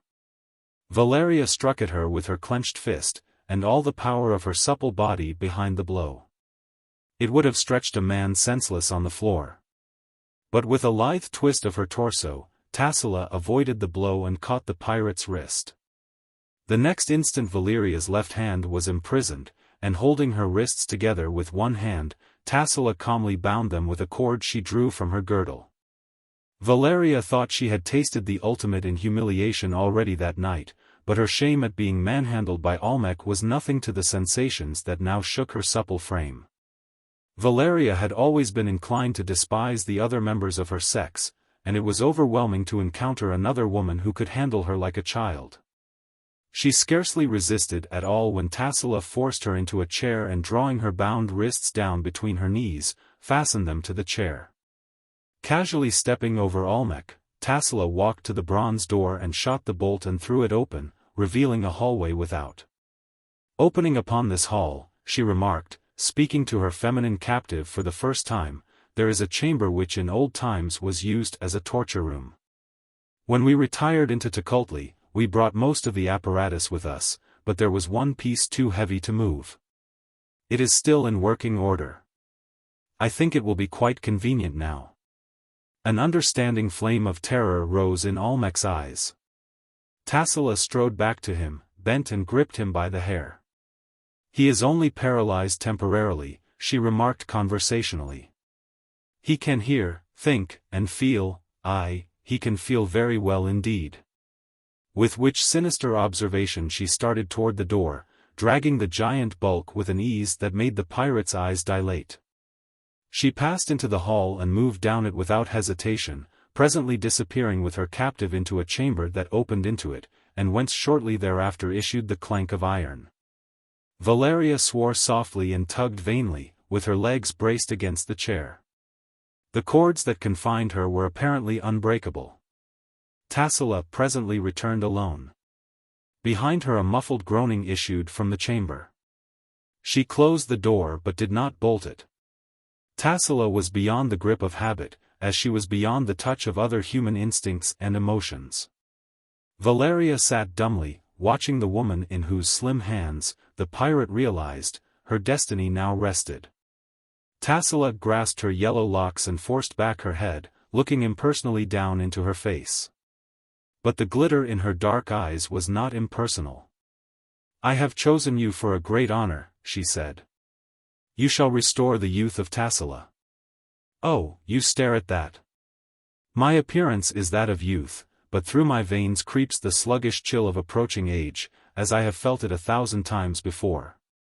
I am old, so old I do not remember my childhood. But I was a girl once, and a priest of Stygia loved me, and gave me the secret of immortality and youth everlasting. He died, then, some said by poison. But I dwelt in my palace by the shores of Lake Zuad and the passing years touched me not. So at last a king of Stygia desired me, and my people rebelled and brought me to this land. Olmec called me a princess. I am not of royal blood. I am greater than a princess. I am Tassila, whose youth your own glorious youth shall restore. Valeria's tongue clove to the roof of her mouth. She sensed here a mystery darker than the degeneracy she had anticipated. The taller woman unbound the Aquilonian's wrists and pulled her to her feet. It was not fear of the dominant strength that lurked in the princess' limbs that made Valeria a helpless, quivering captive in her hands. It was the burning, hypnotic, terrible eyes of Tassila. Chapter 7. He comes from the dark. Well, I'm a Kushite. Conan glared down at the man on the iron rack. What the devil are you doing on that thing? Incoherent sounds issued from behind the gag and Conan bent and tore it away, evoking a bellow of fear from the captive. For his action caused the iron ball to lurch down until it nearly touched the broad breast. Be careful, for Set's sake, begged Olmec. What for? Demanded Conan. Do you think I care what happens to you? I only wish I had time to stay here and watch that chunk of iron grind your guts out. But I'm in a hurry. Where's Valeria? Loose me. Urged Olmec, I will tell you all. Tell me first. Never. The prince's heavy jaws set stubbornly. All right. Conan seated himself on a nearby bench. I'll find her myself, after you've been reduced to a jelly. I believe I can speed up that process by twisting my sword point around in your ear, he added, extending the weapon experimentally. Wait. Words came in a rush from the captive's ashy lips. Tassila took her from me. I've never been anything but a puppet in Tassila's hands. Tassila, snorted Conan, and spat. Why, the filthy. No, no, panted Olmec. It's worse than you think. Tassila is old, centuries old. She renews her life and her youth by the sacrifice of beautiful young women. That's one thing that has reduced the clan to its present state. She will draw the essence of Valeria's life into her own body, and bloom with fresh vigor and beauty. Are the doors locked? Asked Conan, thumbing his sword edge. Aye. But I know a way to get into Tukulti. Only Tassila and I know, and she thinks me helpless and you slain. Free me and I swear I will help you rescue Valeria. Without my help you cannot win into Tukulti, for even if you tortured me into revealing the secret, you couldn't work it. Let me go, and we will steal on Tassila and kill her before she can work magic, before she can fix her eyes on us.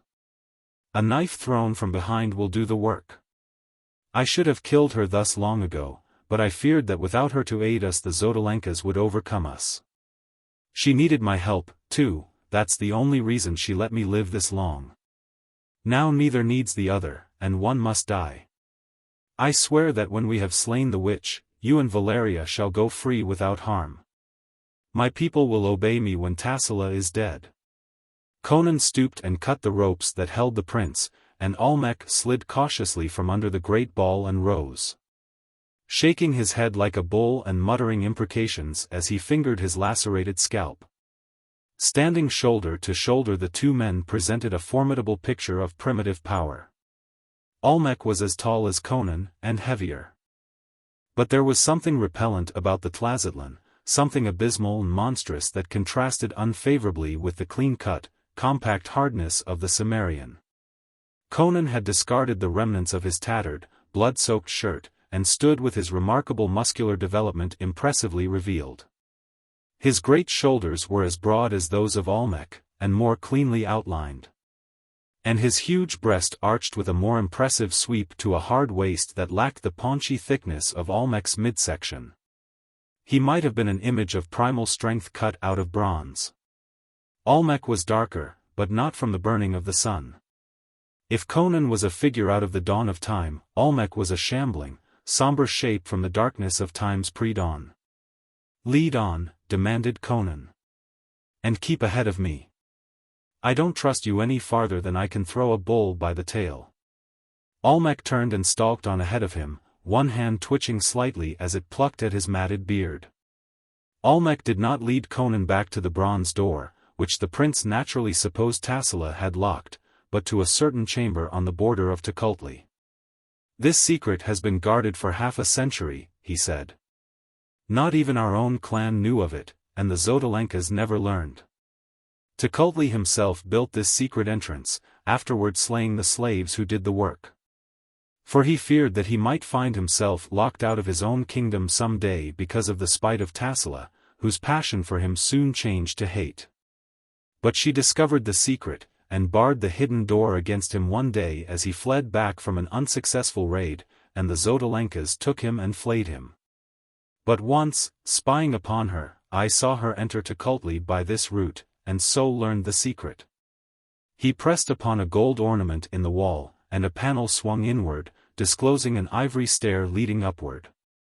This stair is built within the wall, said Olmec. It leads up to a tower upon the roof, and thence other stairs wind down to the various chambers. Hasten. After you, comrade. Retorted Conan satirically, swaying his broadsword as he spoke, and Olmec shrugged his shoulders and stepped onto the staircase. Conan instantly followed him, and the door shut behind them. Far above a cluster of fire jewels made the staircase a well of dusky dragonlight. They mounted until Conan estimated that they were above the level of the fourth floor, and then came out into a cylindrical tower, in the domed roof of which was set the bunch of fire jewels that lighted the stair. Through gold-barred windows, set with unbreakable crystal panes, the first windows he had seen in Zuccotle, Conan got a glimpse of high ridges, domes and more towers, looming darkly against the stars. He was looking across the roofs of Zuccotle. Olmec did not look through the windows. He hurried down one of the several stairs that wound down from the tower, and when they had descended a few feet, this stair changed into a narrow corridor that wound tortuously on for some distance. It ceased at a steep flight of steps leading downward. There Olmec paused. Up from below, muffled, but unmistakable, welled a woman's scream, edged with fright, fury, and shame. And Conan recognized Valeria's voice. In the swift rage roused by that cry, and the amazement of wondering what peril could wring such a shriek from Valeria's reckless lips, Conan forgot Olmec. He pushed past the prince and started down the stair. Awakening instinct brought him about again, just as Olmec struck with his great mallet-like fist. The blow, fierce and silent, was aimed at the base of Conan's brain. But the Cimmerian wheeled in time to receive the buffet on the side of his neck instead. The impact would have snapped the vertebrae of a lesser man.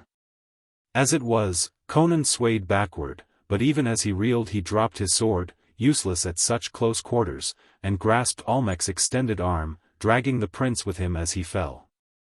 Headlong they went down the steps together, in a revolving whirl of limbs and heads and bodies. And as they went Conan's iron fingers found and locked in Olmec's bullthroat.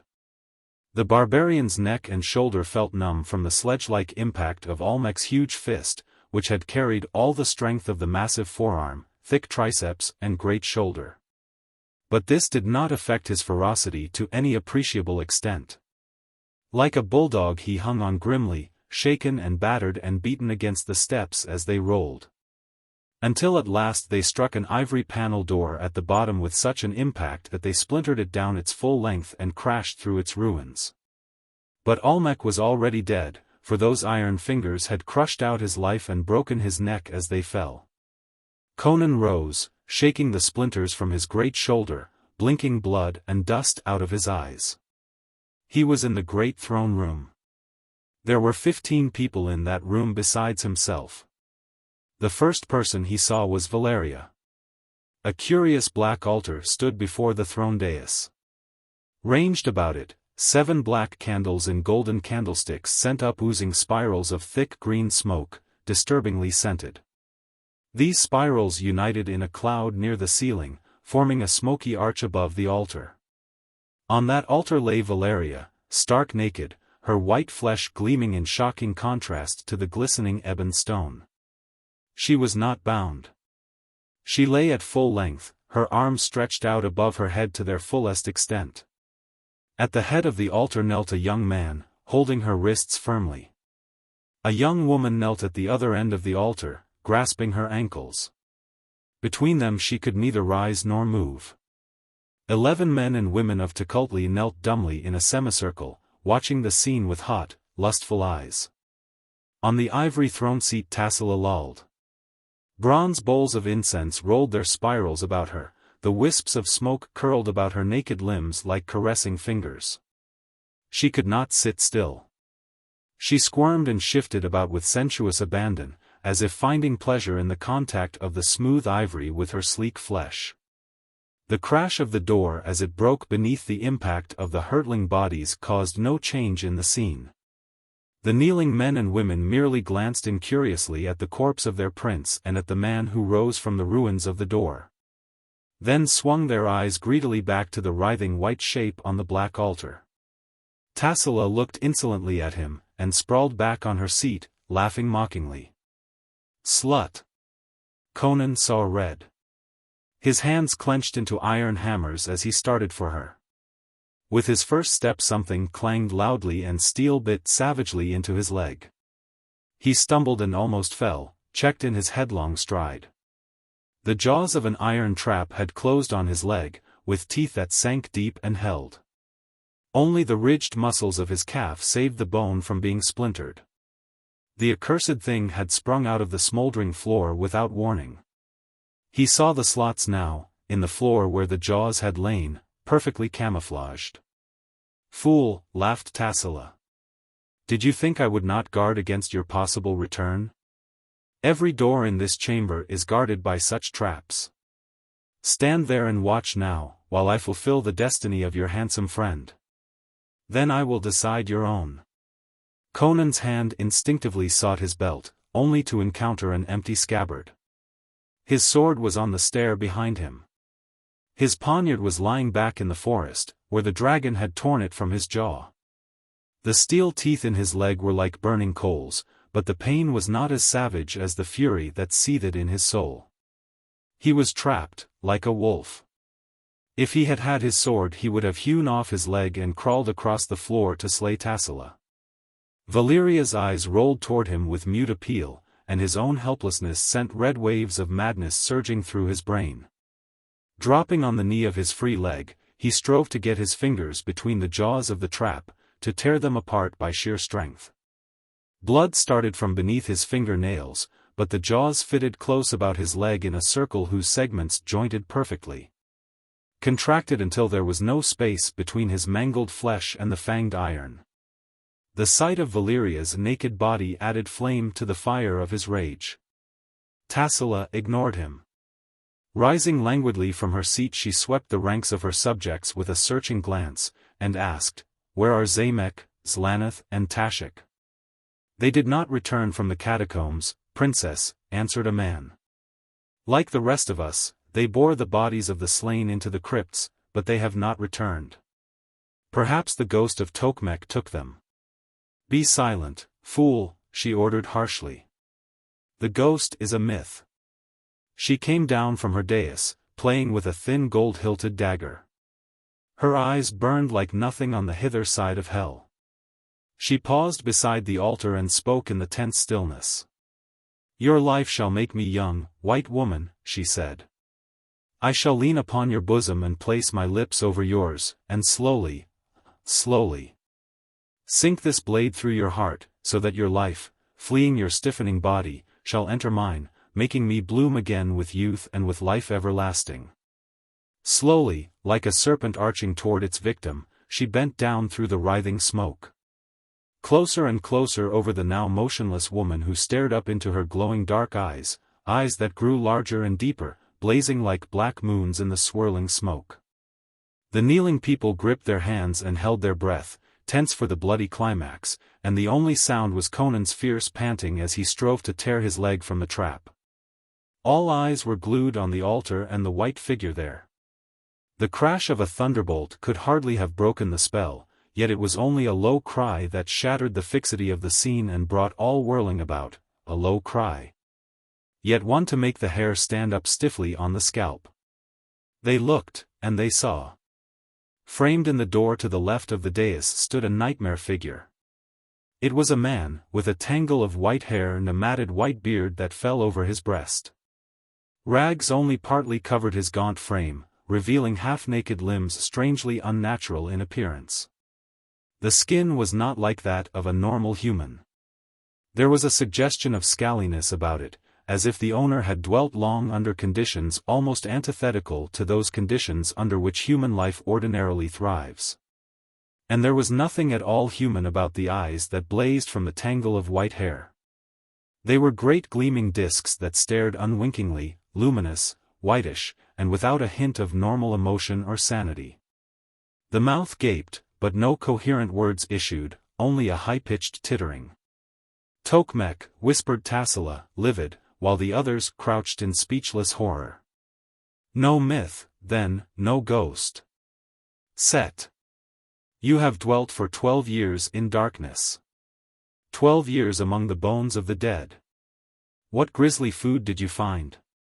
What mad travesty of life did you live, in the stark blackness of that eternal night? I see now why Zamek and Zlanath and Tashik did not return from the catacombs, and never will return. But why have you waited so long to strike? Were you seeking something, in the pits? Some secret weapon you knew was hidden there? And have you found it at last?" That hideous tittering was Tokmek's only reply, as he bounded into the room with a long leap that carried him over the secret trap before the door, by chance. Or by some faint recollection of the ways of Zuccotle. He was not mad, as a man is mad. He had dwelt apart from humanity so long that he was no longer human. Only an unbroken thread of memory embodied in hate and the urge for vengeance had connected him with the humanity from which he had been cut off, and held him lurking near the people he hated. Only that thin string had kept him from racing and prancing off forever into the black corridors and realms of the subterranean world he had discovered, long ago. "You sought something hidden," whispered Tassila, cringing back. And you have found it. You remember the feud. After all these years of blackness, you remember. For in the lean hand of Tokmek now waved a curious jade-hued wand, on the end of which glowed a knob of crimson shaped like a pomegranate. She sprang aside as he thrust it out like a spear, and a beam of crimson fire lanced from the pomegranate. It missed Tassila, but the woman holding Valeria's ankles was in the way. It smote between her shoulders. There was a sharp crackling sound and the ray of fire flashed from her bosom and struck the black altar, with a snapping of blue sparks. The woman toppled sidewise, shriveling and withering like a mummy even as she fell. Valeria rolled from the altar on the other side, and started for the opposite wall on all fours. For hell had burst loose in the throne room of dead Olmec. The man who had held Valeria's hands was the next to die. He turned to run, but before he had taken half a dozen steps, Tokmek, with an agility appalling in such a frame, bounded around to a position that placed the man between him and the altar. Again the red fire beam flashed and the Tukulti rolled lifeless to the floor, as the beam completed its course with a burst of blue sparks against the altar. Then began slaughter. Screaming insanely the people rushed about the chamber, caromming from one another, stumbling and falling. And among them Tokmek capered and pranced, dealing death. They could not escape by the doors. For apparently the metal of the portal served like the metal-veined stone altar to complete the circuit for whatever hellish power flashed like thunderbolts from the witch wand the ancient waved in his hand. When he caught a man or a woman between him and a door or the altar, that one died instantly. He chose no special victim. He took them as they came, with his rags flapping about his wildly gyrating limbs, and the gusty echoes of his tittering sweeping the room above the screams. And bodies fell like falling leaves about the altar and at the doors. One warrior in desperation rushed at him, lifting a dagger, only to fall before he could strike. But the rest were like crazed cattle, with no thought for resistance, and no chance of escape. The last Tukulti except Tassila had fallen when the princess reached the Cimmerian and the girl who had taken refuge beside him. Tassila bent and touched the floor, pressing a design upon it. Instantly the iron jaws released the bleeding limb and sank back into the floor. "Slay him if you can," she panted, and pressed a heavy knife into his hand. "I have no magic to withstand him." With a grunt he sprang before the women, not heeding his lacerated leg in the heat of the fighting lust.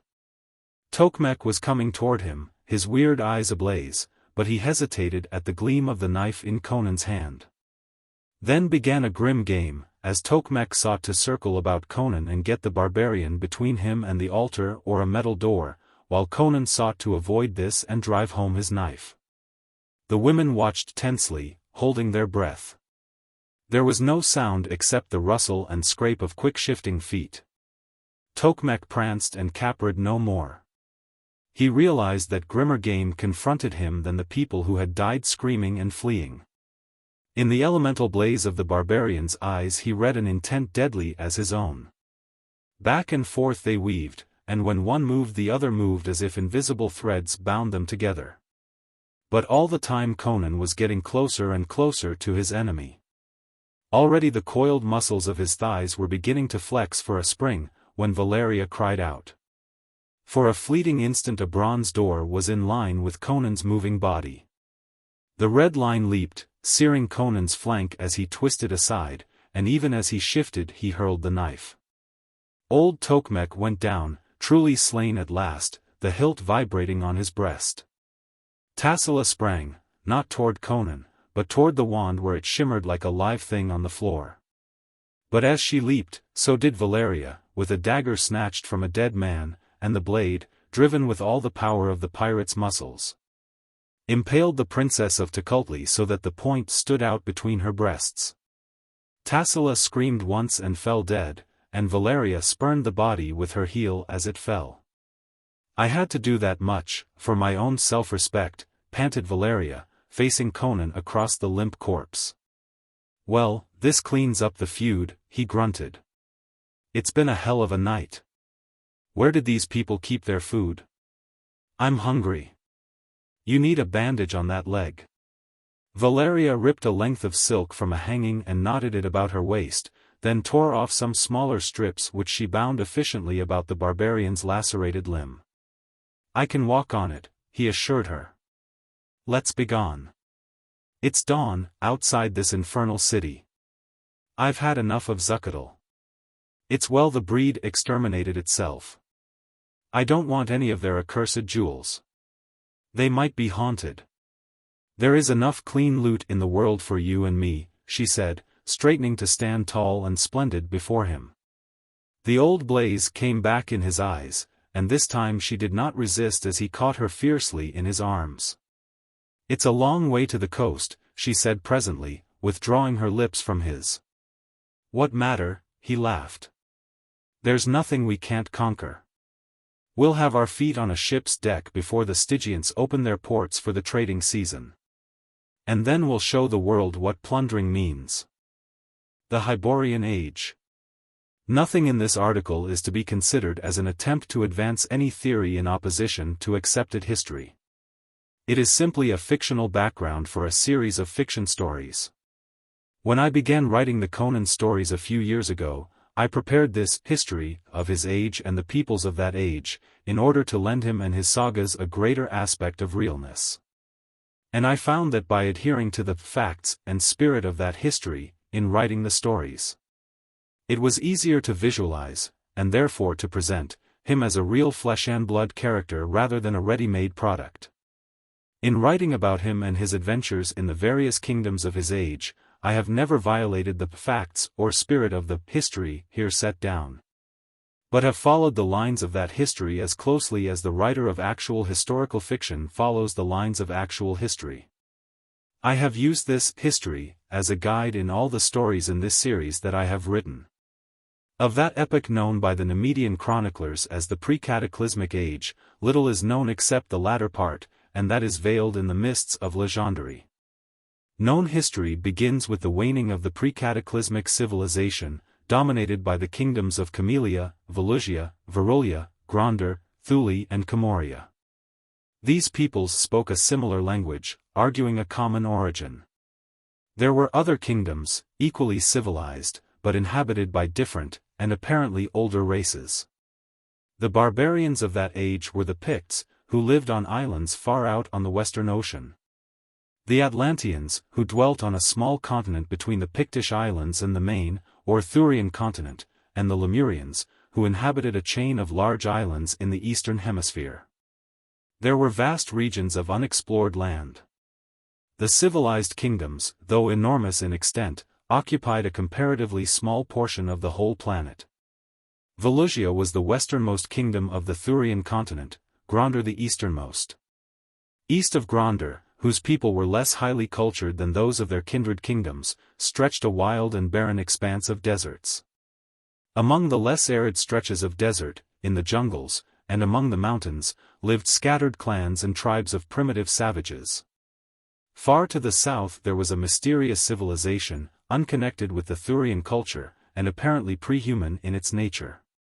On the far eastern shores of the continent there lived another race, human, but mysterious and non-Thurian, with which the Lemurians from time to time came in contact. They apparently came from a shadowy and nameless continent lying somewhere east of the Lemurian islands. The Thurian civilization was crumbling. Their armies were composed largely of barbarian mercenaries. Picts, Atlanteans and Lemurians were their generals, their statesmen, often their kings. Of the bickerings of the kingdoms, and the wars between Volusia and Comoria, as well as the conquests by which the Atlanteans founded a kingdom on the mainland, there were more legends than accurate history.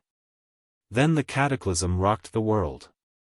Atlantis and Lemuria sank, and the Pictish islands were heaved up to form the mountain peaks of a new continent.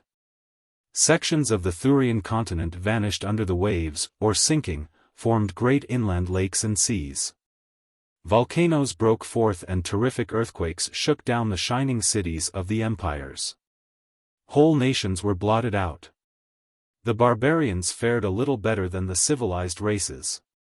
The inhabitants of the Pictish islands were destroyed, but a great colony of them, settled among the mountains of Valusia's southern frontier to serve as a buffer against foreign invasion, was untouched. The continental kingdom of the Atlanteans likewise escaped the common ruin, and to it came thousands of their tribesmen in ships from the sinking land. Many Lemurians escaped to the eastern coast of the Thurian continent, which was comparatively untouched. There they were enslaved by the ancient race which already dwelt there, and their history, for thousands of years, is a history of brutal servitude. In the western part of the continent, changing conditions created strange forms of plant and animal life. Thick jungles covered the plains, great rivers cut their roads to the sea, wild mountains were heaved up, and lakes covered the ruins of old cities in fertile valleys. To the continental kingdom of the Atlanteans, from sunken areas, swarmed myriads of beasts and savages, ape men and apes. Forced to battle continually for their lives, they yet managed to retain vestiges of their former state of highly advanced barbarism. Robbed of metals and ores, they became workers in stone like their distant ancestors, and had attained a real artistic level. When their struggling culture came into contact with the powerful Pictish nation, the Picts had also reverted to flint, but had advanced more rapidly in the matter of population and war science. They had none of the Atlanteans' artistic nature. They were a ruder, more practical, more prolific race. They left no pictures painted or carved on ivory, as did their enemies, but they left remarkably efficient flint weapons in plenty. These Stone Age kingdoms clashed, and in a series of bloody wars, the outnumbered Atlanteans were hurled back into a state of savagery, and the evolution of the Picts was halted. 500 years after the cataclysm, the barbaric kingdoms have vanished. It is now a nation of savages, the Picts, carrying on continual warfare with tribes of savages, the Atlanteans. The Picts had the advantage of numbers and unity, whereas the Atlanteans had fallen into loosely knit clans. That was the west of that day. In the distant east, cut off from the rest of the world by the heaving up of gigantic mountains and the forming of a chain of vast lakes, the Lemurians are toiling as slaves of their ancient masters. The far south is still veiled in mystery. Untouched by the cataclysm, its destiny is still pre-human. Of the civilized races of the Thurian continent, a remnant of one of the non-Valusian nations dwells among the low mountains of the southeast, the Zemri. Here and there about the world are scattered clans of apish savages, entirely ignorant of the rise and fall of the great civilizations. But in the far north another people are slowly coming into existence. At the time of the cataclysm, a band of savages, whose development was not much above that of the Neanderthal, fled to the north to escape destruction. They found the snow countries inhabited only by a species of ferocious snow apes, huge shaggy white animals, apparently native to that climate. These they fought and drove beyond the Arctic Circle, to perish, as the savages thought. The latter, then, adapted themselves to their hardy new environment and throve. After the Pictish-Atlantean wars had destroyed the beginnings of what might have been a new culture, another, lesser cataclysm further altered the appearance of the original continent. Left a great inland sea where the chain of lakes had been, to further separate west from east, and the attendant earthquakes. Floods and volcanoes completed the ruin of the barbarians which their tribal wars had begun. 1,000 years after the lesser cataclysm, the western world is seen to be a wild country of jungles and lakes and torrential rivers. Among the forest-covered hills of the northwest exist wandering bands of ape men, without human speech, or the knowledge of fire or the use of implements.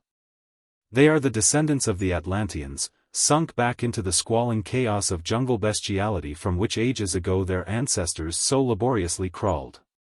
To the southwest dwell scattered clans of degraded, cave-dwelling savages, whose speech is of the most primitive form, yet who still retain the name of Picts, which has come to mean merely a term designating men, themselves, to distinguish them from the true beasts with which they contend for life and food. It is their only link with their former stage. Neither the squalid Picts nor the apish Atlanteans have any contact with other tribes or peoples. Far to the east, the Lemurians, leveled almost to a bestial plane themselves by the brutishness of their slavery, have risen and destroyed their masters. They are savages stalking among the ruins of a strange civilization. The survivors of that civilization, who have escaped the fury of their slaves, have come westward. They fall upon that mysterious pre-human kingdom of the south and overthrow it, substituting their own culture, modified by contact with the older one. The newer kingdom is called Stygia, and remnants of the older nation seem to have survived, and even been worshipped, after the race as a whole had been destroyed. Here and there in the world small groups of savages are showing signs of an upward trend. These are scattered and unclassified. But in the north, the tribes are growing. These people are called Hyborians, or Hybori. Their god was Bori, some great chief, whom legend made even more ancient as the king who led them into the north, in the days of the great cataclysm, which the tribes remember only in distorted folklore. They have spread over the north, and are pushing southward in leisurely treks. So far they have not come in contact with any other races, their wars have been with one another. 1,500 years in the North Country have made them a tall, tawny-haired, grey-eyed race, vigorous and warlike, and already exhibiting a well-defined artistry and poetism of nature. They still live mostly by the hunt, but the southern tribes have been raising cattle for some centuries. There is one exception in their so far complete isolation from other races. A wanderer into the far north returned with the news that the supposedly deserted ice wastes were inhabited by an extensive tribe of ape-like men. Descended, he swore, from the beasts driven out of the more habitable land by the ancestors of the Hyborians. He urged that a large war party be sent beyond the Arctic Circle to exterminate these beasts, whom he swore were evolving into true men. He was jeered at. A small band of adventurous young warriors followed him into the north, but none returned. But tribes of the Hyborians were drifting south, and as the population increased this movement became extensive. The following age was an epoch of wandering and conquest. Across the history of the world tribes and drifts of tribes move and shift in an ever-changing panorama. Look at the world 500 years later.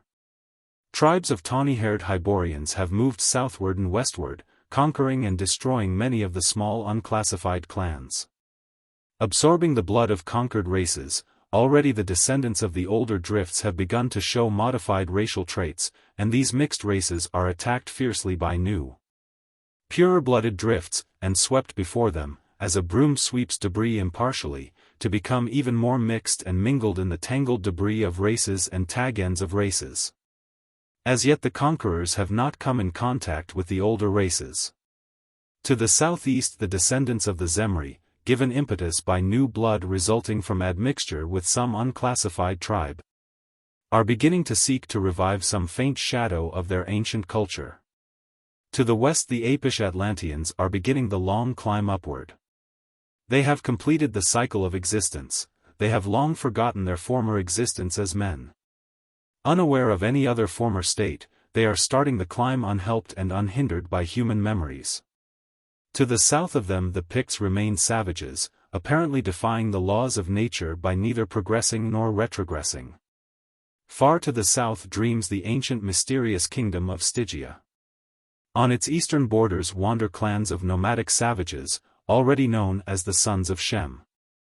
Next to the Picts, in the broad valley of Zing, protected by great mountains, a nameless band of primitives, tentatively classified as akin to the Shemites, has evolved an advanced agricultural system and existence. Another factor has added to the impetus of Hyborian drift. A tribe of that race has discovered the use of stone in building, and the first Hyborian kingdom has come into being, the rude and barbaric kingdom of Hyboria, which had its beginning in a crude fortress of boulders heaped to repel tribal attack. The people of this tribe soon abandoned their horsehide tents for stone houses, crudely but mightily built, and thus protected, they grew strong. There are few more dramatic events in history than the rise of the rude, fierce kingdom of Hyboria, whose people turned abruptly from their nomadic life to rear dwellings of naked stone. Surrounded by cyclopean walls, a race scarcely emerged from the polished Stone Age, who had by a freak of chance, learned the first rude principles of architecture. The rise of this kingdom drove forth many other tribes, for, defeated in the war, or refusing to become tributary to their castle-dwelling kinsmen. Many clans set forth on long treks that took them halfway around the world. And already the more northern tribes are beginning to be harried by gigantic blonde savages, not much more advanced than ape-men. The tale of the next 1,000 years is the tale of the rise of the Hyborians, whose warlike tribes dominate the Western world. Rude kingdoms are taking shape. The tawny-haired invaders have encountered the Picts, driving them into the barren lands of the West. To the northwest, the descendants of the Atlanteans, climbing unaided from apedom into primitive savagery, have not yet met the conquerors. Far to the east the Lemurians are evolving a strange semi-civilization of their own. To the south the Hyborians have founded the kingdom of Koth, on the borders of those pastoral countries known as the lands of Shem, and the savages of those lands. Partly through contact with the Hyborians, partly through contact with the Stygians who have ravaged them for centuries, are emerging from barbarism. The blonde savages of the far north have grown in power and numbers so that the northern Hyborian tribes move southward, driving their kindred clans before them. The ancient kingdom of Hyboria is overthrown by one of these northern tribes, which, however, retains the old name. Southeast of Hyboria a kingdom of the Zemri has come into being, under the name of Zamboula. To the southwest, a tribe of Picts have invaded the fertile valley of Zing, conquered the agricultural people there, and settled among them. This mixed race was in turn conquered later by a roving tribe of Hybori, and from these mingled elements came the kingdom of Zingara. 500 years later the kingdoms of the world are clearly defined. The kingdoms of the Hyborians, Aquilonia, Nemedia, Brithunia, Hyperborea, Koth, Ophir, Argos, Corinthia, and one known as the Border Kingdom, dominate the Western world. Zamboula lies to the east, and Zingara to the southwest of these kingdoms, people alike in darkness of complexion and exotic habits, but otherwise unrelated. Far to the south sleeps Stygia, untouched by foreign invasion, but the peoples of Shem have exchanged the Stygian yoke for the less galling one of Koth. The dusky masters have been driven south of the great river Styx, Nilus, or Nile, which, flowing north from the shadowy hinterlands, turns almost at right angles and flows almost due west through the pastoral meadowlands of Shem, to empty into the Great Sea. North of Aquilonia, the westernmost Hyborian kingdom, are the Cimmerians, ferocious savages, untamed by the invaders, but advancing rapidly because of contact with them. They are the descendants of the Atlanteans, now progressing more steadily than their old enemies the Picts, who dwell in the wilderness west of Aquilonia. Another 5 centuries and the Hybori peoples are the possessors of a civilization so virile that contact with it virtually snatched out of the wallow of savagery such tribes as it touched. The most powerful kingdom is Aquilonia, but others vie with it in strength and mixed race. The nearest to the ancient rootstock are the Gundermen of Gunderland, a northern province of Aquilonia. But this mixing has not weakened the race. They are supreme in the Western world, though the barbarians of the wastelands are growing in strength. In the north, golden-haired, blue-eyed barbarians, descendants of the blonde Arctic savages, have driven the remaining Hyborian tribes out of the snow countries. Except the ancient kingdom of Hyboria, which resists their onslaught. Their country is called Nordheim, and they are divided into the red-haired Vanir of Vanaheim, and the yellow-haired Aesir of Asgard. Now the Lemurians enter history again as Hyrcanians. Through the centuries they have pushed steadily westward, and now a tribe skirts the southern end of the great inland sea, Vilayet, and establishes the kingdom of Turan on the southwestern shore. Between the inland sea and the eastern borders of the native kingdoms lie vast expanses of steppes and in the extreme north and extreme south, deserts. The non-Hyrcanian dwellers of these territories are scattered and pastoral, unclassified in the north, Shemitish in the south, aboriginal. With a thin strain of Hyborian blood from wandering conquerors. Toward the latter part of the period other Hyrcanian clans push westward, around the northern extremity of the inland sea, and clash with the eastern outposts of the Hyperboreans. Glance briefly at the peoples of that age. The dominant of Hyborians are no longer uniformly tawny-haired and gray-eyed. They have mixed with other races. There is a strong Shemitish, even a Stygian strain among the peoples of Koth, and to a lesser extent, of Argos, while in the case of the latter, admixture with the Zingerans has been more extensive than with the Shemites. The eastern Brythunians have intermarried with the dark-skinned Zamorians. And the people of southern Aquilonia have mixed with the brown Zingerans until black hair and brown eyes are the dominant type in Poitou, the southernmost province. The ancient kingdom of Hyboria is more aloof than the others, yet there is alien blood in plenty in its veins, from the capture of foreign women, Hyrcanians, Asir and Zamorians. Only in the province of Gunderland, where the people keep no slaves, is the pure Hyborian stock found unblemished. But the barbarians have kept their bloodstream pure. The Cimmerians are tall and powerful, with dark hair and blue or grey eyes. The people of Nordheim are of similar build, but with white skins, blue eyes and golden or red hair. The Picts are of the same type as they always were, short, very dark, with black eyes and hair.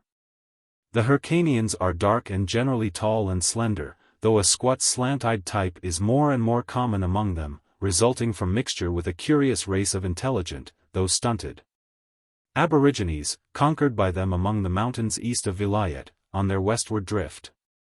The Shemites are generally of medium height, though sometimes when mixed with Stygian blood, gigantic, broadly and strongly built, with hook noses, dark eyes and blue-black hair. The Stygians are tall and well-made, dusky, straight-featured, at least the ruling classes are of that type. The lower classes are a downtrodden, mongrel horde, a mixture of Negroid, Stygian, Shemitish, even Hyborian bloods. South of Stygia are the vast black kingdoms of the Amazons, the Cushites, the Atlayans, and the hybrid empire of Zimbabwe. Between Aquilonia and the Pictish wilderness lie the Bosonian marches, peopled by descendants of an aboriginal race, conquered by a tribe of Hyborians. Early in the first ages of the Hyborian drift, this mixed people never attained the civilization of the purer Hyborians, and was pushed by them to the very fringe of the civilized world. The Bosonians are of medium height and complexion, their eyes brown or grey, and they are mesocephalic. They live mainly by agriculture, in large walled villages, and are part of the Aquilonian kingdom. Their marches extend from the border kingdom in the north to Zingara in the southwest, forming a bulwark for Aquilonia against both the Cimmerians and the Picts. They are stubborn defensive fighters, and centuries of warfare against northern and western barbarians have caused them to evolve a type of defense almost impregnable against direct attack. 500 years later the Hyborian civilization was swept away.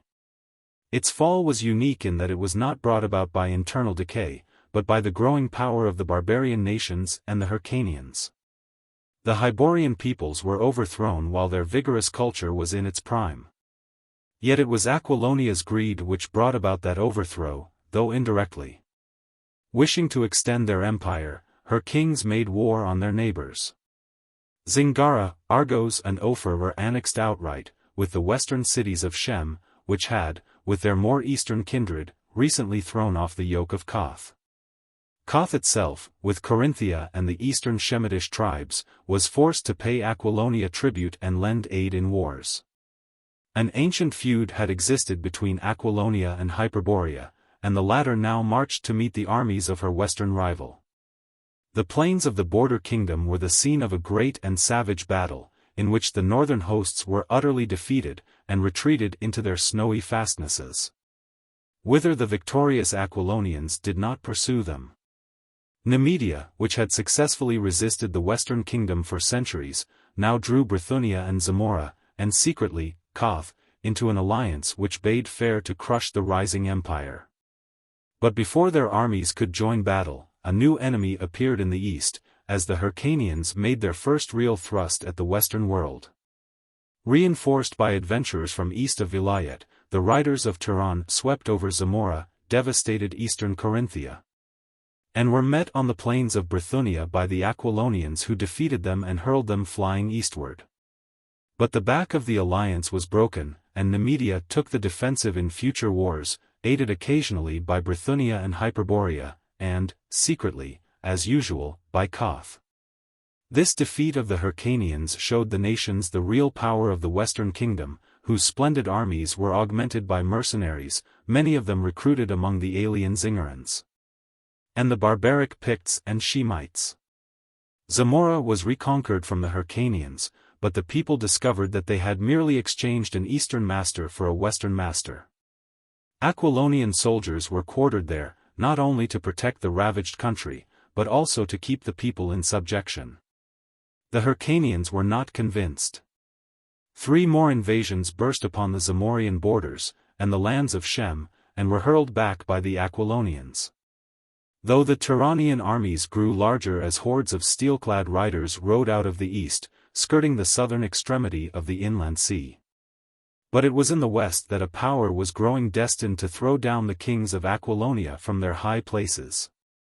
In the north there was incessant bickering along the Cimmerian borders between the black-haired warriors and the Nordheimer. And the Asir, between wars with the Vanir, assailed Hyboria and pushed back the frontier, destroying city after city. The Cimmerians also fought the Picts and Bessonians impartially, and several times raided into Aquilonia itself, but their wars were less invasions than mere plundering forays. But the Picts were growing amazingly in population and power. By a strange twist of fate, it was largely due to the efforts of one man, and he an alien, that they set their feet upon the ways that led to eventual empire. This man was Aruz, a Nemedian priest, a natural-born reformer. What turned his mind toward the Picts is not certain.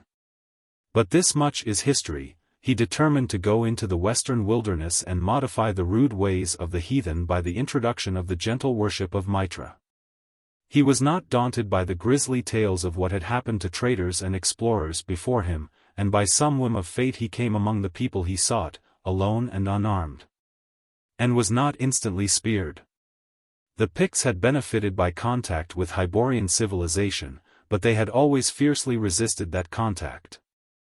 That is to say, they had learned to work crudely in copper and tin, which were found scantily in their country, and for which latter metal they raided into the mountains of Zingara, or traded hides. Whale's teeth, walrus tusks and such few things as savages have to trade. They no longer lived in caves and tree shelters, but built tents of hides, and crude huts, copied from those of the Bessonians. They still lived mainly by the chase, since their wilds swarmed with game of all sorts, and the rivers and sea with fish, but they had learned how to plant grain, which they did sketchily, preferring to steal it from their neighbors the Bessonians and Zingarians. They dwelt in clans which were generally at feud with each other, and their simple customs were bloodthirsty and utterly inexplicable to a civilized man, such as Aruz of Nemedia. They had no direct contact with the Hyborians, since the Bessonians acted as a buffer between them. But Aruz maintained that they were capable of progress, and events proved the truth of his assertion, though scarcely in the way he meant. Aruz was fortunate in being thrown in with a chief of more than usual intelligence, Gorm by name. Gorm cannot be explained, any more than Genghis Khan, Othman, Attila, or any of those individuals, who, born in naked lands among untutored barbarians, yet possessed the instinct for conquest and empire building. In a sort of bastard Bessonian, the priest made the chief understand his purpose, and though extremely puzzled, Gorm gave him permission to remain among his tribe unbutchered, a case unique in the history of the race. Having learned the language, Aruz set himself to work to eliminate the more unpleasant phases of Pictish life, such as human sacrifice, blood feud, and the burning alive of captives. He harangued Gorm at length, whom he found to be an interested, if unresponsive listener. Imagination reconstructs the scene: the black-haired chief, in his tiger skins and necklace of human teeth, squatting on the dirt floor of the wattle hut, listening intently to the eloquence of the priest, who probably sat on a carven, skin-covered block of mahogany provided in his honor, clad in the silken robes of a Nemedian priest, gesturing with his slender white hands as he expounded the eternal rights and justices which were the truths of Mitra. Doubtless he pointed with repugnance at the rows of skulls which adorned the walls of the hut and urged Gorm to forgive his enemies instead of putting their bleached remnants to such use.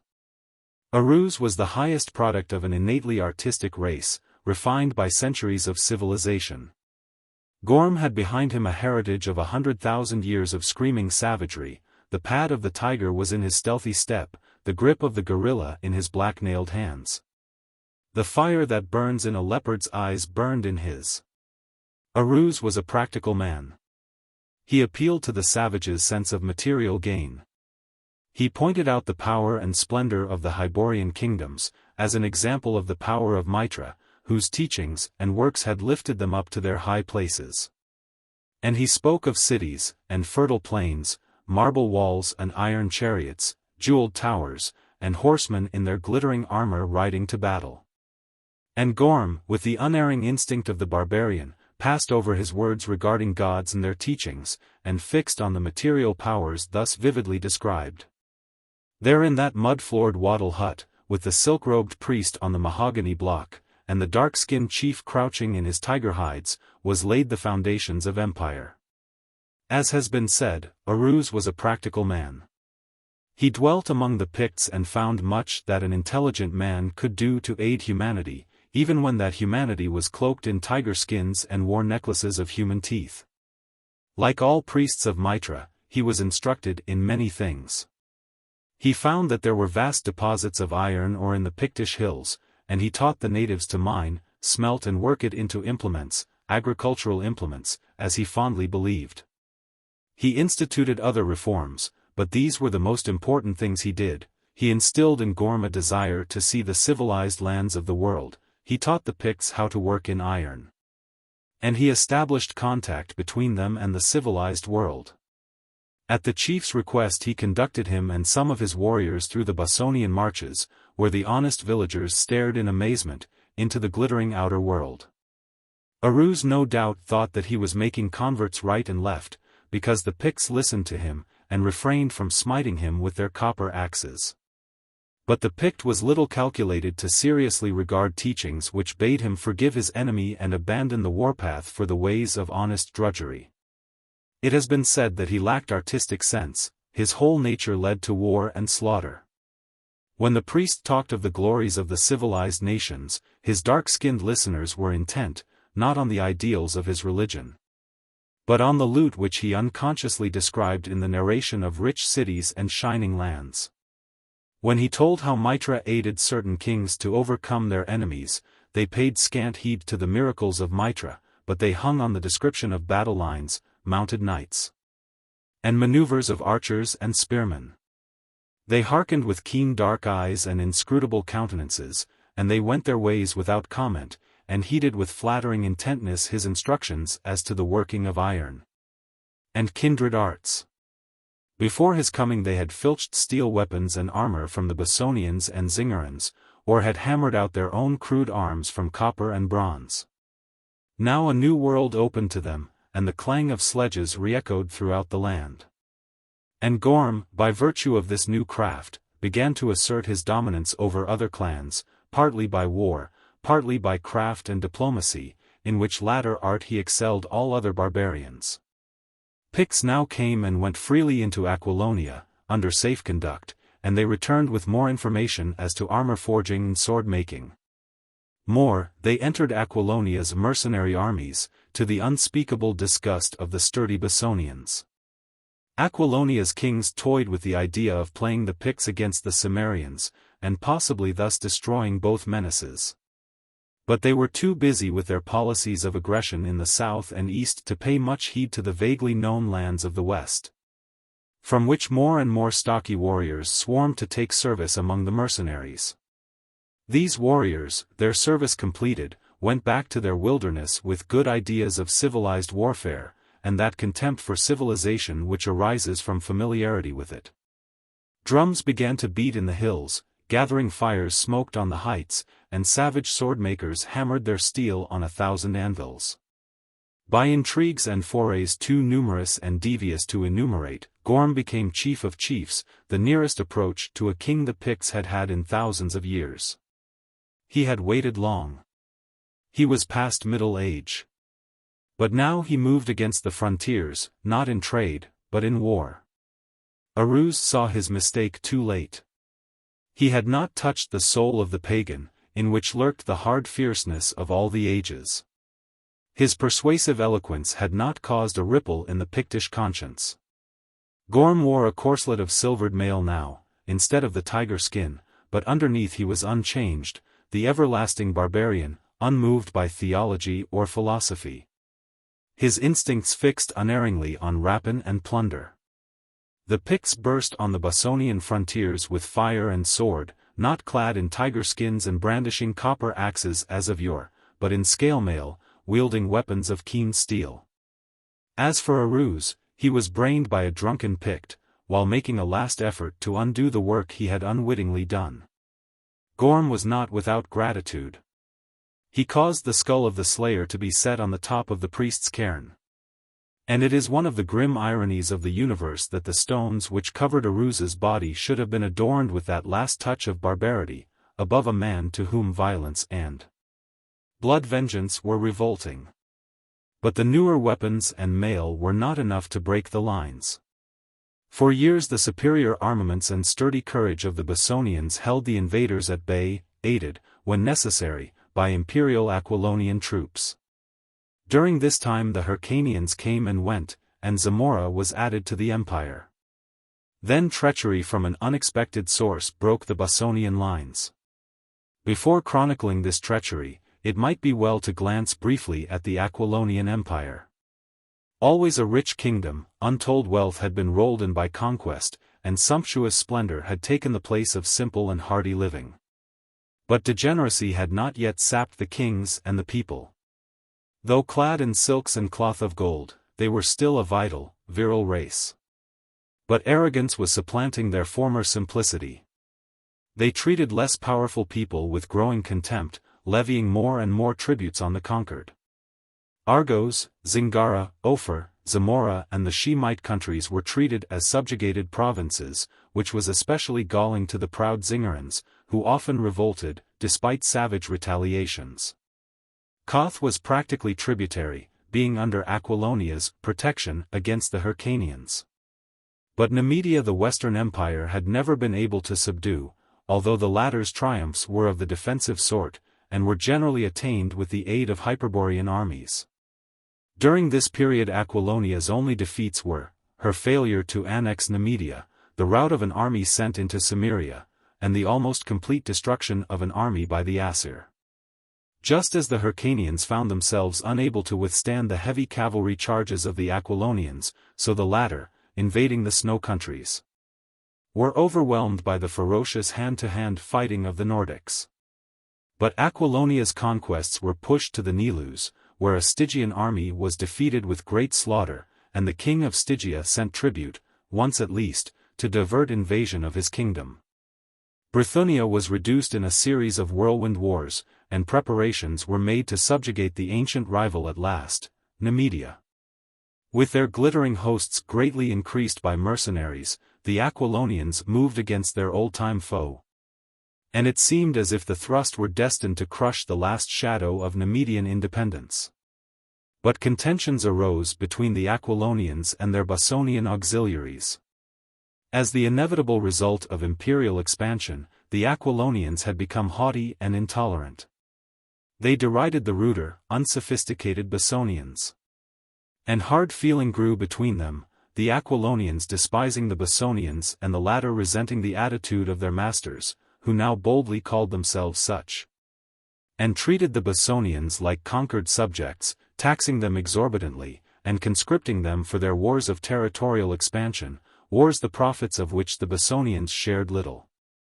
Scarcely enough men were left in the marches to guard the frontier, and hearing of Pictish outrages in their homelands, whole Bossonian regiments quit the Numidian campaign and marched to the western frontier, where they defeated the dark-skinned invaders in a great battle. This desertion, however, was the direct cause of Aquilonia's defeat by the desperate Numidians, and brought down on the Bossonians the cruel wrath of the imperialists, intolerant and short-sighted as imperialists invariably are. Aquilonian regiments were secretly brought to the borders of the marches, the Bossonian chiefs were invited to attend a great conclave, and, in the guise of an expedition against the Picts, Bands of savage Shemitish soldiers were quartered among the unsuspecting villagers. The unarmed chiefs were massacred, the Shemites turned on their stunned hosts with torch and sword, and the armored imperial hosts were hurled ruthlessly on the unsuspecting people. From north to south the marches were ravaged and the Aquilonian armies marched back from the borders, leaving a ruined and devastated land behind them. And then the Pictish invasion burst in full power along those borders. It was no mere raid, but the concerted rush of a whole nation, led by chiefs who had served in Aquilonian armies, and planned and directed by Gorm, an old man now, but with the fire of his fierce ambition undimmed. This time there were no strong walled villages in their path, manned by sturdy archers, to hold back the rush until the imperial troops could be brought up. The remnants of the Bessonians were swept out of existence, and the blood-mad barbarians swarmed into Aquilonia, looting and burning, before the legions, warring again with the Nemedians, could be marched into the west.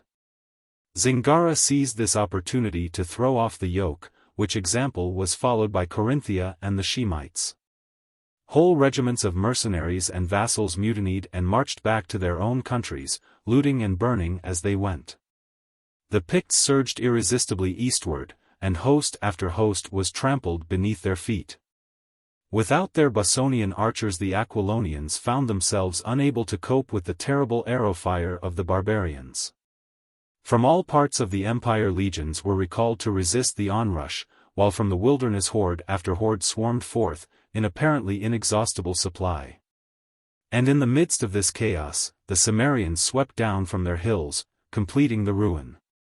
They looted cities, devastated the country, and retired into the hills with their plunder, but the Picts occupied the land they had overrun. And the Aquilonian Empire went down in fire and blood. Then again the Hyrcanians rode from the blue east. The withdrawal of the imperial legions from Zamora was their incitement. Zamora fell easy prey to their thrusts, and the Hyrcanian king established his capital in the largest city of the country. This invasion was from the ancient Hyrcanian kingdom of Turan, on the shores of the inland sea, but another, more savage Hyrcanian thrust came from the north. Hosts of steel-clad riders galloped around the northern extremity of the inland sea, traversed the icy deserts, entered the steppes, driving the aborigines before them, and launched themselves against the western kingdoms. These newcomers were not at first allies with the Turanians, but skirmished with them as with the Hyborians. New drifts of eastern warriors bickered and fought, until all were united under a great chief, who came riding from the very shores of the eastern ocean. With no Aquilonian armies to oppose them, they were invincible.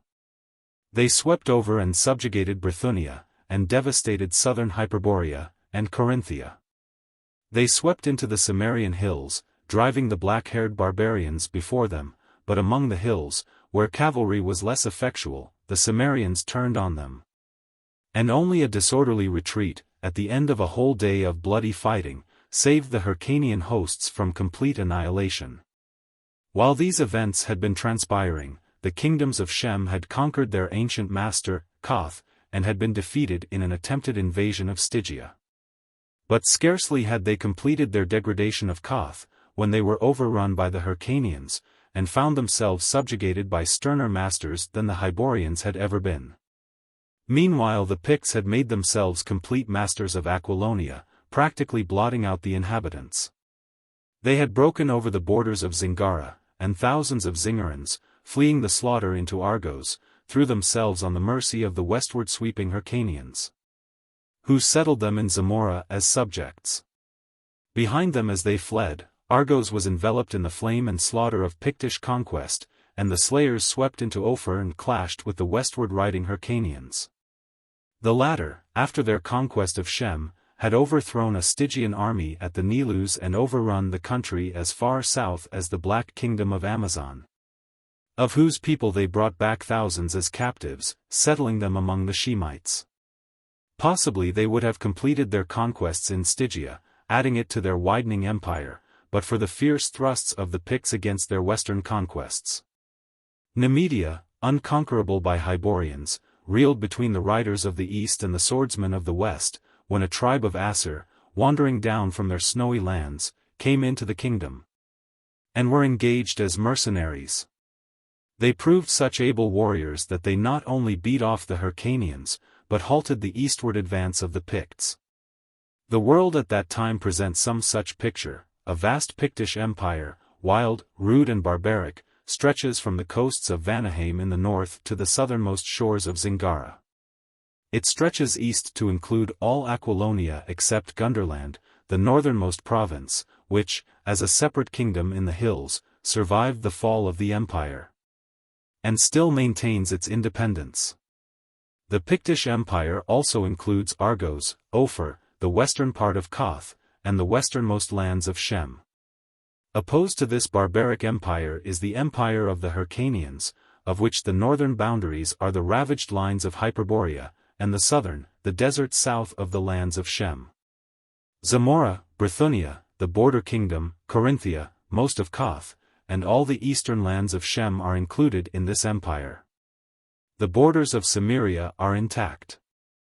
Neither Pict nor Hyrcanian has been able to subdue these warlike barbarians. Nemedia, dominated by the Asir mercenaries, resists all invasions. In the north Nordheim, Samaria and Nemedia separate the conquering races, but in the south, Koth has become a battleground where Picts and Hyrcanians war incessantly. Sometimes the eastern warriors expel the barbarians from the kingdom entirely, again the plains and cities are in the hands of the western invaders. In the far south, Stygia, shaken by the Hyrcanian invasion, is being encroached upon by the great black kingdoms. And in the far north, the Nordic tribes are restless, warring continually with the Cimmerians, and sweeping the Hyperborean frontiers. Gorm was slain by Hyalmar, a chief of the Nemedian Asir. He was a very old man, nearly 100 years old. In the 75 years which had elapsed since he first heard the tale of empires from the lips of Aruz, a long time in the life of a man, but a brief space in the tale of nations, he had welded an empire from straying savage clans, he had overthrown a civilization. He who had been born in a mud-walled, wattle-roofed hut, in his old age sat on golden thrones, and gnawed joints of beef presented to him on golden dishes by naked slave girls who were the daughters of kings. Conquest and the acquiring of wealth altered and not the Pict, out of the ruins of the crushed civilization no new culture arose phoenix-like. The dark hands which shattered the artistic glories of the conquered never tried to copy them. Though he sat among the glittering ruins of shattered palaces and clad his hard body in the silks of vanquished kings, the Pict remained the eternal barbarian, ferocious, elemental. Interested only in the naked primal principles of life, unchanging, unerring in his instincts which were all for war and plunder, and in which arts and the cultured progress of humanity had no place. Not so with the Asir who settled in Nemedia. These soon adopted many of the ways of their civilized allies, modified powerfully, however, by their own intensely virile and alien culture. For a short age Pict and Hyrcanian snarled at each other over the ruins of the world they had conquered. Then began the glacier ages, and the great Nordic drift. Before the southward moving ice fields the northern tribes drifted, driving kindred clans before them. The Asir blotted out the ancient kingdom of Hyperborea, and across its ruins came to grips with the Hyrcanians. Nemedia had already become a Nordic kingdom, ruled by the descendants of the Asir mercenaries. Driven before the onrushing tides of Nordic invasion, the Cimmerians were on the march, and neither army nor city stood before them. They surged across and completely destroyed the kingdom of Gunderland, and marched across ancient Aquilonia, hewing their irresistible way through the Pictish hosts. They defeated the Nordic Nemedians and sacked some of their cities, but did not halt. They continued eastward, overthrowing a Hyrcanian army on the borders of Brithunia. Behind them hordes of Asir and Vanir swarmed into the lands, and the Pictish Empire reeled beneath their strokes. Nemedia was overthrown, and the half-civilized Nordics fled before their wilder kinsmen, leaving the cities of Nemedia ruined and deserted. These fleeing Nordics, who had adopted the name of the older kingdom, and to whom the term Nemedian henceforth refers, came into the ancient land of Koth, expelled both Picts and Hyrcanians. and aided the people of Shem to throw off the Hyrcanian yoke. All over the Western world, the Picts and Hyrcanians were staggering before this younger, fiercer people. A band of Asir drove the eastern riders from Bithynia and settled there themselves, adopting the name for themselves. The Nordics who had conquered Hyboria assailed their eastern enemies so savagely that the dark-skinned descendants of the Lemurians retreated into the steppes, pushed irresistibly back toward Vilayet. Meanwhile the Cimmerians, wandering southeastward, destroyed the ancient Hyrcanian kingdom of Turan, and settled on the southwestern shores of the inland sea. The power of the eastern conquerors was broken. Before the attacks of the Nordheimer and the Cimmerians, they destroyed all their cities, butchered such captives as were not fit to make the long march, and then, herding thousands of slaves before them, rode back into the mysterious east, skirting the northern edge of the sea, and vanishing from Western history, until they rode out of the east again. Thousands of years later, as Huns, Mongols, Tatars and Turks. With them in their retreat went thousands of Zamorians and Zingarians, who were settled together far to the east, formed a mixed race, and emerged ages afterward as gypsies. Meanwhile, also, a tribe of Vanir adventurers had passed along the Pictish coast southward, ravaged ancient Zingara, and come into Stygia, which, oppressed by a cruel aristocratic ruling class, was staggering under the thrusts of the Black Kingdoms to the south. The red-haired Vanir led the slaves in a general revolt, overthrew the reigning class, and set themselves up as a caste of conquerors. They subjugated the northernmost Black Kingdoms, and built a vast southern empire, which they called Egypt. From these red-haired conquerors the earlier pharaohs boasted descent. The Western world was now dominated by Nordic barbarians. The Picts still held Aquilonia and part of Zingara, and the western coast of the continent. But east to Vilayet, and from the Arctic Circle to the lands of Shem, the only inhabitants were roving tribes of Nordheimer, excepting the Cimmerians, settled in the old Turanian kingdom. There were no cities anywhere, except in Stygia and the lands of Shem. The invading tides of Picts, Hyrcanians, Cimmerians and Nordics had leveled them in ruins, and the once dominant Hyborians had vanished from the earth, leaving scarcely a trace of their blood in the veins of their conquerors. Only a few names of lands, tribes and cities remained in the languages of the barbarians, to come down through the centuries connected with distorted legend and fable, until the whole history of the Hyborian Age was lost sight of in a cloud of myths and fantasies. Thus in the speech of the gypsies lingered the terms Zingara and Zamora. The Asir who dominated Nemedia were called Nemedians, and later figured in Irish history, and the Nordics who settled in Bithynia were known as Brythunians, Brythons or Britons. There was no such thing, at that time, as a consolidated Nordic empire. As always, the tribes had each its own chief or king, and they fought savagely among themselves. What their destiny might have been will not be known, because another terrific convulsion of the earth, carving out the lands as they are known to moderns, hurled all into chaos again. Great strips of the western coast sank, Vanaheim and western Asgard, uninhabited and glacier-haunted wastes for 100 years, vanished beneath the waves. The ocean flowed around the mountains of western Cimmeria to form the North Sea. These mountains became the islands later known as England, Scotland and Ireland, and the waves rolled over what had been the Pictish wilderness and the Bossonian marches. In the north the Baltic Sea was formed, cutting Asgard into the peninsulas later known as Norway, Sweden and Denmark. And far to the south the Stygian continent was broken away from the rest of the world, on the line of cleavage formed by the river Nilus in its westward trend. Over Argos, western Koth and the western lands of Shem, washed the blue ocean men later called the Mediterranean. But where land sank elsewhere, a vast expanse west of Stygia rose out of the waves, forming the whole western half of the continent of Africa. The buckling of the land thrust up great mountain ranges in the central part of the northern continent. Whole Nordic tribes were blotted out, and the rest retreated eastward. The territory about the slowly drying inland sea was not affected, and there, on the western shores, the Nordic tribes began a pastoral existence, living in more or less peace with the Cimmerians. and gradually mixing with them. In the west the remnants of the Picts, reduced by the cataclysm once more to the status of Stone Age savages, began, with the incredible virility of their race, once more to possess the land, until, at a later age, they were overthrown by the westward drift of the Cimmerians and Nordics. This was so long after the breaking up of the continent that only meaningless legends told of former empires.